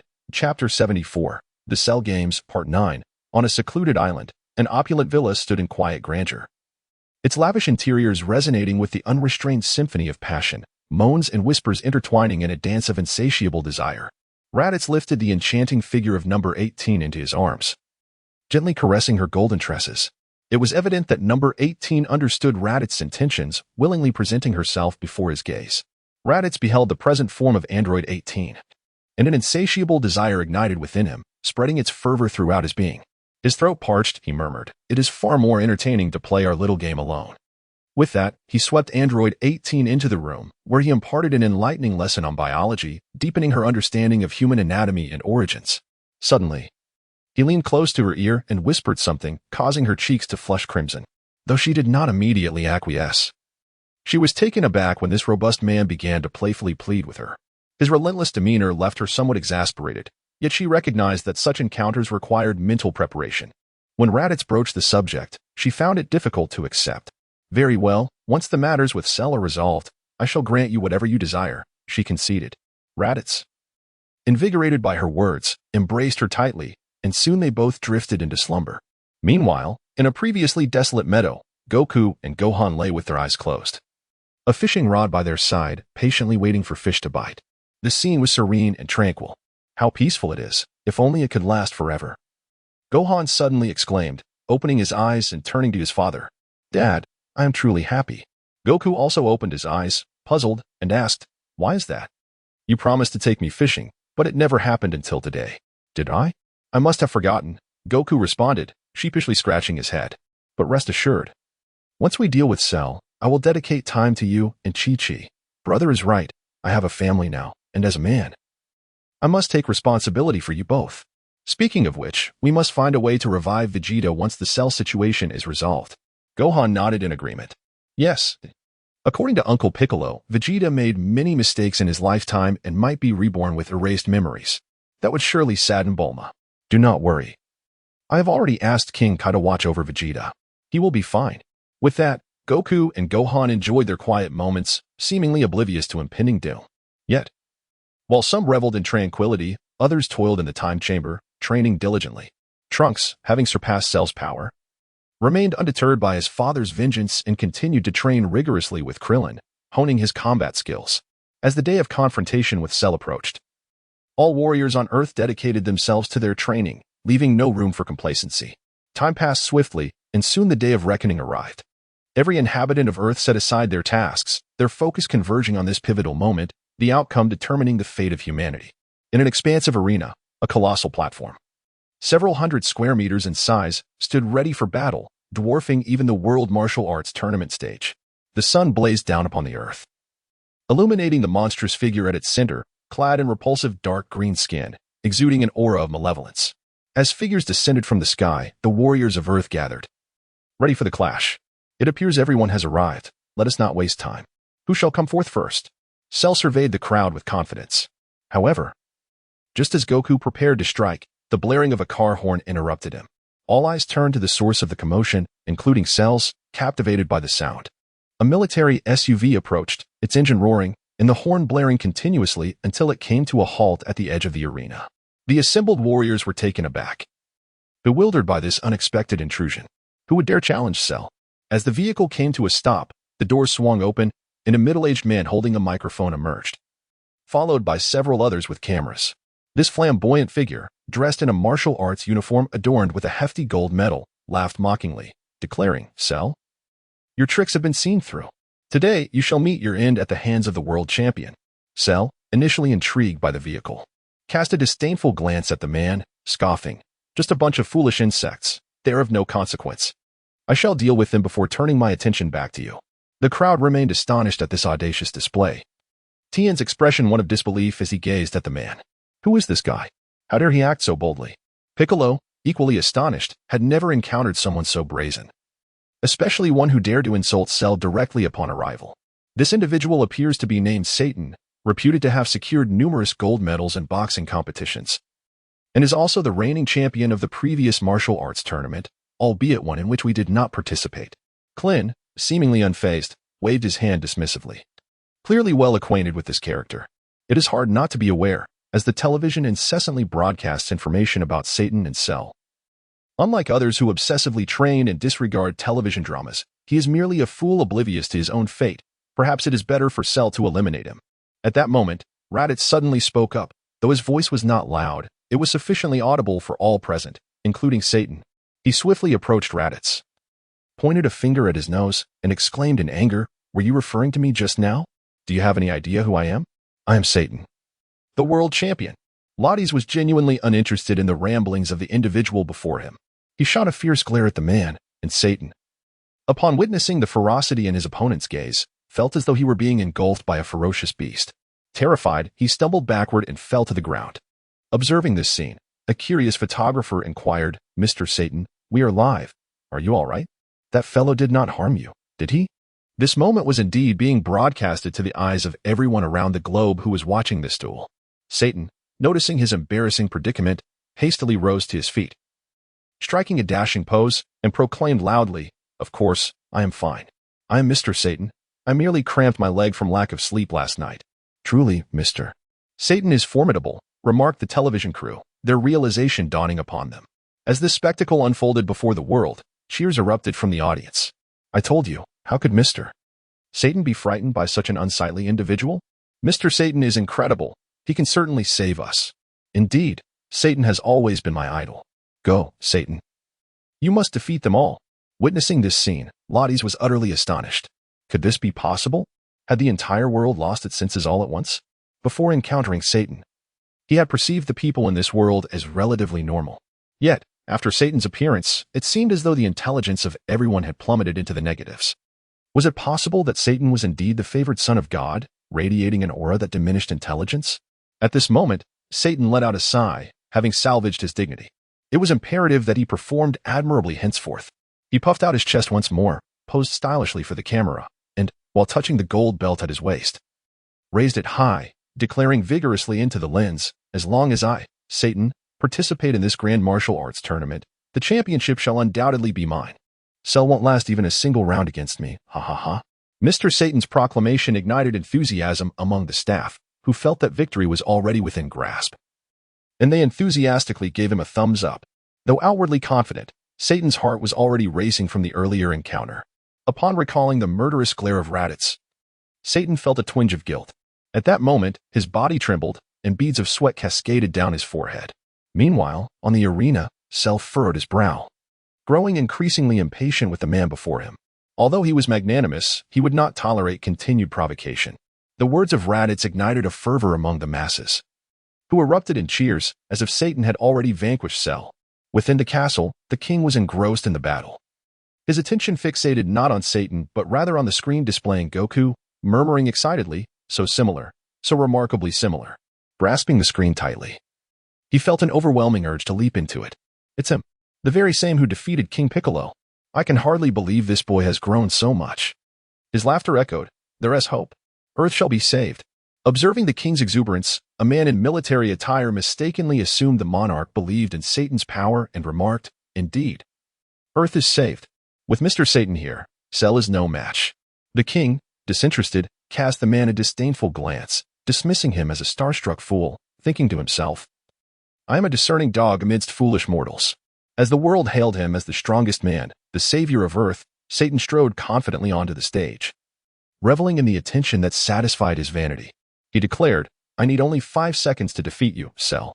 Cell approached the arena, adopting a boxing stance, while Satan approached with exaggerated bravado. Yet, Cell remained immobile, unfazed. "Haha, Cell, are you dumbfounded? Here is my strike." Satan exerted all his strength into a punch aimed at Cell's back, only to feel as though he had struck a heavy boulder. Pain surged through him, prompting a cry of anguish as Cell merely tapped him lightly, sending Satan hurtling away. Cell had not even exerted himself. He found no merit in obliterating such a pathetic insect. Mr. Satan had thus been bested. Was Earth truly doomed? A staff member, microphone in hand, gasped in disbelief, unable to comprehend the situation. Chapter 79. The Cell Games. While the crowd believed Satan had lost, he mysteriously appeared beside the staff member, snatching the microphone with fervor, proclaiming, "There is no way I, Satan, could lose so easily. I merely twisted my ankle. Now I am fully revitalized." To the astonishment of many, most of the world believed him, chanting his name, "Satan, Satan, Satan." Seeing the situation salvageable, Satan breathed a sigh of relief as a staff member announced, "Let us resume the match with Mr. Satan against Cell." However, Satan felt his heart sink. Only in the presence of Cell could one truly comprehend the lethal pressure he exuded, akin to being trapped in a vacuum, unable to breathe.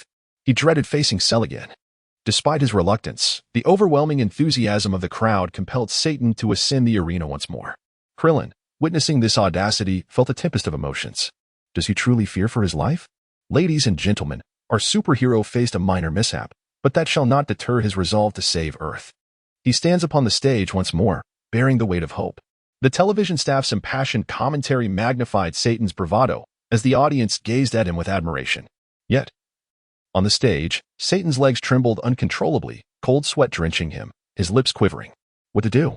This could truly end in death. Suddenly, a voice rang from above, relieving Satan of his burden. "Wait, Master. You need not intervene personally. Leave it to us." A pink helicopter had materialized in the sky, and 3 individuals leaped onto the stage, encircling Cell. The trio included a dashing blonde man exuding flamboyance, a robust figure, and a stunningly attractive woman, Satan's 2 strongest disciples and his prized manager. "You must be Cell. You truly resemble a monster. You dare challenge our master? How reckless." Although peculiar, the blonde's face held a certain charm. "I'd love to touch it. Humph, this ugly creature thinks himself handsome? Not even my little toe compares." The trio surrounded Cell, mocking him, their disdain palpable. The woman even dared to lay hands on Cell, provoking his ire. Suddenly, an ominous aura emanated from Cell, sending shivers down everyone's spine, including Krillin and Tien, who felt a chill of dread, especially the oblivious trio closest to Cell. "Stop, Cell. Do not harm the innocent," Goku shouted, yet his words failed to halt Cell's advance. The menacing aura engulfed the trio, and in an instant, their flesh and bones were torn apart, blood staining the arena, a sight too horrific to bear. Krillin recoiled, his scalp prickling in horror. "Damn it!" Goku tightened his fists, veins protruding, enraged at the slaughter before him. The crowd erupted in fury, all except Raditz. As the camera captured this gruesome scene, it was broadcasted worldwide, evoking a spectrum of emotions. Children wailed in terror, some clenched their fists in anger, others collapsed in shock, while some fainted from the brutality of the moment. At last, the world witnessed Cell's true terror, shattering their earlier confidence. All hope now rested upon Satan, the sole beacon of survival. Yet, Satan lay paralyzed on the ground, his legs trembling, his pants soaked. No one anticipated their hero would be so frightened as to soil himself, unleashing a chorus of indignation. "Satan, what are you doing? Stand up and defeat Cell. He has slain your beloved disciples and your romantic interest. If you are a man, rise. Quickly kill Cell." As the crowd clamored for his resurgence, Satan remained deaf to their pleas, aware only of the monstrous threat before him. He gazed at Cell, who approached with deliberate steps, and in sheer terror, Satan knelt, trembling, and stammered, "Please, do not kill me. I surrender." As he bowed fervently, his voice rang out, perhaps in fear that Cell might not hear him, resonating starkly in the silence. This humiliating display was broadcasted live, contradicting the image of Satan as the invincible hero they had envisioned. Such matters are intolerable to them. As the saying goes, when the wall collapses, everyone pushes. People may bestow upon you unparalleled glory and radiance when you offer them hope for survival, yet once that hope shatters, those who once idolized you can just as readily plunge you into an abyss of despair. Chapter 77. The Cell Games 9 in the arena. Satan, desperate for his life, pleaded fervently before Cell, bowing his head in supplication. This scene was broadcasted live to countless viewers worldwide, igniting a storm of outrage. Satan, you deceitful charlatan. I once regarded you as my idol. Curse Satan, you are utterly disgraceful, kneeling before your enemy. Mother, what is Mr. Satan doing? He is nothing but a fraud. A scoundrel. In that moment, the popularity Satan had cultivated throughout his life crumbled into nothingness. He had become a pariah, reviled by all. Unbeknownst to him, he remained on the stage, still striving to preserve his very existence. Cell, who had been motionless, began to approach Satan, a glimmer of menace flickering in his eyes. Though this individual was unworthy of his wrath, Satan's repeated provocations were intolerable. Cell glared at the feeble wretch before him, his gaze brimming with lethal intent. Just as Cell raised his hand to deliver a fatal blow, a voice rang out, "Stop." Goku suddenly shouted, teleporting to Cell's side and pulling Satan away, tossing him directly to Krillin. Relieved, Satan felt as if a great weight had been lifted, his entire being drenched in sweat. He could hardly fathom how formidable Cell was. Had it not been for the timely intervention, the consequences would have been dire. Terrified, Satan stammered, Thank you for saving me, but please, you must protect me. That monster is simply too terrifying." Krillin cast a disdainful glance at him, thinking to himself that this fellow was utterly oblivious to his own peril. He added curtly, "You should leave quickly. This battle is not for you, and you should take your television crew with you. If a real fight breaks out, there may be no one to protect you." Upon hearing Krillin mention the television crew, Satan became acutely aware of his previous conduct. He turned his gaze towards the staff, who regarded him with hostility, as if they wished to tear him apart. Desperate to salvage his reputation, he awkwardly approached them, declaring, "Ha ha ha, Mr. Satan is completely unscathed. I merely executed a strategic retreat earlier, and I was unwell from something I ate last night. What unfortunate timing. Otherwise, I would have thoroughly trounced Cell today." As he spoke, he exaggeratedly clutched his stomach, attempting to feign sincerity. Yet, no one was willing to believe him this time. The image of him begging Cell for mercy was still fresh in their minds. Although they had once revered Satan, they were not fools. The television crew ignored him, directing all cameras towards the man who had rescued Satan from Cell's grasp. Frustrated by their indifference, Satan felt a surge of anger. "I am Mr. Satan. How dare you disregard me?" he exclaimed. "You will regret this." "Be quiet, you adorable little fool," a staff member retorted, their words dripping with contempt. "We have captured everything on film. We once regarded you as a global hero, yet you have shown yourself to be this disgraceful. Keep your distance. We no longer wish to see you." Upon hearing this, Satan's legs gave way, and he collapsed to the ground, lamenting, "This is it. I am truly ruined." The television crew paid him no mind, shifting their focus to Goku. The host, regaining his composure, addressed the audience with fervor. "Next, we have a mysterious challenger taking on Cell, the very hero who just saved Satan. In contrast to Satan, this individual possesses the courage to be called a true martial artist. He now stands upon the arena, ready to engage in a fierce battle with Cell. Dear viewers, let us await the spectacle." As the host proclaimed, Goku and Cell finally faced one another, the true showdown poised to commence. Cell and Goku's eyes locked, a hint of disdain glimmering within Cell's gaze. Clearly, he did not regard Goku as a worthy opponent. He coldly remarked, "You finally decided to make your move. I was beginning to grow impatient. Come on." With that, Goku and Cell vanished from their positions, both engaging in rapid movement. The arena echoed with the sounds of impact as their bodies collided, yet neither could be seen. The host rubbed his eyes in disbelief, utterly astonished by the unfolding spectacle. His jaw nearly dropped as he wiped the sweat from his brow. Tianjin Han observed the duel with wide eyes, his three orbs darting around rapidly. He sighed, "So swift. Goku is truly exceptional. His movements are entirely beyond my comprehension. The gap between us grows ever wider." Piccolo nodded in agreement. Having spent ample time training in the hyperbolic time chamber, he believed he had made significant progress, yet witnessing this spectacle revealed the stark reality of his misjudgment. The disparity between him and them was vast, as if they existed on entirely different planes. Old Sun and Cell are now evenly matched in strength, and Goku's energy remains completely unperturbed. Goku's prowess had far surpassed theirs, rendering the fight incomprehensible even to them. The pressure weighed heavily upon 18 as well, though Raditz, Trunks, and Goten were exceptions. On the arena, Sun Wukong and Cell, after a brief exchange of blows, paused their movements. The two figures had now distanced themselves significantly from one another, and the ground beneath them bore the marks of destruction. Cell rotated his neck and stretched his body with satisfaction, addressing Sun Wukong, "You certainly possess impressive skills. Compared to you, those others seem utterly insignificant." Upon hearing Cell's words, Sun Wukong responded calmly, acknowledging the formidable strength Cell possessed. The intensity of Cell's attacks made Wukong wary. He understood that a moment's negligence could lead to his demise at Cell's hands. "Hey, Cell, now that you've warmed up, shall we unleash our true powers and have a proper fight?" Sun Wukong's gaze shifted to seriousness, and without waiting for a response, he called out, his energy surging and enveloping him in a radiant golden glow. What an ominous aura. Just how powerful has Wukong become? Krillin, sensing the overwhelming force emanating from Wukong, felt his worldview shatter. Indeed, Mr. Wukong has reached this level. Thankfully, I had my master's guidance. Otherwise, achieving such power would have been nearly impossible for me. Trunks, watching from the sidelines, murmured to himself, anticipating Wukong's transformation into Super Saiyan 2. As Sun Wukong's energy continued to escalate, the earth trembled beneath the might of his power. The golden radiance intensifying, accompanied by sporadic flashes of lightning. At this moment, Wukong finally unleashed his full strength for battle. Not to be outdone, Cell bellowed. A brilliant light erupting from him, shooting towards the heavens. His aura expanded outward, creating a tempest that swept through the arena, forcing onlookers like Satan and the staff to take cover behind a massive rock, too frightened to show themselves. When the blinding light subsided, Cell's body shimmered with a purple hue, radiating a golden glow akin to Wukong's. "Come on."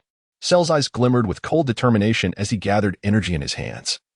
An overwhelming force coalescing into a terrifying, destructive power. He hurled this energy towards Wukong, a blinding golden streak shooting through the air like a misfired arrow. Its speed too swift to comprehend.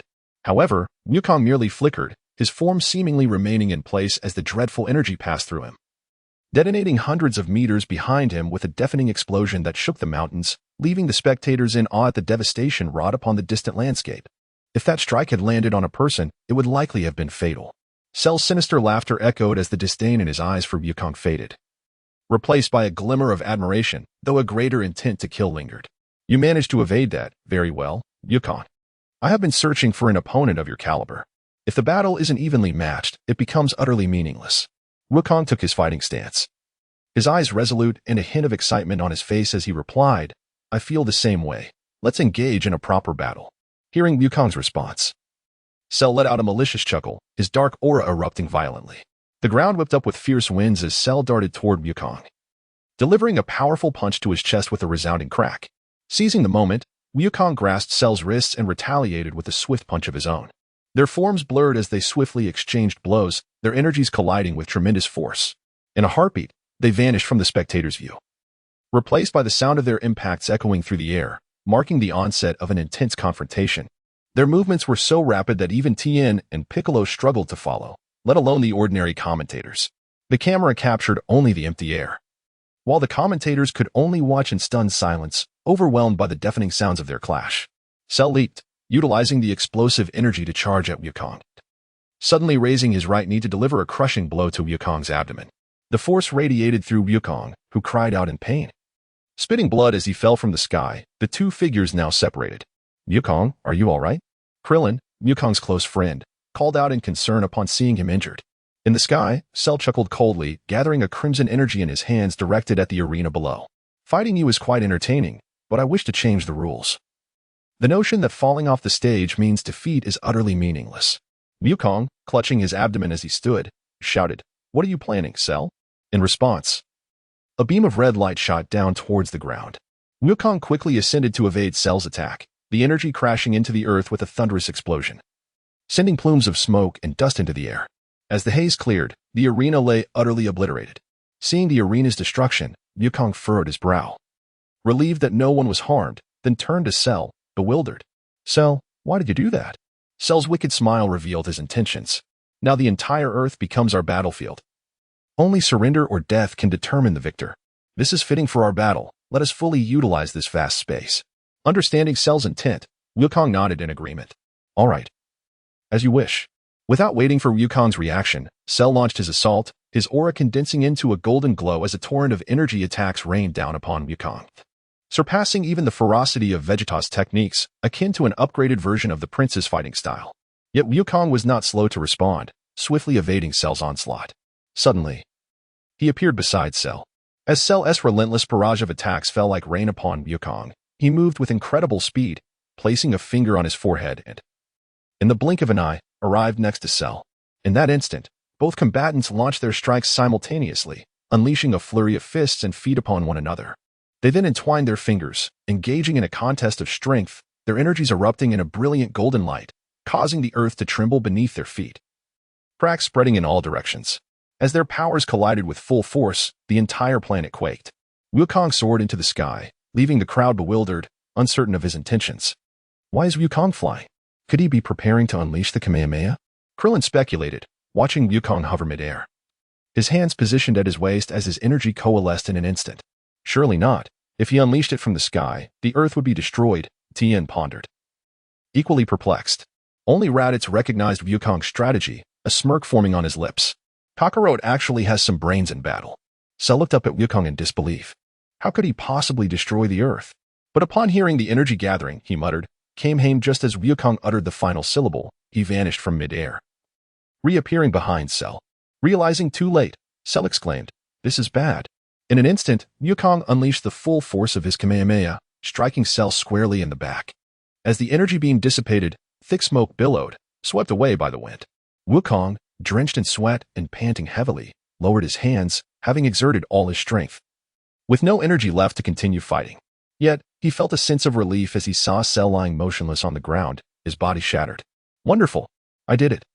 Wukong has mastered instant transmission and finally defeated this monster. Krillin and Tien cheered in excitement at Cell's dismembered form. However, when they glanced at Trunks and Raditz, they found no victorious smiles, only serious expressions as they stared at Cell's remains. Strange, isn't he supposed to be dead? Why does he still have so much energy lingering? Wukong wondered aloud, his gaze fixed on Cell's incapacitated form. Suddenly, Cell's lower half stood up from the ground, the grotesque liquid seeping from his wounds. In no time, he restored himself to his original state. That move was impressive, but it won't work on me. You've exhausted your energy with that last attack. And now it's my turn to perform. Cell laughed triumphantly, relishing the battle with Wukong. Just as he prepared to display his power, Wukong declared, I surrender. What? Upon hearing these words, everyone, including Cell, was utterly astonished. It was hard for them to believe that such a statement could come from the mouth of Sun Wukong. I acknowledge my defeat in this battle against Cell, but that does not signify the defeat of all humanity. I shall find another opponent to face you, Wukong declared.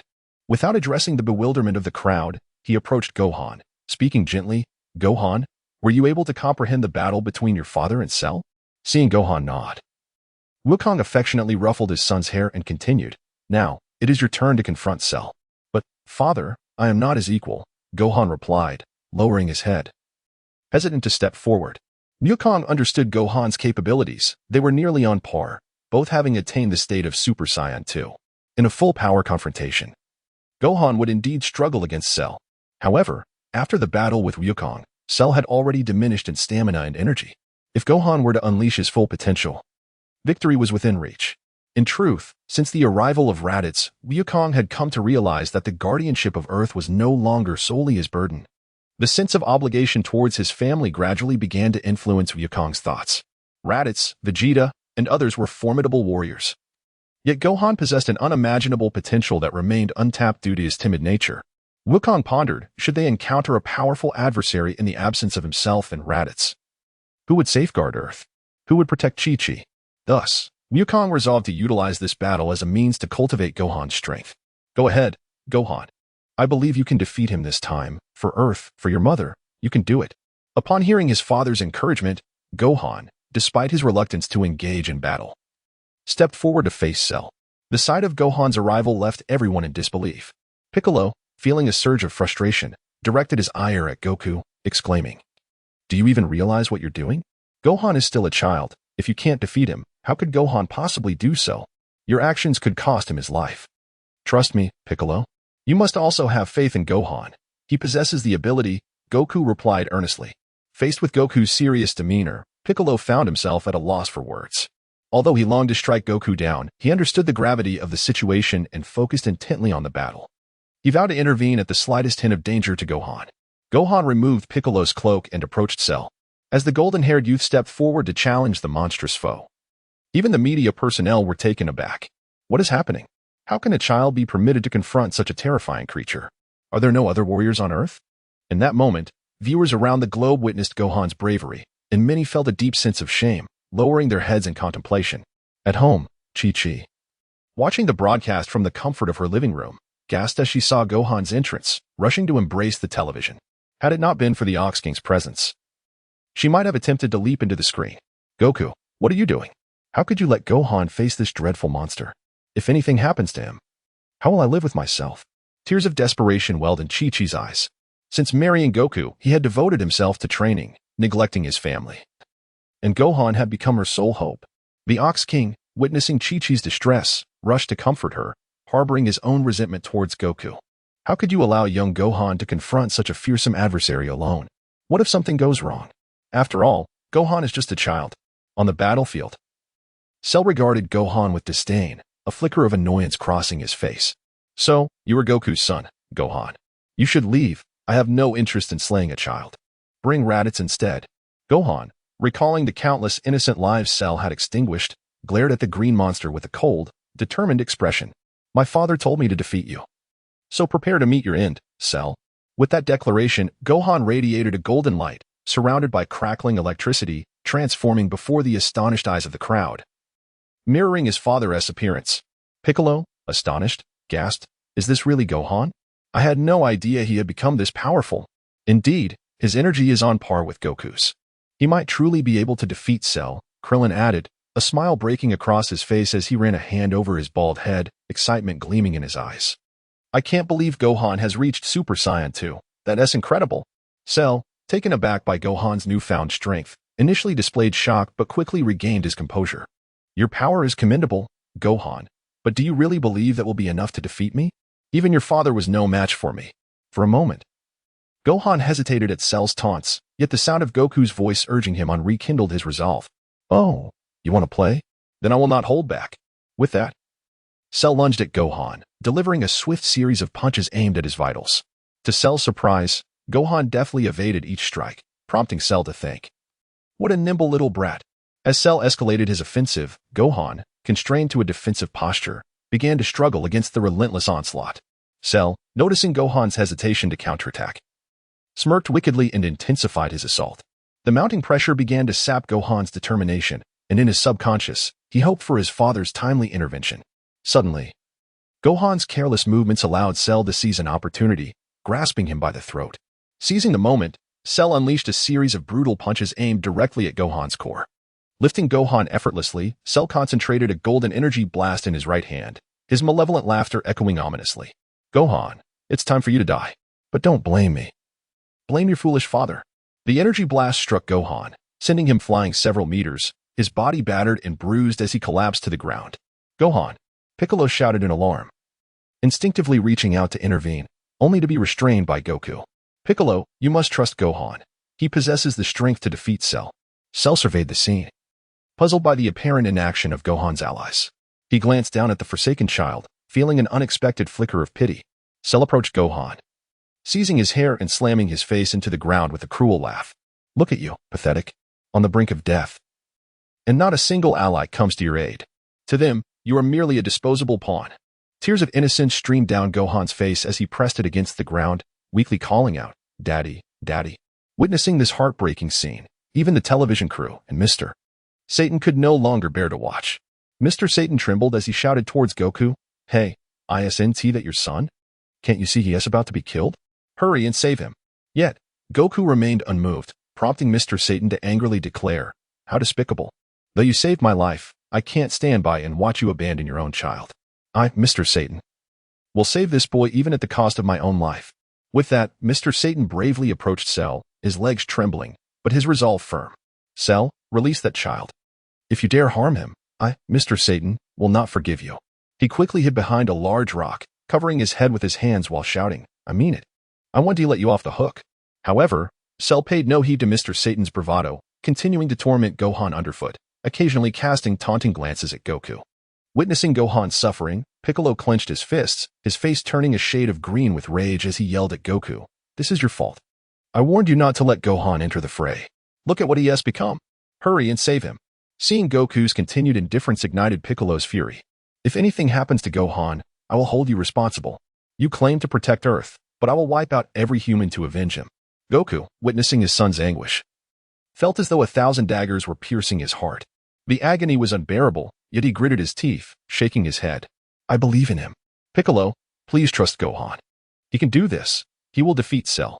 As the chapter drew to a close, Goku resolved to rescue his son, calling out to Krillin, "Krillin, quickly bring me a Senzu bean." As Piccolo and Goku prepared to act, an overwhelming presence surged through the battlefield, stunning everyone present, including Cell. "Cell, cease your actions. I will not allow any allies to perish before me." A thunderous voice echoed across the battlefield, revealing Trunks, his eyes ablaze with a feral intensity. Now transformed into Super Saiyan 2. His power dwarfed that of Goku and Gohan, reaching the pinnacle of Super Saiyan 2. Seeing Gohan's pitiful state reignited memories of their shared past and the dystopian future ravaged by androids. In that grim world, only Gohan and Trunks remained as warriors. Gohan, who had once taught Trunks everything, was now on the verge of being slain by Cell, a fate Trunks could not bear to witness. Recalling a rainy day when they ventured out to scavenge for food, risking discovery by the androids, Gohan sacrificed himself to ensure Trunks' survival, catalyzing Trunks' transformation into a Super Saiyan. "I will not allow Gohan to die before me a second time. Cell, you will perish." Furious, Trunks charged at Cell, who noticed the threat and sent Gohan flying with a kick, turning his full attention to Trunks. Gohan landed near Mr. Satan, who, despite his cowardice, straightened up and laughed heartily. "Cell, are you scared of me now? You'd better let that child go, or I will spare you this time." Though no audience was present, Mr. Satan's bravado remained unchanged. He approached the battered Gohan, his demeanor softening. "Child, I've heard your name is Gohan. What a peculiar name. Are you all right? Don't worry, Mr. Satan will protect you from that wretched Cell." Gohan, hearing someone speak to him, slowly lifted his eyes to see Mr. Satan, the self-proclaimed world champion. Unlike others, Gohan felt a warmth towards him, grateful that he had risked his life to plead for him. With a pained smile, Gohan replied, "Thank you for your concern, Mr. Satan. I'll be fine. My father will come to save me soon." Mr. Satan scoffed at the thought of Gohan's negligent father. "How can there be such heartless parents? If my daughter were in danger, I would risk everything to save her. That man does not deserve to be your father." Gohan, hearing Mr. Satan's harsh words, managed a faint smile. "My father may have his reasons. He is a good person." Mr. Satan dismissed Gohan's defense, thinking how remarkable it was for Gohan to remain kind despite his father's negligence. "Gohan, you are such a brave child for facing Cell. I have a daughter who is just as courageous. If we get the chance, I'd love to introduce you to." Gohan felt embarrassed at the thought of meeting Mr. Satan's daughter. "Oh, that is not necessary, Mr. Satan. What a pity," Mr. Satan lamented, just as Piccolo, Goku, and Krillin arrived at Gohan's side. Upon seeing Gohan's injuries, Goku's heart ached. Without hesitation, he placed a Senzu bean in Gohan's mouth. As Gohan chewed, a warm energy enveloped him, and in the blink of an eye, he was restored to full health. "Gohan, are you all right? I am truly sorry. This is entirely my fault." Goku, witnessing Gohan's full recovery, felt a surge of guilt as he apologized to Gohan, pondering how he would explain it all to Chi-Chi if something had truly gone awry. Meanwhile, Trunks had firmly pinned Cell to the ground, and Cell was utterly astonished by the vast disparity in their strengths. Trunks seized Cell's handsome yet sinister visage, dragging it across the ground in a sweeping arc. Even though Trunks' power had entirely eclipsed Cell's, the battle had devolved into a one-sided display of dominance, captivating everyone's attention and leaving them reluctant to look away from Trunks. How could this be? How did Trunks become so extraordinarily powerful? Cell, resembling a defeated creature on the ground, struggled to rise, his body smeared with filth, blood streaming from his chest and the corner of his mouth, presenting a pitiful sight. His eyes burned with rage and disbelief. He had never considered Trunks a worthy opponent, believing that only Goku and Raditz were his true adversaries. Noticing that Cell had managed to stand, albeit with a hostile glare directed at him, Trunks approached him step by step, his fists clenched tightly. A singular thought consumed his mind, to deliver fatal blows to this monstrous being before him. Cell, now acutely aware of Trunks' overwhelming aura, felt a creeping sense of dread.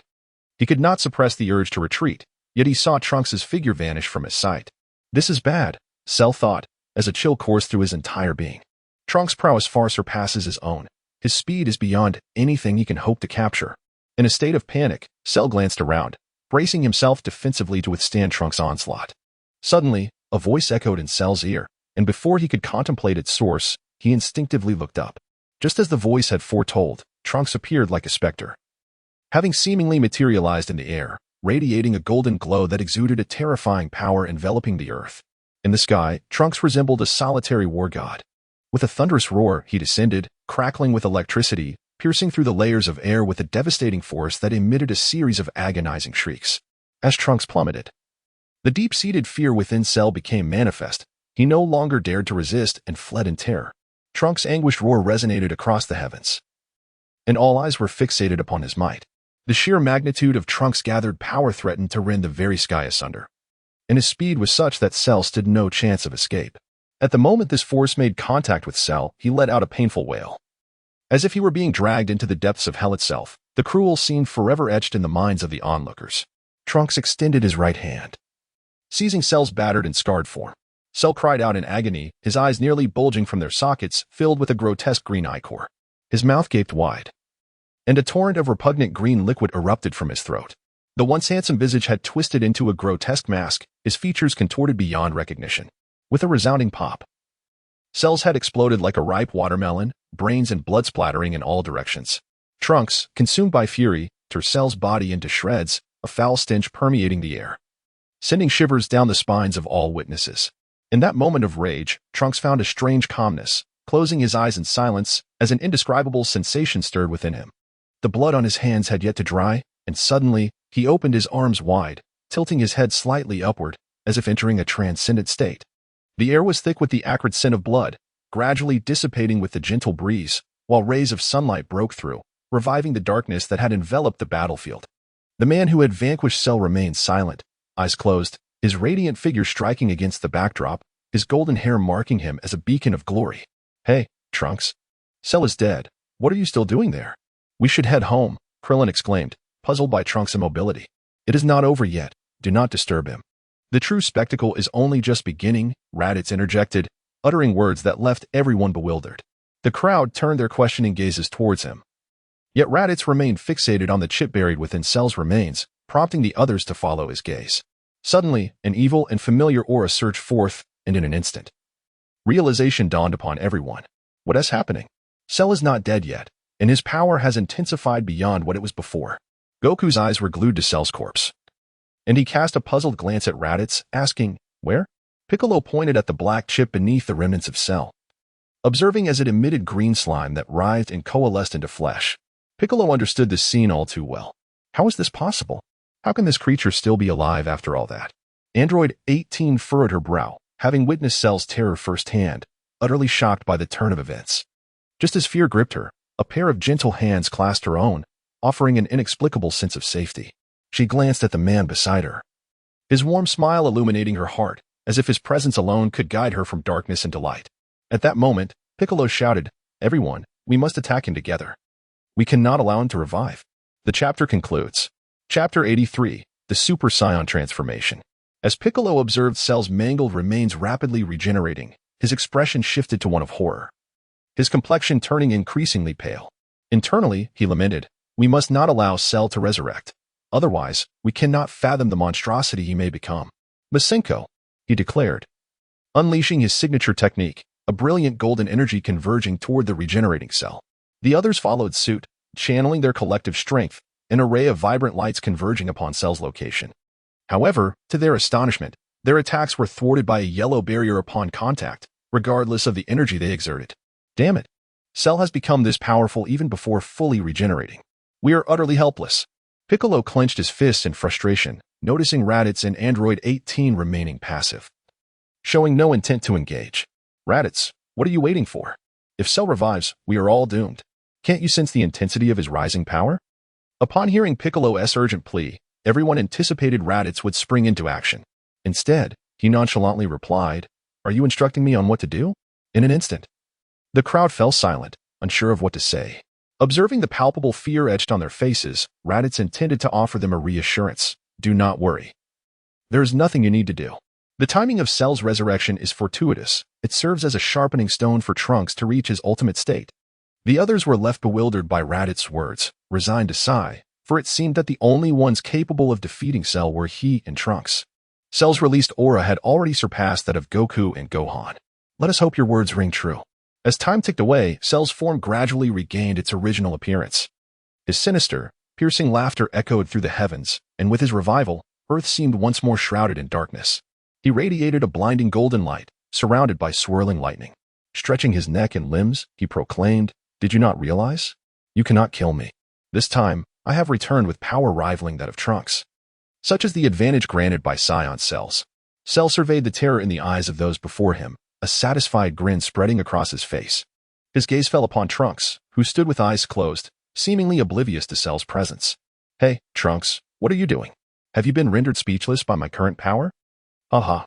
Cell mocked the man who had once torn him to pieces, harboring a deep-seated hatred for him, yet receiving no response. If that is the case, then perish. Lightning crackled around Cell as he ascended, gathering golden energy in his hand, drawing closer to Trunks. "Trunks, move." Krillin shouted urgently, desperate to alert him, but Trunks remained immobile, refusing to budge. "This is bad. This is terrible," Piccolo thought, his expression filled with concern. The others mirrored his anxiety, while Raditz remained unperturbed, a slight smile curling at the corners of his mouth. "He has succeeded. This is promising." Cell's hand was now poised before Trunks' face, yet he did not strike. As if an invisible barrier impeded him, suddenly, Trunks seized Cell's attacking arm. Slowly opening his eyes, he bore a confident smile, exerting pressure that caused Cell to wince in pain. With a mighty roar, Trunks' consciousness surged dramatically. A blinding golden radiance enveloped the area for hundreds of meters, his golden hair extending until it brushed his waist, while his golden eyebrows gradually disappeared, his visage exuding a chilling ferocity. "What is this?" The question echoed not only from the astonished Cell but also from the onlooking Z-fighters, as Trunks' display elevated their understanding to an entirely new level. "Well done, Trunks. You have finally reached this stage. This is Super Saiyan 3. The voice of Raditz was not loud, yet it resonated sufficiently for all present to hear. He felt a sense of joy at Trunks' remarkable achievement, considering him to be somewhat of a prodigy. Upon hearing this, Goku's expression transformed into one of astonishment, which was soon replaced by exhilaration as he exclaimed, "Super Saiyan 3. This is truly astonishing. I thought I had reached my limits. Brother, you must have attained this level long ago. You truly are impressive." Trunks seized Cell's arm and delivered a powerful blow to his torso. The immense force caused Cell's arm and body to sever instantaneously, green blood trailing behind the dismembered limb in midair. Cell, gripped by pain, was sent hurtling backward. As he struggled to rise from the ground, he found Trunks standing before him once more. Before he could react, Trunks' fist struck him again. "Impossible. I refuse to believe this. My power has clearly surpassed yours. Why can I not defeat you? What nonsense is this Super Saiyan 3? I, Cell, am the strongest in the universe." The relentless blows had driven Cell to the brink of despair. He had once believed he would dominate everyone upon arriving in this world, yet now he found himself questioning, "Why is this happening? I cannot accept this." As Cell's anguished cries echoed, a wave of nausea suddenly washed over him. His stomach churned violently as if something were about to emerge. He then expelled a large mass of viscous fluid, revealing Android 17, now freed from his confines. At that moment, the surrounding electricity dissipated. It was 17 he had separated from Cell. Seeing her brother saved, Android 18 could scarcely contain her elation. He was her only family, and her presence here was driven by concern for his safety. Just as everyone believed Cell was doomed, he erupted into a chilling, malevolent laughter. "If that is the case, then let us perish together." With that, Cell's body began to swell, transforming him into a colossal balloon. "Haha, you shall all die today, Trunks. Even if your strength surpasses mine, if the Earth is destroyed, you cannot survive in the vacuum of space. Unlike you, I can be resurrected, and I possess Frieza's cells. It seems I must take matters into my own hands." Following the source of the voice, Cell beheld Raditz emerging, his heart unyielding. Raditz stated with conviction, "It is futile. You do not dare to attack me, for I will explode at any moment." "Oh, is that so? How infuriating." Chapter 84. The Arrival of Peace. Cell watched, wide-eyed, as Raditz approached him, a confident smile adorning his face. "It is useless. You do not dare touch me. If the Earth is destroyed, none of you will survive. Cell, it seems you are mistaken. You have never comprehended the vast chasm that exists between us." The smile on Raditz's face grew increasingly peculiar, sending shivers down Sheru's spine. Unable to contain himself, he inquired. What do you mean by that? Raditz replied, what I mean is that you possess no right to self-destruct in my presence. Although the words of Raditz left Cell somewhat perplexed, he could no longer afford to be careless at this juncture. He prepared to unleash all the energy within his body.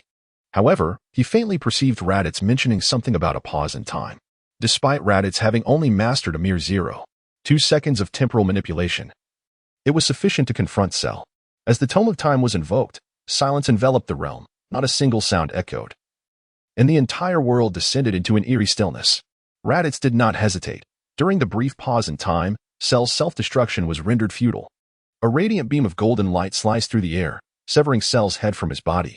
Recalling from his memory, Raditz knew that Cell's chip was concealed within his brain. He crushed Cell's head, and a dark chip fell into his grasp. Observing the high-tech object before him, Raditz felt a twinge of curiosity. Was this truly the core of Cell? Dr. Gero was indeed a genius. Alas, Cell, it is time for you to bid farewell to this world. As the black chip crumbled to dust in Raditz's hand, he opened his palm, intending to let it scatter with the wind. However, the blood-red gem around his neck emitted a faint glow once more. For some time, he had understood that this was the moment when his external abilities manifested. Suddenly, the gem absorbed the dust of the black chip, the red light vanishing without a trace. What transpired was beyond Raditz's comprehension, leaving him to ponder it later. As time resumed, the pungent stench of blood wafted through the air, inciting a wave of nausea among the onlookers.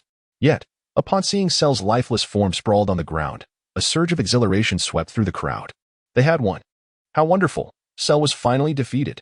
Though none were privy to the specifics of the battle, they knew Cell had perished at Raditz's hands, his power still shrouded in mystery. After the fierce conflict, a weary Trunks broke into a smile, murmuring, "The android is finally dead. Father, I did not let you down." With the matter resolved, he suggested, "Now that everything is settled, let us depart from this place." At that moment, Goku stepped forth, proposing, with Cell's demise, it's time to resurrect everyone. Agreed.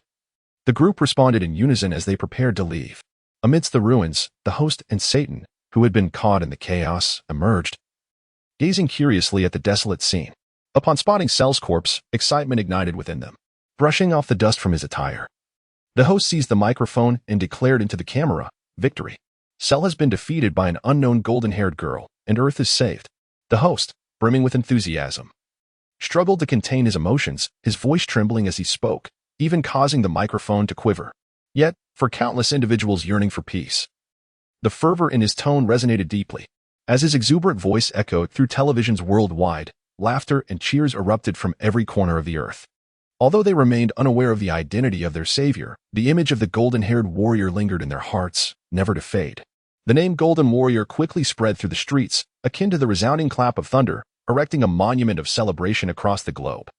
In bustling urban areas and tranquil villages alike, people rejoiced, fully immersed in a sea of happiness, while statues of the golden figure became the focus of their fervent anticipation. At that moment, a disheveled and ragged Satan found refuge in a spot unseen by cameras, gazing enviously towards the distance. This scene, a hero adored by the masses, had repeatedly played out in Satan's fantasies. Yet, he found himself unable to embody that hero, instead reduced to a figure of disdain, a target of public scorn. For those reveling in jubilant celebration, Satan's presence was as inconsequential as a mere shrimp, garnering no attention whatsoever. Those who once held high hopes for him seemed to have forgotten this boastful character, and he dared not show his face. For the image of him kneeling before Cell was indelibly etched in their minds, marking his fall from grace. Everything returned to tranquility with Cell's demise, and Earth once again embraced a rare period of peace. Nearly 3 days had passed since their arrival at the sacred temple. During this time, Goku had returned from Namek with the Dragon Balls, solidifying his role as the Earth's deity. On this day, all gathered within the sacred temple, their eyes fixed upon the 7 Dragon Balls displayed on the ground.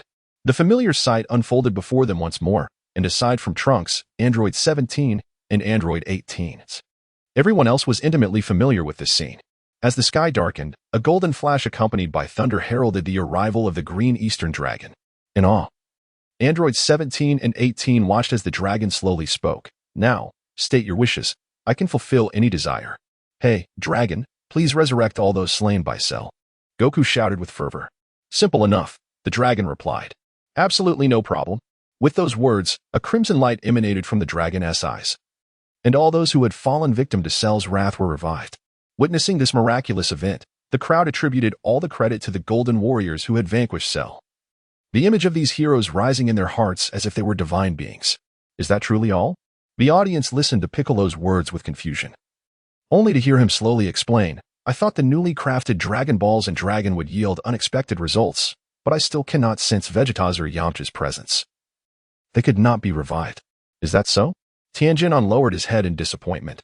Just then, the dragon's voice resonated once more. You still have one wish remaining. Trunks, incredulous, stepped forward and implored the dragon, Great Dragon, could you please bring back Vegeta? I implore you, make it happen. Vegeta has already been revived once. It is impossible. Perhaps you should choose another wish. Is that so? Trunks gritted his teeth in frustration, lamenting, why must I lose my father in both worlds? At that moment, Raditz approached, placing a reassuring hand on Trunks' shoulder. Do not worry, I have already contacted King Kai to reach out to the Grand Elder of Namek. They will revive Vegeta and Yamcha. Upon hearing Raditz's words, a flicker of joy crossed Trunks' face as he bowed deeply in gratitude. Thank you, Master. Are you finished chatting? You still have a wish to grant. Who is begging whom here? The dragon, growing impatient, had never encountered such a hesitant group before and vowed never to witness such indecision again. Dragon, please remove the bombs from androids 17 and 18. That is a simple task.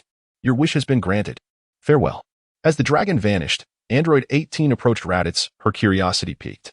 How did you know we had bombs inside us? Leitai suddenly flashed a charming smile and leaned in close to android 18's ear, softly whispering. Is there any part of your body that I am unaware of? Upon hearing these words, a deep crimson hue enveloped 18's face, clearly taken aback by Leitai's unexpected response. She playfully delivered a series of light punches to his chest. Observing the flirtation between the two, android 17 felt a wave of discomfort wash over him. And with a dismissive huff, he retorted, Don't expect this will earn my gratitude, nor should you anticipate me calling you brother-in-law. With that, he turned away, prepared to leave, but 18 quickly called out to him. Where are you going, 17? Why not stay and live with us? No thanks, he replied. I find this guy rather unappealing, and besides, you've already found your own home. I want to intrude any further. Just treat my sister well, or I want to let you off easily. With that, 17 departed from the heavenly temple, prompting everyone else to part ways, each returning to their respective homes. Leitai gently caressed 18's golden tresses and suggested, let us leave this place as well. Soon, the two arrived in a bustling city, intending to procure some daily necessities. Primarily for 18's desire to shop, as she adored buying clothes. Reluctantly, Leitai accompanied her through the mall. Despite the numerous battles and rigorous training that had significantly elevated Leitai's prowess above his peers, he was not a training fanatic like Vegeta or Goku. Now that he had resolved to take 18 as his wife, he felt it essential to consider her feelings in many matters. Thus, he planned to take this time to settle down and enjoy a peaceful life with her, all while ensuring that his training did not falter. For the formidable foes they would encounter in the future were beyond imagination. With the demise of Cell, the city's reconstruction was underway, and the people's lives had returned to a semblance of normalcy. As Leitai and 18 strolled, they came upon a colossal screen displaying a reporter handing a microphone to a dapperly dressed king. Cell has been vanquished by the nameless golden hero, the king announced. Thus, we can finally bid farewell to our fears.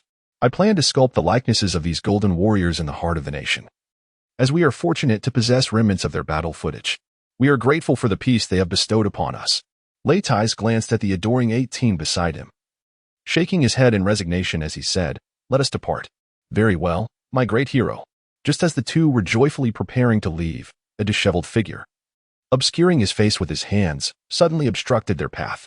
Leitai furrowed his brow, clearly aware that this individual was deliberately obstructing his path. A glimmer of murderous intent flickered in his eyes as he inquired, Who are you? Gradually, the man before him lowered his hand, revealing a disheveled figure in the corner, Satan, whose unruly beard nearly obscured half of his face. In that moment, he no longer exuded the confidence of a martial arts champion. Instead, his eyes were riddled with bloodshot veins, indicating that he had been enduring a difficult time in recent days, having become a laughingstock due to his past actions. Satan now found himself thoroughly affixed to the pillar of shame. Those who once admired and revered him had transformed into the very individuals who now sought to drag him into the abyss. Stripped of everything, he was left with only a daughter who remained steadfast by his side, yet even her attitude had undergone a complete reversal. Is it you? The cold, indifferent voice of Raditz reached Satan's ears, sending a shiver through his entire being, as if he were being torn apart. Raditz gazed incredulously at the man before him, perplexed by his audacity to obstruct his path. In that moment, he recalled the fierce battle between Satan and Sharu. This individual truly irritated Raditz, lacking any semblance of power. He audaciously boasted, exhibiting a shamelessness that was utterly beyond redemption. Raditz regarded him with a look akin to that one would cast upon refuse. Observing Raditz's cold demeanor, Satan trembled in fear, unable to suppress a gulp as he stammered, "Well, you." Raditz had no desire to listen to the incessant ramblings of the individual before him. He turned to leave with number 18, but to his astonishment, Satan unexpectedly grasped number 18's arm. A flicker of fear crossed his eyes, reminiscent of Sharu, causing Satan to cower, covering his head and collapsing to the ground. Chapter 89. Golden Shara. Seeing Satan daring to hold on to number 18, a murderous intent ignited within Raditz's gaze. Number 18, feeling somewhat irked, instinctively flung Satan away. Trembling on the ground, Satan hugged his head, quaking at the sight of their formidable appearances. "Stop. What are you doing?" At that moment, a youthful voice rang out. A little girl, comparable in age to Gohan, approached with her hands outstretched, standing protectively in front of Satan. "Biddy, what are you doing here?" This girl was indeed Satan's daughter, his only treasured possession.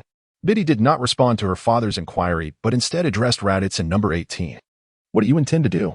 He has indeed committed disgraceful acts, yet at least he fought for Earth. He has lost everything. Why do you still bully us?" As she spoke, her eyes glistened with unshed tears. Despite the fear instilled by Raditz's fierce and terrifying glare, she bravely stood her ground in front of Satan. At that moment, Satan rose to his feet and approached Raditz, mustering the courage to withstand his murderous gaze. With a thud, he knelt before him.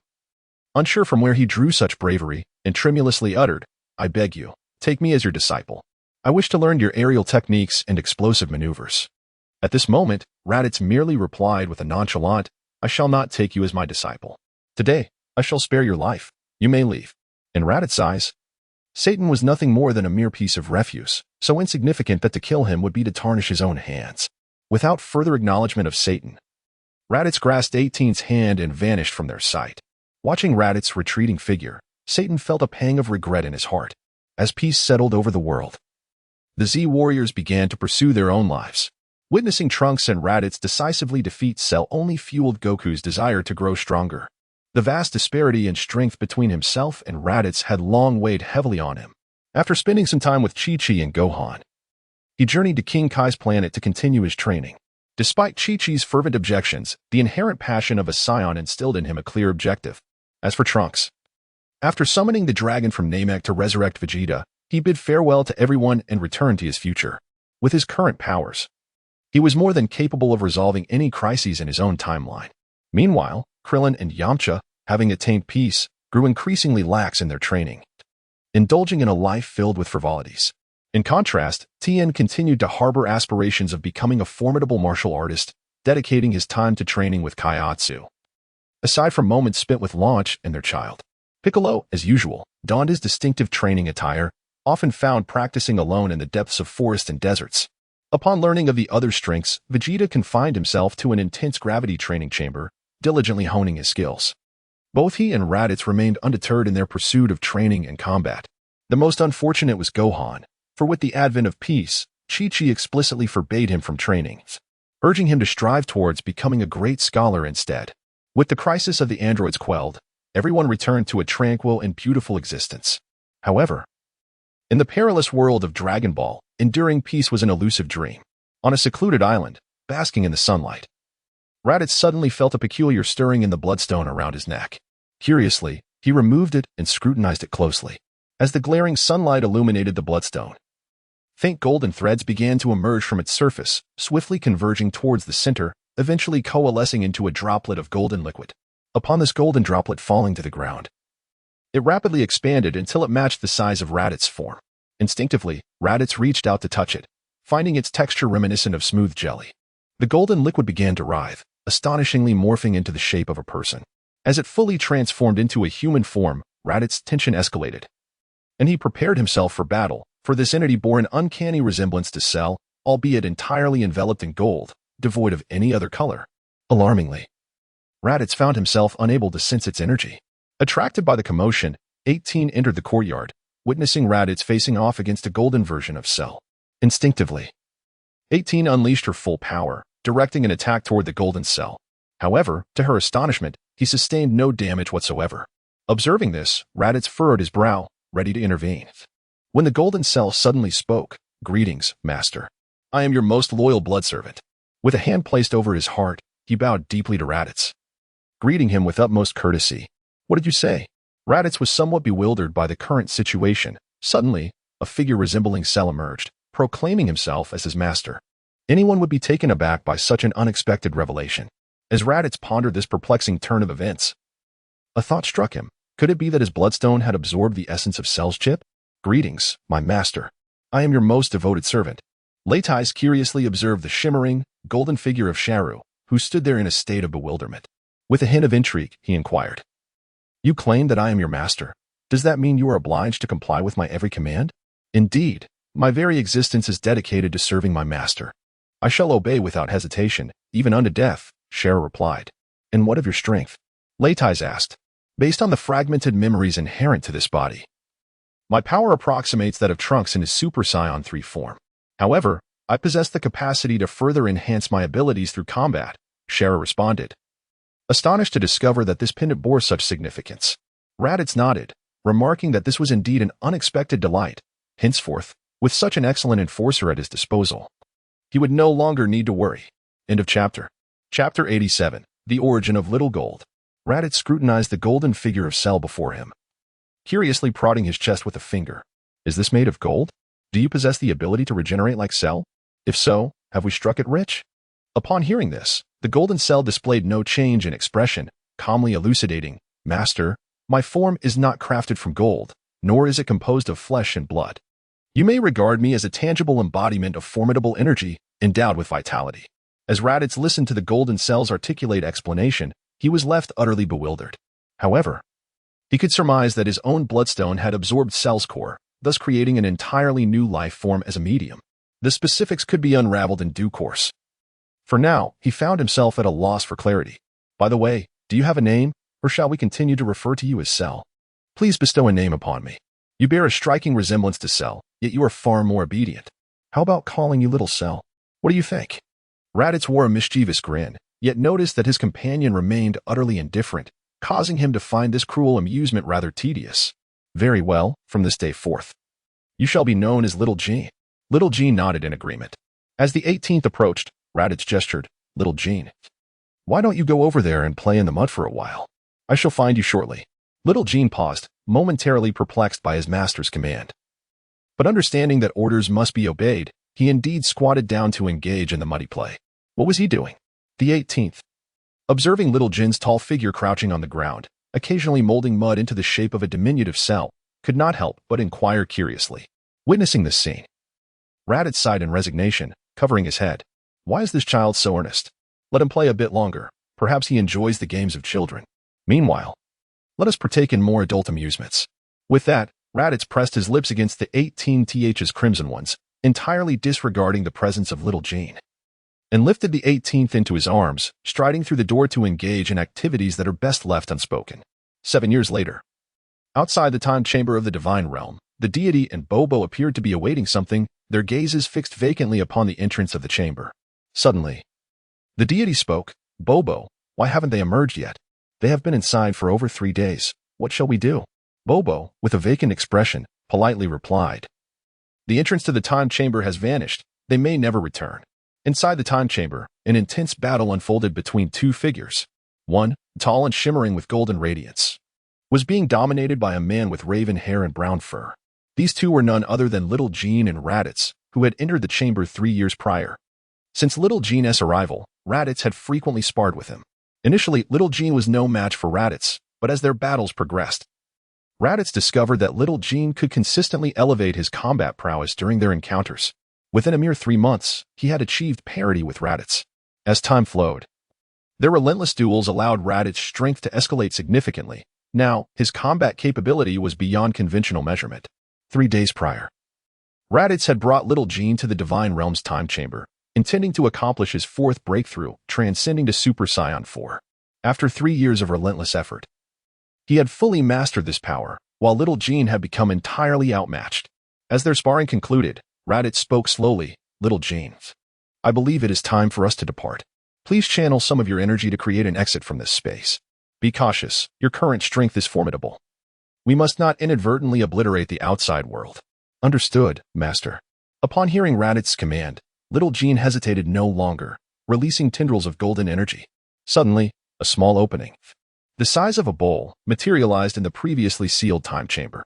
As little Jin's power intensified, the opening expanded until it reached a size sufficient for them to exit.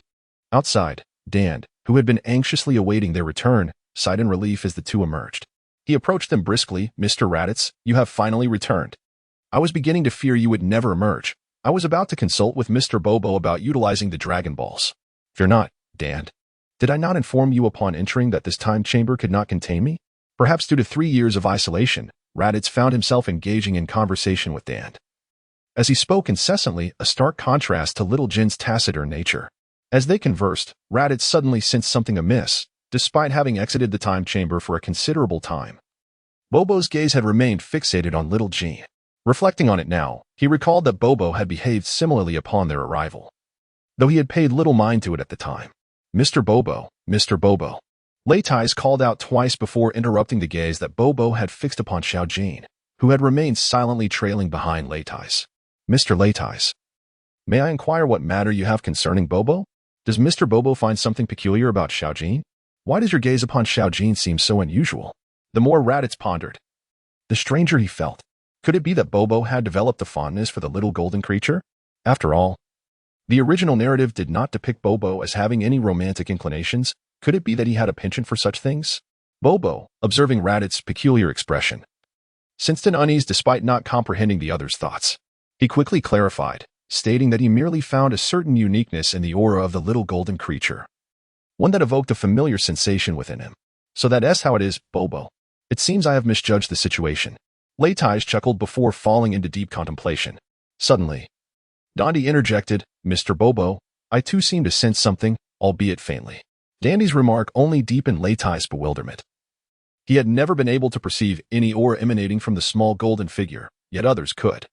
This indicated that the essence surrounding the small golden one could only be discerned by deities, suggesting that both the small golden figure and the origin of the bloodstone that created it were of extraordinary significance.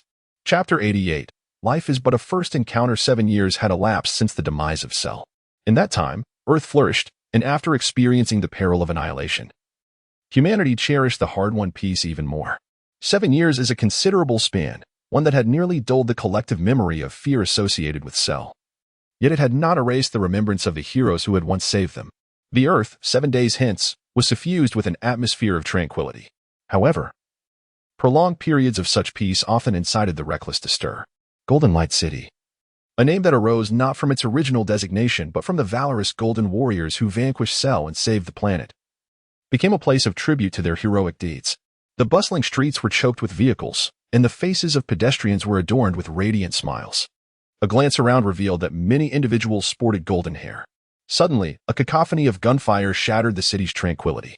A band of masked bandits burst through the door of a functioning bank, inciting chaos as terrified patrons screamed and scrambled for safety. The leader of the masked marauders brandished a submachine gun, firing indiscriminately as he bellowed, "Don't you dare move. Otherwise, you'll regret it. Old 3, Old 4. Hurry and gather our loot. Move swiftly." His subordinates, grinning wickedly, promptly complied. You were surrounded. Surrender and lay down your weapons, or face the consequences. Upon hearing the sirens of approaching police vehicles, the bandit leader spat disdainfully, "Damn it. How can the police arrive so swiftly this time? Luckily, I was prepared. Brothers, grab your weapons." At that moment, a tall, slender young man with short black hair and glasses approached the scene, muttering, "Not again with the robbery. I must not reveal myself." He instinctively retrieved a piece of red fabric from his pocket to obscure his face. Remarkably, in an instant, the young man transformed. His black hair turned to gold. This individual was none other than the grown-up Gohan, who had come to Golden Light City to pursue his studies. "Who are you? Get away from there. It's dangerous." The police officer, witnessing Gohan charging into the den of thieves amidst a hail of gunfire, anxiously spoke into his radio, Headquarters. Please respond. This is West Street. The XX Bank is being robbed. We are currently in a standoff with the bandits. But a young man resembling a student has rushed inside. His life may be in grave danger. Do the bandits have firearms? Do you require backup? Suddenly, a voice crackled over the radio. Affirmative. The bandits are armed. Wait, it seems support is no longer needed. What are you saying? If you can hear me, please respond. Report. The bandits have been entirely defeated by a golden-haired youth. The sheriff gazed in astonishment at the numerous bandits sprawled before him. Everyone present found the scene utterly incredible. It was astonishing that someone could vanquish armed bandits in such a brief span of time. Now, he was so taken aback that he could scarcely articulate his thoughts. Quickly, go find the Golden Warrior. Meanwhile, the one who defeated the bandits, Son Gohan, had already departed the scene before anyone could react, running straight towards his school. Upon entering the school, Gohan made his way to the teaching building. After completing a series of formalities, he was escorted to the classroom by the teacher in charge. This student had transferred from a town, but his academic performance was exceptionally outstanding. Son Gohan, please introduce yourself to everyone. The teacher briefly introduced him to the class and then addressed Gohan. Standing at the podium, Gohan looked at the various students seated at their desks. A warm smile illuminating his face, and politely introduced himself. Hello everyone, my name is Son Gohan, from Bowsy Mountain. I look forward to your guidance. All right. Since everyone is somewhat familiar now, let us commence the lesson.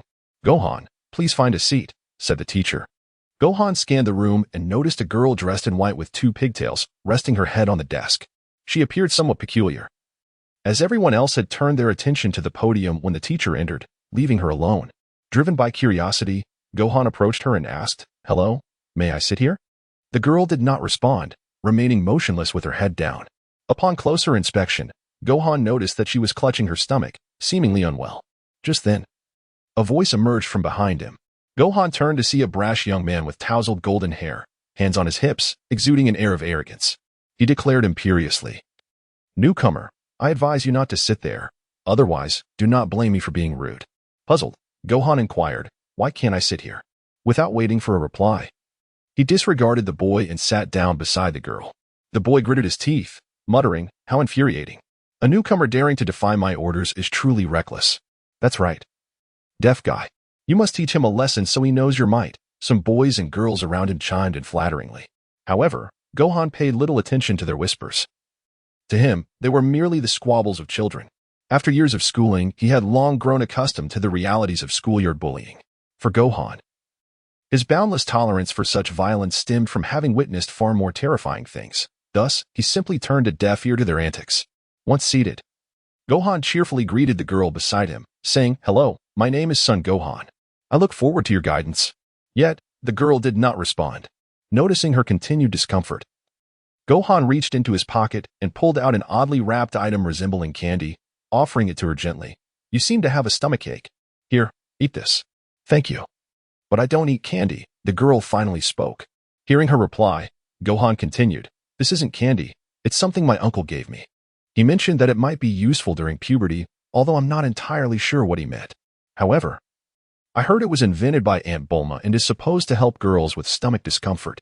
It's reportedly quite effective. The girl, seeing Gohan's insistence, reluctantly accepted the item. Upon unwrapping it, she found a peculiar red square, something she had never encountered before. Yet, seeing Gohan's harmless demeanor, combined with her own pain, she decided to consume it. Almost instantly, a warm sensation enveloped her abdomen, alleviating much of her discomfort. Thank you, I feel much better now. My name is Videl, she said, finally revealing her name. Gohan responded with a polite smile, and thereafter, their conversation came to a halt as Gohan focused intently on the lesson.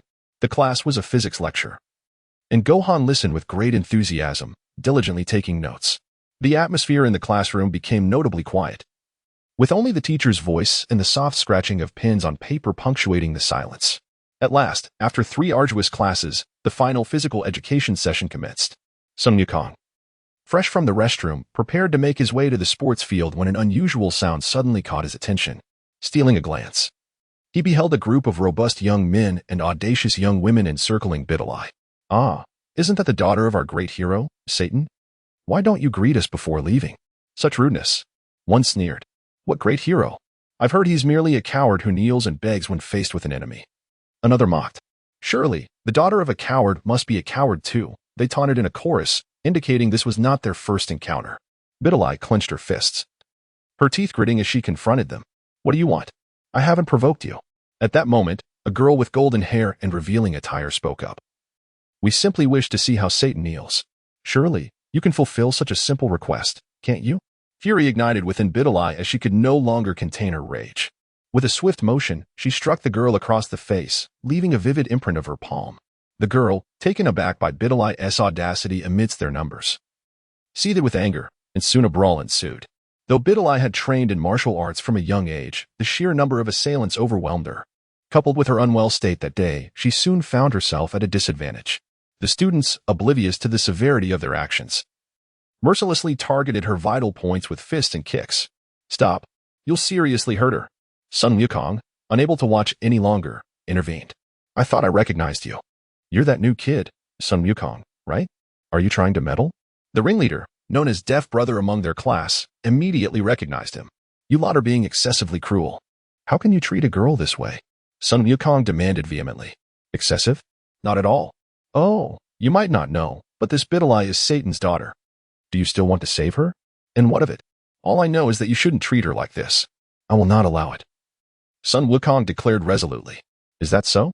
Let us see if you can back up those words," a muscular boy retorted, throwing a punch at Sun Wukong. To his astonishment, Sun Wukong merely raised a hand, sending the boy flying several meters down the corridor. Amidst the stunned silence, he grasped Bidilai's hand and led her away from the scene. "Thank you for saving me, Sun Wukong," Bidilai expressed gratefully, pulling her hand away once they were a safe distance. "Not at all, it was the least I could do. After all, we are friends, right?" he replied, a hint of awkwardness evident as he scratched his head. "Friends?" Bidilai questioned, puzzled. "Yes. Why? It's just. No one has wanted to be friends with me for a long time," she sighed, glancing at him. From the moment she first laid eyes on him, she felt an inexplicable warmth, an urge to confide in him the burdens she had kept hidden. "You know I'm Satan's daughter, right? 7 years ago, during that battle, my father knelt and begged the enemy for mercy, losing all dignity. Since then, no one has visited his dojo, and all my friends severed ties with me. It has been ages since I heard the word friend." Seeing her sorrow, Sun Wukong felt a surge of anxiety, struggling to find the right words to comfort her. Each time he opened his mouth, the words faltered, as if she were a jinx to his tongue. Misinterpreting his silence, Bidilai laughed bitterly. Of course. Who would befriend the daughter of a coward? As she turned to leave, Sun Wukong urgently grasped her hand again. "Mr. Satan is not a coward. He is truly brave." Bidilai was momentarily taken aback, but quickly deduced that he must be trying to deceive her. The image of her father trembling in fear before Cell was etched in her mind. She could not deny it, though she wished to reject it. "I mean it," Sun Wukong insisted. "In my eyes, Mr. Satan has never been a coward. He may have his flaws, but he is undeniably courageous. Consider this. He was an ordinary man who faced the terrifying monster, Cell. When that monster threatened a child, everyone else stood silent, yet he boldly stepped forth, ultimately saving the child." After Sun Wukong's embellished recounting, Bidilai gazed at him with skepticism. "How come I've never heard any of this before? And how do you know all this?" she queried suspiciously. Embarrassed, Sun Wukong scratched his head, flustered as he replied, I heard it from others. You must believe that not everyone thinks poorly of Mr. Satan. I certainly don't." A radiant smile broke upon Bidilai's face at his comforting words. "Thank you, Sun Wukong. From today onward, we are friends." As the final class of the morning commenced, it was far more intriguing than the previous lessons for most students. However, for Sun Wukong, it was a different story entirely, as a headache loomed over him. Though he had not trained in quite some time, his body still possessed an unimaginable strength. And the lack of training had not diminished his power, only his fighting spirit and control over it had waned. He leaned against the railing, watching his classmates as they practiced long jumps, the urge to join them bubbling within him. Yet, he suppressed that impulse, lamenting his decision to attend this physical education class. "Classmate Sun Wukong, what brings you here?" A melodious voice resonated, prompting Sun Wukong to turn and discover that it was Bidilai, who had approached him and gently tapped his shoulder. At that moment, Bidilai, having recently been bullied, donned a fresh and comfortable outfit suitable for physical education, a sight that captivated Sun Wukong's attention. Instinctively, he remarked, "Bidilai, you look splendid in that outfit." Upon hearing the compliment, Bidilai's face flushed crimson, and she shyly murmured, "Thank you. Why are you still here? All the other students have completed their assessments. You are the only one remaining." The physical education teacher suddenly called out to Sun Wukong, who had been lost in admiration for Bidilai. Swiftly regaining his composure, he responded, "I apologize. I will be right there." "All right, get ready. When I say start, you may jump." Sun Wukong sighed, mentally instructing himself to exert less force and remain calm. At the teacher's signal, he blew the whistle, interrupting Sun Wukong's thoughts, causing him to leap. Despite his efforts to moderate his strength, he soared far beyond the average standard. As his toes barely grazed the ground, all eyes, including Biddy's, were drawn to him. The moment Sun Wukong landed, whispers erupted among the classmates. Did I just see that? This guy is truly remarkable. Indeed, how could he jump so far? This must surpass world records. The physical education teacher was so astonished that his jaw nearly dropped, forgetting to record Sun Wukong's results. Biddy observed Sun Wukong's performance with an unusual sparkle in her eyes, seemingly recalling something as a faint smile graced her lips. She muttered to herself, "From the first moment I saw you, I felt you were extraordinary. You resemble that person from years ago, the one my father desperately wanted to learn from. You can effortlessly push opponents away for dozens of meters, and your jumps could break world records. You even know about the battle with Cell." However, Sun Wukong, unaware of being regarded with such admiration, was preoccupied with his earlier jump, frustratedly muttering, "How could this happen? I thought I had controlled my power well." Yet it still got revealed. Having managed to navigate through the physical education class, he found himself in the cafeteria at noon, observing the meager portions on his plate.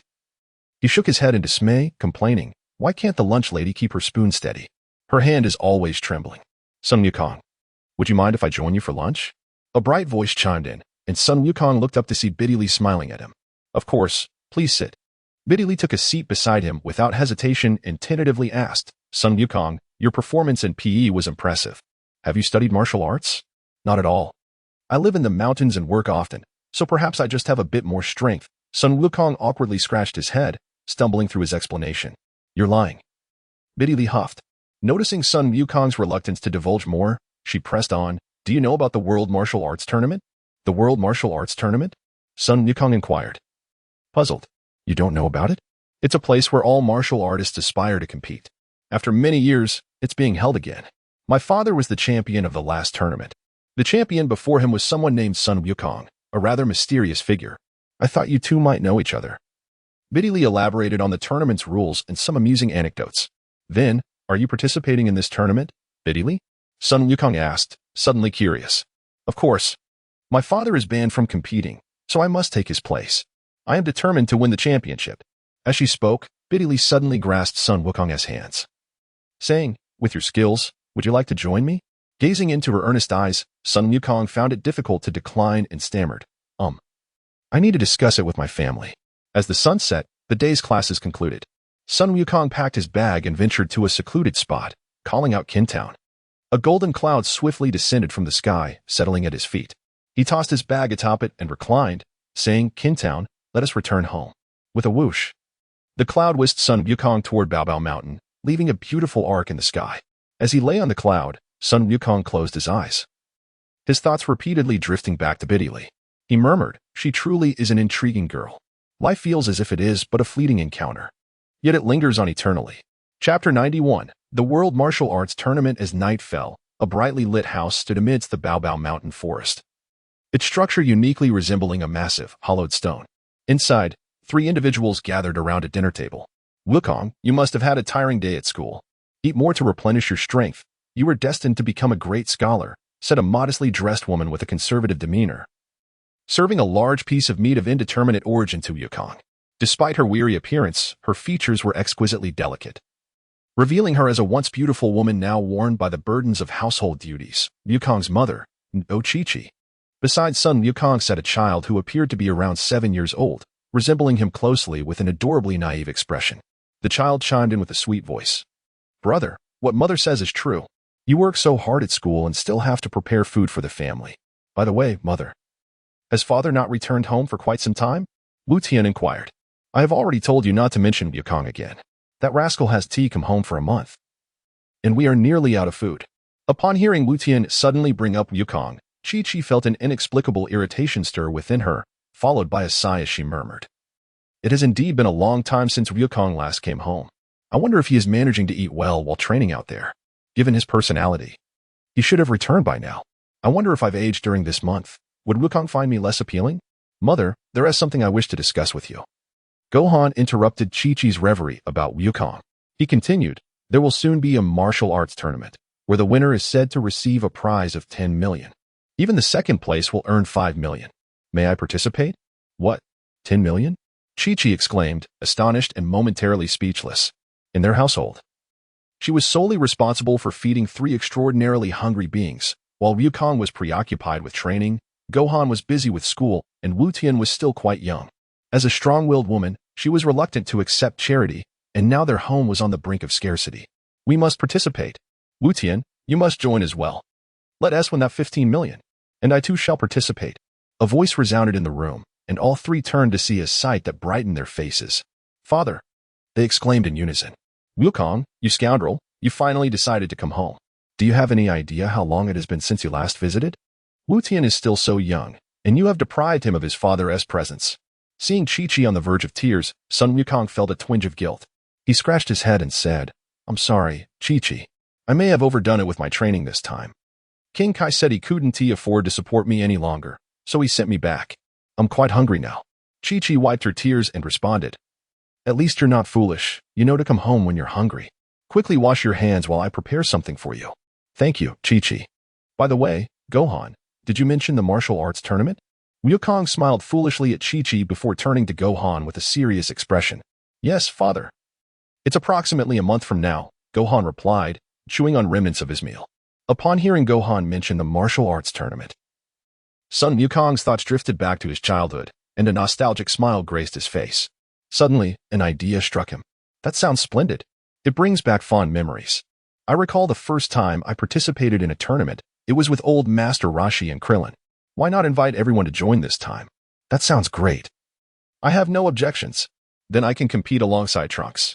This is wonderful. Seeing Gohan and Wu Tian agree filled Wukong with a sense of satisfaction, and a mischievous grin spread across his face. Brother, after all this rigorous training, my strength has surged. I must challenge you in this martial arts tournament. On a verdant, tranquil island, Raditz was leisurely lounging in his villa's garden when he suddenly felt a chill and sneezed. Damn it, who was cursing me from behind? I hope I never find out. At that moment, 2 5-year-old children dashed out of the house and surrounded Raditz, chattering excitedly, Daddy, please take our side. Mommy is bullying us. These children were the fruits of Raditz and Android 18's love, having welcomed a pair of twins 5 years prior. The boy was named Xiaoya, and the girl was named Xiaoling. Both possessed Saiyan cells, granting them formidable combat abilities from birth, and they were quite mischievous. If not for Raditz and Android 18's remarkable strength, it would have been difficult to manage these 2 little rascals. Nonsense. Now tell me how you managed to provoke your mother. How could such a gentle and kind woman ever bully you? Upon hearing their father refused to take their side, the children became incensed. Huh, Daddy, you're such a coward? Afraid of Mommy? I think less of you. Xiaoya boldly retorted. Xiaoling chimed in, her small voice echoing, Exactly. Daddy, all you do is flatter Mommy. I think less of you too. Faced with the rebelliousness of his children, Raditz could not sit idly by. He stood up and gently ruffled Xiaoling's golden hair, speaking tenderly, Xiaoling, be good and listen to your mother. Quickly go to sleep, or else she will scold you. Reluctantly pouting, Xiaoling returned to her room, while Xiaoya, sensing a shift in the atmosphere, quickly added, Daddy, I'll head back to sleep too. Or else Mommy will get angry. Raditz smiled gently, then spoke in a soft tone, What are you sleeping for? Come here. How dare you defy your father? Watch how I handle you today. With a tender display of paternal affection towards little Knight, she was moved to tears as she returned to her room to sleep. At that moment, Raditz noticed number 18, who had been secretly watching from the side, and approached her slowly. Well, as a father, I indeed have my ways. Don't I? In a few moments, I have managed to lull them all to sleep, he remarked with a sense of pride. Number 18 rolled her eyes at Raditz's smug expression and replied, All right, you are the best, I concede. Since the children are asleep, shall we not rest as well? With that, Raditz pulled number 18 into his embrace, then suddenly had a brilliant idea. Little Gold, I saw a lovely patch of mud outside today, which I know you would enjoy. Why don't you go play there for the night and return by morning? Do you hear me? That's an order. He then gazed affectionately at number 18, saying, Now that we are undisturbed, we can indulge in our desires. He leaned in and kissed her tender lips, then effortlessly carried her back to the room, closing the door with a soft thud. A night of silence ensued. Chapter 92. The World's Greatest Martial Arts Tournament 2. In the stillness of the night, everything progressed without the need for words. The first rays of morning sunlight filtered through the curtains, illuminating Raditz, who was still in a drowsy state.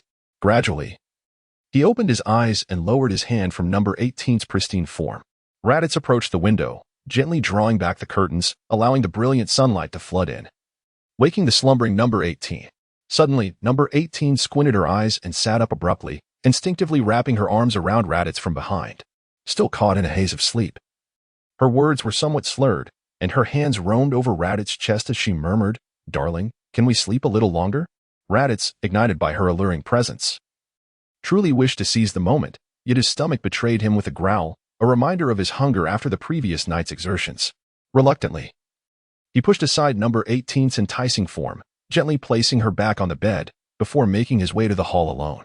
Upon exiting, Raditz first arrived at the chamber of his beloved children, Xiao Yu and Xiao Linger, as he gently pushed open the door and beheld their serene slumber. A tender smile graced his face. Gazing at these two little divine beasts before him, Raditz felt an overwhelming sense of gratitude, recognizing them as the most precious gift he had received in this world. The reason he affectionately referred to them as little divine beasts was due to their insatiable appetites. At such a tender age, their consumption far surpassed that of their mother. With great consumption comes great power, particularly in the case of Xiao Yi, who, despite being merely 5 years old, had already reached the pinnacle of Super Saiyan Level 1. Xiao Linga was not far behind, standing just a step away in terms of strength. It could be said that they were more than capable of overwhelming Frieza in their current state. Raditz chose not to send them to school, partly due to their tender age, and partly because he deemed it unnecessary. Having experienced school himself, he was acutely aware that modern students often engage in romantic relationships from a young age. He did not wish for the innocent Lingo to be tainted by such corrupt influences. As for their daily studies, they were entirely supervised by number 18, who was more than capable of managing their education, thereby alleviating half of Raditz's concerns. Besides their studies, the children enjoyed playing house with little Jean, a pastime Raditz permitted, considering it a form of physical education. This also contributed to their remarkable growth and strength. Raditz relished the tranquility, often taking the two young beings out for joyful adventures, striving to provide them with a blissful childhood, ensuring they would not endure the hardships he faced in his own youth. As Raditz approached the dining table to prepare himself a sumptuous breakfast, just as he was about to indulge, a disheveled figure suddenly appeared before him, caked in dirt and grime. Unable to contain himself, Raditz exclaimed with exasperation, "What manner of creature are you? State your name." At that moment, the wretched figure bowed slightly and, with a tone of utmost respect, replied, "Master, it is I, little Jean." Upon recognizing the visitor's visage, Raditz felt a wave of relief wash over him, and he couldn't help but let out a hearty laugh. "Ah, it truly is you, little Jean. How have you transformed into this? Could it be that the mud came to life last night and fell for you at first sight, leading you to succumb to its allure?" In response to Raditz's jest, little Jean remained unfazed. As the universe's quintessential straight man, he replied with unwavering composure, "Master, I followed your command and played with the mud all night long, only returning at dawn." As Raditz prepared to indulge in the culinary delights he had meticulously prepared, a man weighing over 200 pounds suddenly appeared before him and plopped down onto his meal, causing the dining table to fracture in twain, with the food scattering across the floor. Meanwhile, at the home of Goku in Bao Bao Mountain, Chi-Chi observed the three men devouring their food with little regard for decorum. Although her face remained impassive, her heart brimmed with joy, for to eat is indeed a blessing. She had long grown accustomed to Goku's insatiable appetite, knowing from an early age that he was an extraordinary glutton.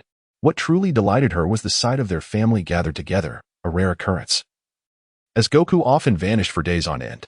This simple moment of togetherness was a source of profound contentment for her. "Goten, do you recall what you mentioned last night?" Chi-Chi set her utensils down and turned her gaze toward Goten, interrupting his fervent consumption of food. Yes," Goten replied, swallowing the morsels in his mouth with effort before looking toward Goku.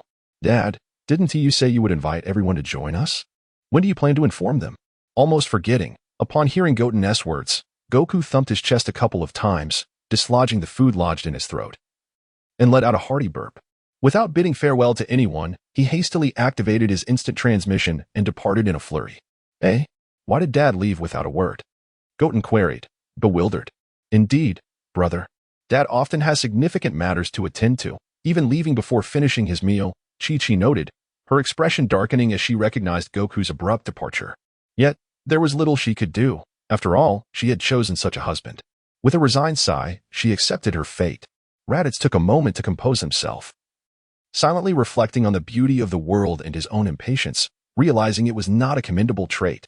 However, when he beheld Sun Wukong grinning foolishly and beckoning him while shoving the steak beneath him into his own mouth, Raditz could no longer contain himself.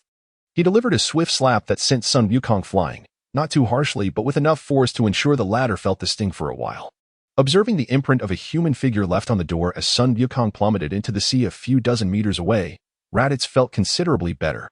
In the blink of an eye, Raditz had departed from his home and arrived at the seaside, where he spotted Sun Wukong's head emerging from the water. A crab perched atop his hair.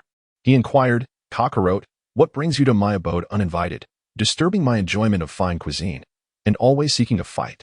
At that moment, Sun Wukong emerged from the waves, expressing his discontent. Is it really necessary to resort to such force over a mere meal? If this were done to someone else, they might have been killed. You, with your tough skin, will survive. Now, spare me the chatter and tell me, what do you want here? In that instant, a mischievous grin spread across Sun Wukong's face as he approached Raditz, rubbing his hands together. Raditz, feeling disdain, pushed him away, stating, "Speak your mind swiftly and keep your distance. If you don't, I shall take my leave." Seeing Raditz's readiness to depart, Sun Wukong hurriedly grasped his arm and exclaimed, "Brother, don't be in such a hurry to leave. I have something important to discuss with you today. Are you aware of the world's premier martial arts tournament?" Upon hearing this, Raditz felt a moment of confusion, pondering what ill intentions Cockroach might be harboring. He then continued, "The World Martial Arts Tournament? I seem to recall it. Isn't that the one organized by Cell?"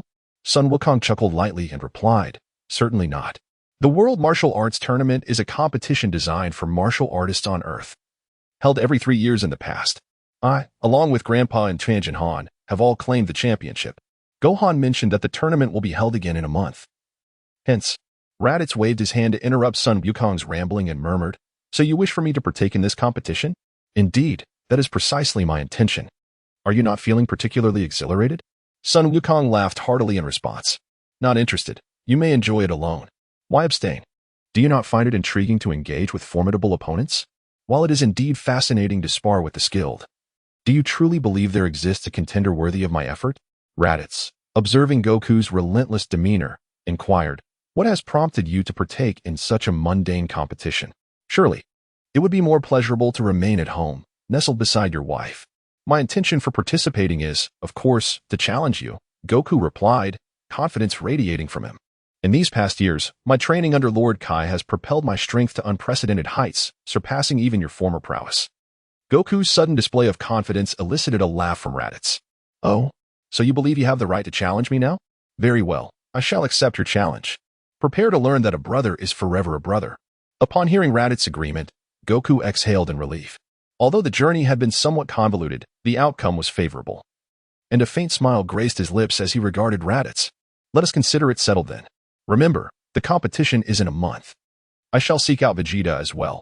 I have heard his strength has improved significantly. The 3 of us competing will surely be more entertaining." With that, Goku departed from Raditz Island and made his way to Bulma's residence. Upon receiving the news, Vegeta did not hesitate to accept Goku's invitation to the World Martial Arts Tournament.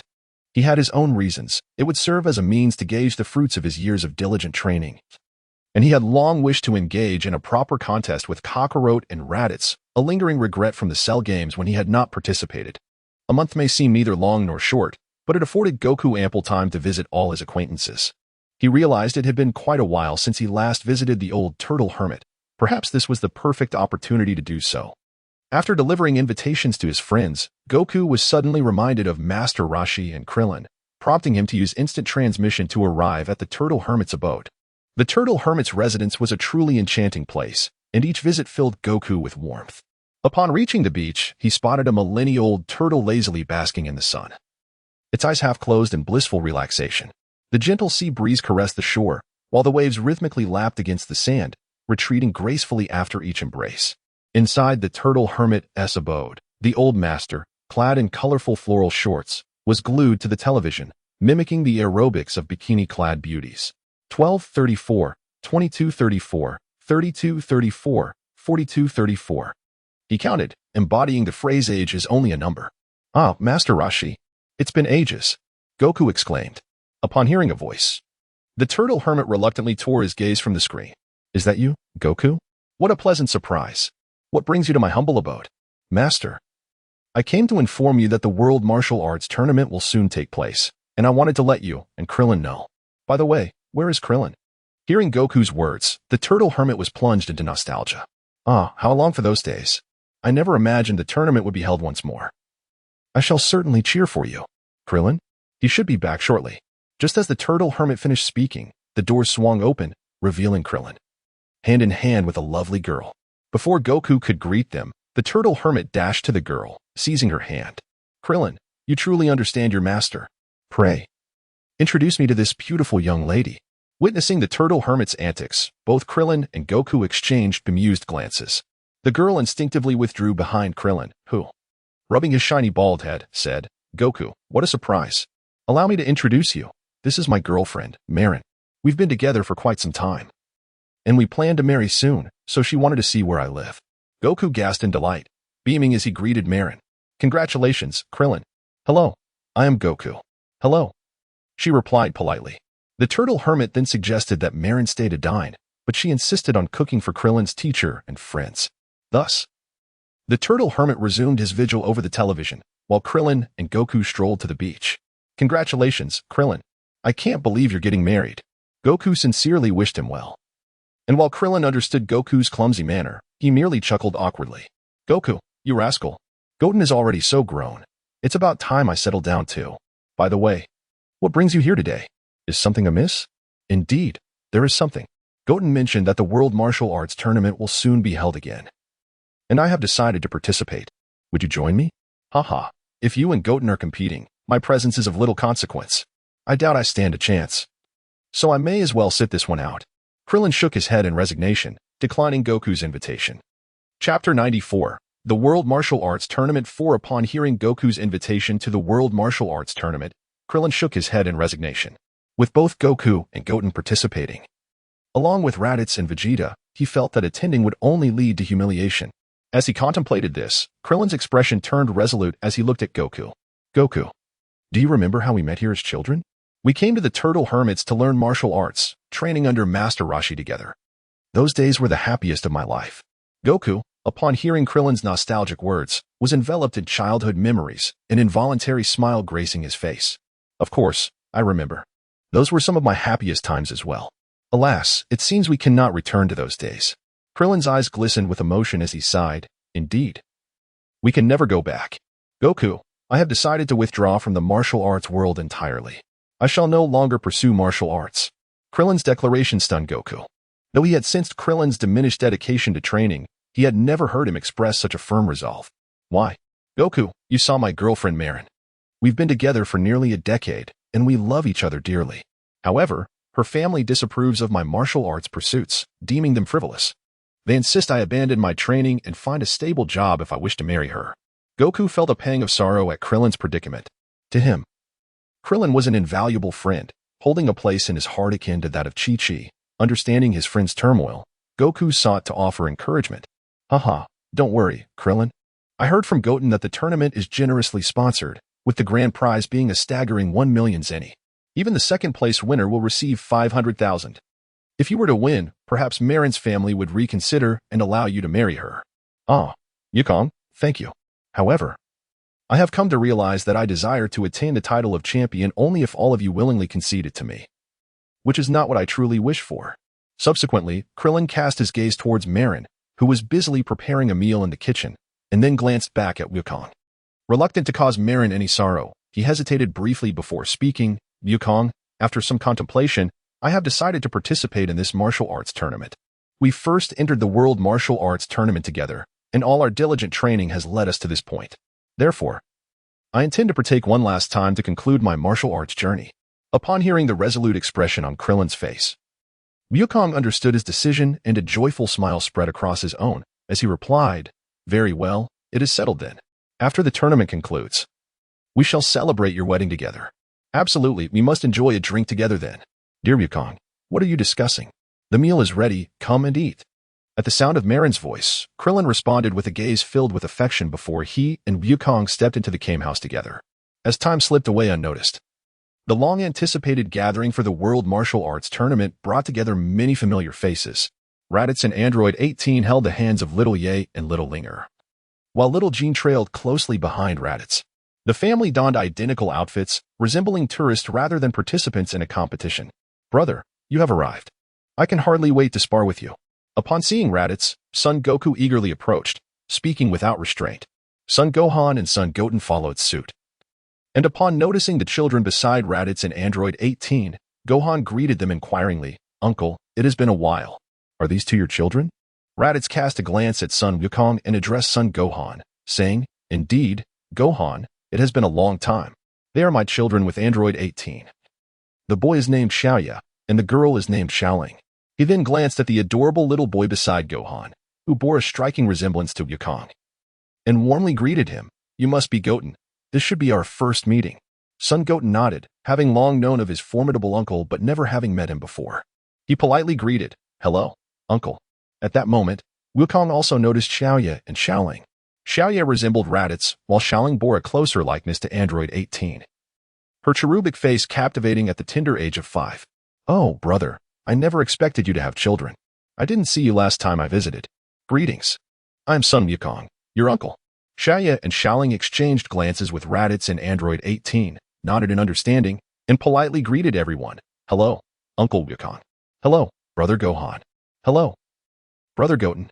As Raditz and Sun Wukong conversed, Vegeta approached with Bulma and Trunks, accompanied by a strikingly beautiful woman, Bulma's sister, Tais. Kakarot. "Raditz, I did not expect you to arrive so early. Just wait. I shall defeat you in today's tournament. You will learn that I, Vegeta, am the strongest in the universe." Vegeta exclaimed, his excitement palpable as he addressed Raditz and Wukong coldly. Upon noticing Vegeta and Bulma's arrival, Wukong and Raditz chose to disregard Vegeta, for in their eyes, he would always remain the weakest among the adult Saiyans. Instead, they warmly greeted the others, engaging in casual conversation. "Tais, it has been a long time." Tais, who had remained silent, was momentarily taken aback by Raditz's greeting. She gazed at the familiar man before her, who was holding the hand of another beautiful girl, and felt a pang of discomfort in her heart. Nevertheless, she stammered a response. "Hello? Yes, it has indeed been a long time. I never expected you to be married and have children." Bulma observed her sister's unusual demeanor, and the atmosphere grew somewhat tense. Suddenly, she noticed a peculiar golden figure lingering beside Raditz and decided to change the subject, asking, "Is this person behind Raditz your friend?" At that moment, the little golden figure, Xiao Jin, perked up, elated to have finally garnered attention. With Bulma's remark, all eyes shifted to Xiao Jin, and the familiar yet strange figure caused a collective gasp. "So, how did you end up here?" Sun Wukong and Sun Gohan prepared themselves for battle, ready to transform and subdue the threat, yet hesitated as he remained at Raditz's side. "He is not Cell. You may regard him as my servant. He is now known as Xiao Jin," Raditz clarified. Gradually, Sun Wukong and the others began to accept this revelation, as they sensed no trace of malice emanating from him. Meanwhile, little Trunks approached Goten and poked him in the back, asking, "Goten, do you understand what they are saying?" Upon seeing Goten shake his head, Trunks fell into contemplation, scrutinizing Xiao Jin. Why did he evoke such anxiety among everyone, even his proud father? He then spotted a man who bore a striking resemblance to Sun Wukong beside Xiao Jin and whispered to Goten that must be Raditz, the one mother mentioned. "They say he is incredibly powerful, perhaps even stronger than father. I wonder if that is true." Goten nodded earnestly. "Father and brother both say he is very strong. I would love the chance to spar with him." "Hey, Goten, who is that adorable girl? She is simply too cute," Trunks exclaimed as he gazed at Xiaoling. Captivated by her cherubic features, her cherubic pink cheeks, sparkling eyes, and golden hair reminiscent of Android 18. His cheeks flushed as he tightly grasped Goten's arm, asking, "Who is she?" "Trunks, you're hurting me. I think she might be Raditz's daughter, named Xiaoling," Goten replied, sharing what he knew. Just then, Xiaoya noticed Trunks' lingering gaze on his sister and confronted him. "Hey, you blue-haired kid, why are you staring at my sister? Do you want a beating?" Xiaoya, protective of his sister, couldn't tolerate any advances on Xiaoling. "Who do you think you are? If you knew my strength, you would be terrified," Trunks retorted. Prideful as the heir to the world's richest family, possessing Saiyan royal blood, and unable to endure being belittled, the two children squared off in a heated exchange. With Xiaoling naturally supporting her brother, she rolled up her sleeves, defiantly pointed at Xiao Jin, and shouted at Trunks, "You little punk, how dare you mess with us?" "Xiao Jin, bite him." Xiao Jin, Observing Raditz's calm demeanor, remained still, but if Raditz were not present, he would not hesitate to defend Xiaoye and Xiaoling, regardless of age. Trunks, feeling outnumbered, enlisted Goten into the fray, and the innocent Gohan was unwittingly swayed by Trunks's discarded toy, leading to an impending skirmish among the four. "Humph, Raditz. It seems your son and my son require a match. Today, you shall witness that my son, Vegeta, is undoubtedly superior." Vegeta observed the children squabbling, not only refraining from intervening but encouraging them to engage in a true contest. It was no surprise, Vegeta had grown up in a similar manner. For Saiyans never hindered one another's battles. "Is that so? I shall eagerly await the outcome," Raditz replied. As Raditz observed Vegeta's haughty demeanor, he could not help but mutter to himself. After all, this was a man who had faced death multiple times. Why had he not modified this arrogance?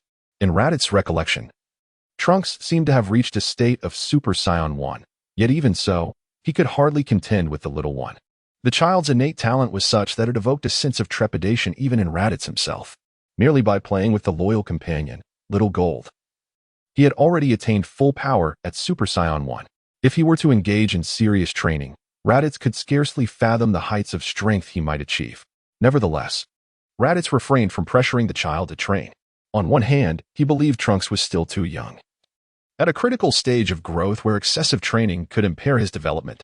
He harbored serious doubts that Vegeta's stunted height was a consequence of overexertion during his youth. On the other hand, Raditz felt confident that his own strength was sufficient to protect the boy for a lifetime. With a loyal subordinate like Gold, who possessed limitless potential for growth, there was no need to compel him into activities he did not wish to pursue. Raditz preferred a life of joy and carefree existence for them. They could engage in pursuits of their choosing, but equally, no one could coerce them into endeavors they wished to avoid. "Hey, have you finished your conversation? If you don't sign up for the martial arts tournament soon, the registration period will close," Piccolo interjected, breaking the silence. The group ceased their discussions and made their way towards the registration area. "All right, please state your name, and I will register you," the staff member patiently instructed as they arrived at the registration desk, explaining the unnecessary procedures involved. "My name shall be Saiyan Superman," Gohan declared. Goku, taken aback, questioned why Gohan had chosen not to use his own name. "Huh, what kind of name is that?" "It's a new name I've given myself. It feels quite fitting with my attire. Both the name and outfit are rather striking," Gohan replied, showcasing his green ensemble and dramatically shaking the red cape draped over his shoulders. A white towel, dusty and worn, was wrapped around his head, and thankfully, he had obscured his remaining features behind a pair of black sunglasses. Otherwise, Raditz would have felt a twinge of embarrassment on his behalf. Suddenly, Gohan struck a peculiar and awkward pose, continuously murmuring, "Da-da-da-da, I am the embodiment of justice, Saiyan Superman." Witnessing Gohan's embarrassing antics, the others could only stare in disbelief. Particularly Piccolo, who was too wary to meet Goku's gaze, fearful that Goku might misconstrue his thoughts, as if to imply, "This is not what I taught. Perhaps your son possesses certain talents in this regard." Raditz was taken aback by Gohan's peculiar antics, astonished that reality presented such a scene.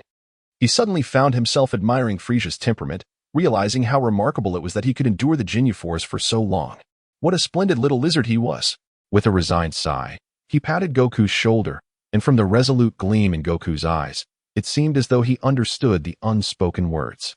"Kakarot, I regret not heeding your advice to take Gohan to Namek. This must all be the influence of the Ginyu Force."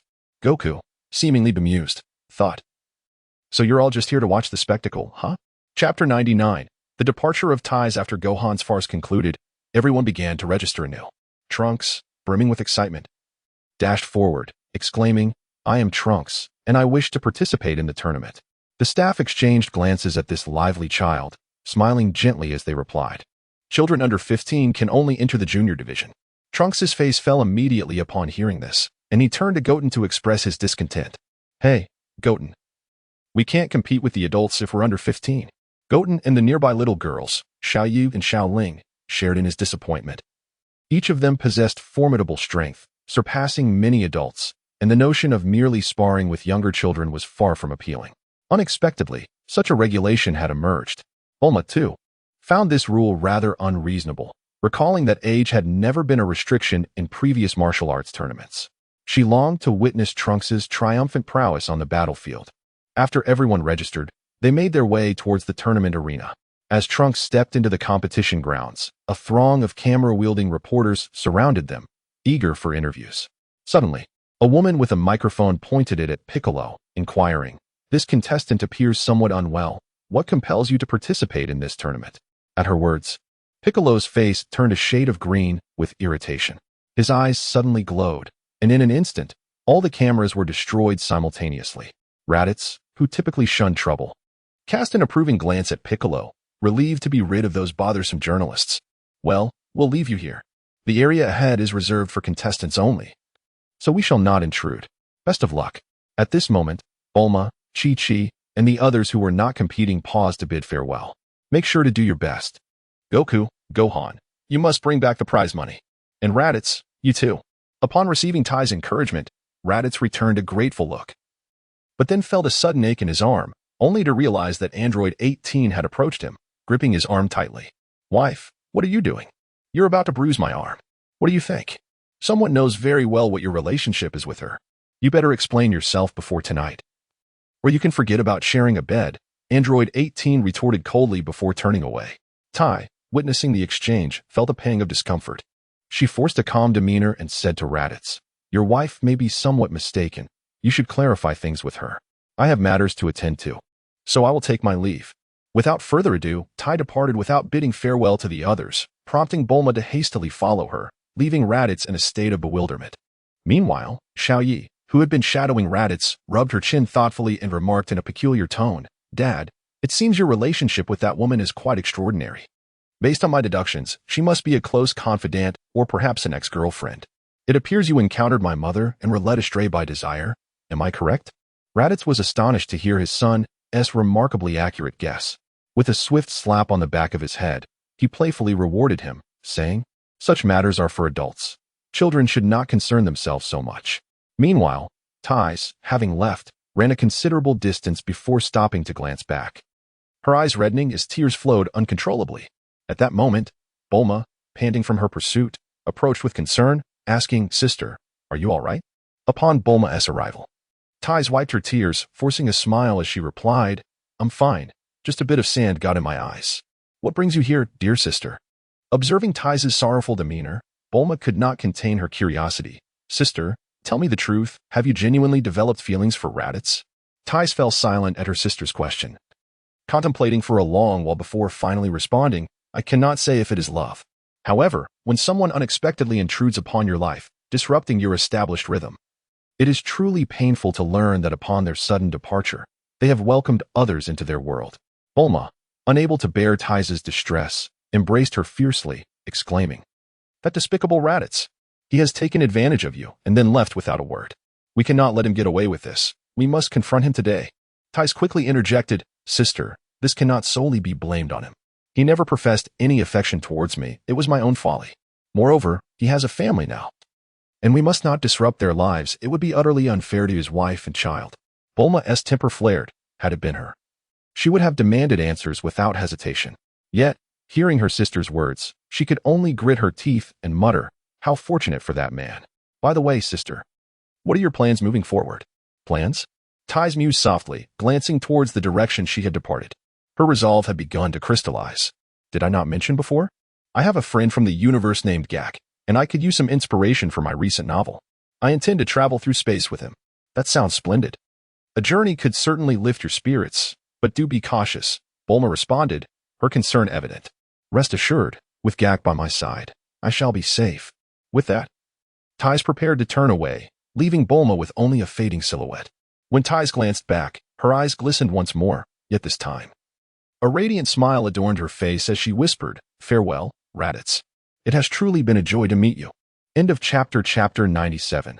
The martial arts tournament commences. All right, let us proceed, Goku announced after bidding farewell to Chi-Chi and Bulma. The group then made their way to the competition venue. "Wow, Goten, this is so lively," exclaimed Trunks, unable to contain his excitement as he jumped up at the sight of the throngs of contestants. He eagerly dragged his close friend, Son Goten, around to explore. At that moment, a middle-aged man clad in a black suit and sporting dark sunglasses approached. The hint of a mustache on his lips revealed his years. Upon spotting Goku and Krillin, he exclaimed with excitement, "Ah, it's you. Today is truly a splendid day to encounter you both. I have long awaited your participation in the martial arts tournament. The man then glanced around to ensure no one was eavesdropping before leaning closer to Goku's ear and whispering, "You are the Golden Warriors who defeated Cell, aren't you? I must admit, without your presence, this tournament lacks excitement, resembling nothing more than a brawl among amateurs. I hope you won't cause as much chaos as before." Goku, recognizing the familiar figure, greeted him warmly. This was the same referee and commentator he had encountered at previous tournaments. Chuckling awkwardly, he replied, "Who can say? Regardless, I am simply thrilled that you are here." The man exclaimed, suddenly recalling his duties to continue presiding over the tournament. He bid farewell to the group, but not before adding, "I am certain you will advance to the finals. I look forward to witnessing your brilliant showdown." With the man's departure, Krillin spotted Tien and Kaiatsu in the crowd. He called out, "Tien, over here. I was wondering why I hadn't seen you outside. Turns out you and Kaiatsu arrived early." Tien's face brightened at the sight of everyone, and he greeted them. "It's been quite some time. I hadn't planned to participate in this tournament. But Launch mentioned how much she and the kids enjoy watching me compete, so here I am." "Wait, kids? Since when did you have children?" Goku asked, surprise evident in his voice. Goku, you didn't know?" Krillin chimed in, feeling a bit embarrassed on Goku's behalf. However, seeing Goku shake his head earnestly, Krillin leaned in to explain, "Tien's son is named Tenwen. He is his child with Launch. This has been common knowledge for quite some time. Tien mentioned it to us ages ago." Upon hearing Krillin's words, Goku looked around at the others before asking, "Did you all know about this?" Seeing Gohan, Raditz, and even Vegeta nod in acknowledgement, Goku was taken aback, especially when Trunks and Goten piped up, "I didn't know." "Me neither." Ignoring the two boys, Goku turned back to Tien and sheepishly admitted, "I must have forgotten." "That's quite all right, Goku," Tien replied graciously. He then addressed Raditz, saying, "Mr. Raditz, Launch wishes to express her heartfelt gratitude. Without your assistance, we might have missed out on so much in life, and she considers you Tenwen's godfather." "Godfather?" Upon hearing the mention of Tianjin Rice, Raditz was momentarily taken aback, pondering the peculiar situation of unexpectedly gaining a son. If he were to refuse, it would seem disrespectful, yet agreeing felt rather hasty. Ultimately, he decided to delay the matter until he could meet the child in Bulma. As time passed with idle chatter, the opening ceremony of the tournament commenced. A portly man took the microphone and stepped into the center of the arena, drawing the attention of all participants who gathered around the stage. "Now that everyone is here, let the preliminary rounds of the world's greatest martial arts tournament begin. There are a total of 201 contestants, but only 21 will advance to the finals.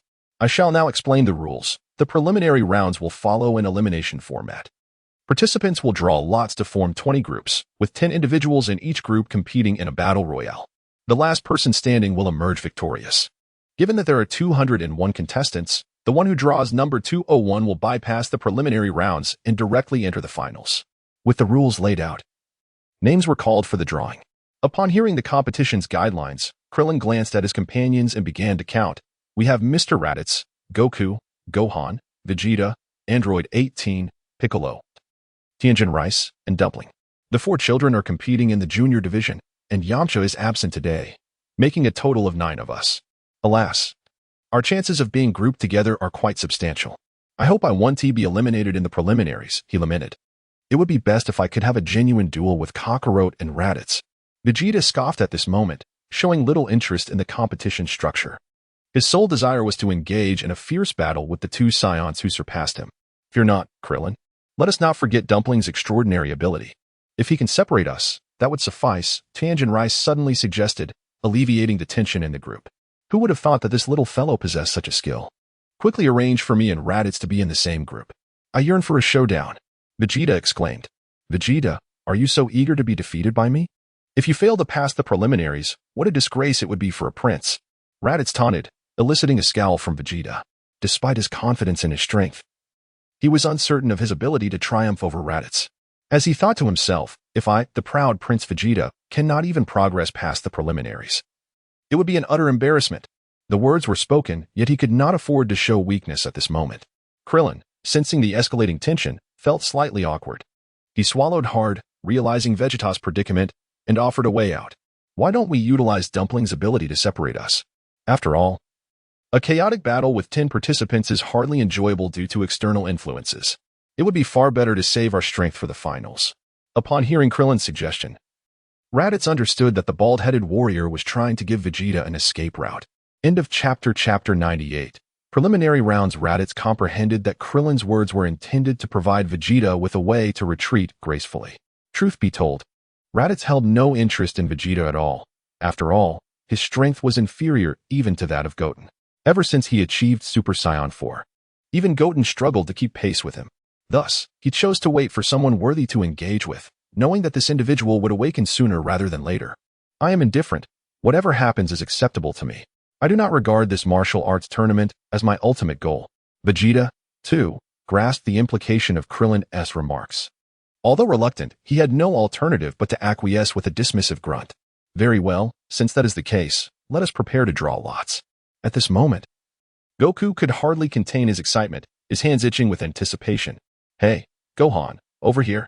Upon hearing his name called, the crowd turned to see a short-haired girl in casual attire rushing toward Gohan. Videl, so this is where you are. I was searching for you everywhere, Gohan exclaimed, feeling a flutter in his heart. This girl had always evoked a unique sensation within him, bringing him immense joy whenever she was near. He proceeded to introduce her to the others.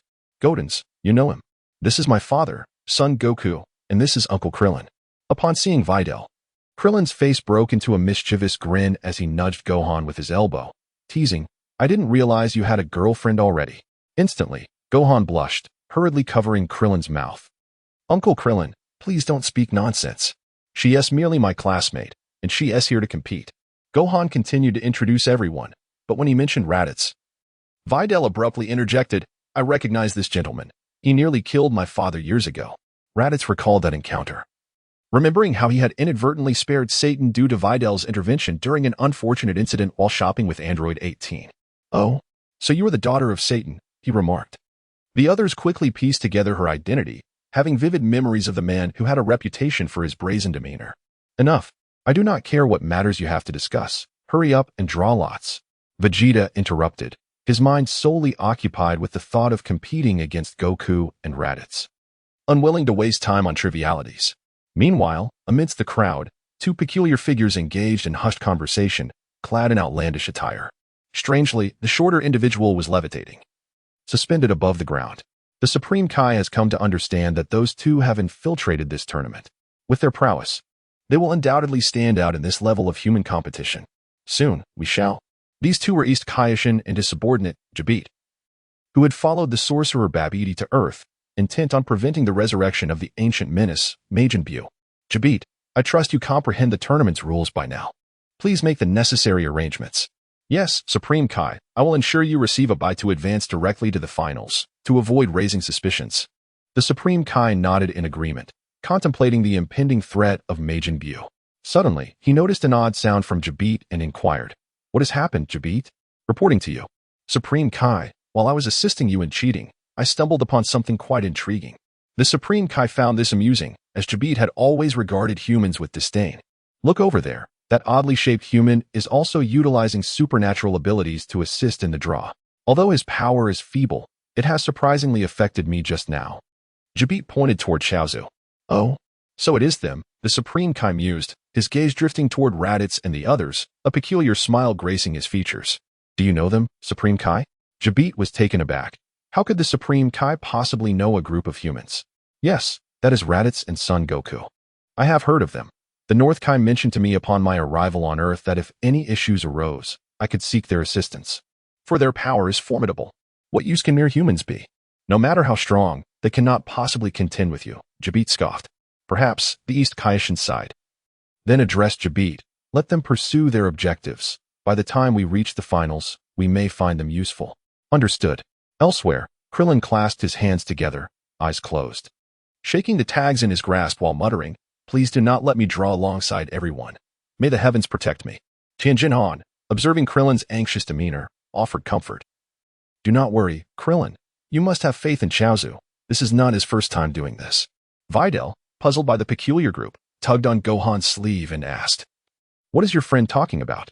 Well, Uncle Xiaozu is using his powers to ensure we are placed in different categories, so we want to face each other in the preliminaries.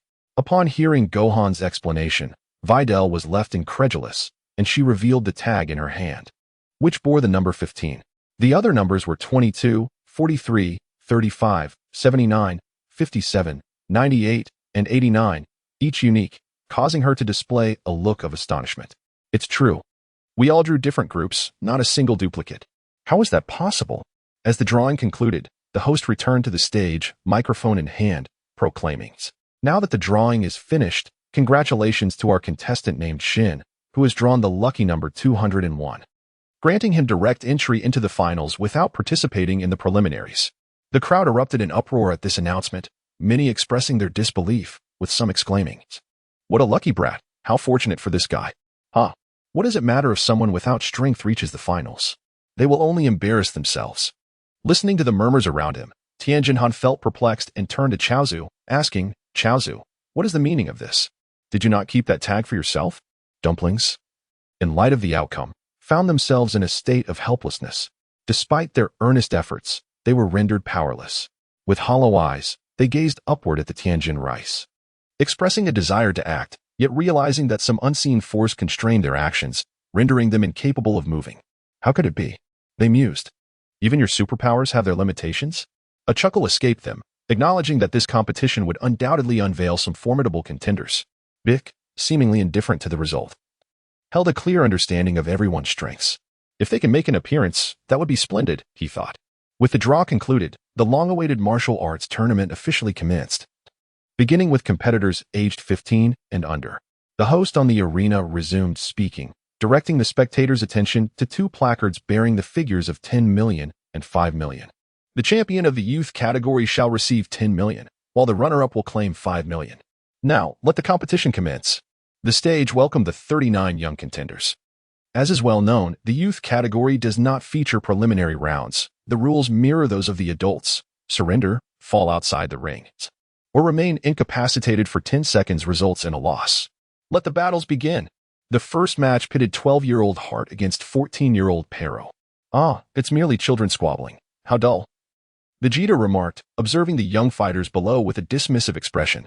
"Earthlings are indeed pitifully weak. Our battles as children were far more exhilarating." "Prince, if you find this so tedious, why are you even watching?" Raditz retorted instinctively, often finding joy in teasing Vegeta, relishing his irritation. "Humph, Raditz.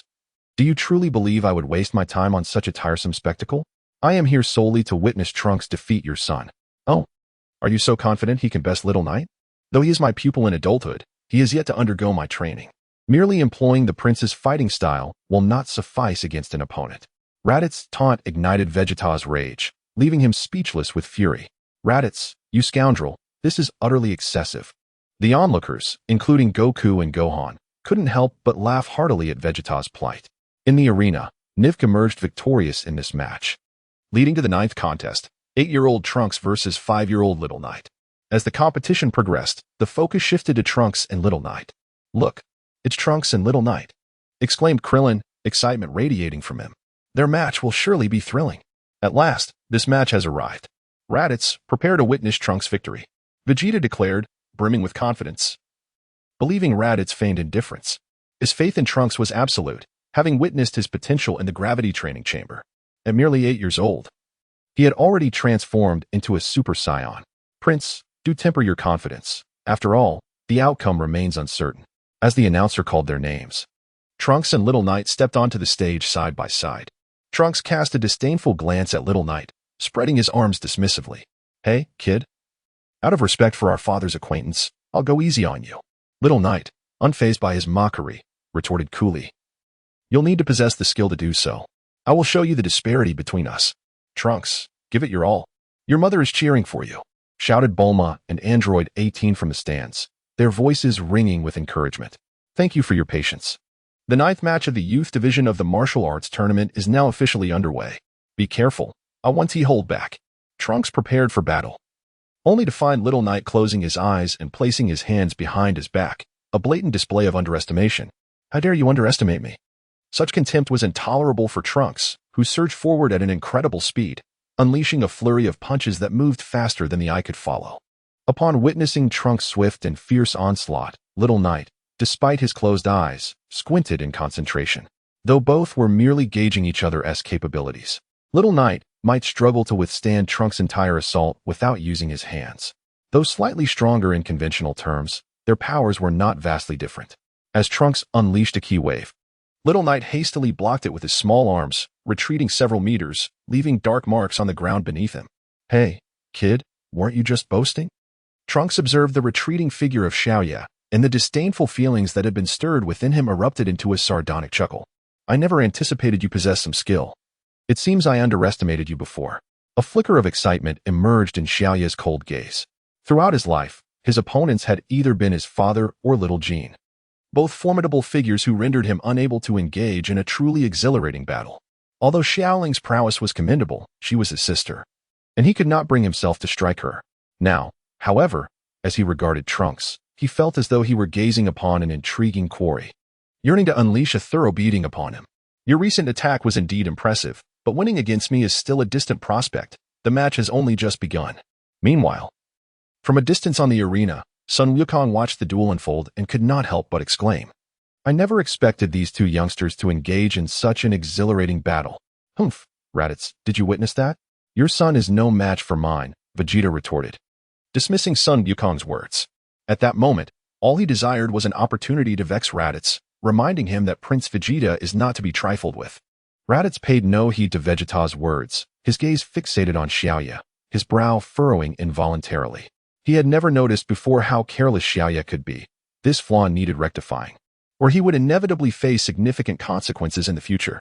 As the two engaged in a brief skirmish, the thrilling spectacle of their combat ignited the audience's excitement, prompting the referee to provide commentary on the unfolding scene.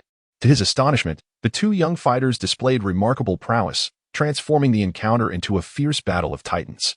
The referee then announced that the match would continue with the two contestants. With the referee's command, Trunks and Xiaoya once again clashed, though this time Xiaoya was far more vigilant. In mere moments, both unleashed their full potential, resulting in a fierce stalemate. However, as time passed, the slightly weaker Trunks gradually found himself at a disadvantage. Observing the battle, Raditz felt a sense of relief. It was evident that Xiaoya had recognized his earlier misjudgment and was now exerting his utmost strength, ensuring his victory seemed inevitable. Just as the spectators anticipated Trunks' defeat, a thunderous shout erupted from him, releasing a formidable aura that radiated outward. With a brilliant golden light dissipating, Trunks transformed into a Super Saiyan before Xiaoya's eyes. "Submit now. I have become a Super Saiyan. You stand no chance against me," he declared. "Oh, is that so?" Without waiting for Trunks to finish his taunt, Xiaoya let out a sudden cry, enveloped in a golden glow, mirroring Trunks' transformation into a Super Saiyan. "What? You can transform too?" Trunks gasped. Disbelief etched across his face as he beheld Xiaoya, unable to fathom that his opponent had also achieved the Super Saiyan state, a victory he had thought was assured. As the transformations occurred, many spectators began to recognize the two young warriors' identities, murmuring among themselves about the possibility of them surpassing the legendary Golden Warrior who had vanished after defeating Cell. "Impossible. They're far too young. That older child was just born during the Cell saga," observed one onlooker. Witnessing Trunks and Xiaoya both transform into Super Saiyans, Goku exclaimed in astonishment, "Incredible! I never imagined these two youngsters would truly become Super Saiyans. We endured countless trials to achieve this. I can't believe they surpassed us so effortlessly." On the arena, Trunks and Xiaoya unleashed energy blasts against one another. As the brilliance faded, Xiaoya stood with his arms crossed, seemingly unaffected, quietly observing Trunks, who was now panting heavily from exertion. Trunks, in stark contrast, was astonished by Xiaoya's pristine condition, pondering, "Why is this happening? In my normal state, I could hold my ground, yet as a Super Saiyan, my strength pales in comparison." Observing Trunks' state, Vegeta merely scoffed at Raditz and departed. Understanding that the match had lost its significance, Trunks had merely attained the initial form of Super Saiyan, while Raditz's son had reached the pinnacle of Super Saiyan power. "How impressive! I can't believe my lifetime of training has been effortlessly surpassed by a few children. Saiyans are truly extraordinary," Tien remarked, gazing at the battle in awe. Having dedicated his life to martial arts, he had previously considered himself among the elite on Earth, but after encountering Goku and Raditz, everything had changed. "Yes, it seems the path of martial arts may no longer be for me. Talent is indeed paramount," Krillin concurred, hearing their despondent remarks. Piccolo felt a flicker of doubt but quickly shook his head, reminding himself that as a Super Namekian, He was distinct from these ordinary earthlings and would not abandon his training. Watching the two youngsters in battle, Tien felt a complex mix of emotions, unable to capture their movements even with his third eye. In contrast, Raditz and Goku watched with rapt attention, occasionally expressing hope for the competitor's actions. Unable to suppress a sigh, "Everyone, I've decided to withdraw from this martial arts tournament," Tien announced. At that moment, a venerable and resonant voice echoed in the air, prompting several individuals to turn. Unbeknownst to them, Master Roshi had appeared behind them. His gaze was serious, a rarity that Goku and Krillin had not witnessed in quite some time. Roshi fixed his eyes on Tien and inquired, "Have you truly made up your mind?" Lowering his head at the question, Tien instinctively glanced at the battling Trunks and Xiaoya, his fists clenched, the sound of his grinding teeth barely audible. He responded in a hushed tone, "Yes, I concede. I believe I lack the talent for this." "Do you remember how we first met?" Roshi asked gravely, casting a glance at the arena before pointing at Tien. "Of course. You disguised yourself as Jackie-chun to motivate Goku and Krillin during the tournament. I admired your prowess." Master Roshi, Tien recalled, his thoughts drifting back to that cherished encounter, a memory he had never forgotten. "What? That Jackie-chun was actually an old man?" Goku exclaimed suddenly, his surprise palpable. Krillin awkwardly rubbed his bald head, turning to Goku, "You really didn't notice that?" "Ha ha ha, I wondered why it was so similar." The turtle hermit disregarded the brief interlude concerning Sun Wukong and continued earnestly addressing Tianjin Fan. "Indeed, at that time we were adversaries. The reason I chose to counsel you towards abandoning evil and embracing virtue is not solely due to your inherent goodness, but more importantly, because you possess an unwavering heart devoted to martial arts." Suddenly, the turtle hermit turned away, leaving Tianjin Fan with an enigmatic silhouette, and continued to expound. "For a martial artist, this is of utmost significance. Along the path of cultivation, one will encounter numerous tribulations. If one chooses to relinquish their pursuits at the first sign of adversity, then such a person is utterly unworthy of practicing martial arts. The very reason I took Wukong and Krillin as my disciples was precisely for this reason. Over the years, Krillin's heart has long strayed from the path of martial arts, while you have persistently dedicated yourself to your training, a fact I have always sensed." At this moment, the turtle hermit glanced around and sighed deeply. "Look at how the martial arts of this world have declined to a point where even they cannot believe it themselves. Fear of hardship and exhaustion, giving up halfway, has now become a common affliction among them. I can no longer see any hope for the resurgence of martial arts in their midst." He sighed again. "Alas, everyone has their own choices. If you have made up your mind, then go." Just as he was about to depart, Tianjin Fan, filled with shame, called out to him. Gritting his teeth, he said, "Master Wu-Tien, I am truly sorry, but my talent is simply not suited for further cultivation. I can barely keep up with the movements of the 5-year-old Xiaoyu. What right do I have to continue learning martial arts?" Hearing Tianjin Fan's words, the turtle hermit shook his head helplessly. What difference is there between one who gives up on themselves and refuse? Talent is merely an excuse for the inept. Capability knows no boundaries. With relentless pursuit, anyone can reach the pinnacle. Without a devoted heart, then let it be. With that, the turtle hermit did not linger and departed directly. Tianjin Fan, now filled with tears, knelt on the ground and, supporting himself with his hands, repented, "Master Wu-Tien, I understand my mistake. I will not give up." What an exhilarating match. Congratulations to our contestant Xiaoyu for winning the competition. With the announcer's voice echoing, the outcome of the match was revealed. Xiaoyu had triumphed. "Xiaoyu is truly remarkable. I never expected her to reach such heights." Next, it should be Wu-Tien against Xiaoling, right? Sure enough, as soon as Sun Wukong finished speaking, he witnessed Xiaoling and Sun Wu-Tien standing on the stage. The announcer's voice rang out once more. "Next, we have 7-year-old Sun Wu-Tien facing off against 5-year-old Xiaoling." A friendly reminder. This contestant Xiaoling is the sister of the recently victorious contestant Xiaoyu. The previous match was indeed thrilling. Let us see what Xiaoling can do. As the host continued his lengthy introduction, the audience grew increasingly impatient, erupting in exclamations to witness the match. Sensing their eagerness, the host cleared his throat and announced loudly, "Let the match begin." The moment those words were uttered, both competitors, feeling the pressure from one another, prepared for battle. "So, you are Sun Wu-Tien, huh? Even though you are the son of Uncle Sun Wukong, I will not show any mercy," Xiaoling declared, her youthful face now displaying a hint of determination. "I feel the same way," Sun Wu-Tien replied, and with that, both of them launched into action. Their figures vanished from the stage in an instant, leaving not a trace behind. When their forms reappeared, they had already engaged in countless collisions mid-air. The sounds of bang, bang, bang echoed through the air as their silhouettes swiftly darted and clashed, creating explosive sounds akin to firecrackers, which resonated in the ears of the audience. The two displayed their utmost speed and strength. Their movements were so swift that the naked eye could barely capture them, and the force of their strikes left onlookers in awe. Impressive. No wonder she is Xiao Ye's sister. It's truly eye-opening. Of course, Sun Wukong is equally formidable. The host couldn't help but narrate as he watched the splendid match unfold. Sun Wukong, shall we make a pact? What kind of pact? Let us not transform into Super Saiyans and rely solely on our own strength for the match. Hearing Xiaoling's unusual proposal, Sun Wukong was puzzled. Why would we do that? There is no reason. The form of a Super Saiyan is just too unsightly, and I dislike it. Xiaoling replied with a refreshingly candid rationale. Sun Wukong was momentarily taken aback but shrugged it off, smiling innocently and nodding in agreement. All right, I agree. But I will be using my full strength from now on. You better be careful. Xiaoling, hearing Sun Wukong's words, pouted defiantly, responding without a hint of fear. Bring it on. Let me show you my prowess. End of chapter 102. Sun Wukong versus Xiaoling on the stage. Sun Wukong suddenly leaped into the air, directing a radiant energy wave towards Xiaoling below, the swirling air creating a sense of overwhelming pressure, coalescing into a dazzling golden light that enveloped Xiaoling.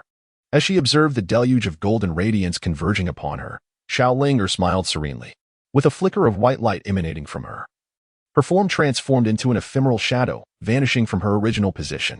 In that fleeting moment of her disappearance, a barrage of energy blast struck the spot she had just vacated, sending debris flying and transforming the once pristine arena into a chaotic landscape of trenches and deep craters.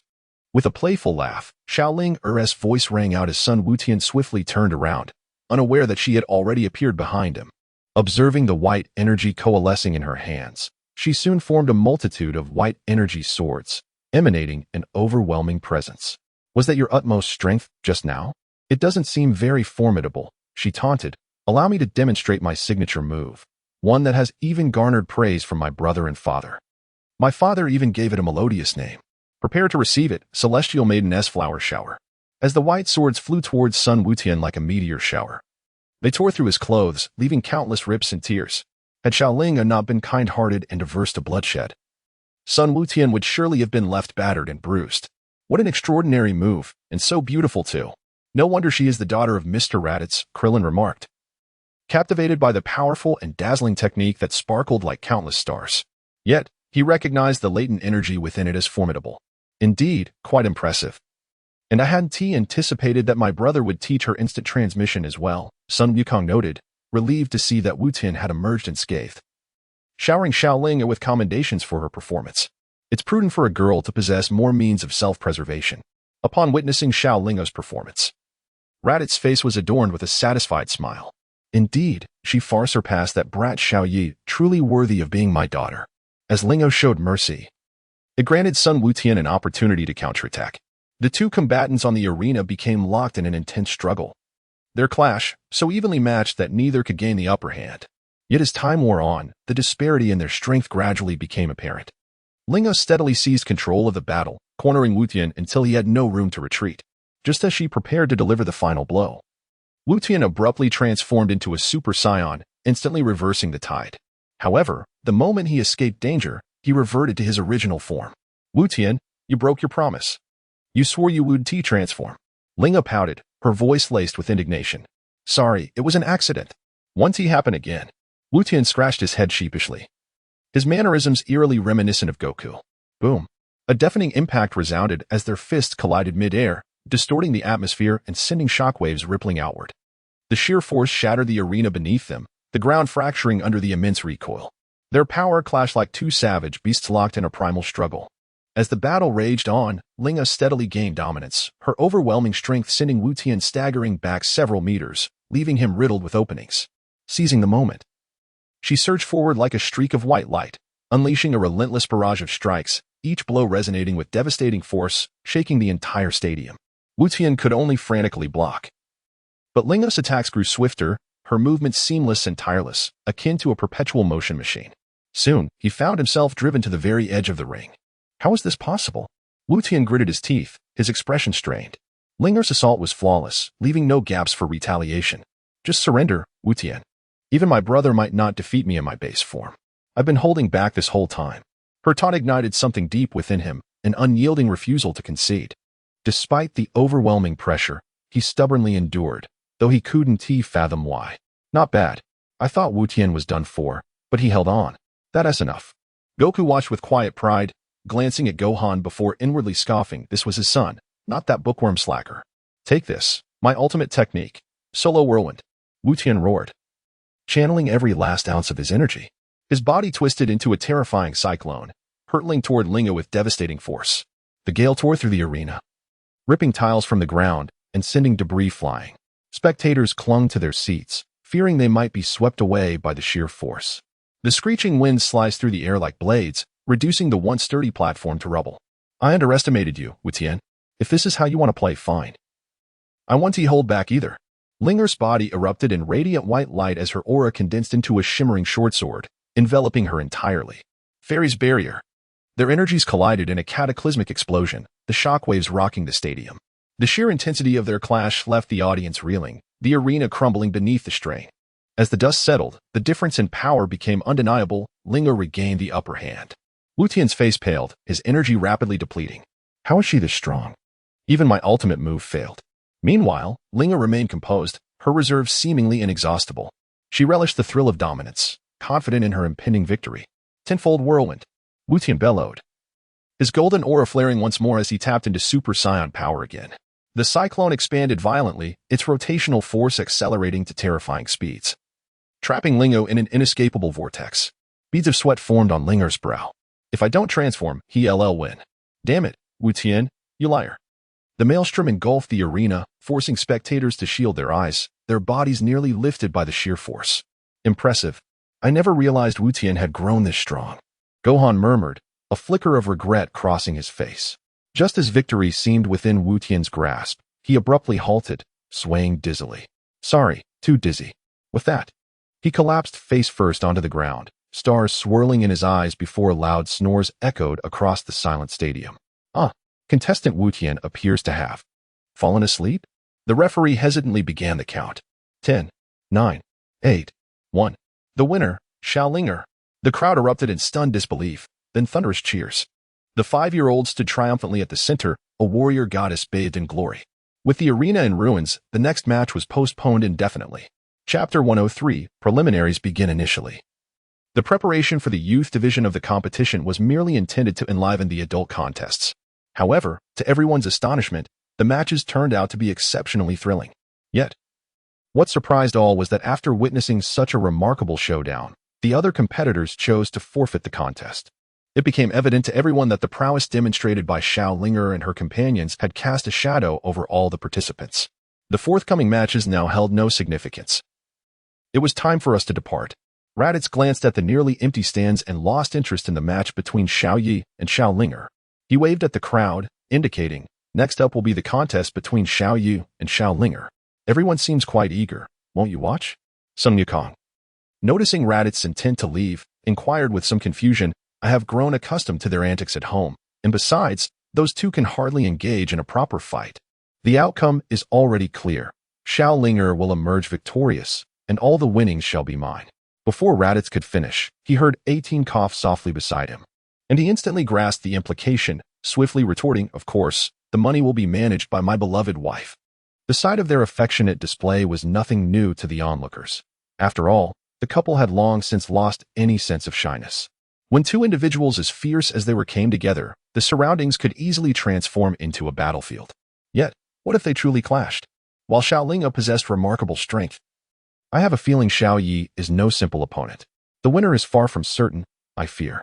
Krillin, puzzled by Raditz's confident tone, questioned, is that so? Raditz reassured him, it won't happen. After so many encounters, that fellow should have learned his lesson by now and would not dare to lay a hand on Xiao Linger. Leitais, unfazed by the opinions of others, candidly remarked, Mr. Leitais is indeed a paragon of filial piety. In the arena, at that moment, both Xiaoya and Xiaoling stood at opposite ends, and just as the crowd anticipated an exciting showdown, Xiaoya abruptly leaped off the stage, declaring loudly, I concede. The host was taken aback by Xiaoya's unexpected move. He had waited in eager anticipation to witness the prowess of both Xiaoling and Xiaoya, yet now, without even a skirmish, the latter had surrendered. Anyone in his position would understandably feel disheartened. However, conceding was within the opponent's rights, and he refrained from further comment, simply announcing the outcome. As Xiaoya has chosen to concede, I hereby declare that the champion of the youth division of the World Martial Arts Tournament is Xiaoling. Upon the announcement, the audience erupted in dissatisfaction, vociferously expressing their discontent. Damn it, I waited so long just for this? I've stripped down for this. Faced with the chaos that ensued, the organizers of the martial arts tournament were overwhelmed and, in desperation, decided to hastily arrange for the preliminary rounds to appease the agitated crowd. As the preliminaries commenced ahead of schedule, Lei Tais and his companions, who were meant to host a celebration for Xiaoling, found themselves escorted to the lounge by the staff. Sun Wukong and his companions, having long been unable to contain their excitement, understood that while the World Martial Arts Tournament might hold little significance for other contenders merely seeking the title or the substantial prize money, it represented the fervent passion of their youth for individuals like Sun Wukong and Tianjin Fan. Once all competitors gathered in the lounge, a palpable energy filled the air as they eagerly prepared for battle, their spirits soaring. Whether driven by an ardor for combat or a voracious appetite for the generous rewards, the warriors could hardly wait for the competition to commence. Raditz observed with keen interest the group of individuals in the lounge, who were engaged in a display of both bravado and boastful tales, some claiming to have felled a tiger with their bare hands, while others recounted fantastical exploits of slaying dinosaurs. In a previous life, Raditz, or Little White, might have found such individuals impressive. However, from his current perspective, they appeared to be mere insects that he could extinguish with a mere breath. Everyone undergoes growth. Perhaps it is only through enduring significant trials and tribulations that one truly awakens. End of chapter. Chapter 104. King Kai. As Raditz and his companions engaged in idle conversation, time gradually slipped away, and soon they found themselves awaiting the preliminary rounds of the prestigious World Martial Arts Tournament. Gazing upon the familiar arena, enveloped by the same faces from the past, and recognizing the referee who once presided over their youthful battles, Goku and his friends ascended to the stage, filled with cherished memories of their earlier days. With the referee's authoritative call to commence, the preliminaries ignited with fervor, thanks to the extraordinary prowess granted by their dumpling-like abilities. Their opponents proved to be pathetically weak, merely going through the motions. The moment Raditz stepped onto the stage, his overwhelming presence intimidated every adversary in sight. A mere cold glance from him felt like 1,000 fierce birds of prey swooping down from every direction. Raditz stood upon the arena without even lifting a finger, yet he instilled such terror in his opponent that they faltered in fear. This was the chasm of disparity in strength. Meanwhile, Goku and his companions possessed a level of power that far surpassed that of their foes, leading to swift resolutions of victory as most matches concluded in an instant. This tournament is utterly mundane. Defeating weaklings hardly befits a prince of my stature, Vegeta scoffed dismissively, showing no regard for such trivial contests. Can you truly defeat someone stronger than yourself? I have no interest in vanquishing the weak. Upon hearing Vegeta's words, Raditz instinctively retorted, feeling an inexplicable sense of amusement. Raditz, if you remain silent, no one will regard you as a mute. Ha ha ha, go ahead and bite me. I refuse to indulge in excrement. As the competition progressed, the results of the 21 qualifiers for the preliminary rounds swiftly emerged. To everyone's astonishment, the majority of matches concluded with unexpected outcomes, leading to a remarkable acceleration in the selection process, which, rather than extending over an extended period, was resolved in less than half a day. Having just completed their match, Raditz and his companions were leisurely chatting in the lounge, where Krillin had prepared an array of beverages and snacks. Just as their conversation grew lively, two unexpected guests appeared before them. The newcomers were imposing figures, their robust physiques adorned with muscles that mirrored their pale skin. Their faces bore a menacing countenance, exuding an aura of malevolence that was unsettling. Approaching Raditz and his friends, they remained silent, merely casting wicked smiles in their direction. What are you two grotesque creatures staring at? If you wish to live, I suggest you scurry away, Vegeta declared, his brow furrowing at the sight of the repulsive duo.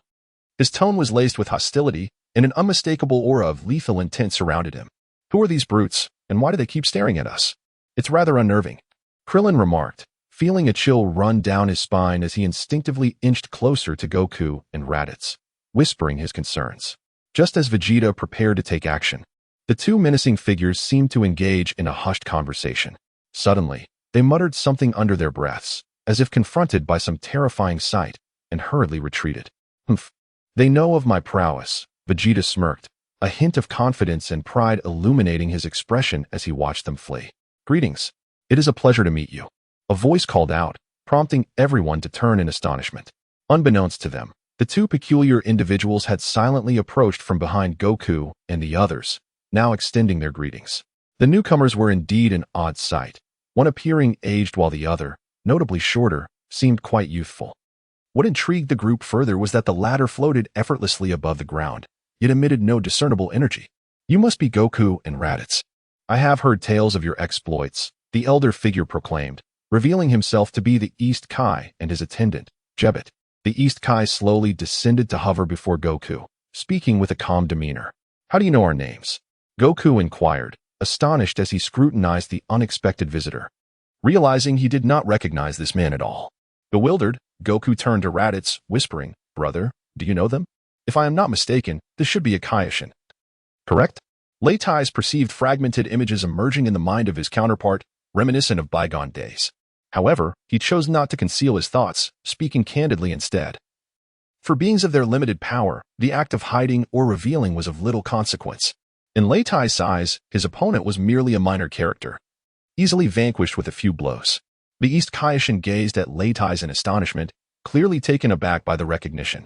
His attention shifted entirely to Latai's, scrutinizing him from head to toe before remarking coolly, Indeed, you are, as the legends say, a human who has grasped a fragment of temporal power. Your insights are commendable. As one who considered himself the apex of divinity in the universe, he did not believe that Latai's, as a mere human, could possess significant strength. His status afforded him a sense of superiority overall. What? You are the Kaioshin? Exclaimed Piccolo, taken aback by Latai's introduction. No wonder I felt an inexplicable fear since I laid eyes on you. It is the weight of your higher status. Piccolo, you know this Kaioshin? Why are you so afraid of him? Is he truly that formidable? I must test my strength against him, Goku interjected, unable to restrain his curiosity. Mind your manners, Goku. The Kaioshin is the highest deity in the universe, warned East Kaioshin. If I am not mistaken, you once served as the guardian of Earth, which is why you can vaguely sense my aura.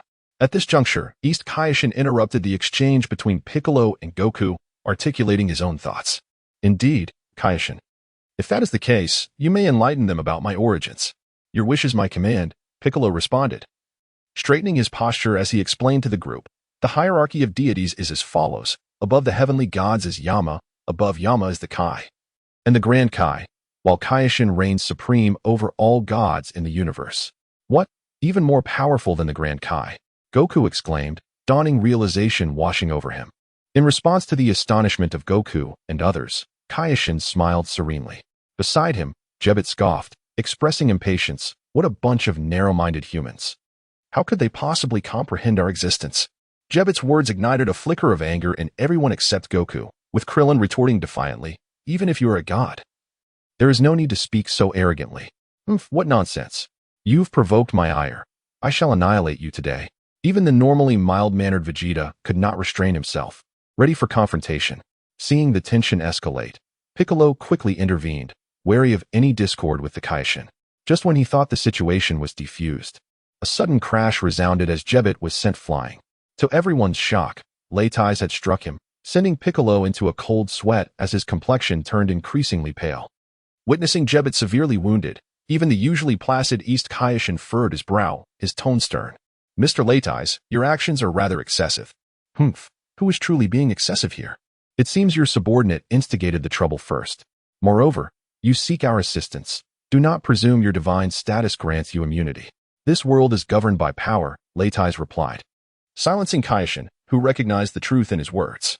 After all, it was indeed Jebet who had provoked the confrontation, and Latai's was correct. Strength dictated the rules of their world. This is undoubtedly Jebet's fault. I apologize on his behalf. Since Mr. Latai's has already imparted a lesson, we shall take our leave. With that, Kaioshin bowed politely to the group before departing with the injured Jebet. Meanwhile, on a desolate sand dune, a colossal spaceship stood parked. As its doors creaked open, two peculiar beings emerged from the shadows. One was tall, the other small, both exuding an icy aura that stirred the dust beneath their feet.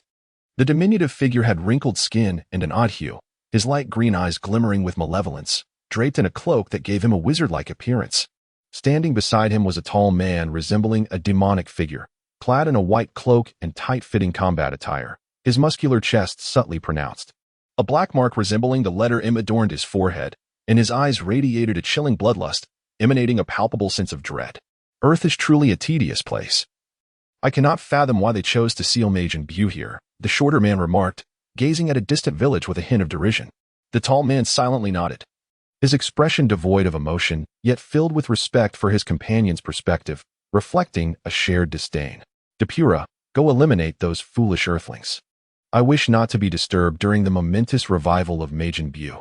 The shorter man commanded coldly, as if killing were merely a game devoid of moral implications. Depura, responding to the command with mechanical efficiency, swiftly moved toward the nearby village. If East Kaishin were present, he would certainly recognize Depura as the Dark Lord from the Demon Realm, yet this formidable figure seemed to regard the shorter man as his master, obeying without question. Depura emanated a frigid and concentrated aura, his ruthless visage sharp as a blade, his piercing gaze instilling an instinctive fear in those who dared to meet it. Soon, he arrived above the village, the sunlight refracting off his ominous and towering figure. A cold, malevolent smile etched across his icy visage, casting a demonic shadow that enveloped the entire village in darkness. Following this, Depura swiftly concentrated energy in his hands, and with a dazzling burst of violet light, it plummeted towards the village below. With a deafening roar, the explosion jolted the villagers, who were immersed in their peaceful lives, men laboring in the fields, children laughing and playing, and women gossiping along the streets. Suddenly, the earth shook violently, houses collapsed, and as the shockwave spread, terror-stricken screams resonated as all the villagers departed this world. Depura, the ruthless demon lord from the underworld, displayed his cold-blooded, bloodthirsty nature and his despair-inducing powers without restraint. An evil grin spread across his face as he conjured dense energy, targeting the remaining panicked villagers who scurried in all directions. To him, human lives were as insignificant as ants. The terrifying energy shattered layers of air, crashing down upon the village like a doomsday meteor. An instant later, the sound of explosions erupted, accompanied by cries of despair, as bodies flew amidst the chaos, sending shivers down one's spine. Above, Depura reveled in the destruction, his throat emitting a piercing, wicked laughter, effortlessly slaughtering the innocent villagers, showing no regard for their frail existence. His relentless assault obliterated the village within 100 miles, extinguishing countless lives. The short-statured wizard observed the scene with a smug smile, finding Depura's actions captivating. The swirling dust, the rising black smoke, and the desolate silence painted a grim tableau. The two coldly surveyed the carnage, devoid of guilt. End of Chapter 109. The competition begins as the distant Earthlings faced brutal slaughter. Sun Wukong and his companions remained blissfully unaware, engrossed in the fervently held World's Martial Arts Tournament. While Depura wreaked havoc on Earth, the tournament had progressed to a new round of eliminations. And thanks to Jiaozi's super abilities, all companions qualified for this round. At this moment, Wukong furrowed his brow, a sense of foreboding gnawing at him. He vaguely sensed a powerful and malevolent aura that appeared suddenly, only to vanish just as quickly, as if something catastrophic was unfolding somewhere on Earth. Wukong, what's wrong? You seem uneasy. Is something happening? Krillin inquired, observing Wukong's troubled expression. Upon hearing Krillin's concern, Wukong chose to be forthright, sharing his disquieting feelings with everyone. I don't know why, but I have a terrible premonition. I sensed a powerful, evil presence just moments ago. That can't be. I felt nothing at all, Krillin replied, a hint of fear creeping into his heart. After all, if Wukong sensed a formidable foe, that would undoubtedly be a serious threat. He had only just begun to savor a few years of peace and had no desire to face turmoil again. Perhaps I misinterpreted it. You haven't misjudged. There are indeed some uninvited guests on Earth. Just as Wukong was about to set his mind at ease and focus on the competition, Raditz's voice interrupted him. Brother, did you sense something as well? Don't worry, it's nothing serious, just a few minor characters that we can deal with later. Raditz's nonchalant tone, delivering such bold words, gave Krillin some comfort. After all, with Sun Wukong and Raditz around, what was there to fear? I'm still a bit uneasy. Shall we check it out? Once again, Raditz's words stirred an unsettling feeling within Sun Wukong. To alleviate his concerns, he resolved to propose a visit. Indeed, at this moment, Wukong regarded the safety of Earth with great gravity, though he could not fathom why he later became solely engrossed in battle, seemingly oblivious to the prior rationality he once possessed. Did he believe that Earth was no longer in peril? No, you are not permitted to go anywhere. You must participate in this match with me and settle our rivalry here, Wukong declared. Before Raditz could respond, Vegeta suddenly interjected, interrupting their conversation with fervor. Old Bay, you claim you can't defeat us yet insist on competing. Isn't that simply asking for trouble? Raditz, noticing Vegeta's unexpected arrival, smirked mockingly and patted him on the shoulder. It's all right. Although you cannot match me or Kakarot, it is commendable that you have surpassed Gohan. Your combat prowess ranks third on Earth without question. Damn it, Raditz. How dare you underestimate me? If you have the ability, let us duel right now. Vegeta retorted angrily, shaking off Raditz's hand from his shoulder. Wukong, observing the agitated Vegeta, felt a twinge of exasperation. Clearly, Raditz's earlier remarks had provoked Vegeta's competitive spirit. Wukong attempted to reason. I sense that an exceptionally formidable individual has appeared on Earth. Otherwise, I would not be plagued by this sense of unease. Shall we investigate? In this world, some individuals are born for the sole purpose of battle. Both Sun Wukong and Vegeta belong to this category, as does Raditz at times. Though he often prefers to spar with Android 18, Wukong comprehended Vegeta's fervor for combat, yet he prioritized the safety of Earth. For here resided many dear friends and family. No, Kakarot. After much anticipation, I have finally secured a duel with you. Once I defeat you, you may go wherever you wish. While Vegeta and Wukong were embroiled in their quarrel, the list of opponents for the new round of duels was unveiled on the grand screen at the venue. The format for this round was also determined by a draw. Due to the presence of 21 participants, one individual would receive a bye. Since Raditz inadvertently injured Jebet, the Supreme Kai arranged for him to be the exempted contestant, while he himself took to the arena. As the list was revealed, all eyes were drawn to it, displaying the names of the top 20 contenders. First match, Krillin vs. Puta. Second match, Shin, Supreme Kai vs. Masenia, Piccolo. Third match, Masked Fighter vs. Spopovich. Fourth match, Tien Shinhan vs. Kaiatsu. Fifth match, Saiyan Superman vs. Videl. Ninth match, Raditz vs. Android 18. Seventh match, Kaiatsu vs. Smully. Eighth match, Sun Wukong vs. Vegeta. Upon the announcement of the matchups, Android 18 approached Raditz and softly inquired, "So, will you fight me?" Raditz smirked mischievously, leaning close to the ear of contestant number 18 and whispered, "I will only strike you in bed." The first match was soon to commence, featuring Krillin as the fighter. Bulma and the others had already arrived to cheer him on, though they understood this was merely a formality among friends, as they all knew Krillin was destined to triumph.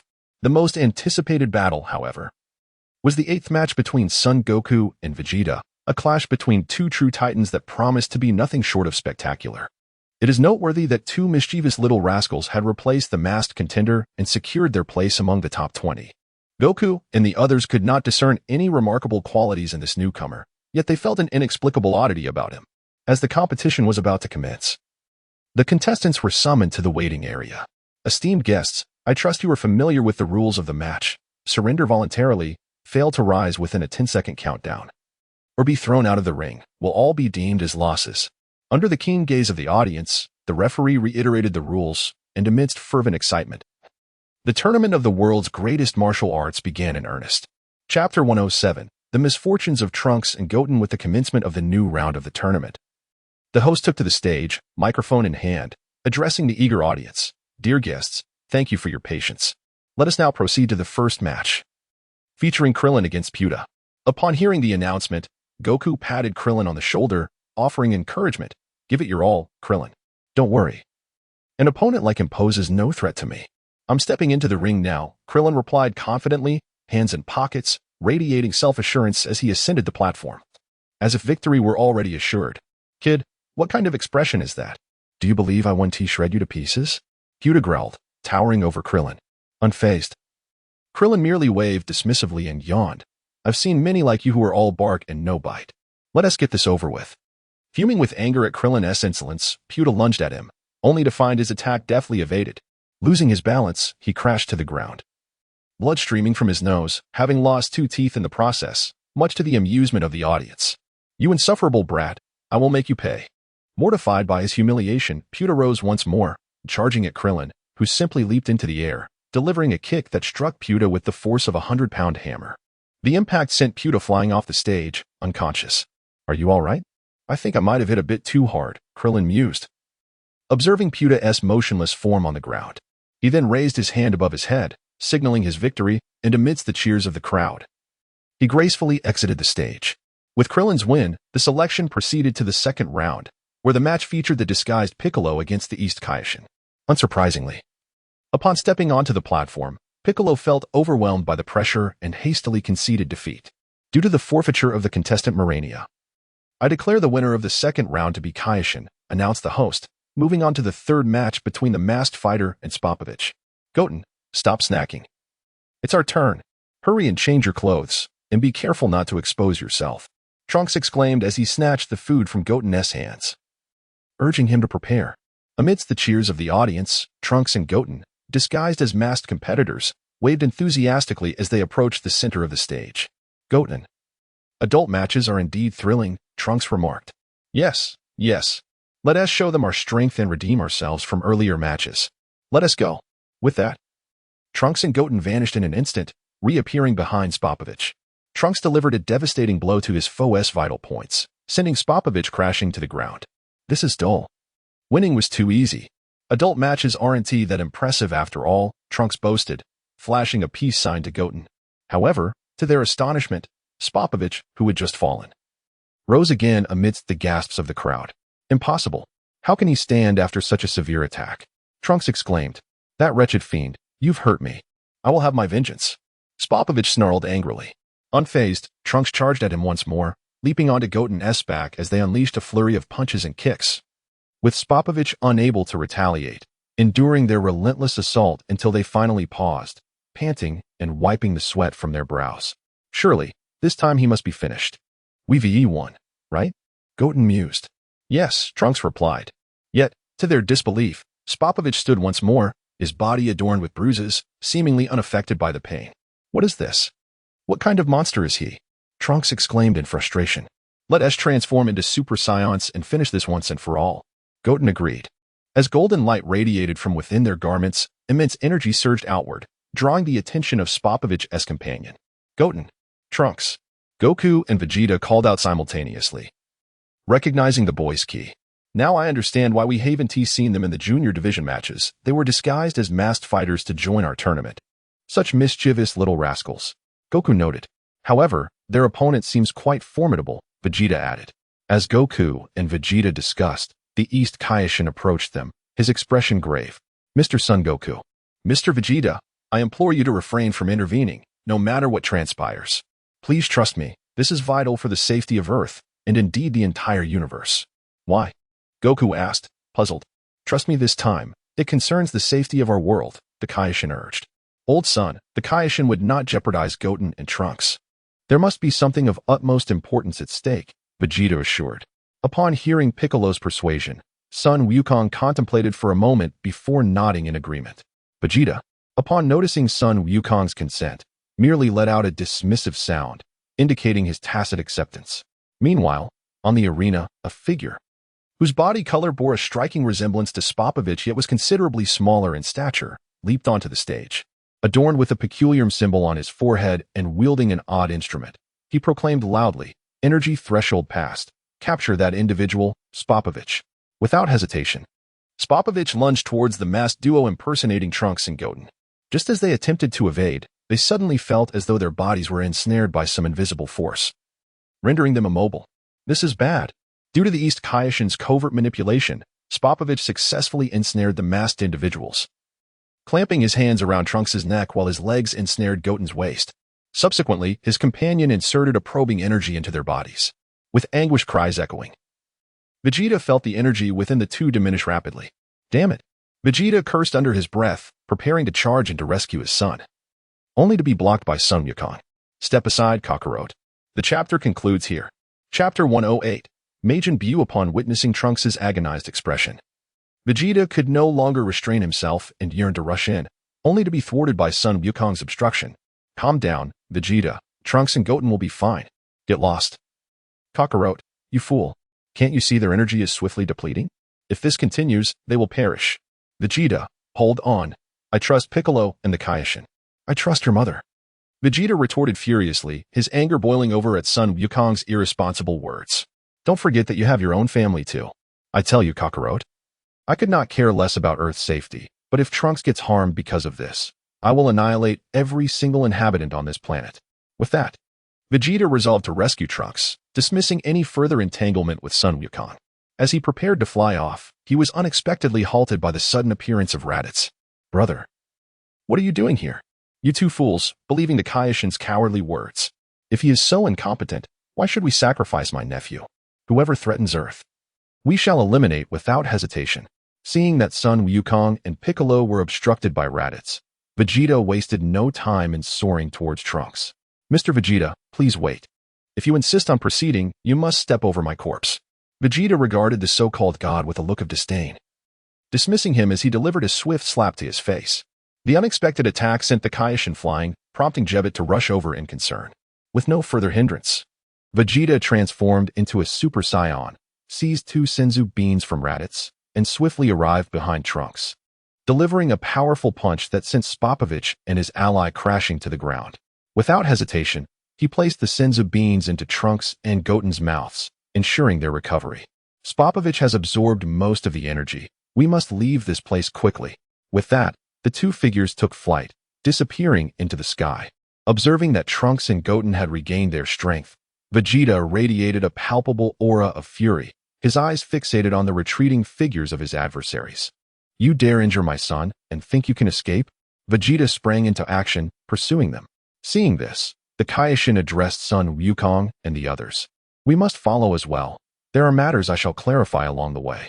Thus, the group consisting of the Kaioshin, Jebet, Sun Wukong, Piccolo, Gohan, and Raditz took off in pursuit, while the others remained to participate in the World Martial Arts Tournament.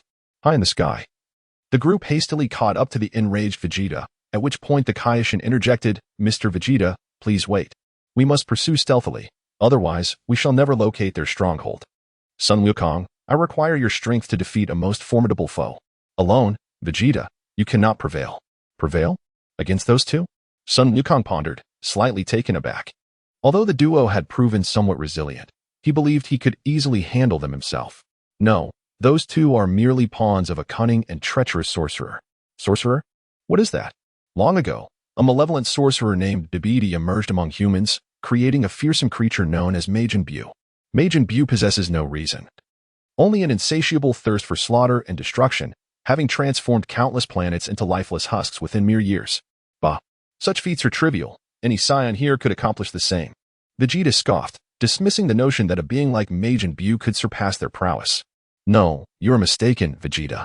At that time, 5 Kaioshins existed. Even a being like Frieza could have been effortlessly dispatched by any one of them. Yet, all 4 were slaughtered. The Kaioshin continued to elaborate on Majin Buu's might and origins, recounting, the sealed Majin Buu was imprisoned on Earth.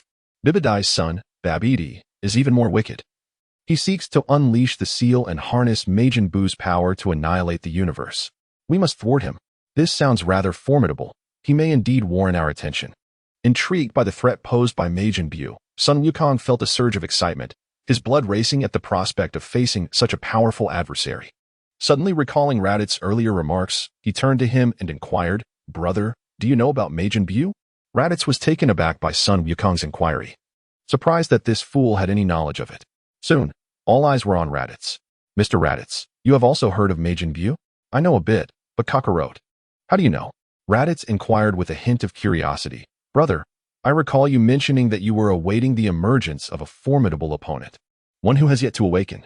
Upon hearing the words of Lord Kaioshin today, I couldn't help but wonder if this awaited adversary is none other than Majin Buu. Observing the intrigued gazes of those around him, Sun Wukong gradually elucidated. It seems there has been a misunderstanding. My opponent is not he. Not him? He is unworthy. The chapter concludes. Chapter 109. The arrogant Scion, upon hearing Raditz dismiss his speculation, Sun Wukong, somewhat perplexed, queried, Brother, are you implying that the opponent you have been anticipating is not Majin Buu? Raditz cast a sidelong glance at the self-proclaimed clever son Goku and remarked, Certainly not. He is not worthy of being my opponent. Mr. Raditz, you may be unaware of the formidable power of Majin Buu, a being capable of instilling terror in all living creatures. Even when all the Supreme Kais united, they were no match for him. Do not underestimate his strength. The Supreme Kai, upon hearing Raditz's tone laced with disdain for Majin Buu, feared that his demeanor might mirror that of the haughty Vegeta.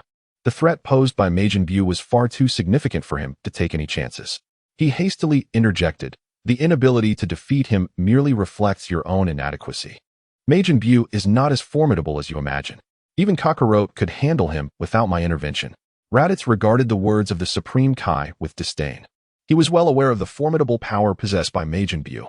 Even the recently unsealed Fat Buu could not be defeated by Goku, who had just mastered Super Saiyan 3. Such power was hardly worthy of his concern.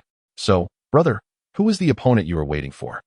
"You will know in due time," replied the Supreme Kai, nearly on the brink of despair at the conversation between Raditz and Goku.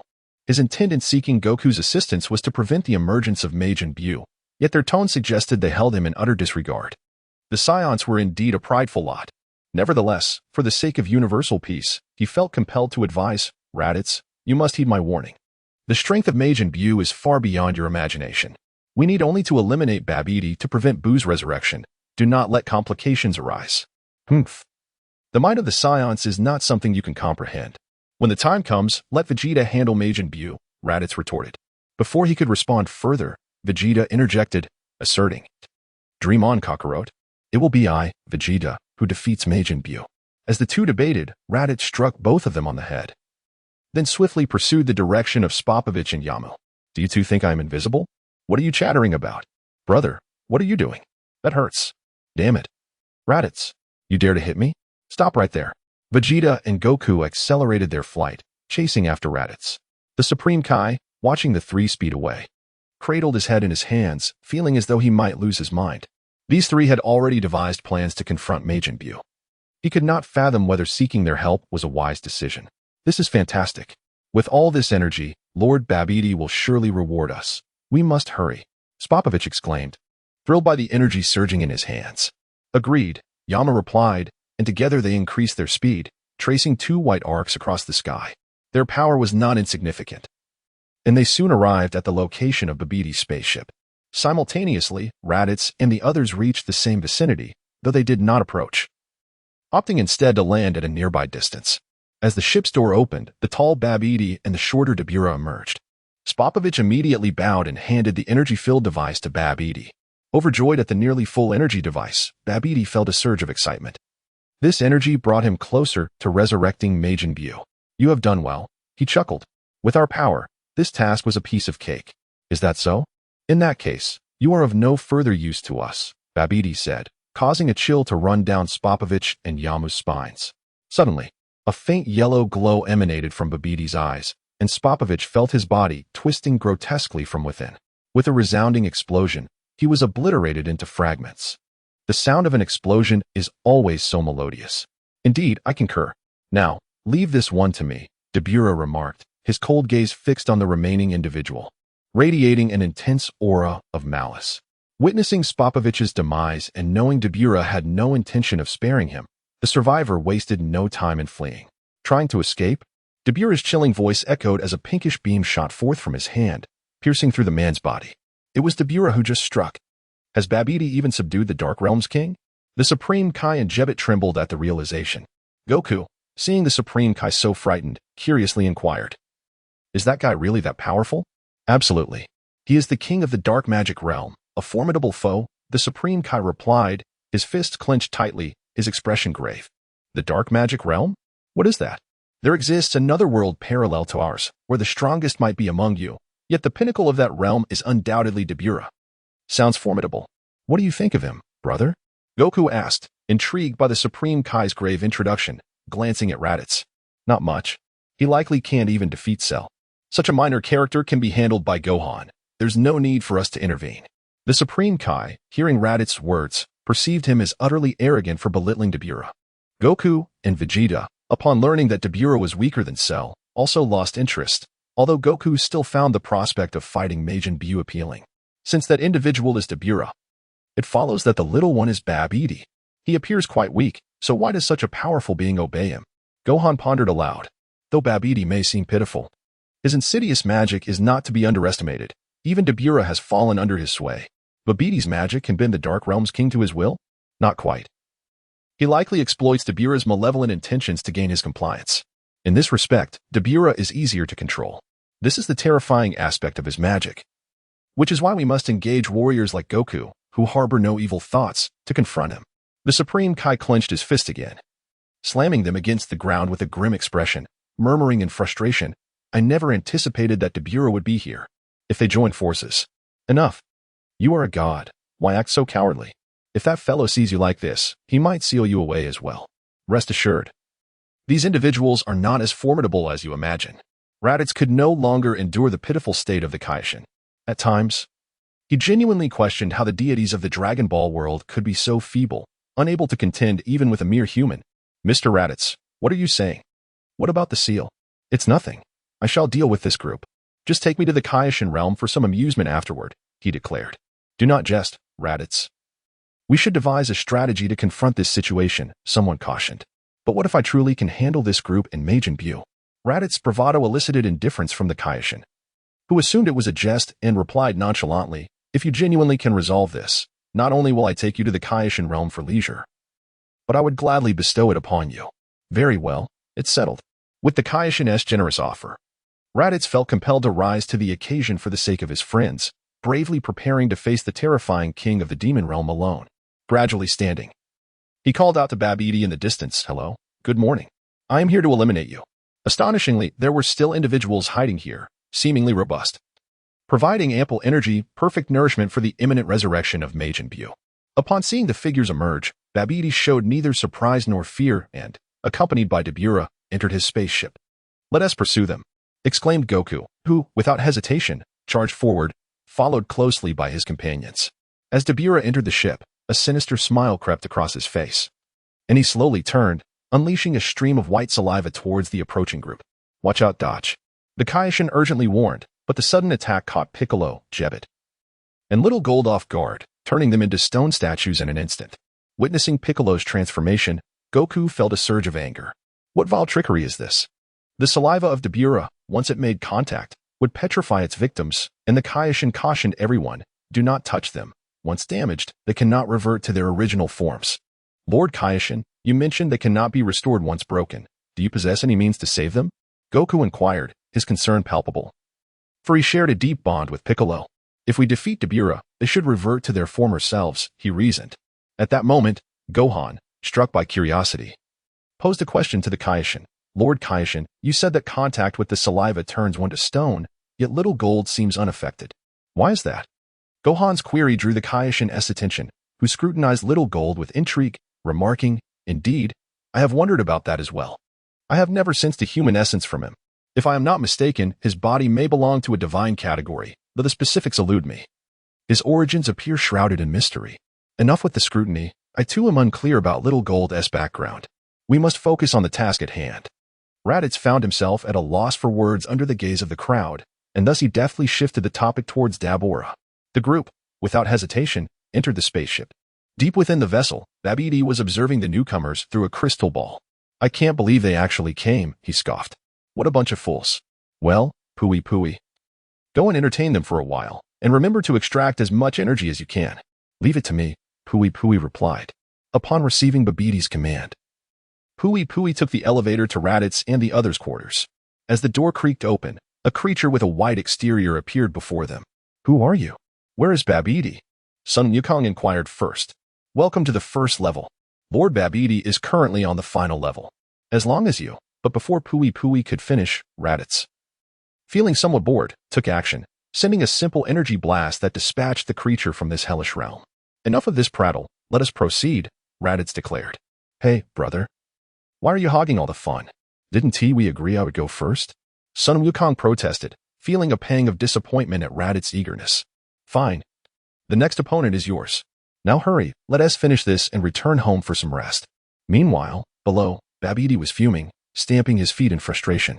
Those detestable earthlings. They lack honor. He seethed. Their ambush has yielded me no energy, and I have lost a valuable minion. Just wait, I shall not let this go unpunished. Chapter 111. The resurrection of Majin Buu. Why must such formidable beings appear on Earth? Babidi questioned, his irritation directed at Dabura. Dabura shrugged, appearing innocent. During the reconnaissance before 300, there were no such beings.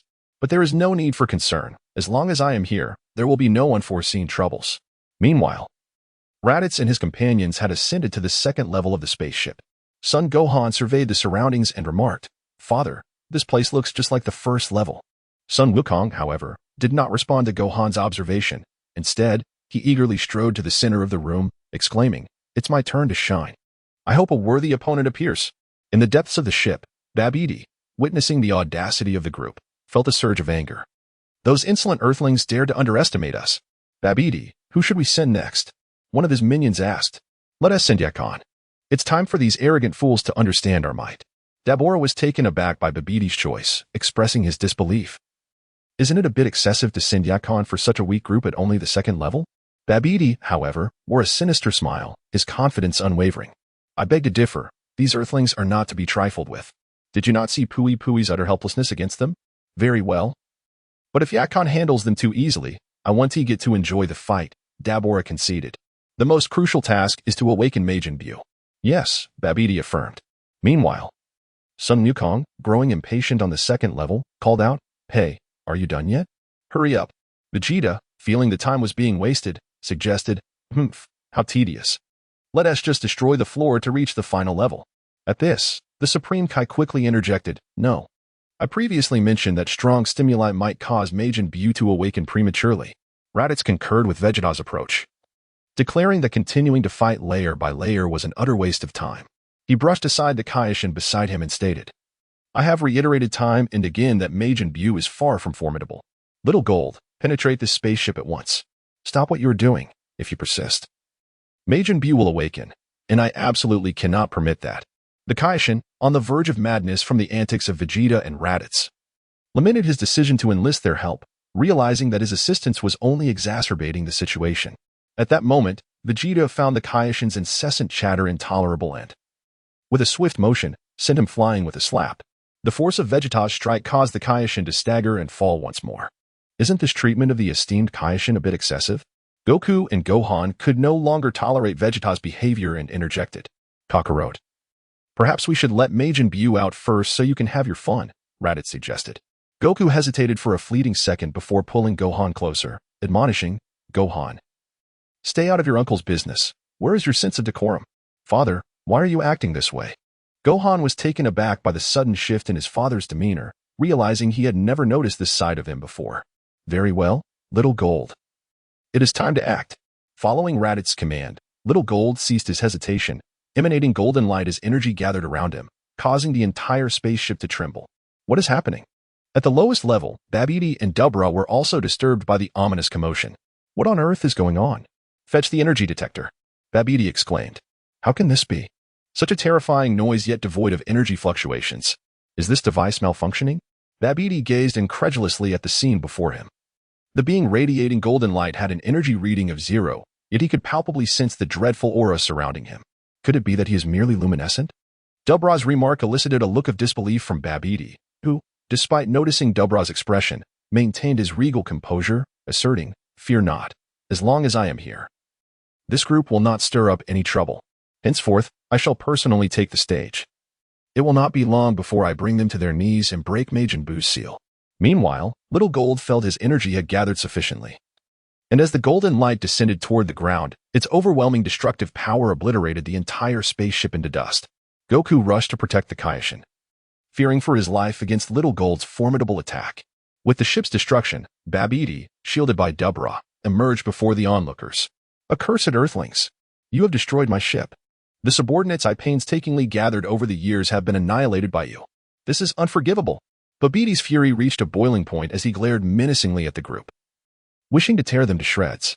"Behind them lies the time egg that seals Majin Buu. We must eliminate them before the energy fills up.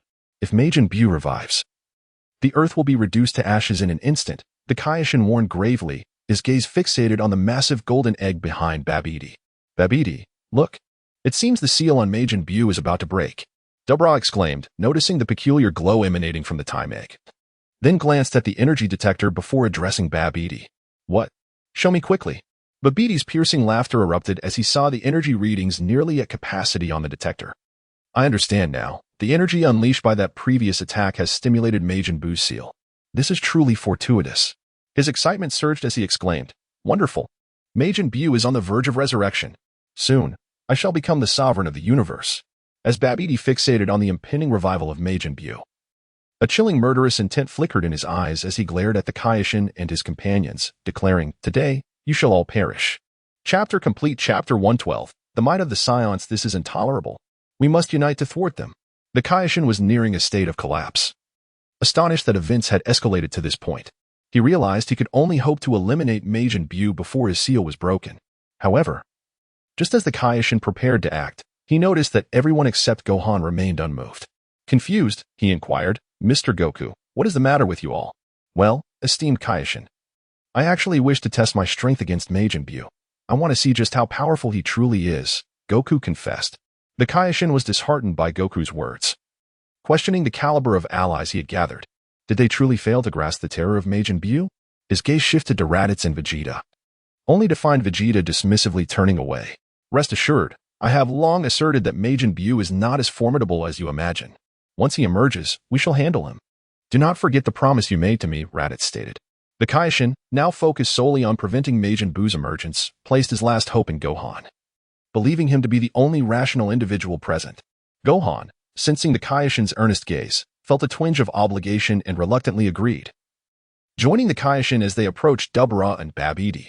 "Brother, is it truly acceptable for us to stand idly by?" Goku pondered, feeling a pang of guilt toward the distressed Kaioshin. "Humph, Kakarot, if you feel uneasy, then do not interfere," Vegeta retorted sharply, refusing to indulge Goku's indecisiveness. Wait. Actually, I think this is quite fine. Remember, I was supposed to make the first move," Goku stammered. "Humph, lacking ambition," Vegeta scoffed. Raditz paid no heed to the quarrel between Vegeta and Goku, instead fixating intently on the time egg that sealed Majin Buu. Suddenly, a thought struck him. If the blood gem could subdue Cell, then it could potentially capture Majin Buu as well. If successful, he could wield both Cell in his left hand and Buu in his right, garnering considerable power. Since they had chosen not to intervene, it was an opportune moment to observe Gohan's current capabilities. Having forsaken martial arts for many years, although he had recently resumed training, his strength had diminished significantly. "Mr. Gohan, please ensure you eliminate these two before Majin Buu is unleashed," the Supreme Kai implored with a grave expression, his tone earnest.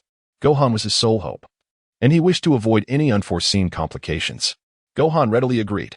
"Ha ha ha, look at you, Supreme Kai. Even the individuals you summoned refused to aid you. Truly a pitiable sight," Babidi remarked, his tone laced with derision as he observed Raditz and the others showing no intention to engage. "Humph, Babidi, do not revel too soon. Today marks your demise." "I will not allow Majin Buu to emerge," the Supreme Kai retorted, though his confidence wavered without the support of Goku and Raditz, relying solely on Gohan. He felt little assurance in defeating the formidable king of the demon realm. "Depura, for safety's sake, I must inquire, are you confident in defeating this earthling before us?" Babidi posed the question. Depura, hands on hips, regarded Gohan with disdain, clearly self-assured. "Of course, though I may not be at my peak. Dealing with such weaklings is undoubtedly within my capacity," he replied nonchalantly. "Excellent," Babidi responded, visibly relieved. He then mocked the Supreme Kai. "Supreme Kai, I must confess, your presence brings me immense joy. At last, I can avenge my father, whom you defeated long ago due to his complacency. My magic surpasses his. And with Depura as my subordinate, today is your end. Mr. Gohan, we cannot afford to delay any longer. We must swiftly deal with them. Lest the seal on Majin Buu be broken," Gohan agreed, observing the Supreme Kai's anxious demeanor, and prepared for battle. Just as Depura basked in his arrogance, a formidable energy surged forth, causing him to tremble and his facial muscles to twitch in discomfort. In an instant, he witnessed Gohan, who had previously appeared as an unassuming scholar with black hair, transform into a radiant golden warrior. His blue eyes glinted like blades, and an oppressive aura enveloped him, a sensation Depura had not experienced in ages. Gulping, Depura was astonished to find such immense power concealed within someone who seemed so frail.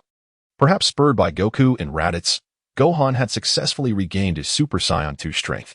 Seizing the opportunity presented by Depura's shock, Gohan struck with a powerful punch. Depura quickly reacted, evading with utmost caution. As Gohan's fists flew like the wind, Depura found himself unable to dodge in time and had to brace for impact. The two forces collided, sending ripples through the air. Depura's expression shifted as he was forcefully struck, staggering backwards several meters. "Mr. Gohan, I never anticipated your prowess. Even the king of the demon realm, Depura, finds himself outmatched by you." It seems I underestimated your capabilities, the Supreme Kai exclaimed, astonished by Gohan's strength. Alas, it appears Gohan has truly abandoned martial arts. His strength has regressed over the years, Goku mused, feeling a pang of disappointment as he observed Gohan's current state. Not only Goku but also Vegeta shared a sense of discontent, lamenting the scarcity of Saiyans. Gohan, with his remarkable potential, had allowed a woman to distract him, an affront to the warrior race. However, while Goku and others held a dismal view of Gohan, the Supreme Kai was utterly astounded by the display of power Gohan exhibited. Nearby, Babidi gaped in shock, fully aware of Depura's origins and strength, yet unable to fathom how a mere earthling could send Depura flying with a single blow. Gohan calmly stretched his body, preparing for battle once more. The brief skirmish had granted him better control over his abilities. While he was still not comparable to his strength during the Cell Saga, he felt confident it was adequate to confront the beleaguered king of the demon realm before him. A glint of determination in his eyes, Gohan addressed Depura, "You should concede. You are merely a pawn under someone else's control. I have no desire to kill you." However, Son Gohan's words not only failed to instill any thoughts of surrender in Depura, but instead ignited a deeper fury within him. Instantly, his veins bulged, and he bellowed in rage, "You despicable creature, I will tear you apart." Depura's gaze fixated on the contemptuous smile adorning Son Gohan's face, a near mockery that deeply wounded his pride as the king of the demon realm. Enveloped in a terrifying black-purple flame that seemed to emanate from the very depths of hell, he unleashed his full power and recklessly charged at Son Gohan. Witnessing Depura's ferocious advance, Son Gohan chose not to confront him head-on. Instead, he prudently conserved his energy, evading with remarkable agility. One must commend the intellect of a scholar over that of a brute. At this moment, Depura, provoked by Son Gohan, gradually succumbed to a loss of reason and began to expose lethal vulnerabilities, which Son Gohan adeptly seized upon. With impeccable timing, Son Gohan delivered a powerful punch that struck Depura squarely on the shoulder, sending his body tumbling through the air.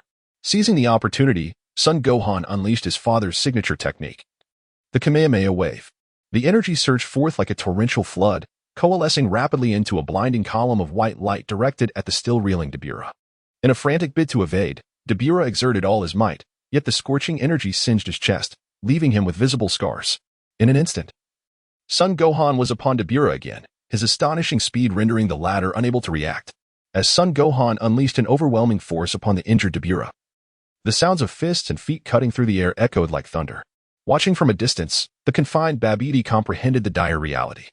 Depura was no match for this golden-haired earthling. It was imperative to devise a means to extricate himself for self-preservation, for once Majin Buu was revived, all sacrifices would be worthwhile. Meanwhile, engaged in battle, Depura remained oblivious to his master's intention to abandon him. Blood trickled from the corner of his mouth as he panted in midair. His stamina was nearly depleted. He could scarcely fathom that the man before him was indeed so powerful, far beyond his expectations. In terms of both speed and strength, he had utterly succumbed to this earthling. Are you truly an earthling? Such a frail race should not possess such strength. Depura glared at Son Gohan, his eyes brimming with resentment. He struggled to reconcile the golden-haired man before him with the earthlings he had previously deemed easily vanquishable, viewing them merely as ants unworthy of resistance. I am indeed an earthling, but I am also a Saiyan. On this planet, there are countless beings stronger than I, which renders your attempts to wreak havoc upon the universe futile, Son Gohan replied, his gaze laced with a hint of warning. The stronger beings he referenced included Raditz and Goku, among others. Are Saiyans the so-called warrior race that resembles monkeys? Though he had never encountered a Saiyan, Depura had heard whispers, and, in his understanding, they were merely a slightly more formidable breed than earthlings. What do you mean when you say you are not the strongest being on this planet? A look of disbelief washed over Depura's face. The fact that a single Son Gohan could so easily defeat him, while also revealing that many others on Earth surpassed him, shattered Depura's preconceived notions. Son Gohan chose not to elaborate further. The Supreme Kai was pressing him to act, leaving him no time for idle chatter with Depura. The most pressing matter was to swiftly defeat both of them and prevent the resurrection of Majin Buu. As Son Gohan moved, he vanished from Depura's sight. Before Depura could react, Son Gohan's massive fist struck his cheek with tremendous force. In the next moment, Depura let out a pained wail, blood erupting from his mouth as several teeth flew into the air. He was sent hurtling away, skidding across the ground for dozens of meters before colliding with a hillside, where he finally came to a halt. Following closely behind, Son Gohan reappeared before Depura, gripping his arms tightly. With a mighty roar, he concentrated all his strength. enveloping both their forms in a dazzling light. Ah, ah, ah. The anguished cries emanating from within the radiance resonated for miles as Dabura's entire body was scorched by the intense energy, distorting his features in agony. Defeated. He had succumbed to Son Gohan's overwhelming prowess, a feat that astonished the Supreme Kai, the once unassailable king of the demon realm, who had instilled fear even in the gods. Had been vanquished by Son Gohan. The Supreme Kai could no longer contain his excitement. However, upon turning around, he was left utterly bewildered. Chapter 114. The crumbling Supreme Kai's Son Gohan's strength had far surpassed the Supreme Kai's expectations. Observing the mighty Dabura defeated at his hands, the Supreme Kai's excitement was palpable. Yet, when he looked back, he saw no mirth of victory on the faces of Raditz and the others. Instead, their expressions bore disdain and disappointment, leaving him perplexed. "Are you not pleased that Mr. Son Gohan has defeated Dabura?" he inquired curiously. "Humph. You made Dabura sound invincible. I expected him to be formidable, yet he crumbled so easily. If someone of Son Gohan's caliber can defeat him, I doubt that Majin Buu is anything to fear." Vegeta scoffed, his face twisted in contempt for the naive Supreme Kai. "Mr. Vegeta, do take care not to underestimate him. Majin Buu and Dabura are entirely different entities. We must act swiftly before he is revived." The sight of the Supreme Kai, trembling in fear of an adversary yet to materialize, was a disgrace to divinity itself, prompting Vegeta to turn away in disdain. Frustration welled within the Supreme Kai as he regarded Vegeta's arrogant demeanor, yet he could not rebuke him, recognizing the latter's strength. He instead turned his anxious gaze to Goku and Raditz, asking, "Mr. Goku, Mr. Raditz, do you share the same sentiment? Honestly, I am quite curious to encounter Majin Buu myself. Rest assured, Supreme Kai, we will deal with him. And my brother has indicated that Majin Buu is not as formidable as you believe." Upon hearing the excited inquiry from the Kaioshin, Sun Wukong could only offer a brief consolation, for one must show a modicum of respect given the esteemed position of the Kaioshin.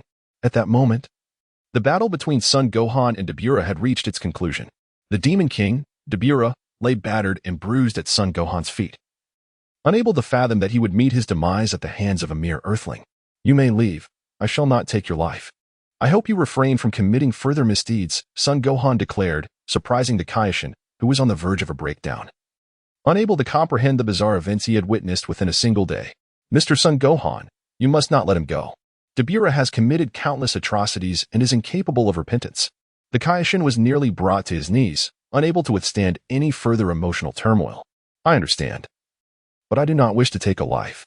Yet, the Kaioshin insisted, "If you do not eliminate him, those he has petrified cannot be restored." Hearing this, Son Gohan hesitated, genuinely reluctant to kill. However, he realized that if he spared Dabura, Uncle Piccolo would remain a statue for eternity, and in his heart, Piccolo's importance was rivaled only by that of Wukong. At that moment, a malevolent grin crept across Dabura's grotesque visage. With his eyes burning with resentment, he seized the opportunity presented by Son Gohan's hesitation, channeling the last remnants of his strength into a fierce purple whirlwind aimed at Son Gohan. "Die, Earthling! Demon-Light Dragon! Gohan, be careful!" The Kaioshin shouted, but the disparity in power between the two was such that a mere ambush would not suffice. Son Gohan, quickly regaining his composure, gathered his energy and unleashed his most powerful technique, honed over many years, the ultimate magic flash. A torrent of terrifying energy surged forth, enveloping Dabura in a golden radiance, akin to a fearsome dragon piercing through his chest. "No, it cannot be.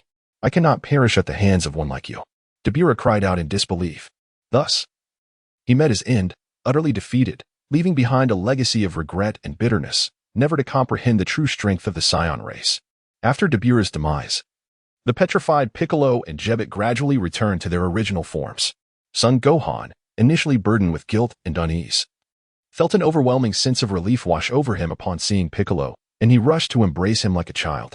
Suddenly, it struck Son Gohan that something was amiss.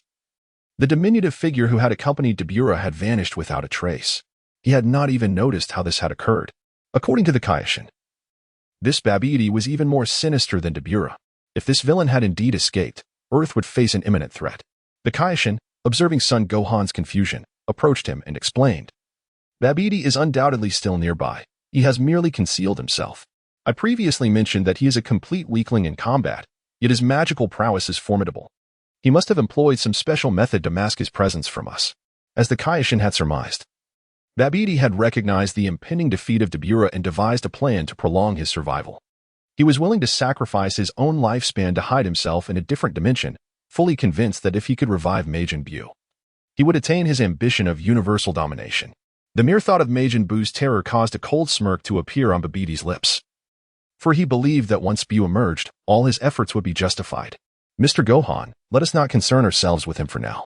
Our foremost priority is to prevent Majin Buu from breaking free from his seal, or else Earth will face catastrophic destruction. The Kaioshin gazed anxiously at the device containing Majin Buu's seal, his heart heavy with trepidation, fully aware of the immense shadow this foe cast upon the world. What shall we do, Lord Kaioshin? His energy seems to be reaching its peak. Should I attempt to destroy him directly? Upon hearing Gohan's words, the Supreme Kai hesitated once more.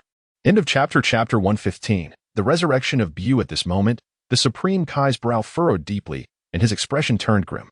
Although he had defeated Dabura, he found himself powerless against the seal of Majin Buu. Upon hearing Gohan's intention to destroy it directly, the Supreme Kai was filled with uncertainty, fearing that such an action might provoke Majin Buu and hasten his emergence. Watching the seal of Majin Buu gradually dissipate, the Supreme Kai's anxiety intensified. He sighed and murmured, "I can only hope for success, Mr. Gohan. Please, leave it to me." Gohan readily agreed, clenching his fist as golden sparks enveloped his body, gathering into a radiant aura. His energy surged to a terrifying height, akin to a raging inferno, causing both the Supreme Kai and the hidden Babidi to struggle for breath. Witnessing Gohan's overwhelming power, Babidi remained unfazed, a cold smile creeping across his lips as he muttered to himself, "You underestimate Majin Buu. No matter how formidable the Earthling who defeated Dabura may be, he cannot prevent the resurrection of Majin Buu." Gohan's hands burst forth with dazzling light, the brilliant energy swiftly engulfing the seal of Majin Buu. A thunderous explosion echoed, shaking the earth and sending dust flying. As Gohan's light faded, a chilling scene unfolded. Majin Buu's seal had not been obliterated, but had instead split in two. "Curse it. We have failed. The seal of Majin Buu has been broken." The Supreme Kai's face contorted in agony, his voice filled with indignation. As the seal shattered, Babidi trembled with excitement, an uncontrollable glee illuminating his face. He laughed boisterously, his mirth revealing his position to all, yet he felt no fear. For Majin Buu was to be revived, and from this moment forth, the fate of the universe lay in his hands. "Supreme Kai, it seems empty inside. There's nothing of Majin Buu." Gohan's words sparked an unusual glimmer in the previously despondent Supreme Kai, who dashed forward to examine the cracked seal closely. His excitement beyond words as his lips curled into a smile. It's truly empty. We have succeeded in eradicating Majin Buu." However, as they reveled in their triumph, a malevolent and formidable aura permeated the air, causing the ground to tremble beneath them, an unsettling atmosphere enveloping their hearts. It appeared that Gohan and the others had indeed failed. This energy was undeniably that of Majin Buu, powerful yet, as Goku had suggested, not overwhelmingly so. At that moment, Goku also sensed the presence of Majin Buu, the sinister power igniting a thrill within him. Truthfully, he felt a tinge of disappointment, having heard the Supreme Kai's fervent praises. He had envisioned Buu as a worthy adversary, yet he now perceived him as less daunting. Yet, Goku's words reached Vegeta's ears, twisting their meaning entirely. Through years of rigorous training, Vegeta had undergone a significant transformation in strength. Although he had not attained Super Saiyan 3, he had refined his Super Saiyan 2 form to perfection. In his perception, Majin Buu's power seemed comparable to his own. Yet both Goku and Raditz appeared to dismiss him entirely, which felt like an affront to his pride. Internally, he seethed, "Damn it. Those two insufferable fools have left me behind again. Ha ha, how naive you are. Let me tell you, Majin Buu is my father's greatest creation. He can never be extinguished. You cannot prevent his resurrection." Babidi, initially fearful, regained his confidence upon sensing Majin Buu's terrifying aura. He looked at the Supreme Kai and Gohan with a hint of mockery. This wretched creature. The Supreme Kai, filled with rage, could scarcely contain his urge to tear Babidi apart. Yet, he understood the true power of Majin Buu, which tempered his fury. As the malevolent energy thickened, it seemed to shroud the world in darkness. Suddenly, dark clouds gathered in the sky, heralding the imminent arrival of Majin Buu. Under the watchful eyes of the Supreme Kai, Gohan, and Jebet, the ground where the energy emanated began to fracture, a palpable sense of dread filling the air. Meanwhile, while some despaired, others rejoiced. Babidi's laughter echoed triumphantly, his face glowing with delight as he raised his arms aloft, calling out for Majin Buu.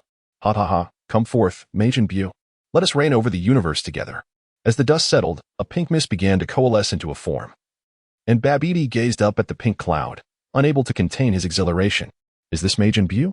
Gohan inquired, feeling the weight of the sinister yet potent energy as he witnessed the pink mist gradually take shape. He turned to the Supreme Kai, seeking clarification. The Supreme Kai, silent but resolute, nodded in acknowledgement. Under the collective gaze of those present, Majin Buu finally emerged into view. His skin was a vibrant pink. His plump body and cherubic face accompanied by narrow, slit-like eyes and a peculiar appendage atop his head. Despite exuding formidable energy, his appearance seemed innocuous, leaving many disappointed.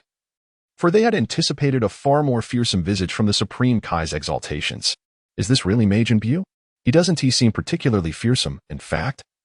"He looks rather cute," some murmured. With Majin Buu's appearance, Raditz and others, who had been spectating, joined Gohan and the Supreme Kai. Goku scrutinized Majin Buu, reassuring the anxious Supreme Kai with a pat on the back. Yet the Supreme Kai held a different sentiment, gazing at the pink figure before him. He could never forget the face that had cast a shadow over his existence, the one who had slain the other 4 Supreme Kais. "Indeed, this is Majin Buu. Mr. Goku, do not be deceived by his appearance. He is a heartless and terrifying being." The Supreme Kai's forehead glistened with cold sweat as he cautiously warned Goku. Raditz glanced at the Kaishin beside him, shaking his head in exasperation. It was evident that this fellow had been utterly petrified by Majin Buu, truly a pitiable child. Chapter 119, The Mighty Buu Kakarot. "You have a discerning eye. He is indeed quite adorable.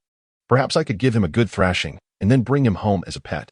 Naturally, Raditz disregarded the Kaishin's alarmist remarks and instead engaged in light-hearted banter with Goku, who stood beside him.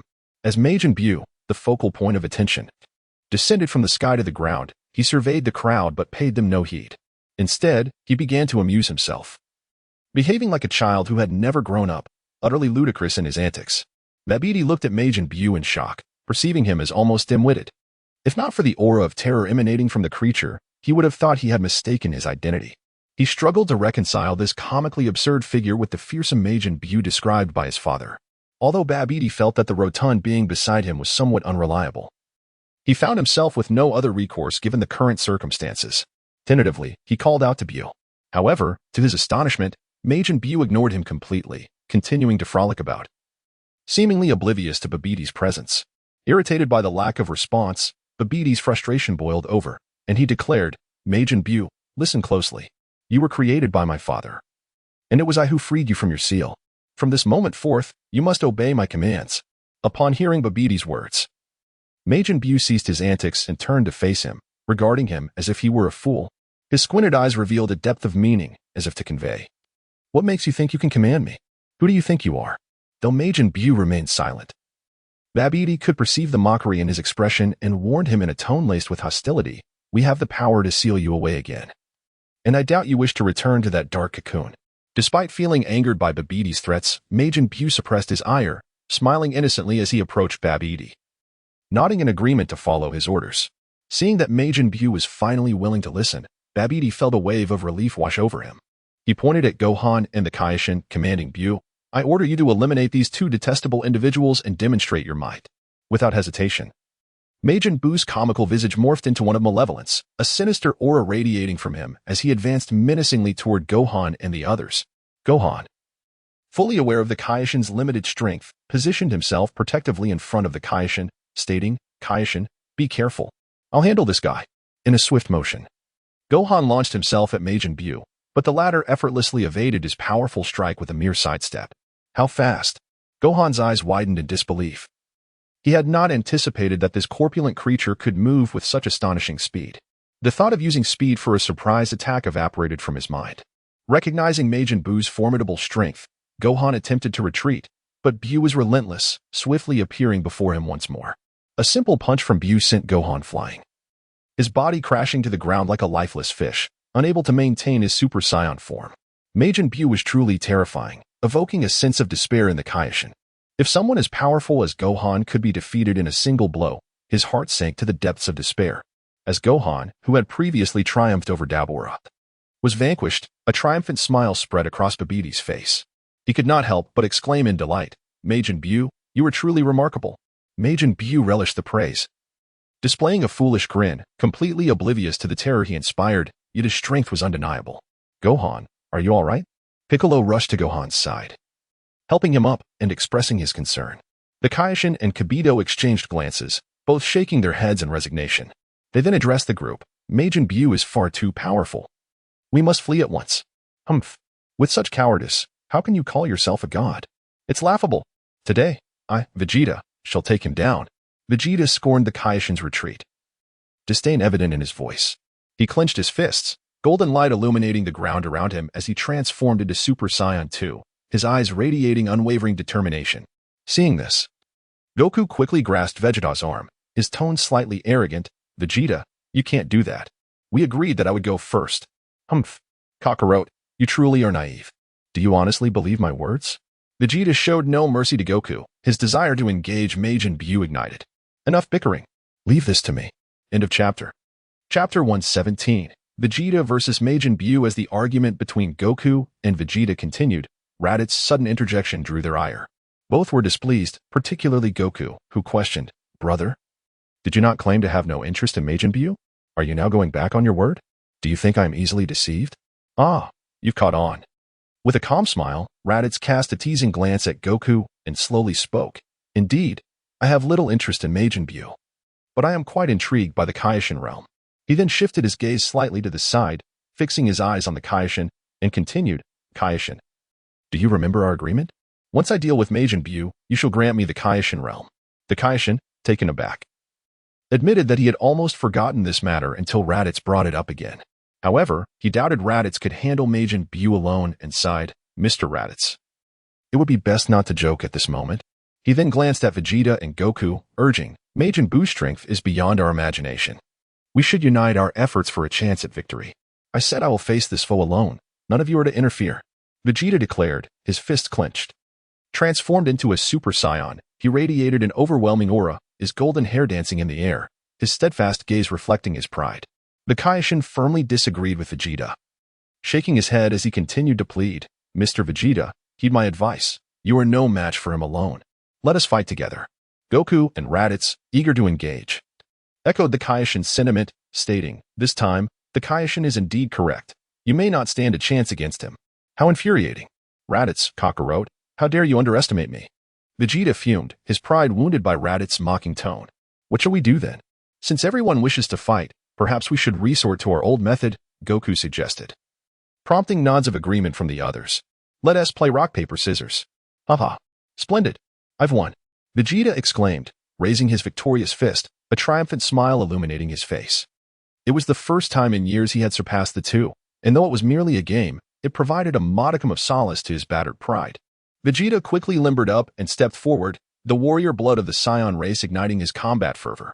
Simultaneously, his formidable aura caught Majin Buu's attention, as he had never encountered such strength before. Who are you? You seem quite powerful. I want to fight you. Majin Buu exclaimed, his eyes sparkling with excitement as he sensed the desire to battle within him. Even someone as formidable as he felt lonely without a worthy opponent. And it seemed he had found one. As you wish.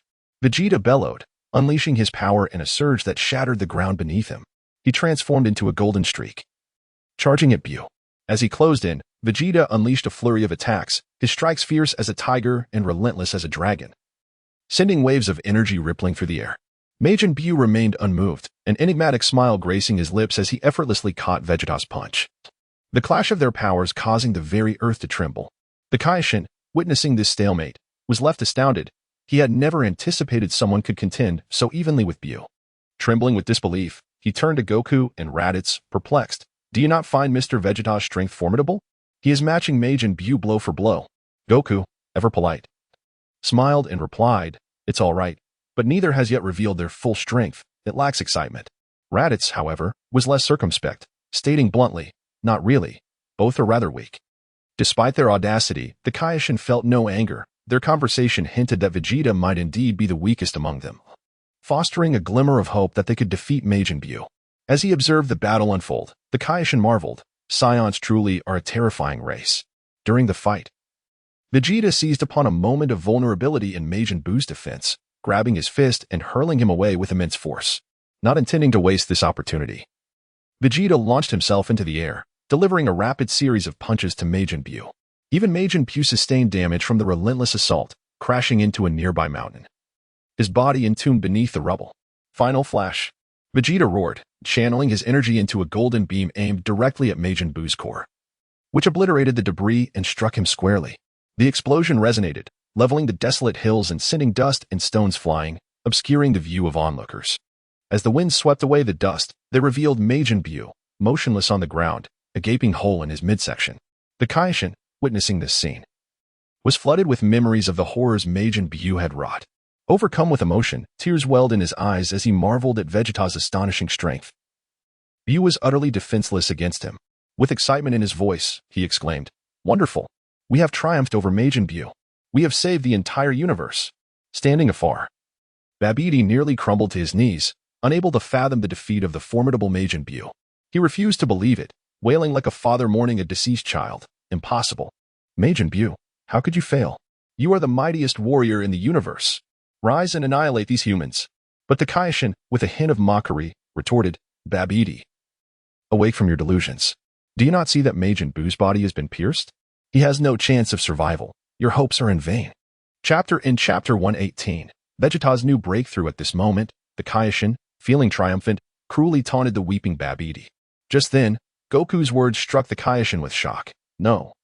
Majin Buu is not dead." He observed Vegeta, still engaged in battle, and curiously inquired, "Mr. Goku, what is happening?" "Buu's body has been pierced. He should have no chance of survival." Goku shook his head and replied to the nearby Kaishin, "I am uncertain, but even though he appears gravely injured, his energy shows no sign of waning, which suggests that Majin Buu still lives."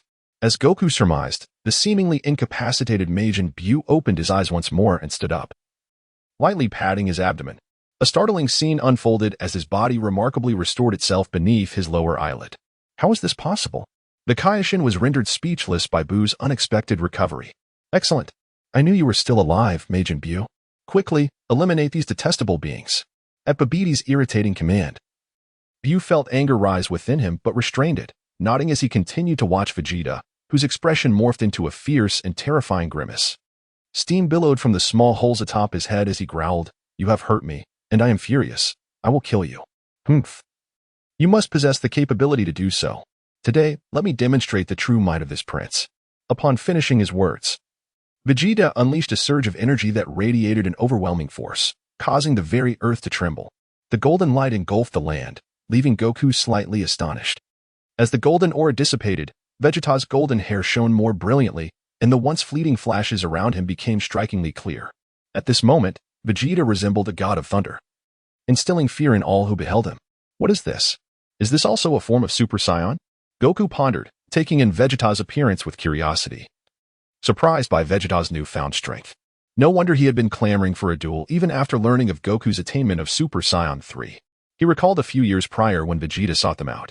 Back then, they had utilized Super Saiyan 3, leaving him in despair. It seemed he had explored a different path, delving deeply into the Super Saiyan 2 state to achieve his current prowess. Indeed, Vegeta was a genius. Even Raditz felt compelled to commend Vegeta. Although he may not have surpassed Goku, his self-achievement was commendable. "Brother, do you think this form is more formidable? Or is Super Saiyan 3 superior?" Goku, intrigued by Vegeta's current strength, wished to test his might but was occupied with his battle against Majin Buu. Thus, he turned to Raditz for insight. "Clearly, Super Saiyan 3 might possess greater strength, but you should recognize the immense energy drain that form entails. Vegeta's current state appears to compensate for that flaw. If a confrontation were to occur now, your chances of victory would be high. However, if Vegeta masters his power over time, the outcome of a prolonged battle could become uncertain." Goku nodded thoughtfully at Raditz's astute assessment, feeling the terrifying strength emanating from Vegeta. A smile of excitement spread across his face as he clenched his fist, exclaiming, "This is wonderful. Vegeta has grown so powerful, I feel increasingly motivated. After this ordeal, I must challenge him to a duel." On the battlefield, Majin Buu was seething with rage, having never encountered an opponent capable of inflicting such pain. He vowed to eliminate the one before him, gathering a massive pink energy in his hand, which tore through the air like a projectile aimed at Vegeta. Vegeta, unfazed, scoffed derisively as he raised his palm, effortlessly dissipating the seemingly overwhelming energy wave with a mere gesture. "Unexpectedly, you possess some strength. Very well, I shall engage you earnestly." Buu felt a flicker of excitement. Despite his disdain for the man before him, he admired his power and prepared to unleash his full potential. Boom. "If this is all you can muster, prepare to experience the might of this prince." Vegeta scoffed, his confidence soaring to its zenith as he regarded Majin Buu as nothing more than a foolish jester. Behold my ultimate technique, Super Gallic Gun. Seeing Vegeta's mocking gaze, Buu, unwilling to back down, rapidly concentrated his pink energy, unleashing a terrifying force that sent shivers down the spine. Majin Beam. Chapter 119. Raditz vs. Majin Buu. With a resounding crash echoing through the sky, two forces collided in an instant, sending clouds of dust swirling and causing the very earth to tremble under the weight of their power. As the dust settled, Vegeta, adept in sensing energy, vanished from his position and reappeared precisely at Majin Buu's location, observing his seemingly clumsy form that concealed extraordinary strength and speed. Without hesitation, Vegeta seized the opportunity to strike, eschewing elaborate techniques for the raw thrill of delivering solid blows. As Vegeta's punches accelerated, Majin Buu struggled to keep pace, yet in this very moment, Buu displayed remarkable combat prowess, learning various techniques while battling Vegeta and gradually increasing his strength, which astonished even Vegeta. The air reverberated with the relentless sounds of two bodies colliding, as two figures intertwined at an astonishing speed. Vegeta's relentless barrage of punches gradually subdued the formidable Majin Buu. In a moment of opportunity between Buu's flurry of punches, Vegeta clasped his hands together and, with the force of a hammer, struck down upon Buu. In an instant, Buu felt as if he bore the weight of 1,000 pounds, plummeting from the sky. The remnants of Buu's form lay scattered in a deep crater, while Vegeta, hovering above, wore a confident smile. He summoned radiant orbs of light that cascaded down like a meteor shower, unleashing a relentless barrage upon the crater, as if raining down divine retribution upon Majin Buu. Breathing heavily, Vegeta clearly exhibited signs of fatigue from the intense battle. Yet, despite the onslaught, Majin Buu, though battered and fragmented, exhibited an indomitable spirit. His regenerative abilities were far from diminished. Pink remnants of his corporeal form began to coalesce in the air, and within mere moments, Majin Buu astonishingly restored himself to his original state. How is this possible? Piccolo and Gohan exchanged incredulous glances, their worldviews shattered by the spectacle before them. Babidi, witnessing this, could not conceal his delight, exclaiming, "Well done, Buu. You are truly remarkable." The childlike thrill of Buu, who lacked full comprehension, was palpable as he bounced with joy. However, Vegeta, observing this from above, felt the weight of concern. While he had matched or even slightly exceeded Buu in power and speed, the creature's inexhaustible stamina and formidable healing abilities placed him at a distinct advantage. The longer the conflict dragged on, the more precarious Vegeta's situation became. As Buu regained focus, he sensed the unusual energy emanating from Vegeta. Even he would not underestimate this threat. Narrowing his eyes, he locked onto the dazzling light, suddenly inflating like a balloon. Buu evaded Vegeta's impending attack by exhaling forcefully towards the ground, using the Earth's might and his own speed to escape the assault. Oh no! The unexpected cleverness of Majin Buu took everyone by surprise, effortlessly dodging Vegeta's most powerful strike. However, should such immense power strike the ground, it would surely spell doom for Earth. In a critical moment, Goku, realizing the impending disaster, rushed to the spot where Buu had just vacated, intercepting Vegeta's attack without the time to transform into Super Saiyan 3. At the same time, Buu hovered above Vegeta, a sinister grin upon his face. His antennae suddenly aimed at the bewildered prince, prompting King Kai to shout, "Not good. Vegeta, get away." But it was too late. Before Vegeta could react, the air around him fell eerily silent, rendering him immobile. In a display of bizarre sorcery, Buu transformed Vegeta into chocolate and swallowed him whole. Meanwhile, Goku, having absorbed Vegeta's attack without unleashing his full strength, now lay grievously wounded on the ground, unable to move. "Damn it!" King Kai shouted in despair, realizing that what seemed to be a certain victory had crumbled in an instant with the loss of both Goku and Vegeta. Now, all hope rested upon Raditz. "Mr. Raditz, we must rely on you now." "Fear not. Just remember your promise to me," Raditz responded, swiftly arriving before Goku. "It seems this battle was destined to end in failure for you. Don't blame me. It's simply your misfortune."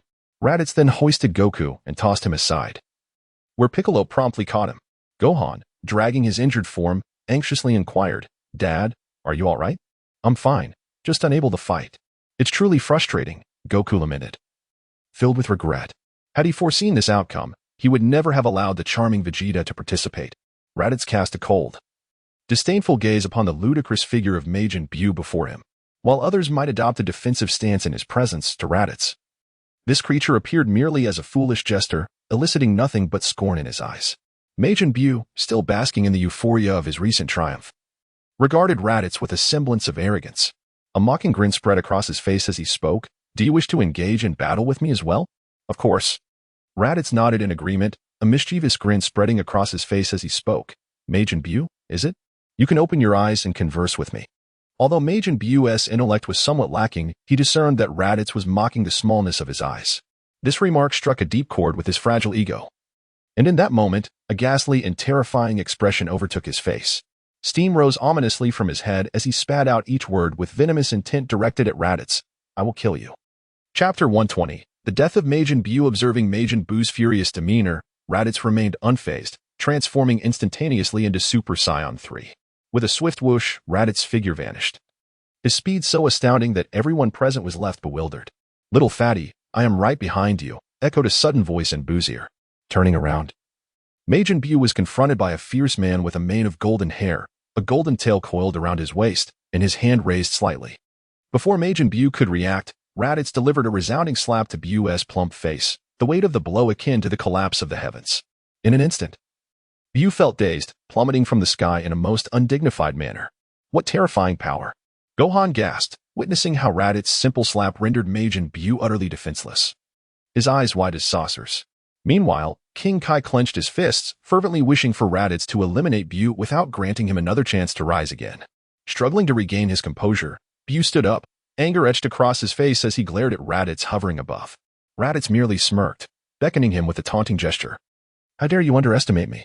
Buu surged forward at breakneck speed, unleashing a punch without hesitation. Raditz effortlessly sidestepped, responding with another slap that left a vivid red imprint on Buu's rosy cheek. As the saying goes, one should not strike a face. The humiliation was intolerable for Majin Buu. He erupted with his utmost strength, desperately charging at Raditz. A flurry of punches filled the air, each one frantically thrown in his rage, yet astonishingly, none even grazed the hem of Raditz's attire. Meanwhile, Buu's face was increasingly adorned with red handprints. Enough. Stop hitting my face. The slap from Raditz thoroughly awakened Majin Buu, making him acutely aware of the disparity in their strengths. In a fit of anger, he shouted obscenities at Raditz. Oh, you still have the audacity to be angry? Upon hearing such disrespectful words from Majin Buu, Raditz swiftly approached and delivered 2 resounding slaps across his face. Very well, seeing you in such a pitiable state, I shall indulge you. In the next moment, a golden radiance erupted from Raditz, piercing through Majin Buu's chest like a dragon, the formidable power propelling him hundreds of meters away, landing atop a distant peak. Unsurprisingly, such an attack was insufficient to annihilate Majin Buu. The gaping hole in his chest gradually began to mend, his pink flesh writhing until it returned to its original form. Ah, quite impressive healing abilities, I must say. How intriguing, Raditz taunted, causing Buu's expression to shift with fury as he charged at Raditz once more. An overwhelming aura erupting around him, enveloped in pink energy. Allow me to show you something entertaining. As Majin Buu surged forward, Raditz remained unfazed, extending his finger as a crimson beam pierced through Buu's body, followed by a relentless barrage of death rays that riddled Majin Buu with countless wounds. Even with his formidable regenerative capabilities, Buu struggled to keep pace with Raditz's onslaught, his energy gradually waning. I never expected this fellow to have mastered Frieza's techniques. Goku sighed in resignation, witnessing Majin Buu being mercilessly beaten in the sky. Despite both being Super Saiyan 3s, Goku had to concede that Raditz vastly surpassed him in strength. At that moment, the Kaioshin finally grasped Raditz's prowess. Previously, he had been unable to believe that a mere human could possess such overwhelming combat power. Observing the scene, he realized that Raditz's earlier claims were not mere bravado, but rather a reflection of his own limited perspective as a so-called deity. Witnessing the unfolding spectacle, the Kaioshin understood that Earth and the universe were safe, allowing him to relax his previously tense demeanor and simply enjoy this foregone conclusion of a battle as a pure spectator. Buu, what are you doing? Hurry and counterattack. Eliminate these humans. At that moment, the hidden Babidi could no longer maintain his composure, unable to fathom that Majin Buu could be defeated by a mere earthlings. And so thoroughly at that, Raditz's terrifying assault had even overwhelmed Majin Buu's formidable regenerative abilities. The demon's body, riddled with gaping wounds, could no longer mend itself as his life force steadily waned. Under the relentless barrage, it seemed only a matter of time before Majin Buu would be utterly annihilated. The crimson beams continued their merciless onslaught, painting a scene so horrifying that all onlookers stood frozen in awe. Even Kibito, who once scorned humanity, now felt profound shame recalling his past arrogance. This man's power was beyond comprehension, so overwhelming that Majin Buu could offer no resistance. To Goku, Raditz's strength remained an unfathomable abyss. It had been years since he last witnessed his brother fighting seriously, and it stirred memories of Raditz's cryptic words about waiting for a worthy opponent to awaken. Goku murmured to himself, "What kind of warrior could possibly force you to go all out, brother? I long to see it." This man had triumphed over every seemingly invincible foe: Vegeta, Frieza, Cooler, Majin Buu, shining like the brightest star in the vast cosmos. His might pressing down upon all until none dared raise their heads. He was the nightmare of every malevolent force, crushing their ambitions with effortless ease. Enough playing. Time to end this. Raditz's expression turned cold, a glint of lethal intent flashing in his eyes. In an instant, he condensed a devastating sphere of compressed energy, engulfing Majin Buu in its blinding radiance. The demon's form dissolved into nothingness within that brilliance. Yet, unnoticed by all, Raditz had not completely eradicated Majin Buu. A small fragment remained, clutched tightly in his grasp, though its presence was so faint that none could possibly detect it. Chapter 121. The Sacred World of the Kais. As Majin Buu vanished from the sky, Babidi swallowed hard. Unable to believe that the demon he had resurrected had fallen on this insignificant planet, slain by a mere earthling. A chill ran down his spine. Once they finished with Buu, he would surely be next. Just as he prepared to escape through dark magic, a crimson beam pierced his body from above, extinguishing the sorcerer's life in an instant. With Babidi and Majin Buu gone, the sky gradually calmed. The swirling dust dispersed in the breeze, marking the end of a battle that had shaken the heavens. A mix of emotion swelled in every heart. Majin Buu is finally gone. What will you do now, Raditz? Return to the World Martial Arts Tournament? Supreme Kai, now in high spirits and filled with admiration for Raditz's power, approached respectfully. That tournament holds no meaning anymore. Besides, no one there stands a chance against Android 18. Instead, I wish to visit the sacred world of the Kais. Lead the way. Kibito frowned briefly at the request, but quickly composed himself, silently deferring to Supreme Kai's judgment. Of course. You are most welcome. Goku, suddenly curious, asked, "Brother, why go there now? Wait, is there some way to grow even stronger?" Raditz cast a bewildered glance at Sun Wukong, perplexed by the sudden surge of intelligence exhibited by the latter. "How did you come to know that?" he inquired. "I overheard Gohan and Bulma discussing that in such circumstances, you would typically be eager to return and play cards with Android 18. The sudden desire to visit the Kaioshin realm must surely be peculiar." At this moment, upon hearing his father so readily betray him, Gohan rushed forward to silence the elder, exclaiming anxiously, "Father, please refrain from speaking carelessly." "Whoa, I'm not speaking carelessly. This is what you said during your last visit to Bulma's house." "And both Vegeta and I heard it," Wukong retorted, his mouth muffled. "Is that so, Gohan? I remember you as a good child. Are you not aware that discussing elders behind their backs is a breach of etiquette?" At that moment, Raditz's expression darkened, his cold voice resonating behind Gohan. "Raditz." "Gohan is still injured," Piccolo interjected, attempting to defend his son. "Get lost." Raditz barked, his fierce gaze causing Piccolo to falter, instinctively retreating a few steps. "All right then. Just take it easy." Subsequently, Raditz offered a cordial inquiry typical of a senior addressing a junior, yet given Gohan's severe injuries, Raditz's concern was minimal. "Dare to speak against me? As long as you don't die, I will strike you relentlessly. Death is merely a matter of using the Dragon Balls to revive." Witnessing Gohan's pitiful state, even the Kaioshin felt a twinge of sympathy, considering their relatively good rapport. However, to intercede on Gohan's behalf would likely result in both of them being punished, and he firmly believed Raditz was capable of such actions. After a moment's hesitation, the Kaioshin spoke, "Mr. Sun Wukong and Gohan, why not come as guests to the Kaioshin realm? I truly possess a method to enhance your strength in a short period." "Oh?" This statement piqued Sun Wukong's curiosity entirely, his face alight with interest as he regarded the Kaioshin, his eyes brimming with inquiry. The Kaioshin continued to elucidate. "On the planet we inhabit, there exists a remarkable divine sword, said to grant unparalleled power to whomever can draw it. Yet, across the years, no one has succeeded in pulling it from its sheath. Nevertheless, I am confident that with your abilities, you could achieve this. Is it truly so wondrous? I am eager to give it a try." Upon hearing the Kaioshin's words, Sun Wukong's eyes sparkled with excitement, completely forgetting the pain of his wounds. "Very well. Since that is the case, let us not squander any more time. We shall set forth at once." After Raditz vented his frustrations on Gohan, he felt considerably better and eagerly spoke up. However, Gohan, concerned about Goku's injuries, stammered, "But Dad, his condition." Before he could finish, Raditz suddenly produced 2 Senzu beans from his hand and handed one to Gohan, saying, "You both take one. Once you're healed, we shall depart."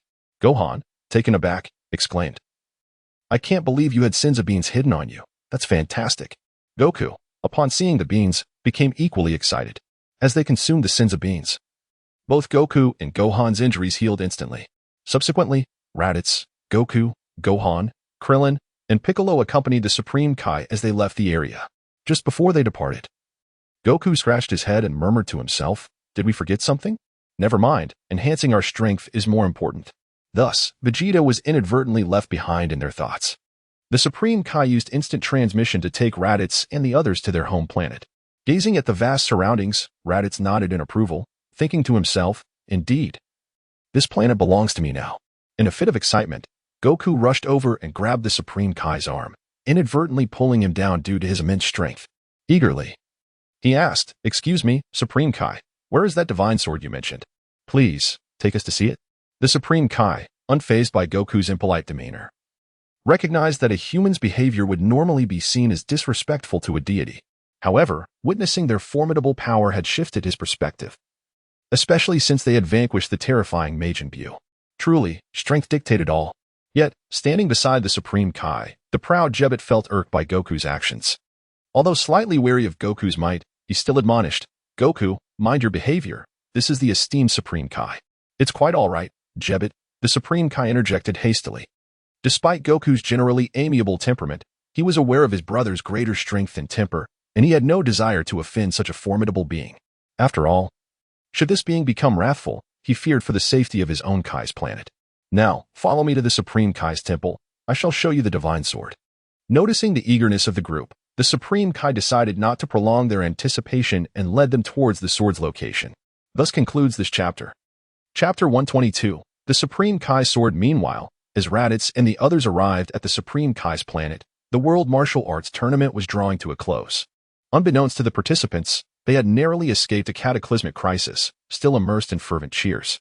Amidst the excitement, this year's tournament concluded with number 18 emerging as the champion, surprising everyone with her victory as a woman. Where on earth did Goku run off to? Chi-Chi lamented. Observing that the substantial prize money had largely landed in Raditz's family's hands, feeling as if a cooked duck had flown away, her envy palpable.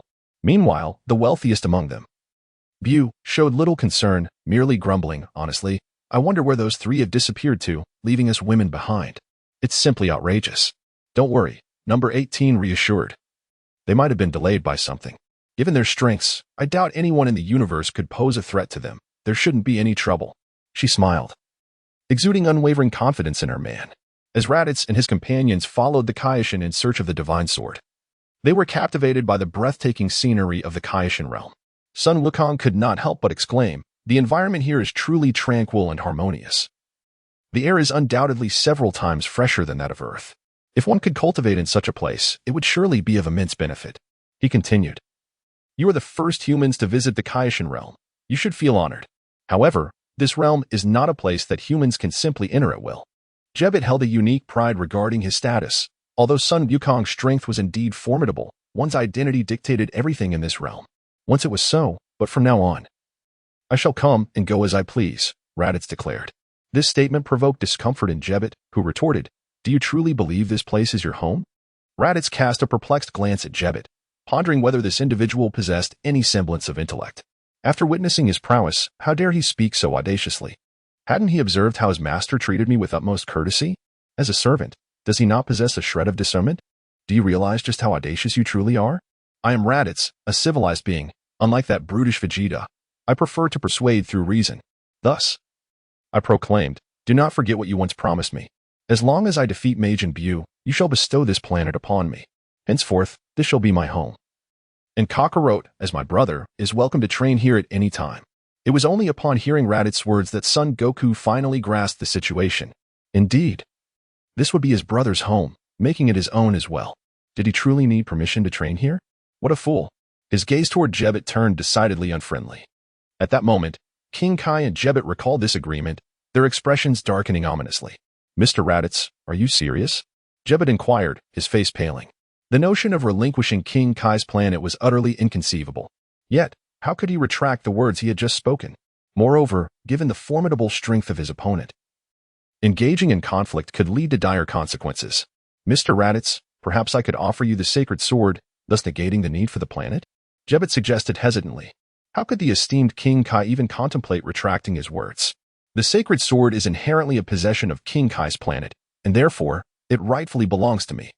Upon hearing this, Raditz naturally felt a sense of dissatisfaction. To exchange my possessions for my own, how can one who is so unattractive harbor such lofty aspirations? Humans. Is your appetite not a tad excessive? At this moment, Jabber's fury had reached its zenith, although he felt a twinge of fear regarding the other's strength. The thought of losing his home left no room for cowardice. What, do you think I am easy to bully? At this moment, Raditz's gaze turned cold, and the aura of his injury instantly rendered Jebbet unable to rise. Very well, we have made our promise to Lord Kaioshin. This is a commitment we made ourselves. We must bear the consequences of our own mistakes. Are we gods, after all, to deceive a mere human? Lord Kaioshin sighed and declared resolutely. Upon hearing this, Jebbet lowered his head, finding it difficult to say anything further. Raditz, however, cast a disdainful glance at Jebbet and mockingly scoffed. Look at the difference in stature. Why is he a Kaioshin while you are merely a servant? Jebbet, feeling a surge of anger at Raditz's words, restrained himself from responding further. All right. Let us first show you the realm of the gods, Lord Kaioshin interjected, leading the group to a barren expanse of land where an ancient-looking sword stood embedded in the ground, its hilt the only part visible to the onlookers. Is this the legendary divine sword? Sun Wukong inquired, stepping forward to examine it closely. Lord Kaioshin nodded and began to elucidate. This sword has been buried for thousands of years. There exists a legend among the Kaioshins that whoever pulls this divine sword from the earth will gain unparalleled power. Oh! Sun Wukong exclaimed, now even more intrigued by the sword. Then allow me to give it a try. With that, he gripped the hilt firmly and exerted all his strength in an attempt to pull it free. As Wukong's power surged, the ground trembled, yet the divine sword remained immovable. He could not help but exclaim, it truly is difficult to extract. No wonder it has remained here for so many years. Jebbet, witnessing this, let out a quiet scoff and sarcastically remarked, I told you, if even the gods cannot accomplish it, how could a mere human hope to succeed? However, Sun Wukong paid no heed to Jebbet's words. Instead, he stretched his limbs and transformed into a Super Saiyan, stating, now I shall take this seriously. Lord Kaioshin watched Sun Wukong with hope. Truthfully, he wished for someone to pull the sword free and shatter the long-standing legend of the divine realm. In the next moment, Sun Wukong took a deep breath, tightened his grip on the hilt, and with a slight exertion, a resonant metallic sound echoed as the sword slowly emerged from the earth, accompanied by the loosening of the surrounding soil. This fellow truly pulled it out. How terrifying. This is something even the gods could not achieve. Jebbet's jaw hung agape in astonishment, staring at the divine sword in Sun Wukong's hand, feeling a twinge of realization about his own limited perspective. Chapter 123, The Old Kaioshin in Disbelief. Lord Kaioshin marveled that Mr. Sun Wukong had indeed extracted the divine sword. Unlike Jebbet, Lord Kaioshin possessed a more encompassing mindset, and he expressed his delight. At that moment, Sun Wukong, surrounded by a golden aura, wielded the divine sword in the air. Though his movements appeared somewhat clumsy, Mr. Sun Wukong, how does the legendary divine sword feel to you? Lord Kaioshin eagerly inquired, having long admired the lore surrounding the sword. Upon hearing the question, Sun Wukong descended to the ground, reverting from Super Saiyan back to his original form, straining to hold the divine sword, and replied, it feels incredibly heavy, yet I do not sense any enhancement in my power. With that, Sun Wukong's gaze shifted to Raditz beside him. Brother, do you know how this sword can enhance one's strength? Raditz nodded as he received the divine sword from Goku. The moment his palm made contact with the hilt, he felt his center of gravity tilt downward. Without hesitation, Raditz unleashed all of his might, wielding the sword, which felt as heavy as a mountain. With each swing of the divine sword, a piercing hum reverberated through the air, assaulting the ears of those present. The sheer weight of the sword was beyond imagination, and Raditz exerted even greater strength with every movement, causing the ground beneath him to tremble. How terrifying, thought Jebbet, startled by Raditz's frenzied swings. The sword's power instinctively compelled him to step back, fearing that the sharp blade and the ensuing gust might harm him. At that moment, Raditz was increasingly engrossed, feeling the power in his hands amplifying ceaselessly. As the divine sword danced through the air, its heavy blade could no longer withstand Raditz's overwhelming force. With a resounding crack, it finally broke into two pieces. The flying shards landed mere inches from Jebbet, embedding themselves in the ground. Had they not done so, He would have been irrevocably deprived of experiencing the joys of life. How could this happen? The divine sword has shattered. The King Kai stared in disbelief as Raditz severed the sword in half. Jebbit, just returned from the brink of death, was equally astonished, stammering. This is the greatest sword in the universe. What manner of monsters are you all? Having grown weary of the spectacle, Raditz tossed the broken hilt to Gohan, who was watching intently. Goku, seeing this, expressed his disappointment. This divine sword seems rather fragile. Have we been deceived? Gohan agreed, nodding vigorously in affirmation. The King Kai was left speechless. Having grown up hearing tales of the legendary sword, he felt a sinking sensation in his heart. In his memories, everyone had extolled its virtues, yet here it lay, so easily shattered. Suddenly, a peculiar, ancient voice resonated from behind the group. They all turned in unison to discover a mysterious old man, dressed similarly to the King Kai, with wrinkled skin and an aura of enigmatic wisdom. Who is this old man? Goku exclaimed, astonished by the sudden appearance. The King Kai, equally curious, inquired, "Who are you?" The old man, hands clasped behind his back, replied solemnly, "Do not be alarmed. I am the King Kai from 15 generations ago." Both Jebbit and the King Kai were taken aback, realizing the significance of this unexpected visitor, especially given his resemblance to the King Kai. "Are you the former King Kai? How is it that you have appeared so suddenly?" The old King Kai scrutinized the group and addressed the current King Kai, stating, "So, you are the present King Kai. You do not seem particularly impressive. As for my sudden appearance, it is because I was sealed within this sword, and upon its breaking, I naturally emerged." "You mean you have been sealed within the divine sword all this time? Does that mean the legends surrounding it are false?" The King Kai asked respectfully. The old King Kai nodded, continuing, "I was imprisoned in the sword for hundreds of years, yet not a single capable King Kai could draw it out. It truly vexes me." Hearing this, the current King Kai bowed his head in shame, realizing that he too was among those deemed incapable. "Now that you have shared your reminiscences, it is time to discuss important matters. I have heard you can unlock human potential, and we seek your assistance in awakening that potential. This is the purpose of our visit today." Raditz fixed his intense gaze upon the old Kaioshin, abruptly interrupting the ongoing conversation to clarify his intentions. "Oh, how did you come to know of my abilities, young one? You appear quite youthful, which piques my curiosity." The old Kaioshin remarked, observing Raditz with keen interest. It seemed as though Raditz had been aware of his existence from the very beginning, even possessing a profound understanding of his capabilities. This individual exuded an air of mystery.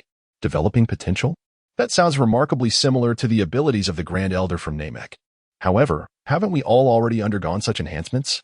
At this moment, Sun Wukong, intrigued by the dialogue between Raditz and the old Kaioshin, interjected with his inquiry. "My capacity for development is not something that can be compared to that of mere mortals. They can only draw out a fraction of the latent power stored within you. In contrast, I possess the ability to unlock your true potential to its utmost extent," the old Kaioshin boasted, reveling in his own prowess. Yet, he soon shook his head, stating, "However, I cannot further enhance your abilities." "Why?" Raditz, Son Goku, and Son Gohan in unison inquired.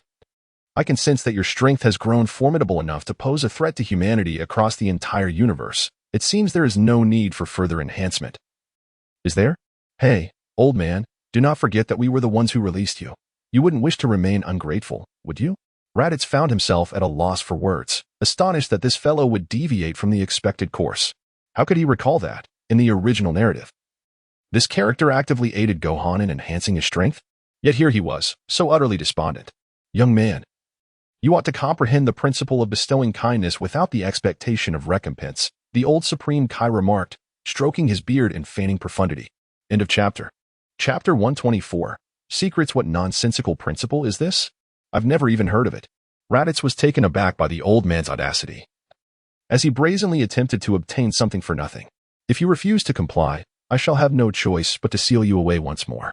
Oh, by the way, this King Kai's planet is now under my dominion, so if you wish to remain here, you'll need to pay for your lodging." "What do you mean?" The old man gazed at Raditz in confusion, unable to comprehend his words. "This King Kai has granted me this planet as a reward for defeating Majin Buu, which means you are currently on my territory." "What?" Upon hearing this, the old King Kai's face flushed with anger, and he could not help but reprimand the King Kai. Unfilial descendant, unfilial descendant. The King Kai, on the other hand, could only hang his head like a child, unable to retort. At that moment, Goku leaned in close to the old King Kai and whispered, "How about this? If you help us unlock our potential, we shall gift you a little H-book. What do you say?" Hearing this, Gohan's face turned crimson as he pulled Goku aside and said, "Dad, how can you say such a thing? It's extremely rude. How could the King Kai possibly be interested in that sort of material?" "I disagree," the old King Kai suddenly declared with a serious expression directed at Goku. "See, I told you. I can watch beautiful women bathe with my own eyes. I do not require such a book." Gohan was utterly speechless, astonished that the venerable old King Kai could be such a person. Even the nearby Jebet and King Kai wished they could find a hole to hide in. "What if I could find you a real beauty to touch?" Goku, undeterred, escalated the proposition, igniting a flicker of interest in the old King Kai. "Is that so? Well, I shall consider it." Raditz gazed at Son Goku's seemingly harmless demeanor, surprised to discover the depths of his scheming. He stepped forward, clapping a hand around Goku's shoulder, and said earnestly, "Truly, you are my dear brother, possessing a heart so vast that you would offer your own wife for the sake of enhancing everyone's strength." Upon hearing this, Son Goku immediately countered, "Kiki would never allow that. She would surely kill my brother."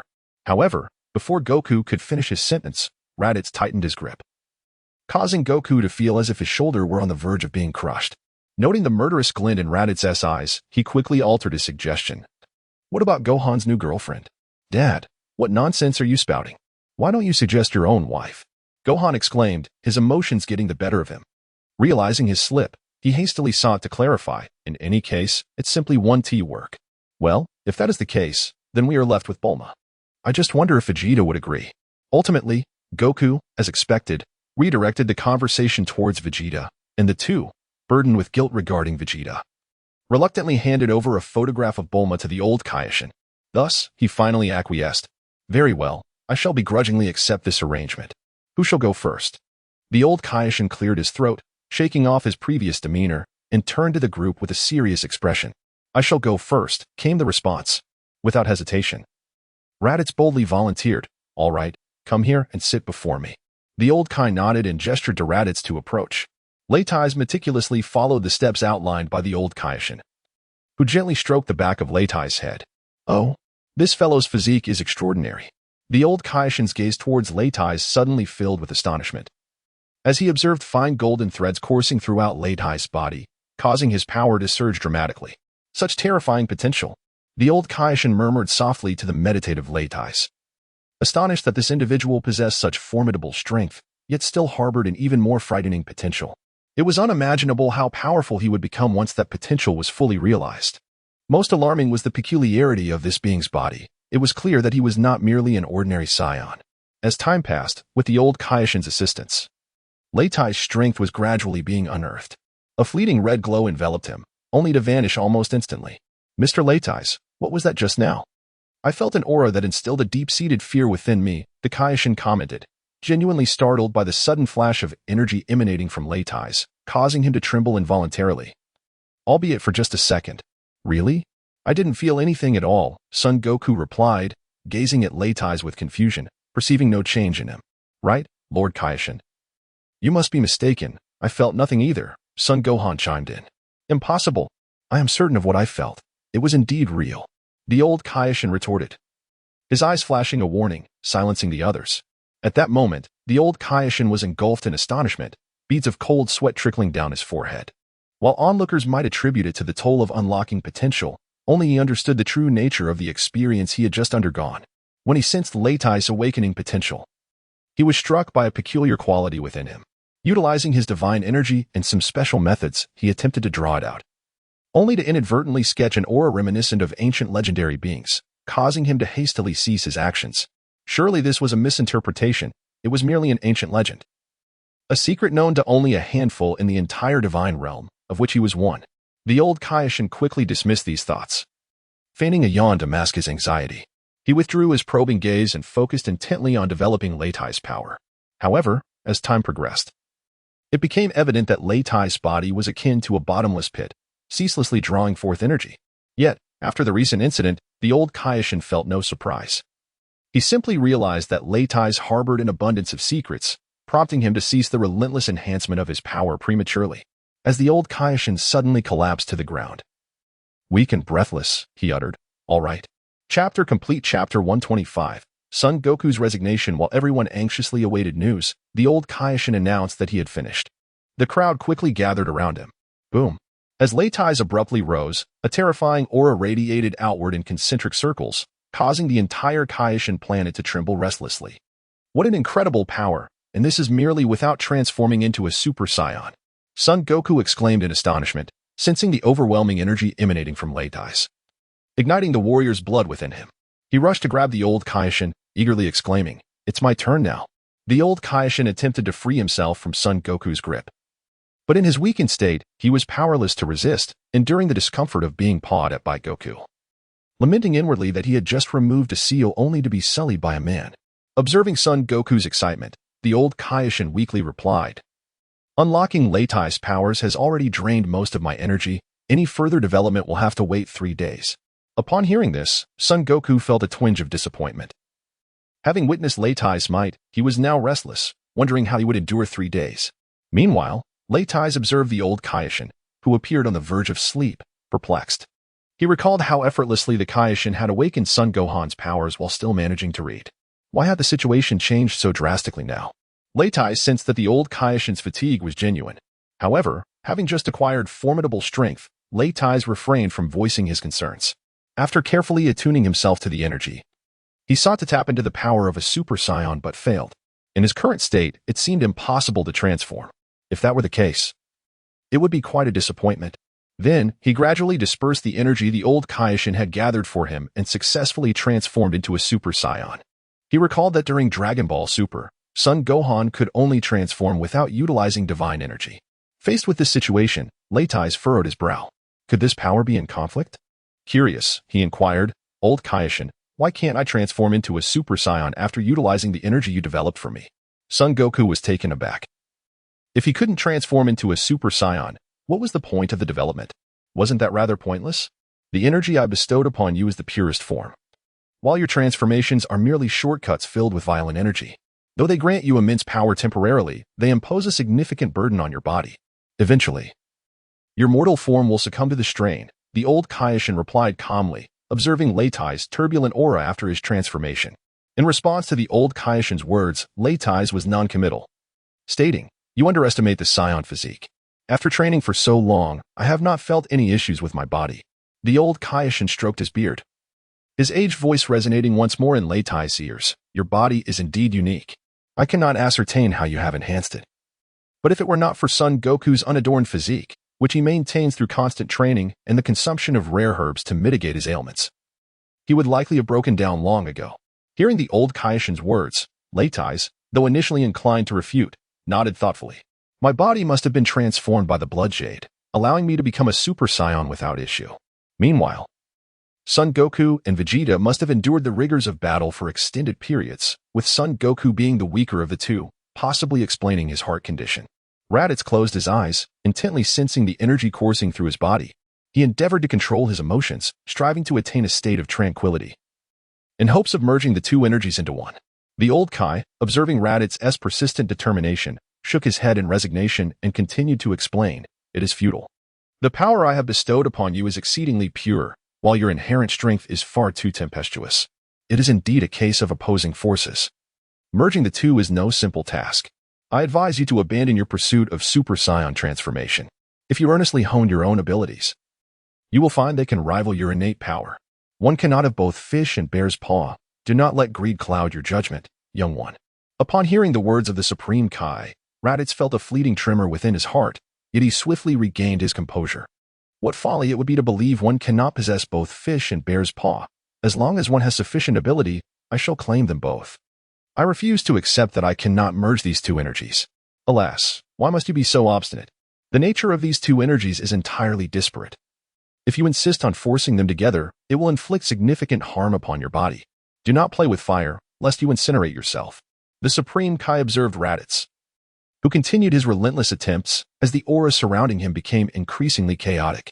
The two distinct energies clashed violently within his being.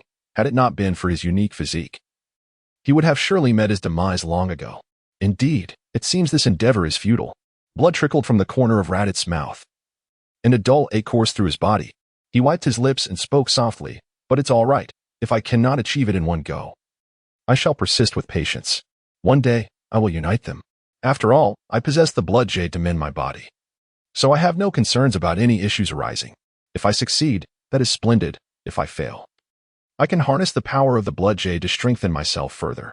There is no loss, merely an endeavor. Observing Raditz's unwavering determination, the old Kaioshin chose to say no more. Ultimately, one must forge their own path. He then shifted his gaze to the hesitant son Goku and inquired, "Do you still wish to develop your power?" After a moment of contemplation, Goku glanced thoughtfully at the old Kaioshin and replied, "Grandfather, I have decided against developing my power." "Have you made your choice?" "I have come this far through my own diligent training, and I cannot abandon it. Moreover, I prefer the rewards that come from hard work over the powers you have unlocked. My desire to grow stronger is not driven by a wish to be invincible. Rather, I cherish the process of training and the thrill of battle. Therefore, I shall forego it." Goku spoke with a serious demeanor, resolute in his decision. Very well, very well." The old Kaioshin sighed. "In all my years, I have never encountered anyone as stubborn as you. Yet today, I find myself taught a lesson by two young individuals." He waved a hand in resignation, though a hint of admiration graced his features. This fellow was truly hard to dislike. He then turned his attention to Gohan, Little Gold, and Piccolo, asking, "What about you all?" Piccolo, upon hearing the old Kaioshin's inquiry, also expressed his refusal. Though his strength was not formidable, he preferred to advance step by step rather than take a leap. Thus, he too declined the power development. When it was Gohan's turn, he noticed that both his father and uncle had already given up. Just as he was about to voice his refusal, Raditz interjected, "Then please assist Gohan in developing his abilities. This lad has considerable potential. After all, he is unlikely to train earnestly. It would be beneficial for him to gain this power, so that when Kakarot and I are not around, he can possess some means of self-defense." Gohan felt a wave of shame wash over him at Raditz's words. He remembered countless times expressing his intention to train diligently, yet every time peace returned to Earth, the first thing he did was discard his training GI. Perhaps the old martial arts master was right. I do not possess a heart devoted to martial pursuits. Very well. In that case, you shall stay here for now. In 3 days, I will enhance your strength. The old Kaioshin nodded in agreement, recognizing that Gohan, unlike Raditz and Goku, exuded an air of scholarly refinement, even with his terrifying power that surpassed human limits. "Now, it is your turn. Among you, I find you the most intriguing. What is your name?" The old Kaioshin's gaze settled intently on Little Gold, who, unlike before, appeared serious as he posed the question. However, 5 minutes passed without a response from Little Gold, who remained silently bowed behind Raditz, not uttering a word. "Hey, why are you being so rude? I am asking you a question. Could you at least react?" The old Kaioshin's expression shifted to one of mild anger. His voice tinged with age as he admonished Little Gold. "Little Gold, the old Kaioshin is asking you a question. You should respond appropriately." Leitais, feeling somewhat embarrassed, touched his nose in surprise at how spirited Xiao Jin was, realizing he would have to take matters into his own hands. Upon hearing Leitais' command, Xiao Jin stepped forward. His gaze fixed intently on the old Supreme Kai and stated, "Feel free to ask whatever you wish." The old Supreme Kai was taken aback. What was the nature of this relationship with Leitais that made him so obedient? Without any preamble, he inquired, "Are you a god?" "No," Xiao Jin replied coolly. "That's impossible. The divine aura surrounding you is so potent." "Who are you then?" The old Supreme Kai questioned, perplexed. "I am the servant of my master." "Your master is Leitais?" Upon hearing this, the old Supreme Kai grew increasingly convinced of Leitais' enigmatic nature, astonished that a god would serve a mere human. "Very well, I understand now. You likely do not require any potential development?" "Not necessary," Xiao Jin answered mechanically, which elicited a chuckle from Leitais. As for whether Xiao Jin was indeed a god, Leitais remained uncertain. The bloodstone he possessed was shrouded in mystery, and he wondered if the highest deity in the divine realm was aware of its origins. "Since that is the case, I shall return to Earth. You may temporarily inhabit the Supreme Kai's planet." With no further business at hand, Leitais prepared to take his leave. The old Supreme Kai, already weakened, nearly fainted from indignation upon hearing Leitais' words. After all these years of overseeing the Supreme Kai's planet, he had never encountered a precedent where it was entrusted to anyone else. He glared fiercely at Jebit and the old Supreme Kai before muttering, "Two wasteful fools." Subsequently, Leitais, along with Son Goku and the others, departed the Supreme Kai's planet, leaving Son Gohan alone to await the potential development ceremony 3 days hence. At that moment, four figures suddenly appeared before the gathering at Bulma's home, having returned via instant transmission, Leitais and his companions. "Hello, everyone. I didn't expect to find you all here." Son Goku greeted warmly upon seeing them. The others, excited, rushed forward to surround the newcomers. Daddy. Little Linger and Little Yu ran up to Leitais, who lifted both children in his arms, beaming a warm smile at Android 18. I'm back. Without uttering a word, Android 18 stepped forward and embraced Leitais. Her eyes shimmering with a unique radiance, a rush of joy and warmth flooding her heart. This was the essence of home. By the way, where are Goku, Gohan? And Vegeta? I haven't seen them, Leitais inquired, prompting him and Son Goku to suddenly realize they had overlooked Vegeta. Feeling a bit awkward, Son Goku flashed a smile at Bulma and quickly said, I have something urgent to attend to. I'll be back shortly. He then swiftly used instant transmission to locate Namek, intending to find Porunga and wish Vegeta back to life. After Son Goku's departure, Leitais began explaining the events that had transpired during their absence. Upon hearing that Son Gohan had merely stayed in the Supreme Kai realm and would return in 3 days, Chi-Chi felt reassured. However, when Bulma learned that Majin Buu had devoured Vegeta, she nearly fainted from shock. Relieved to hear that Leitais had already defeated him and that they could simply use the Dragon Balls to resurrect him. Nevertheless, she still expressed her irritation, questioning, You guys really went too far, forgetting about Vegeta like that. How could you be such poor friends? Raditz, feeling a bit embarrassed, scratched his head. Fortunately, Goku's swift actions soon brought the lively Vegeta before Bulma. Upon seeing him, Bulma rushed forward and embraced him. Vegeta, feeling somewhat shy with so many onlookers, attempted to push Bulma away, only to be surprised when she shed tears on his shoulder. As she playfully hit his chest, she exclaimed, Vegeta, you scoundrel. Do you have any idea how worried I was about you? At that moment, Vegeta's heart softened completely. Ignoring the gazes of Goku and Raditz, he pulled Bulma into his arms and softly replied, I'm sorry, it's all my fault for making you worry. Bulma, taken aback by Vegeta's apology, felt her emotions dissipate in an instant.